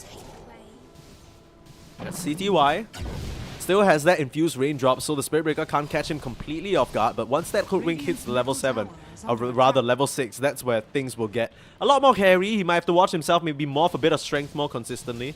Right now still sitting at 688 HP. There's an AA blast coming down bottom. Yeah, they're setting up for CTY. This is almost happening in slow motion right now. Charge comes through, so does the onslaught. And that little puddle of water just gets mopped up. Echoes cleans through him easily. Great rotation of what seemed to be not necessarily the first that is the big first rotation by Echoes. Yeah. You know, last time it was more of a response, but this time around, great kill onto CTY, who desperately needed to die. This Morphling was getting way too much out of the bottom lane for free. I mean, I'd argue to say even after that death, you still need to continue to make those things happen. That was really just him getting caught off guard. By the time Echo showed himself there, CTY didn't realize that AA Blast was coming over his head. It's the power of these support level 6s. Shenanigans. No mana for this Primal Beast. They can keep the chase going. Lasso and Rolling Thunder available if they'd like to commit it, but they'll think better of it here. Still messing around, they will. Oh, much 70 just pump faking. Scaring them off, but oh, Beyond in the top side, going down. That must have been the Chrono committed. The Ice Blast coming out as well, and that Brewmaster takes another tumble. Beyond, you gotta be careful. Too many of these, and you're gonna start being a non-factor. Yeah, that was just the Spear Breaker charge with the Ice Blast. No Chrono needed, still on cooldown for a little bit longer. Oh, the Chrono was from him saving himself, huh? Yeah. Oh, it's such a long cooldown ability. I always forget. It is. It's so bad. It's so bad. It's close to 3 minutes. Jeez. Yeah. Yeah. And that's why using your first one to save yourself doesn't feel too good, because then you're stuck not doing anything for the last little bit. Time Walk level 4 can't create nearly enough distance against the Pango. He'll chase you to the ends of the earth, corner you in the tree line. Nowhere for you to run, as unfortunately, Erica goes down again. Okay, ZZQ. Just fakes the teleporter. Very cool. Yeah. Advanced strats there. Yeah, and yeah. I'm a No little one was concerned. watching but us. No, I'm a little concerned for Shengsi here because he's still working his way towards the Midas. It's going to be a lot slower of a ramp up for this Spirit Breaker because he wasn't really able to get much out of the lane. Sure, he's setting up kills here and there with the AA Ice Blast, but ideally you'd like to just kind of ramp up in a way bigger way. If not Echoes, feels like he has so much to do, but right now he's on the warpath looking for the Morphling. The scan spots him out, the AA Blast right on cue. It's gonna catch him on the last tail end of that TP, but that's gonna alert him to the trouble. He'll manage to waveform out. Radiant's bottom tower is under attack. Can't really blame Echoes for being a bit late on that one. He wasn't even nearby enough. He was face booting and all, but you know, Morphling gets out of there. You'll settle for a tier 1 tower, but you're losing yours mid. Dire's middle tower has fallen. 5k gold lead already for the side of Team Zero. They are... It feels like they're in such a good position, don't you think? Yeah, especially with CTY about to get his Lincoln Sphere. This Morphling's about to become very safe. You know, the only real big worry is going to be that Chronosphere on top of the roll. And even with the roll, you can see, you should be able to see it coming, at least until 7E gets a Blink Dagger, which has not even queued up, right? He's going for the Lincoln Sphere instead. Gotta get rid of that potential Soul Bind that'll be most likely always cast on you. Wait, no, that's the Grimshock's. Yeah, on you. Hold I have on. no idea what you're talking about. Pulverize. Pulverize. Yeah, I mean, against the Spirit Breaker, once you have Lincolns on these cores that he wants to catch, the game just suddenly feels unplayable for you, right? The whole point of the Spirit Breaker is you charge at someone from far range and you maintain vision on them until your team gets in place to set up. Not gonna be a thing once these Lincoln Spheres are up. And BKB definitely not as attractive as a proposition this game. Looks like they want to invade these triangles. Team Zero keeping it going here. Ice Beyond and ZZQ walk up to a high ground. And oh no, Erica might not be ready for this Blink reveal. They've silenced him up, popped the Inkswell, and this Faceless Void doesn't stand a chance. Runs out of time here, and Pichu might suffer the same fate. Hold back. Oh, the swash. It just does so much. And they'll just keep rolling forward. Nothing you can do to stop it. The Ice Blast on absolutely nothing here. They're trying to chase down Echoes. Doesn't have the BKB complete, but will be able to onslaught away there. And very, very successful engagement. They keep the pressure going here. And this Faceless Void, you might have a Midas, but you don't really have anything else. You know, I really don't think Aster expected this Batrider to have a Blink Dagger 15 minutes in. The position 5 Batrider, mind you. And this just goes to show you, Ice, he's been prioritizing farming just a little bit more than a lot of other, well, a lot more than a lot of other position 5s, but he's more of a position 4 player, right? So it makes sense that he wants to clean up a little bit of farming. He's playing Batrider, one of the best stack takers, and you notice that he's not just taking the enemy stacks, he made a few stacks for himself that he took in his jungle. Able to ramp up, get that Blink Dagger really soon. Gonna go for a nice key item with the Yule Scepter as well. Oh. Ice is really ramping up. This is gonna be a big problem for the Faceless Void in the Chrono and the Primal Beast. Oh, fast fingers. Hasn't lost his touch there. It was been a couple of years since he won that TI, but it shows he still has that TI player reaction speed. And I guess that's why you feel comfortable picking him this kind of off-meta pick, right? He's able to get so much net worth and get to these key, very, very influential items like the Blink Dagger, like the Yules. They're gonna turn the tides of these fights. Yeah, we haven't seen Batrider in the meta in a hot minute. He kind of fell out of favor when all these big, tanky, you know, beefy offlaners and other mid laners started coming into the picture. But always, I think, still a decent safe, or not safe lane support, off lane support. But this time around, was a decent safe lane support for the Morphling. And I don't think there's any other role for the Bat Rider anymore, right? Not really an off laner anymore. Not really a mid laner anymore. He's kind of been delegated to the support role. And Ice is really one of the only people that are still playing it. Which, you know, I don't know. I don't even really understand, because Ice is making this hero look so good. Absolutely here. Wondering why it's not banned out about him, but can you imagine banning Bat Rider in 2023? Very, very strange situation, right. Especially with, you know, when the ban changes came out, everyone was like, oh, there's so much more bans, cool. Turns out we're in a meta where even though you have 7 bans, there's still a bunch of meta heroes like the Spirit Breaker, like the Primal Beast, like the Brewmaster that slipped through the Grimstroke Hell. I mean, there's such a wide just pool of heroes that look so good in the game right now. Ice, oh no. Oh no. Not Erica, but Frisk. He'll be there to break things up. They spot them out, and they should know this is happening. They're getting split up a little bit here. They choose to go on the A instead. Picho able to get the Ice Blast off onto Ice, and he's getting charged down, juking around on the high ground. But here comes Sheng Si. The Spirit Breaker very quiet so far. There is the Soulbind, keeping them in place, and Erica can pop that Chrono, but it's just gonna be a Bat Rider kill. Nothing else to be found here, in 7E starting the roll forward, looking for the jump onto the low ground, finding the Faceless Void, not able to get a Primal Split, and caught out on a very awkward cliff. It's not gonna matter. CTY cleans up Erica, and they're looking for more here. Sheng Si has to charge away to the mid lane, but they'll use the Broodings and keep pushing this tier 1 tower. There'll be all the outer towers taken with ease for the side of Team Zero. Dire's bottom tower has fallen. We're seeing a little bit of an off-meta build from the Spirit Breaker. I might have to hold that thought. ZZQ being charged upon, but yeah, the Spirit Breaker will have to clear the way. This is suddenly looking real precarious. Is this really the fight that you wanted? They tried to make the goal of the ZZQ, but quick sidesteps on that Grimstroke make that entire engagement moot. They lose another support here.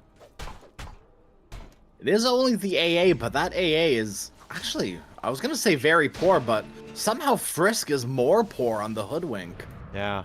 You mentioned this Hoodwink being a very specialty hero, Frisk. I mean, it's not entirely his fault, because you're expecting this Primal Beast and this Spirit Breaker to start making moves around the map. You chain up kills that way. But him alone, it's not been enough to make the difference, right? These Bushwhacks, these sharpshooters, I feel like we barely even called them out because they haven't really been relevant so far. I don't think I've seen Frisk hit a sharpshooter. Okay. I think there's a good reason that you haven't been calling them out. I don't think they've existed. That's fair. I mean, really, it's just a byproduct of how poorly the bot lane went for them. Ice definitely did his job as the Bat Rider bouncer there. Might just go forward and blink on the Sheng Si, but without the vision. We'll give up on it. CTY might just break to the Ice Blast here. Last few ticks, yeah. Raindrop? Oh, ends up going that down. Was so close. Yeah, they didn't even need the Chrono for that. That was just a setup by Frisk. So, doubt on his name, and he immediately fires right back. Unfortunately, we missed that situation. I guess I still won't call the sharpshooter, but I mean, good setup for him. Probably catching the Morphling on low HP. Low enough HP. I mean, Morphling right now is... he did strength shift a little bit, but yeah, CTY was sitting on not too much HP. It's still a 9k gold lead here though for Team Zero. They are very much in the driver's seat, but as we've seen before, when it gets later and later, that's where the Void team fights get trickier for you to maneuver. And, I mean, we've also... Okay, Picho about to go down here. And this is just a freebie. I mean, you know, at that point, do you even care? It's just another little ticket for Beyond. Really, the most significant part about that kill is just the fact that he gets more Spirit Vessel charges. That's about it. The AA dying there, I don't know how much of a difference that makes in the grand scheme of things. I don't think Beyond has been without any earn charges. I think even after he immediately got it, like, he died right after giving him a charge. That's a tech And then at that point, he just kept getting charges consistently as Void was dying, AA was dying. Yeah, they'll move into the Roach Pit right now. Oh boy. But the contest is coming. There is a smoke from this duo. Can't tell whether they're trying to contest the Roach or look for a kill. I mean, there is Chrono, but the Void isn't in the area. But this Roach is going very, very slowly. Ice Blast gonna spot them out. They might have to evacuate Echoes. He can just completely trample all over this Pango. And oh, he's gonna take out for sure. Pulverize knocks him down to size. 50 seconds without your Pango. All it took was 2. And Asta foiled that Roche attempt. Gotta say, that was really ambitious from them here. They're still gonna try and keep going. Vision on the Primal Beast is holding him down, is Ice, but he's just gonna get slammed back. Echoes get his revenge. The Primal split up, they lose the mid lane Primal. But all things considered, that's a positive trade. I mean, if the Void just chooses to come through the Twin Gates right now, he can put a stop to this, but Erica just doesn't seem interested right now. CTY should be able to pick this up for free. Yeah, this could have gone much better for Aster. It still can, like you said, a Void makes his way through, but it looks to be too little too late. Actually, I say that, Team Zero, are they backing out of the Roshan pit? Yeah, they're not entirely confident on the speed they can do this. That's one of the downsides of the Morphling build they've gone for, right? Highly defensive, not a lot of damage. I mean, even this lineup, not a lot of Roche taking potential in its entirety. They'll try and smoke up, get a pick off perhaps first to start things off and clear the way for themselves. Split not available, but Rolling Thunder is. Lasso up in 35. It's a bit of time to wait. Try walking up here. Look for an angle. Look for somebody to catch. With that Soulbind, Ice, he's going to show himself here. Frisk is tucked behind this Roche pit right now, and the AA is watching the perimeter. Still no Void, though. They're looking. 7E sees AA, but doesn't have the detection. The Inkswell actually not going to pop on him. Just been a complete swing and a miss from Team Zero so far. They're getting a lot of time wasted the whole time. I mean, Erica, he's not bothered at all. He's saying, I want to fight with my BKB, and if I don't have my BKB, I ain't coming. Ice Blast into Roche pit. Oh no! Frisk lands the shot onto Beyond. And is he gonna tick out here? The charge coming through. Yeah. Frisk managed to TP out. Are you kidding me? And Beyond starting to get charged down. This Brewmaster solo, without the split, they can't continue this fight. But they will try and finish off this Roche here. Rest of the contest not in range, but oh, here comes Sheng Si. Just finishes him off with ease. That's the Shadow Blade coming into play. They trade out the Brewmaster for the Aegis though. But it's a lot of time wasted for Team Zero.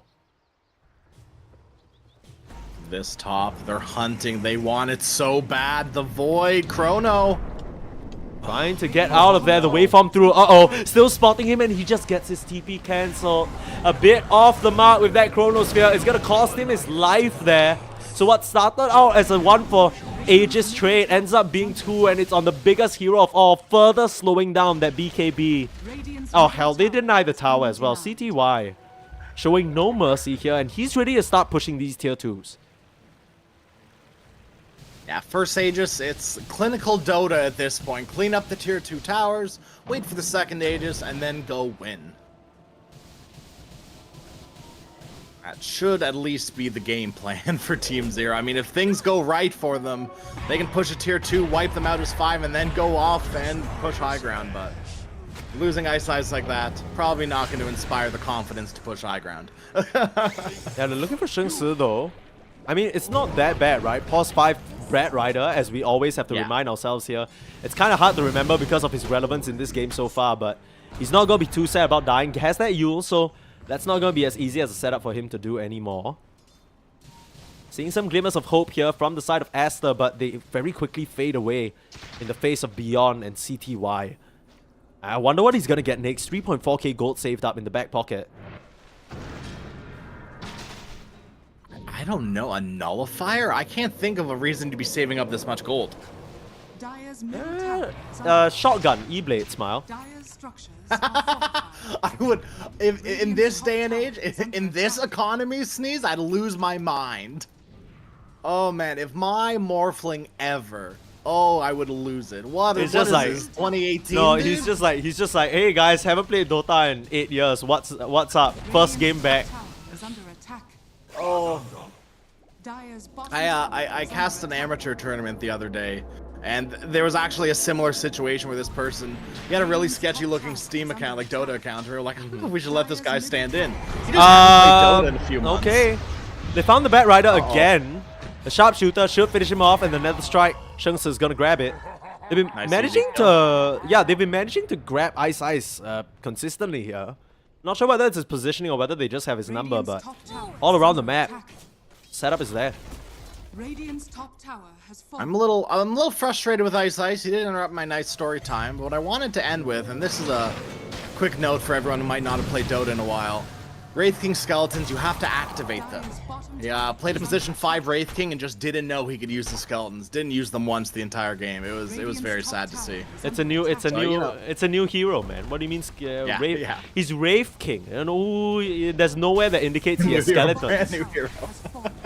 Yeah. Yeah, he's not a skeleton king anymore. Why doesn't he summon little wraiths? So true. Real question. Lincoln's gonna pop here on the Morphling. Oh, sorry, the Tango. Just pump fake in the charge onto him. Nothing much to be found. Just wants to scare him a little bit. Beyond has that Radiance as well as the Shard, which means he can just continue to maybe split push with this Primal split if you like. The Like Aegis what 7E's gone for here with the Basher. This Ooh. is a really good pickup. Instead of the Aghanim Scepter, a lot of Pangoliers, they just go for this, like, Diffusal Blink Ags. But 7E is taking a few pit stops on the way to that Aghanim Scepter through the Lincoln Sphere and the Skull Basher. Oh, which are CTY. He's just very tracing Sheng important. Si here. Gonna try and turn into him. Blocked by the Lincolns for now. Another Shadow Blade available. Gonna try and save it for when the dust wears out. Ice. But he's Hot under on a his sentry. heels. Yeah, the Yule's up. And Lasso. Stopped by the Adaptive Strike. Beautiful stuff. Not even needing the Lasso. They chase him down. It's quite a bit of effort there though. But right now they might be setting out the Echo as well. Rolling forward and the Silence forcing BKB out from the Primal Beast. There's a scramble back to the safety of his tier 3 here. And all across the map it seems like 7E and gang ready to strike. And the Morphling just makes the trip back up to the top side. Forces Frisk back. Out of fear of being found out. 7E. Arcane Rune here. Blinks right on top of Frisk, but they pass each other. Swash comes through. Frisk still scurrying away into those trees. We'll be able to TP out there. The fast Not fingers. worth the chase. But once again, Ice found again. Left behind. Oh, no. Yeah, I mean, the Bat Rider, he's suffered like, what, 4 deaths in a row at this point? Yeah. Yeah, I think it's been... Yeah, I think you're right, 4. I was going to say 5, but I think it's only been 4, because last one was probably a team fight. I mean, we can literally check. I can do the math. I mean, you're gonna have to check while this team fight goes on, because 7E getting chrono, but literally nothing to be found. You have no damage on this Void. You're forced to run away now. Beyond has the split and can keep this going. Roll wound up in the distance, and 7E has Erica in his sights. Not for long though, because he just disappears. I mean, this has been a very uncharacteristically poor showing from this Faceless Void. Erica, this is a household name in the Chinese Dota scene, but they're just crumbling under the weight of this off-lane duo. Grimstroke and Brew just really did him in. He's had nothing done this entire game. Yeah, the first chrono was not good. The third chrono you had to use Save Yourself again. The second chrono in between that was a little bit of a miss, and that just means almost every chronosphere from Erica haven't really hit its mark.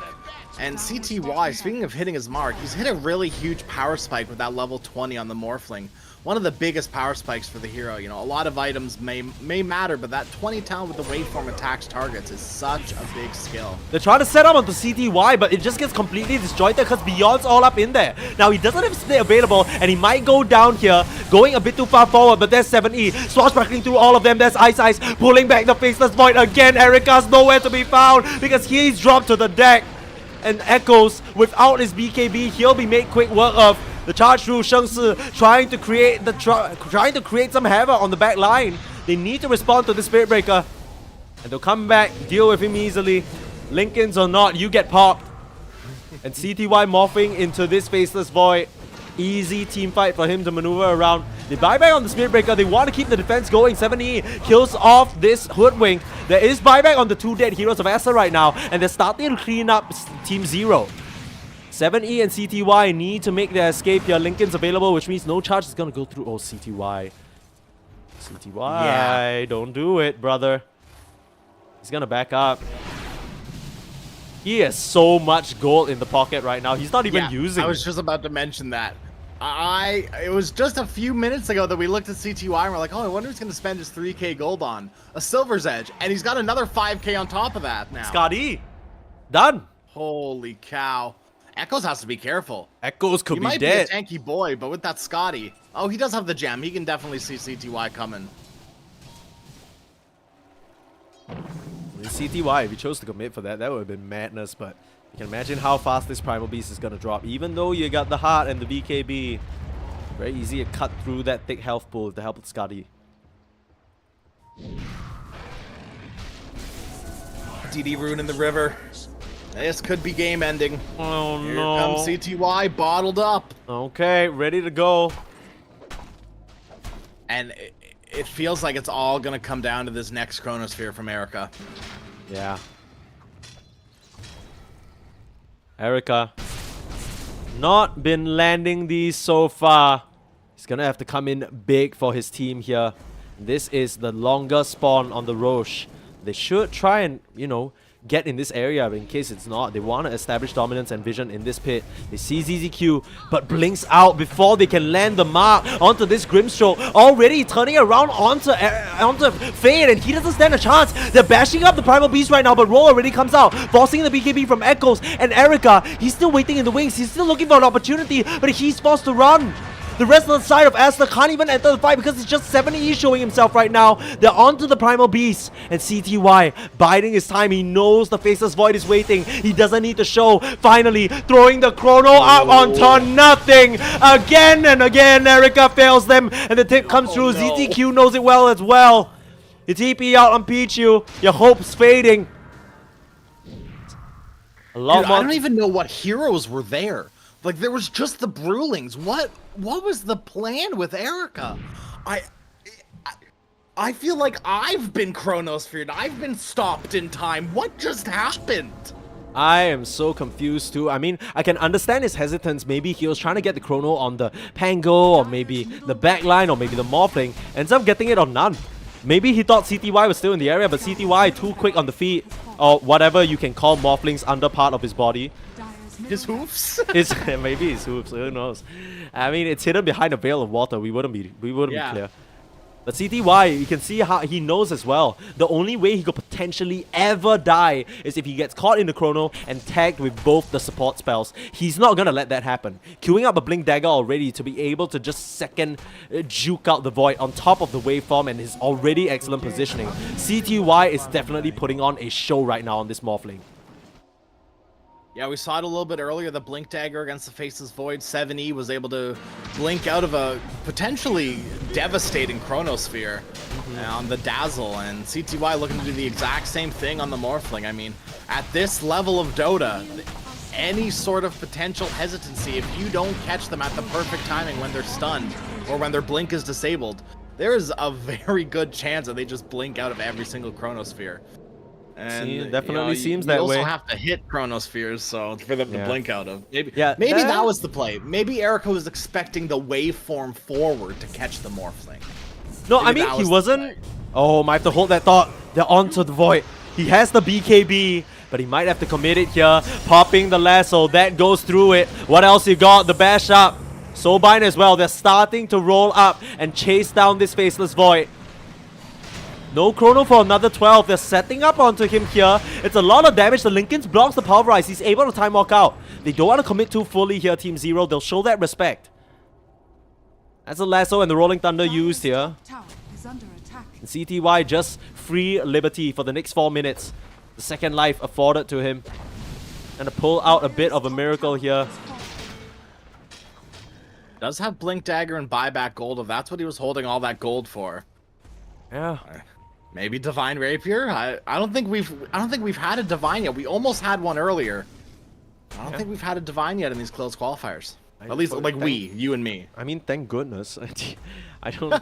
I think putting your hopes on the close qualifier on the Divine Rapier Hail Mary purchase, you gotta be real confident. And I honestly don't know. CTY with the Divine. Hold on a minute. No, not a Hail Mary. No. I mean, if you lose it on the Morphling, it's literally like for what? I mean, I'd much rather the Blink Dagger that he's getting right now. Yeah. Oh, 100%. But, you know, you gotta flex a little bit on him. I think he's already flexing. I'll be real with you. This is insane. That's true. He definitely is. 9-2-3 on the Morphling. Yeah, 23k gold lead now. And this really feels like... You know what's gonna be crazy? I completely foresee that they're gonna try and land a Chrono. Erica's finally gonna do it for the first time this game. And it's not even gonna matter. They're gonna start the fight out with the Brew Split. I just don't think they have enough damage. You're coming through with the Storm Panda, just starting to disable them. They'll see him now. maybe get rid of him, but they're getting rid of your tower. Starting things off, Echoes with a trample, bashed up. He needs to be so careful how he approaches this fight. Beyond, I don't think the Storm Panda's still alive, but he's run the Flame Panda away, surely. Oh, there's the lasso. They pulled him in, and there goes the Primal Beast. Doesn't stand a chance, forced to buy back instantaneously. Beyond, still here with the Storm Panda, causing so much disruption on the back line, and that's a split used already. They don't have it for another 85, so they'll be happy if that Primal Beast buyback. Just walk away, got everything they could possibly want. And CTY, he's under no pressure at all to keep this going. He knows he can just keep playing this safe. Hell, what is this, a Swift Blink already on its way? Yep. Oh, Okay. soon. But 100 gold away. I mean, he's gonna get it now. Yeah, there it is. Yep. Jeez. Right? No BKB on the Morph. I mean, it's a sketchy BKB You don't get the game, right? BKB So this game, you don't no. need it, right? And that feels so good on heroes like Morphling, TA, Terrorblade. It feels so good when you don't need to buy a BKB. Yeah. You could tell, you could say that 3 times. Feels good to not buy a BKB. Yeah, Feels good to not buy a CTY. BKB. That's CTY telling that's CT. Thank you for cosplaying CTY inner monologue right now. I got He's like, you. Yeah. God damn. But of course it's in. It feels good. Yeah, of course it's in perfect Chinese, which unfortunately we're unable to replicate on this. What do you mean? No, Okay, I'm speaking perfect Chinese right now, dude. Right. I couldn't tell because I can understand perfect Chinese. That's Yeah. That's what's going exactly. on. Yeah. Which dialect Sneaks though? the little echoes. Yeah, Echoes. Yes. Okay, CTY coming onto the high ground here, using those illusions to just pepper down the racks. Nothing they can do about that. That kind of sucks. I mean, literally, when you're watching these Morphling illusions to beat down your buildings, you need to try and find an initiation, but Sheng Si, he has no charge target. CTY will get double linkage broke, and he'll immediately just go through. Echo's actually popping the BKB, but that's what the Basher is for. Soulbound up, they'll come through with Beyond, and Primal Split immediately. Straight onto the racks, and they'll clean it up for real this time. Echoes, that's his BKB out of the picture for another 65 seconds, and they have free reign to just go ham. How do you fight on this Primal Beast without your BKB? GG is called, it's over. They're not even gonna try, they know it's over. What a... I don't think I've ever seen this, Sneeze. In all of my casting days, I've never seen a team with all 5 heroes up. Like with all 5 ultimates up. Yeah. Just absolutely, I mean... You know what this is? That's you know what this true. is? There definitely have been times. This is literally Erica saying like, guys, I'm done with this game. I can't land a chrono. Yeah. This is not my hero. Look, we've had a bad couple of runs, or maybe the coach, or maybe Frisk, or maybe some of the more experienced members saying like, look, Echoes, you tried your best. That's a good try. It's too hard to play without BKBs. Let's cut it, right? Because nothing could be more soul crushing than letting this go on, trying to take a full scale team fight, extending all that effort and still losing. I mean, it was in the writing. It felt like Team Zero. Yeah. They just come out and stun Aster. That was rough. Yeah, it wasn't the quickest game that we've seen. 39 minutes is around average game length. But I mean, I don't think there was at any point, and the graphs show it, there was really no point in the game where Team Aster were ahead. It was just a very slow climb for Zero as they slowly made their way up to a point where they could take high ground. And look at this shoot up of the win probability. What?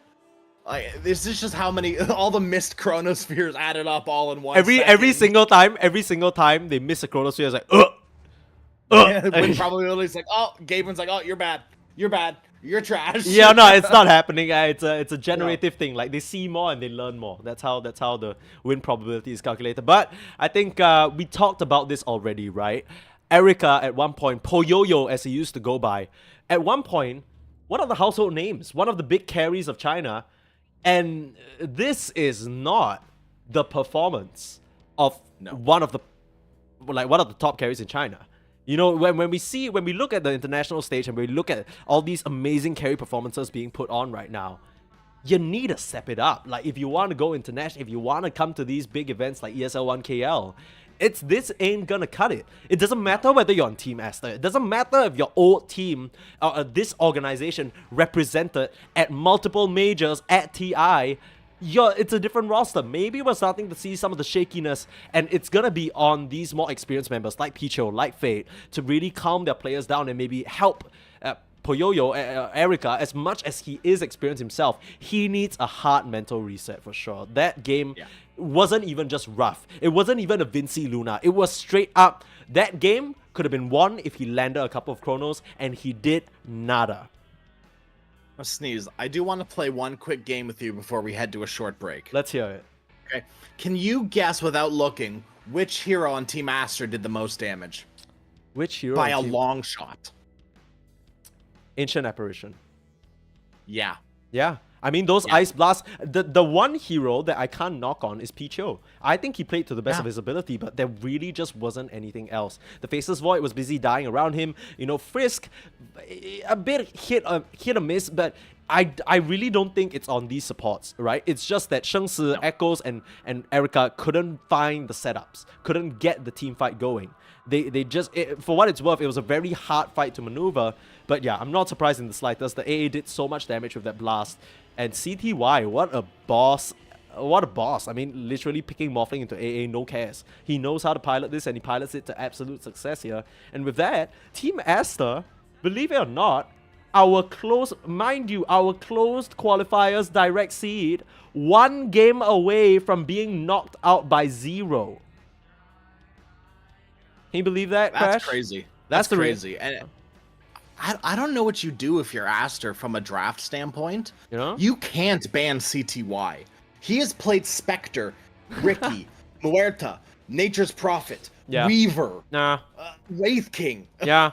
Luna. Like, okay. You literally can't ban this guy out at all, and he's performed on all of those heroes. Yeah, I think in the past it was very much, or at least up until this point, Team Zero, it's very much been the support show, right? But this game, sure, they played very, very strong and stable, but the cores firing off on all cylinders from Beyond to CTY, 7E, all showing up. And 7E is a player that throughout the games that we've seen so far, even in Team Zero success, has been very quiet, right? He quietly trucks along, quietly does his job. Not this game.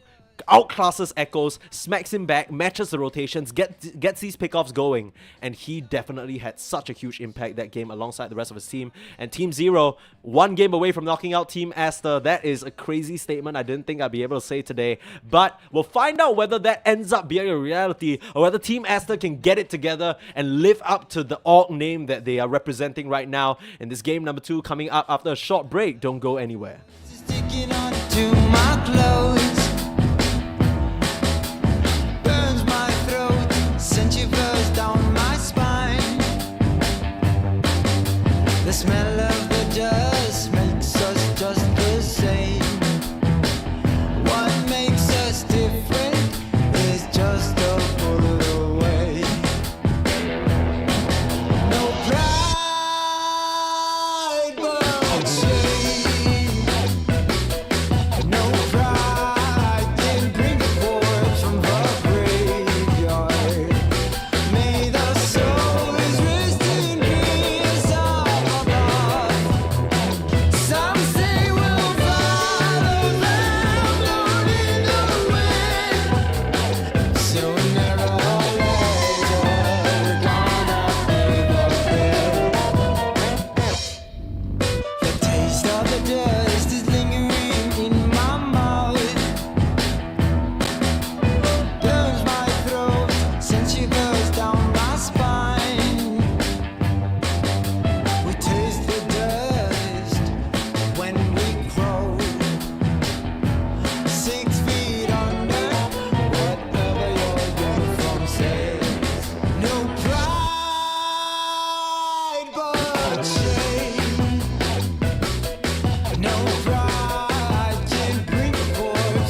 Team Aster don't want to keep you waiting. We don't want to keep you waiting. We're back with game number 2 of the ESL 1 KL close qualifiers for China here. Lower bracket madness, Team 0. One game away from knocking out Team Aster. The close qualifier sees Crash and Sneeze here bringing you the action.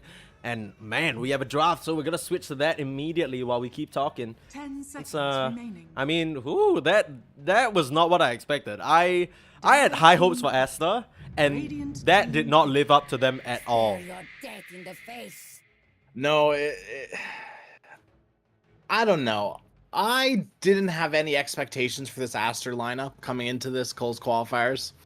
They were a bunch of people that names that I recognized, but I hadn't really seen them together recently, right? SS and Siamese Cat, they played on Aster Ares together. But Erica and Echo, like, I haven't really heard from either of them in a while, and maybe there's a reason, I don't know. Yeah. But Aster willing to give them a chance, so. And I as well am willing to give them a chance. A little bit of a sloppy game from Erica last time around. Hopefully that can be rectified with this game number 2. Yeah, starting out with a Muerta, bit of a vote of confidence for me at least, because I really like this hero. I think it's become so strong. Even with the you're even talking about it, complaining, even saying, oh, the Muerta are able to scale so. I mean, she just does so much damage, right? But she has an immense amount of utility with the calling, with the dead shot. It's proven to be such an integral pick here. Some of the bands that I'd like to talk about: Weaver, Kanka still being taken out, and Partner of Spirit Clockwork. Why are you? What are you worried Primal about? Beast. There we go. All right. Yeah. Okay. Yeah. That Clockwork ban was very telling to me. Well, there wasn't much you could do about that. That was what they set themselves up for. I'm sure that Team Aster have an idea that that's what they're giving over. Maybe they have a recipe to defeat this duo that honestly is so terrifying. Keep them in place. I mean, Inkswell. Muerta's already good. Yeah, right. Yeah. The calling is quite good against Primal Beast. A flat 30% slow to Primal. That feels yucky. Primal no likey that. Yeah, he can't trample on you no more. Wham. Okay, this is a hero that Aster have played a lot of recently on the position 3 role. Yeah, Sheng Si really likes his Wraith King on the off lane, and they go back for the Bat Rider. Come out with the Morphling. Come on. Okay. Come on. They are sick. Come on. They're so ready. Team 0. They're going to send Aster packing or what? I mean, CTY, we talked about the importance of confidence here. They banned out Beyond's Brewmaster. He's like, yeah, I can do it on the Primal Beast. We've seen him perform on this before. Yeah. Oh, man. 10 seconds I think this is the first hero we saw Beyond play. Yes, it is. And we were like blown away because then next game they picked it up and Ice played it. Yeah. So it was a really good showing from our first game for Team 0. I'm excited to see it again because Beyond played beyond good. Yeah. Absolutely. Yeah, I made that joke last time too. Nice. Run it back. I said exactly that. Don't make me sing Michael Bublé again. We're talking about. Oh, I would love for you to sing Michael Bublé. Maybe off stream. Yeah, we don't get copyright struck. Your voice is too close. Yeah, my name actually is Michael. So I mean, that's true. That's true. I don't know how to tell you this, but have you ever seen us in the same room? I haven't. I haven't at all. I haven't seen you and Night Stalker in the same room either. So yeah, but a quick look at my feet will show that my feet are not hooves, so I can't be Night Stalker. Yeah, just post a picture on Twitter. Just pop the feet up on stream right now. Yeah. Oh, please don't do that. That's how we will never get invited. Switch to caster cam. Put the feet up for the viewers. Oh no. Or maybe that's how we get invited every single time. You gotta lock those up, dude. You gotta lock those up behind a paywall. I think so. I mean, Team 0 right now. Pay for those dogs. Yeah, Team 0 right now. It feels like they're about to send Team Aster pack in and just lock them up for good. Lock them out of ESL KL, that's for sure. Yeah. And it doesn't if they play game number 2 as well as they played game number 1, I mean, they have 90% of the same heroes, right? Mm-hmm. They just got to run it back. I wonder what Aster are thinking about to try and put a stop to this puck. A lot of control on some of these more mobile heroes. Could go a very long way. Decent against the Bat Rider, the silence kind of catches him off guard as well. If you're faster than him on the reaction time, you can actually disjoint his whole initiation. And even then, when he initiates, this is a support Bat Rider, right? He's not going to be getting to a BKB very soon. If you just put the coil down where he stands, suddenly the distance where you can drag your opponents isn't very far without breaking the coil yourself. Could put you in a bit of a bad spot. I like this Shadow Demon response though. Yes, I do because you know, the ult, like we mentioned already, very understated, very underappreciated. But on top of that, for the Bat Rider, that causes a lot of problems. When you get the shard as well, the Shadow, the Demonic Cleanse, up against like the Inkswell or, you know, just being able to dispel that or dispel the Bat Rider and all the shenanigans he's throwing on top of you, I think this could be good. Yeah, Aster are definitely setting themselves up for success here. And they've actually put themselves in a position where they could still safe lane the Muerta. Yeah. And it's not too bad. I'll be real with you, I hate it. It's one of those things where it's like, I think what Morphling is just going to hit his timings a little bit sooner. And CTY is just going to run over them. Yeah. And I don't know if okay, look. If Erica, hold that thought. Okay. Let's look at the reality of the situation first, right? Team Aster, it's not gonna be as simple for Team Zero anymore because last game we looked at their heroes. All they have is stuns. The Morphling buys a shot, it's curtains. He can shift every single day of the week. Yeah. The problem now is it's a bit different, right? You have silencers on the park. You have the dead shot, which is going to send him running back to his mommy. And another silence in the calling. They can pick one more hero, whether that's on a pos 1 or whether that's on a support, that can get that additional control in not just a stunning way, but maybe other means like silence or fears or roots or whatnot. And suddenly CTY doesn't have quite as free of a game as he did. I think there's some merit to that. Puck has a lot of magic burst as well. And I think CTY is going to be a lot easier of a kill this time round. I mean, on paper, you know, ideally, absolutely. And this might be one of the games where Morphling might have to force his hand and buy a BKB. Here we go, dude. It's a position 1 Muerta. Yeah, all the defensive capabilities in the world. And I mean, Picho and Frisk, they both are very adept at playing either one of these heroes. So they can switch it around depending on what they feel like will tag team up the best in their lanes. Doesn't really do well one-to-one against the Bat Rider, but I think with the change to the Wave of Terror, actually can trade, and it's actually gonna be a Kotal. Is this a 7E Kotal? Oh, okay. Look, I'm gonna have to confirm this information because most of the times when I watch China Dota games up until this point, I like loosely follow it, right? I'm not super in touch with the scene and whatnot. I don't claim to be an expert, but from what I remember, this 7E Kotal is something to be feared. This 7E Kotal is something you need to watch out for. This is a specialty pick, and I'm gonna check whether that's the case. But you know, you don't just pick you don't last pick Kotal on just about anybody.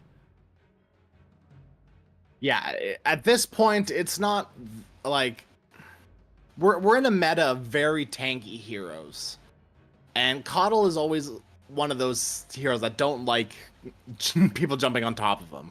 And Aster, they have the Wraith King and the Puck to get on top of the Kotal, but the peel from Team Zero with the Primal Beast and the Bat Rider, as well as the Grimstroke, is very strong. And 70, I bet he was asking for this specifically. Okay, I might be talking out my bum here because it's not nearly close to one of his top heroes. Of course, he usually has the Embers, the Voids, the Pangos and whatnot, just like any other respectable mid laner. But he has played it 15 times. Last time was 2 months ago. But here's the kicker. 80% win rate in those 15 games.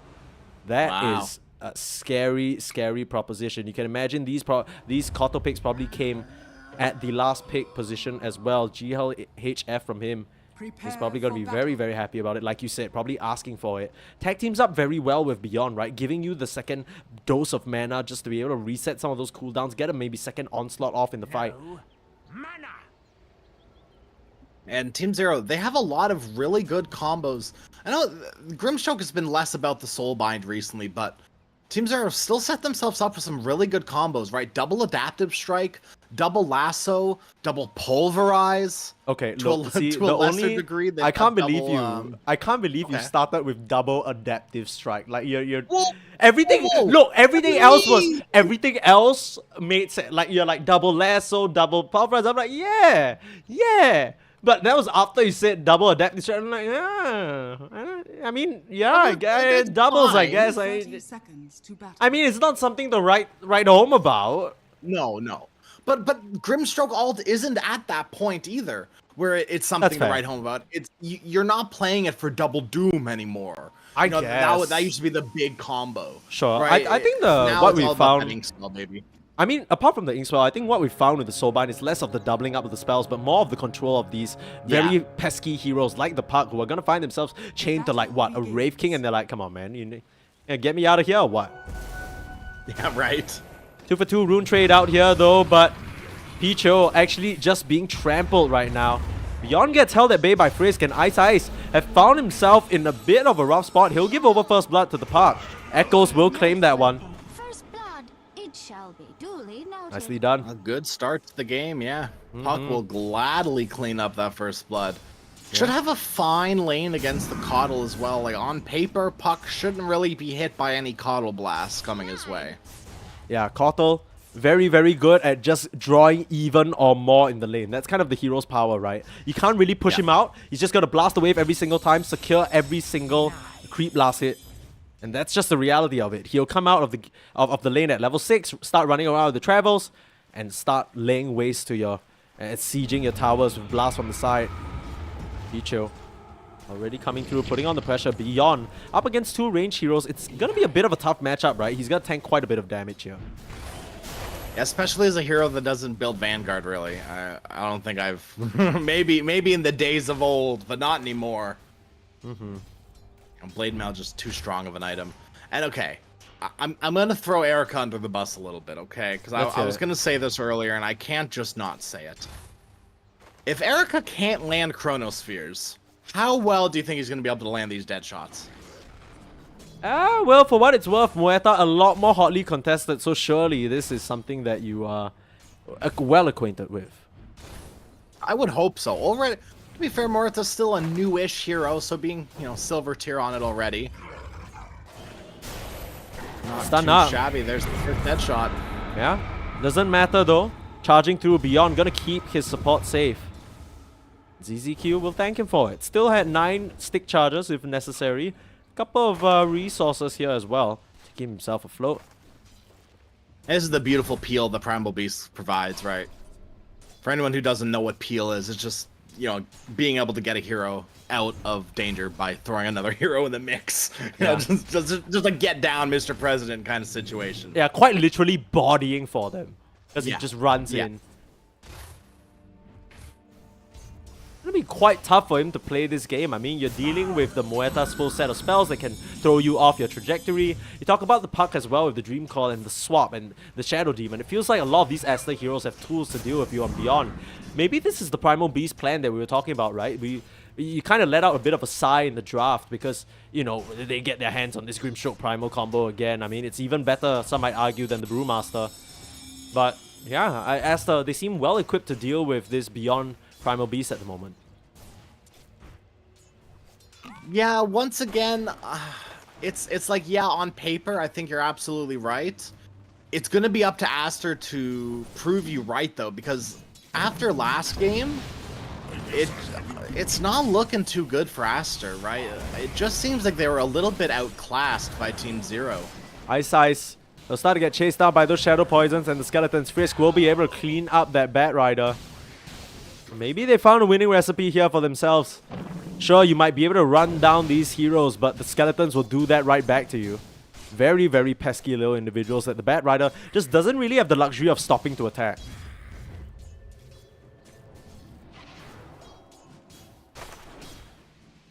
I mean, bottom lane is going okay, all things considered, right? Wraith King getting a CS. Can't afford to really die here, but neither can Ice. No TP for another 65 seconds. Don't want to leave your Morphling alone for too long.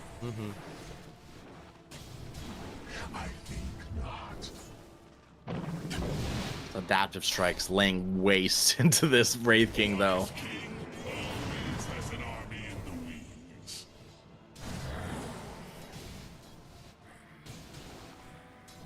How's mid lane going? Coddle versus Puck. Looking at 29-3, 24-2. Not too surprised the Coddle's a little bit ahead. Is able to farm up the jungle right nearby as well as the lane. It's Echoes. It's keeping up quite well. Doesn't have that same jungle farm or same potential to go into that jungle farm. Beyond, just gonna eat up a little Lotus, num on that. And be given some tangos by ZZQ. Very nice. You love to see sharing is caring. Absolutely. And Team Zero definitely sharing that success of crushing Aster in that first game. And things, you know, very quiet early on apart from those few first blood kills. What are we kind of expecting here? Because you familiar with the Kotal mid? You know what he's kind of looking for? Because right now, what I'm seeing is that he's 500 gold off boost of travels. That is an insane timing for 70. Yeah, it is. Yeah, I mean, 70, Kotal is just one of those heroes that if you leave him alone, especially right now, when Puck's about to hit the level 6, it's a time when Puck wants to gank, but you have to make sure you deal with this siege creep wave first. It's very important to get rid of this siege creep, because Kotal is able to just farm the wave, farm this camp as well, and push it right under the tower with that siege creep wave. But you can't afford to leave him alone. Echoes should clean up this wave before he wants to make any sort of rotations. As Kotal just doing the Kotal thing, farming the hard camp during his downtime. Yeah, 70. I mean, there's nothing interesting about this mid lane. I mean, maybe the first sort of bout of pressure will come from the top side instead. True enough, started trample down, and Erica just gonna go down. The disruption can't come through in time. Echoes once again a very similar side. It might be different heroes, but the cadence is starting the same way, right? Erica's being taken down here by the pressure coming out from Team Zero. They bring up Ice to this top side. It's a nice rotation from Echoes to try and return the kill, but he's not stopping 7E. Yes, you kill Beyond, but he's still doing very well for himself here in terms of the CS, all things considered.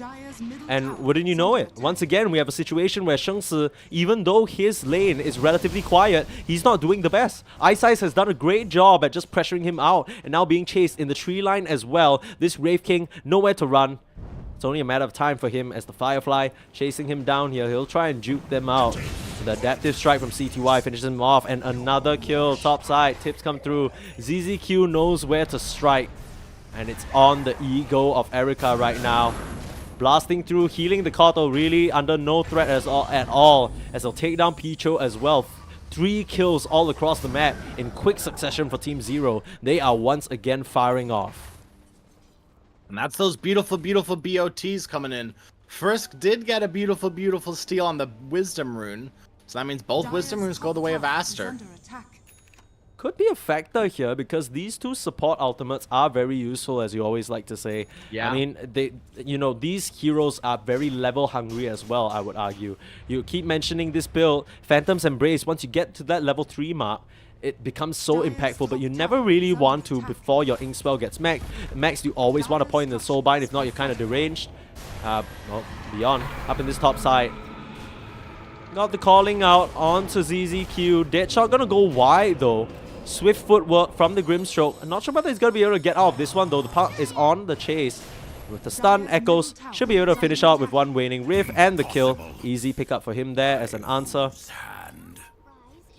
Have to bring so many resources just to keep Erica alive, it feels like. And the weaknesses of the Moeta are very susceptible to being run down.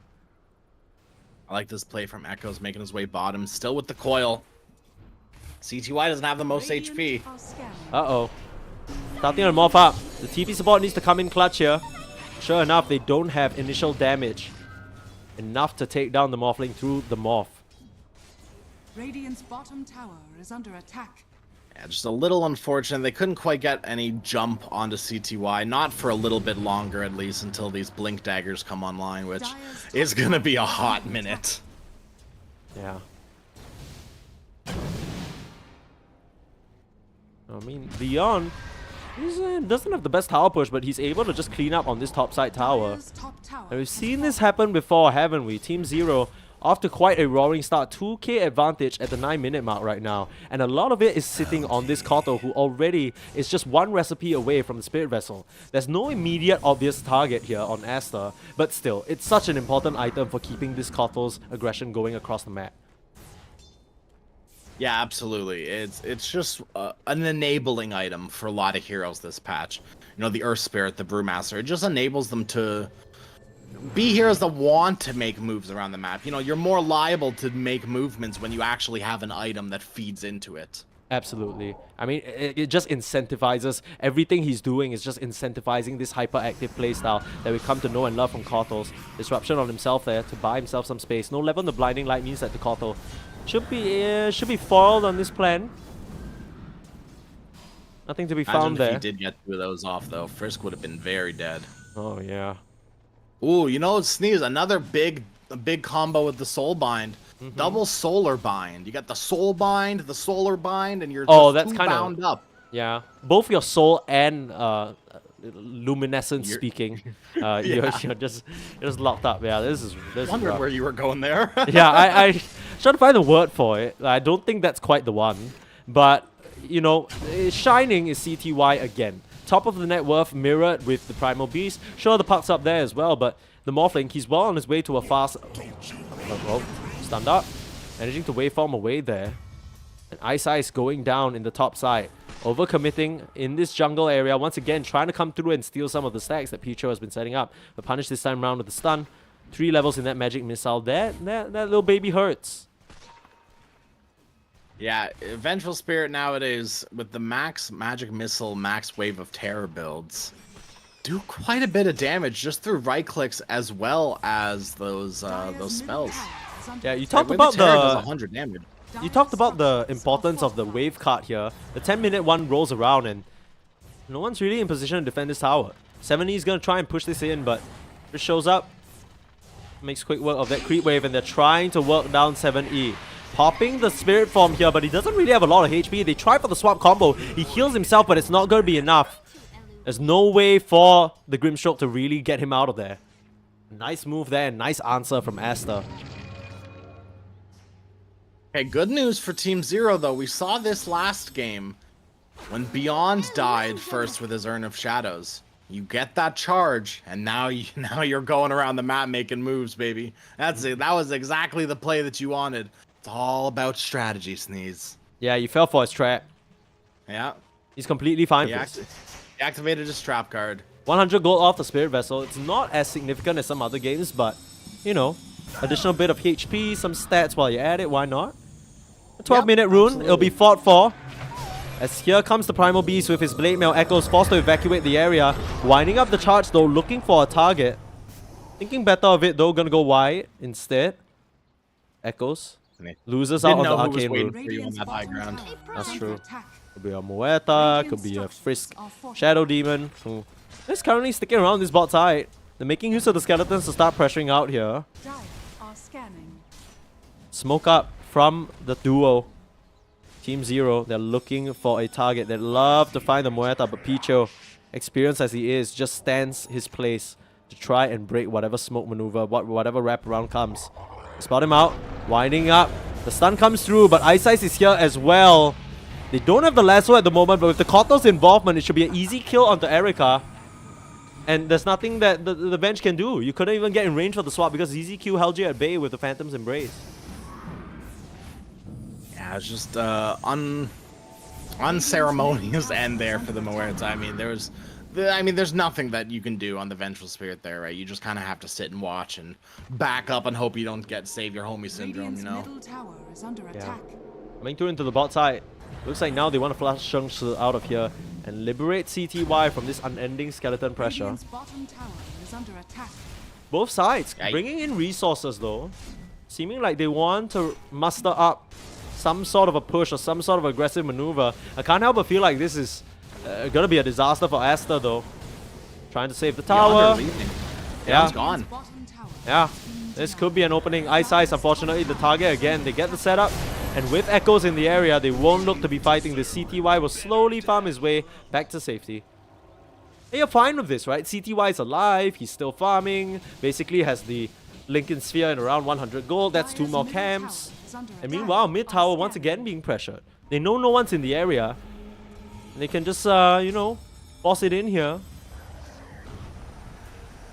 Got some nice stacks in the jungle here for Erica. Hopefully this will be the recovery that Muerta needs, but Not necessarily the fastest farmer of these ancients. They can clear out the creep camp pretty fast, but the ancients themselves are a little hard to deal with without that maelstrom on the Muerta. Now, should be able to get it in a bit of gold. Might just have to double back to the other area of the jungle where, Beyond. It's waiting for you right there. You walk up to the high ground, you could be over here, but Erica thinks he sniffs something out and sees that creep camp being cleared and, you know, understands that there might be an opponent in the area. What do you think of Frisk's first item build up on this Shadow Demon? I gotta say, I'm a fan. No? What's he got? It's a Blink Dagger. Oh. Just doesn't have it yet, but he's working on it. Getting pretty darn close to it, just 1,000 gold away. Does have the possibility to farm up with the Shadow Poison, so that could come a lot faster than we expect. He doesn't necessarily have to wait passively for that income. Smoke out. Looking for something here. Oh. Still doesn't have any way of jumping on top of them. Echoes has the blink, and that's really just about their only initiation. But he has to be so careful, because if he jumps in straight into a silence, it could be over for him before it even starts. Getting around this Muerta here. A feeling that she's gonna get jumped, but really, the entire side of Team Zero mustering around this rune area. You want to push in the tower instead. Primal Beast hide in trees. Yeah, it doesn't feel like it's real. Like, how are you even getting fogged right now? His tail is literally out. Yeah, right. Coming through now. There's the Onto one Frisk. forward. There's the slam. Bum, bum, bum. Chopped up by the punk, though. We talked about some of the difficulties that the Primal Beast might have, but no difficulty in working down Frisk. Easy kill for them to get. Sheng Si now getting pulled back by the lasso. 7 E's into the picture. They don't really have a way of cancelling this TP, but they have more than enough magic damage. And now on this second life, nowhere for him to run. Stuns into the Morphling with the Lincoln Sphere. You couldn't write a sadder story than that.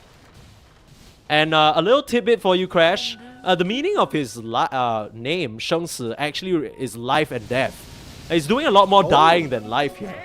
Yeah. I mean, it is a Wraith King, right? I guess it is one of those heroes that dies a lot. Ice getting set up on speaking here. of dying a lot. Shadow Demon out onto him. He doesn't stand a chance. The magic missile from Pichu will clean that up. I mean, I think you're pretty happy with your position 5 being more than half of the kills.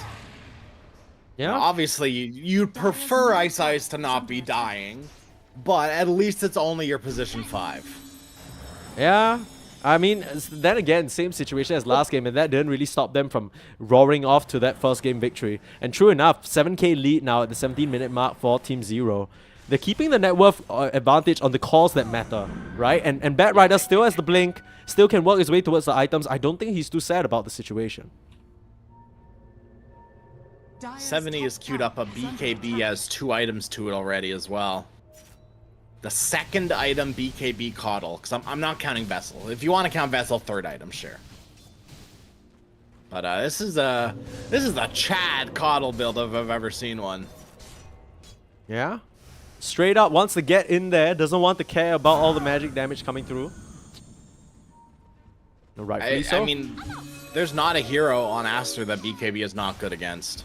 That's fair. Maybe you can make an argument that it's not good against Venge because you can just swap you anyways, but I would tend to disagree. Right? Yeah, I mean, even if you swap him and the coil comes and the coil breaks, your BKB, you don't take any, you're not stunned. You can just walk it off. And Coddle has 440 movement speed. He'll run it off real fast. Trying to converge onto the Morphling now. CTY smells something coming and TP's out. As they've gotten caught by the ward there, they weren't actually smoked up. So spotting him out with this nicely placed ward. Straight up to the high ground, straight up the top side now is where they want to pressure. They know someone's farming here. The camps are gone. Ice and Beyond, ZZQ, they're looking. They found him. Sheng Si, like we said, doing a bit more of the latter of his name. No reincarnate means that he's just going to go down easy. And I don't think he can afford to TP into this situation. This is going to get melted.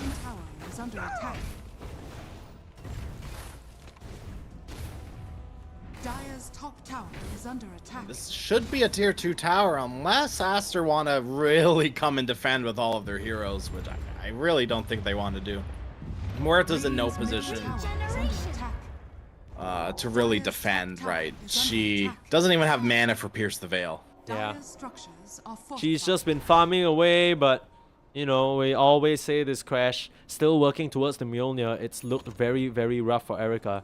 CTY showing alone in the mid lane. Working on the Manta. There's a couple of hundred gold off there, and now Beyond with the setup. They want to get it onto Echoes, but ZZQ first one to fall. Rimshow taken out of the picture already.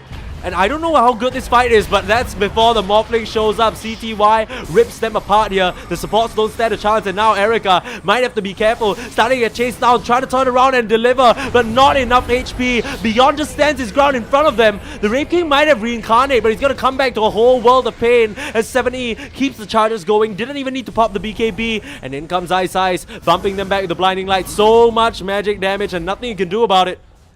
All the puck can do is really stay behind and try and cut the creep wave, but if that's the situation with your mid laner, you know things are looking dire, and I'm not talking about Aster.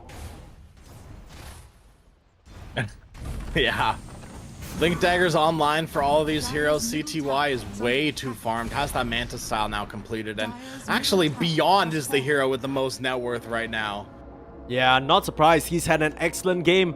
This is the Primal Beast experience. We've seen him perform already. It's very, very weird that that's the decision they've made to give him this hero again. Almost towards his heart now, but he might be the subject of a pickoff. Nice swap to break that one up, and they'll have enough damage finally killing him off. That is a huge killing spree going the way of Erica. Much needed gold injection there to get him closer to that Mjolnir. Any little bit will help, and that was a lot of it, right? 744 gold for the Muerta. Very, very nice. 1,400 gold in total just from that one pickoff. Like that. That's a big boy right there, literally and figuratively. CTY will start hammering away on this tower. Doesn't even feel the need to go into Roche right now. They understand how powerful they are. 11k gold lead at the 21-minute mark. They're still rolling forward here. It's just the off-lane towers that haven't really been taken down yet, right? But it really isn't something that Team Zero seem to be bothered about. Ice Ice, Drums of Endurance finished on the Bat Rider. And this is another way to enable your Primal Beast. Right, just make them faster. Feels very good. You've got that Ink Swell already. Pop the Drums of Endurance. That's pretty much max movement speed for the Primal Beast, if I'm not mistaken. Yeah. Working on that Aghanim Scepter, the break. It's pretty good this game. That's going to turn off Gunslinger, turn off the Mortal Strike. Yeah. I mean, lesser sort of observed passives to break, but still going to limit the damage coming out from this Muerta in a big way. And when most of your damage is coming out from the Muerta and Wraith King, right, your supports, sure, they've got some good magic damage abilities, but they're not necessarily known. Like, I wouldn't be picking Shadow Demon and Vengeful Spirit for their damage. Yeah, absolutely not. They've done well, all things considered, in terms of the defensive potential, right? But we're seeing the same situation. This is a mistake that Team Zero themselves made. When they picked Shadow Demon and the Treant, they just didn't have any way of making aggressive moves. That's kind of what it feels like Aster are suffering from again as well. Even if you walk up to someone and disrupt, where's the combination? Like, Wraith King doesn't necessarily inspire the most confidence or secure a kill much like a Centaur War Runner would. And we're now in this situation where Aster, they're on the back foot, and it doesn't feel like there's anything they can do about it other than wait for the side of Team Zero to make a mistake. But Team Zero, all they'll make is moves here, straight onto the Shadow Demon. Frisk doesn't stand a chance. They're on to the next, onto Erica. Oh no, she doesn't have any defensive ways to get herself out of this. We'll try for the TP, surely. Oh, gets out of there. They've used just about everything on the Shadow Demon, and I guess that's his sacrifice that he made. Oh, here comes Morphling though. CTY feeling so confident, morphing into the bench to stun her up and get her killed. They'll look at the Tormentor as well here. Should be easy shot for them. Goes over to the way of Ice Ice, so they'll get some... it's not that great, but it was a lot better when it was double flame break charges. That was insane. Yes, that was too good to be true. What is this? Do you see this creep here on the high ground? What's going on? I think he got this is actually like... That's actually crazy vision for them. Like, that's bonkers. Ice Ice is making it even better. Yeah, but okay. What the heck? Look, I mean, What's more unreal is the fact that Team Zero, it seems like they're on the verge, actually not just on the verge, at the very last lap of knocking out Aster in these close qualifiers. They need to put up a fight now, if not it's gonna be all over for them. They call the back line, but for what? Where's the follow-up? Where's your Muerta? Not doing anything at the moment. They're gonna try and come in onto Beyond again, but they can't really threaten the Primal Beast. The Morphling still has his Aegis and the Manta. Fighting up to the high ground. Do you think this creep is getting rid of backdoor protection? Oh, it could be. Oh my goodness, are you for real? Dude, are you kidding me? This hero creep is about to win Team Zero the game? Hello? Okay, look, realistically speaking, it's not winning Team Zero the game, right? Like, no, dude, look, there's no high ground. There's no backdoor protection still. They gotta kill this creep real bad. I mean, either way... Puck's pinging it. It's already 17k, Crash. I don't know how much copium you're smoking, but either way, it's, Team Zero, they're very well poised to just try and finish this one off. And yeah, I mean, hero creep or not, they're just walking up to your high ground regardless. I'm not sure what the side of Aster can do about it. They're gonna come out with a miracle hold, but right now, their Wraith King is just being dragged to the grave. They disrupt him, but he'll end up right where he finished.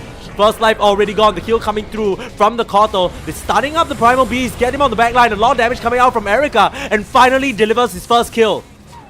Erica, he is starting to pump this out, and you need to be cautious. A lot of skeletons being spawned from that Wraith King. They need to back up and show that respect. Without their Primal Beast, they finish off ZZQ, who was just hanging around as well. And it ends up being a hold for Aster, a relatively free one as well. No buybacks needed, nothing crazy committed, just throwing out their spells and using that Muerta to its finest. Finally able to protect her, she's able to deliver that damage.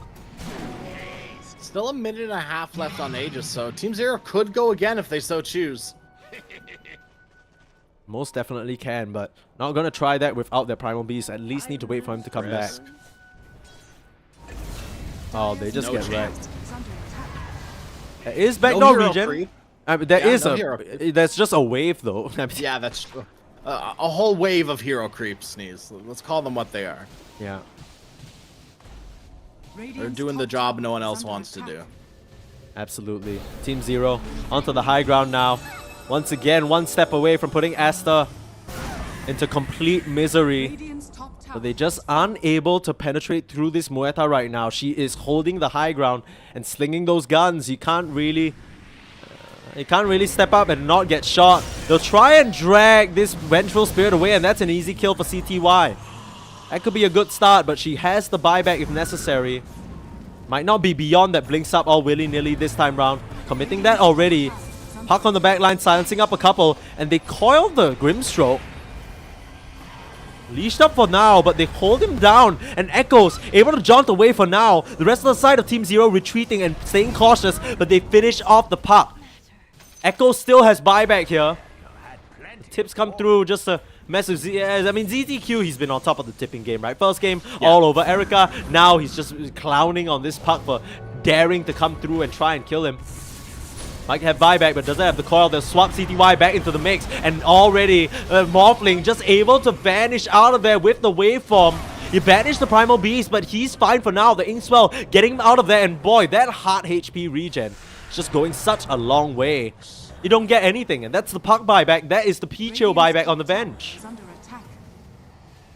And that was Puck's first death, surprisingly. Echoes was playing a perfect game up until that point, but now having to use buyback like that, it just does not feel good for Aster. And they're running out of resources. They're running out of juice, I think, Sneeze.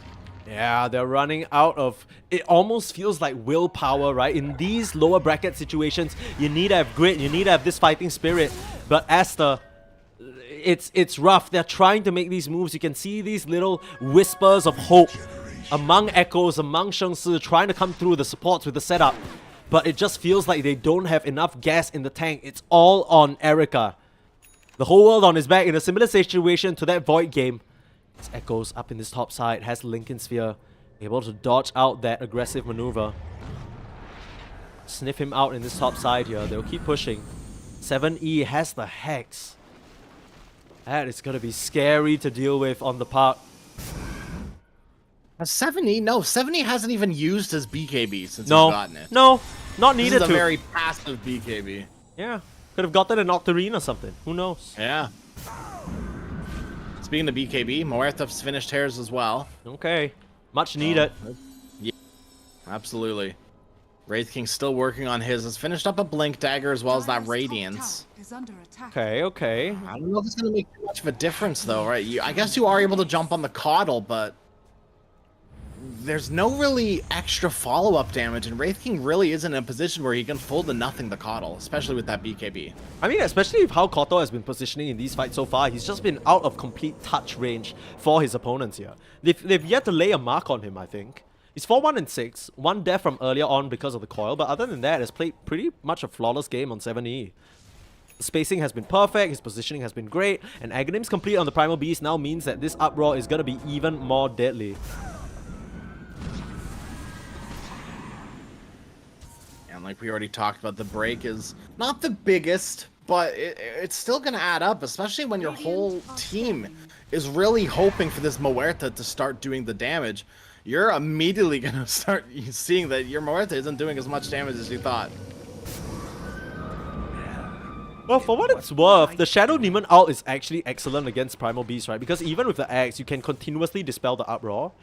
And Primal Beast, his uproar dispels is only a basic dispel, right? So it doesn't actually get rid. And in fact, I don't think anything actually gets rid of Shadow Demon's ultimate. Demonic Purge just feels like it just lasts through everything. Yeah, it does. Yeah, it cannot be dispelled by anything. Yeah. The best you can hope for is a reflection because of that Lotus Orb you've got. Yeah, that's about it. Roshan is up. It is time to finish the game, says Team Zero. It's time to knock Aster out. CTY, Beyond, and 7E gonna walk right into the pit, but Aster, they're making the moves. This is the last hope. Go for free. Very similar scenes to the last game, where previously it was the Faceless Void who had to make the magic happen. I mean, the rest of the team right now, Aster, they need to set up a perfect team fight for their Muerta to work, but they might not make it here in time. They're inching, crawling forward, but it's not fast enough. They've already gotten the Aegis and it's full retreat. Back to the high ground they go. They can't afford to lose any members here. The Primal Beast will charge through Muerta, desperately trying to run away. We'll have Frizz backing her up and they'll give up on the chase. Look elsewhere. Radiant structures are Satanic complete for Morphling now, CTY, but that Butterfly as well. I don't know, man. This Morphling is looking unstoppable. Only 3-0 and 5, but doesn't really need to do anything else other than farm, accumulate, and maybe hit some buildings too. Showed up when he needed to. Now with the Shield Rune, full strength morph into the Shield Rune. This is going to be a big one. Yeah, he's ready to get going. The amount of HP this man has just achieved, 2,000. Come on. That's more HP than the Muerta has in her entirety. Yeah. This is what, a 5k HP Morphling? Yep, pretty much. Okay, close the light. No, it is 5. 5k. Damn. Yep. Okay. Oh, he'll start up onto the high ground here. Start working on these racks, looking to end the game, looking to end their chance of Shengxi being pulled back, but Disruption saves him for now. But he'll still end up at the final destination, not where he wants to be. These skeletons are going to come out, get trampled down easily. They pull back the Primal Beast, and the fight's in complete shambles. Erica, he's doing the damage, but can he kill out the Morphling? Still standing strong, turning it around, getting the first life. The Aegis is down, but they're pulverizing up Erica. Do they have anything else? Saving him with the Disruption for now. They need to get this water out of there, but they can't. Cleaned up, and Muerta is down. No buyback for this hero. Needed 700 more gold for that, but CTY making full use of that first life to come in and sweep things up here. We'll look for the last lane of Rax. And GG, it's over. Aster out. Wow, what man. The first game was an unceremonious end, but this was just a sad state of events for Aster. Team Zero absolutely dominating them. Damn, I wish I knew enough Mandarin to translate that, but that kind of felt a bit cheeky, right? That kind of felt a little bit like a jab. And I mean, ZZQ, he's been at their throats the entire time. I mean, Team Zero definitely striking while the iron is hot. 2 back-to-back 2-0s for them. Feeling very, very good with that situation. Oh man, I don't get to see post game because my Dota disconnected me at the very end. I'm gonna have to share yours here, Sneeze. So we'll have to parse through this together. Yeah. I mean, this game this time around, Erica was able to do the damage. It's just this Wraith King that they've picked up time and time again just doesn't feel like it's been hitting for Aster. Yeah, Shengsi, I think even on the Spirit Breaker, definitely left a lot to be desired on that offlane performance. I'm not really sure what it is, but, you know, even when he's given some space in the bot side, I feel like he's not able to amass quite as much farm or make use of the space in the same way. They've been able to full focus down Erica in both games to little to no answer. Aster, they tried to change things up here with 2 defensive supports to keep him alive, but it's still not enough. I think that was kind of your problem from the side of Aster too, was that you just have 2 really do nothing supports right there. Wait until they engage on us and then we'll use our spells. Right? Shadow Demon very defensive, Vengeful Spirit very defensive, and they're very limited on their aggressive capabilities because if you use your spells to be aggressive, all of a sudden you don't have those defensive spells that you picked the heroes for specifically. Yeah, it's a little messy here, the way the game ended here, unfortunately. Aster, that was, I don't know, that was, my head hurts. That's, like, I can't write a more unceremonious way for this alt to bow out of these qualifiers, right? Coming in as the only close qualifier seeded team, while everybody else had to fight it out in the open qualifiers, maybe that ends up benefiting them. Right? Maybe that ends up helping Team Zero find their fire, find their tempo. And even though they suffered a bit of a downturn against IG just earlier today, they've been heating up and they have just smoked all the way through the roof here. I think they've hit their tempo, they found what works for them. This CTY Morphling came to play and absolutely performed. So, big props to Team Zero for bringing it all the way here. I'm so grateful that we got to follow them this entire time. And they'll continue their fight in the close qualifiers tomorrow in the lower bracket. And now, Sneeze, we also already know who they're going to be going up against, as the IG Bright Series is already finished. Oh, and who won that? IG 2-0 in like 50 minutes. If you combine both game times, it was only 50 minutes for a 22-minute game and a 38-minute game. Wow. So Team Bright get knocked down to the lower brackets, and that means Team Zero tomorrow going up against Team Bright in the lower bracket finals. Yeah, Team Bright and Team Zero, very, very exciting matchup here. Both teams, they got that explosive potential. You know what I mean? Bright, they have who was delivering massive performances on TA. On TA was the one I remember the most, just dueling the Wraith King and taking them down. I think that's going to be a match to watch for sure. And of course, after that, you know, IG will face off against the winner to decide who the only representative for China is going to be. Once again, like we said, in case you aren't familiar with the situation, we have qualifiers going across all the regions here. But for China, there's only one representative. We already have LGD and Azure Ray waiting in KL for the last Chinese representative to join them there in December. But yeah, it's going to be a contested spot, that's for sure. I am super excited to see how this is going. These close qualifiers are going to finish off, but you know, there's a lot more Dota that's going on right now. Should not be the end of your Dota journey. Oh, there's absolutely. a lot more games happening. I mean, Entity OG happening, you know, right now. If you want to catch that debut is pretty hot. Geek Fam versus Blacklist. You know, Navi 9 Pandas, you're spoiled for choice here, you know, just because Chinese Dota's ended today, it's not the end of the world, everyone, but that is us saying goodbye today, unfortunately. We'll be back tomorrow, Crash and I, on this stream, and don't worry, I know, guys, there were a lot of sort of lag problems today. The screens were a little bit tricky to work with, you know, we had, we didn't have a lot of time to prepare the slideshow, forgive us, okay, we didn't have enough frames, but that'll be fixed tomorrow for sure, I can promise you that, and yeah, tomorrow we'll bring you the action, we'll bring you the Chinese Dota that you're waiting for, and we'll find out between Team Zero, Team Bright, and IG who the representatives are for ESL KL coming from the close qualifiers. Now, Crash, before we go and before we say goodbye, do you have any final words? And apart from those final words, I want to know who you think is going to take it all home tomorrow. All right. We've been following Team Zero for quite a while now. My head is leaning towards IG, but my heart has been taken over by Team Zero. Okay. Okay. And what about Team Zero have you just fallen in love with? I just love their supports, honest to God. Sneeze. Okay. Word. Right? Word. I love in a patch of offlaners just having 2-star supports. Especially Ice Ice playing some unconventional position 4s. The Primal Beast, the Bat Rider, the Weaver, more conventional, but still not a conventional 4 in the way that it's played. You know, imagine tomorrow when your Team Bright coach doing your research against Team Zero for a chance at KL, and you're like, do we ban the Bat Rider, guys? And that is a actual question you ask your team. Yeah. That's insane. Yeah, and like, I don't think, like I said earlier at the very beginning of this, I don't think you can ban out CTY.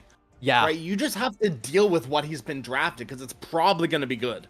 He's basically taken on the Morphling in both games, completely fearless, and you haven't been able to answer him. Sure, you have silencers, sure, you have stuns and whatnot and disables, but you just don't pressure him. He just gets the freest game of his life. 5-0-6 on this Morphling. Just completely crushing you under his foot there. This is CTY primed and ready for his shot at KL here. But like we said, that wraps it up for us. Personally, for me, I think IG are going to take it. Malaysia pride all the way. I said it at the start of the show. That's what I'm going on. And it's been really cool to see this team, this super team, some might call, find their footing. We'll see whether they can continue to stand on stable ground or whether some of these upstarts like Team Zero, Team Bright can just upset everyone and keep the Malaysians out of Malaysia. Tomorrow will be the final day of the Chinese Close Qualifiers. There's a bunch of other streams, so watch that. But for us, Crash and Sneeze, it's over for today. We'll catch you tomorrow here at the same time, same place for more Chinese Dota 2 qualifiers. Don't go anywhere. We'll see you there.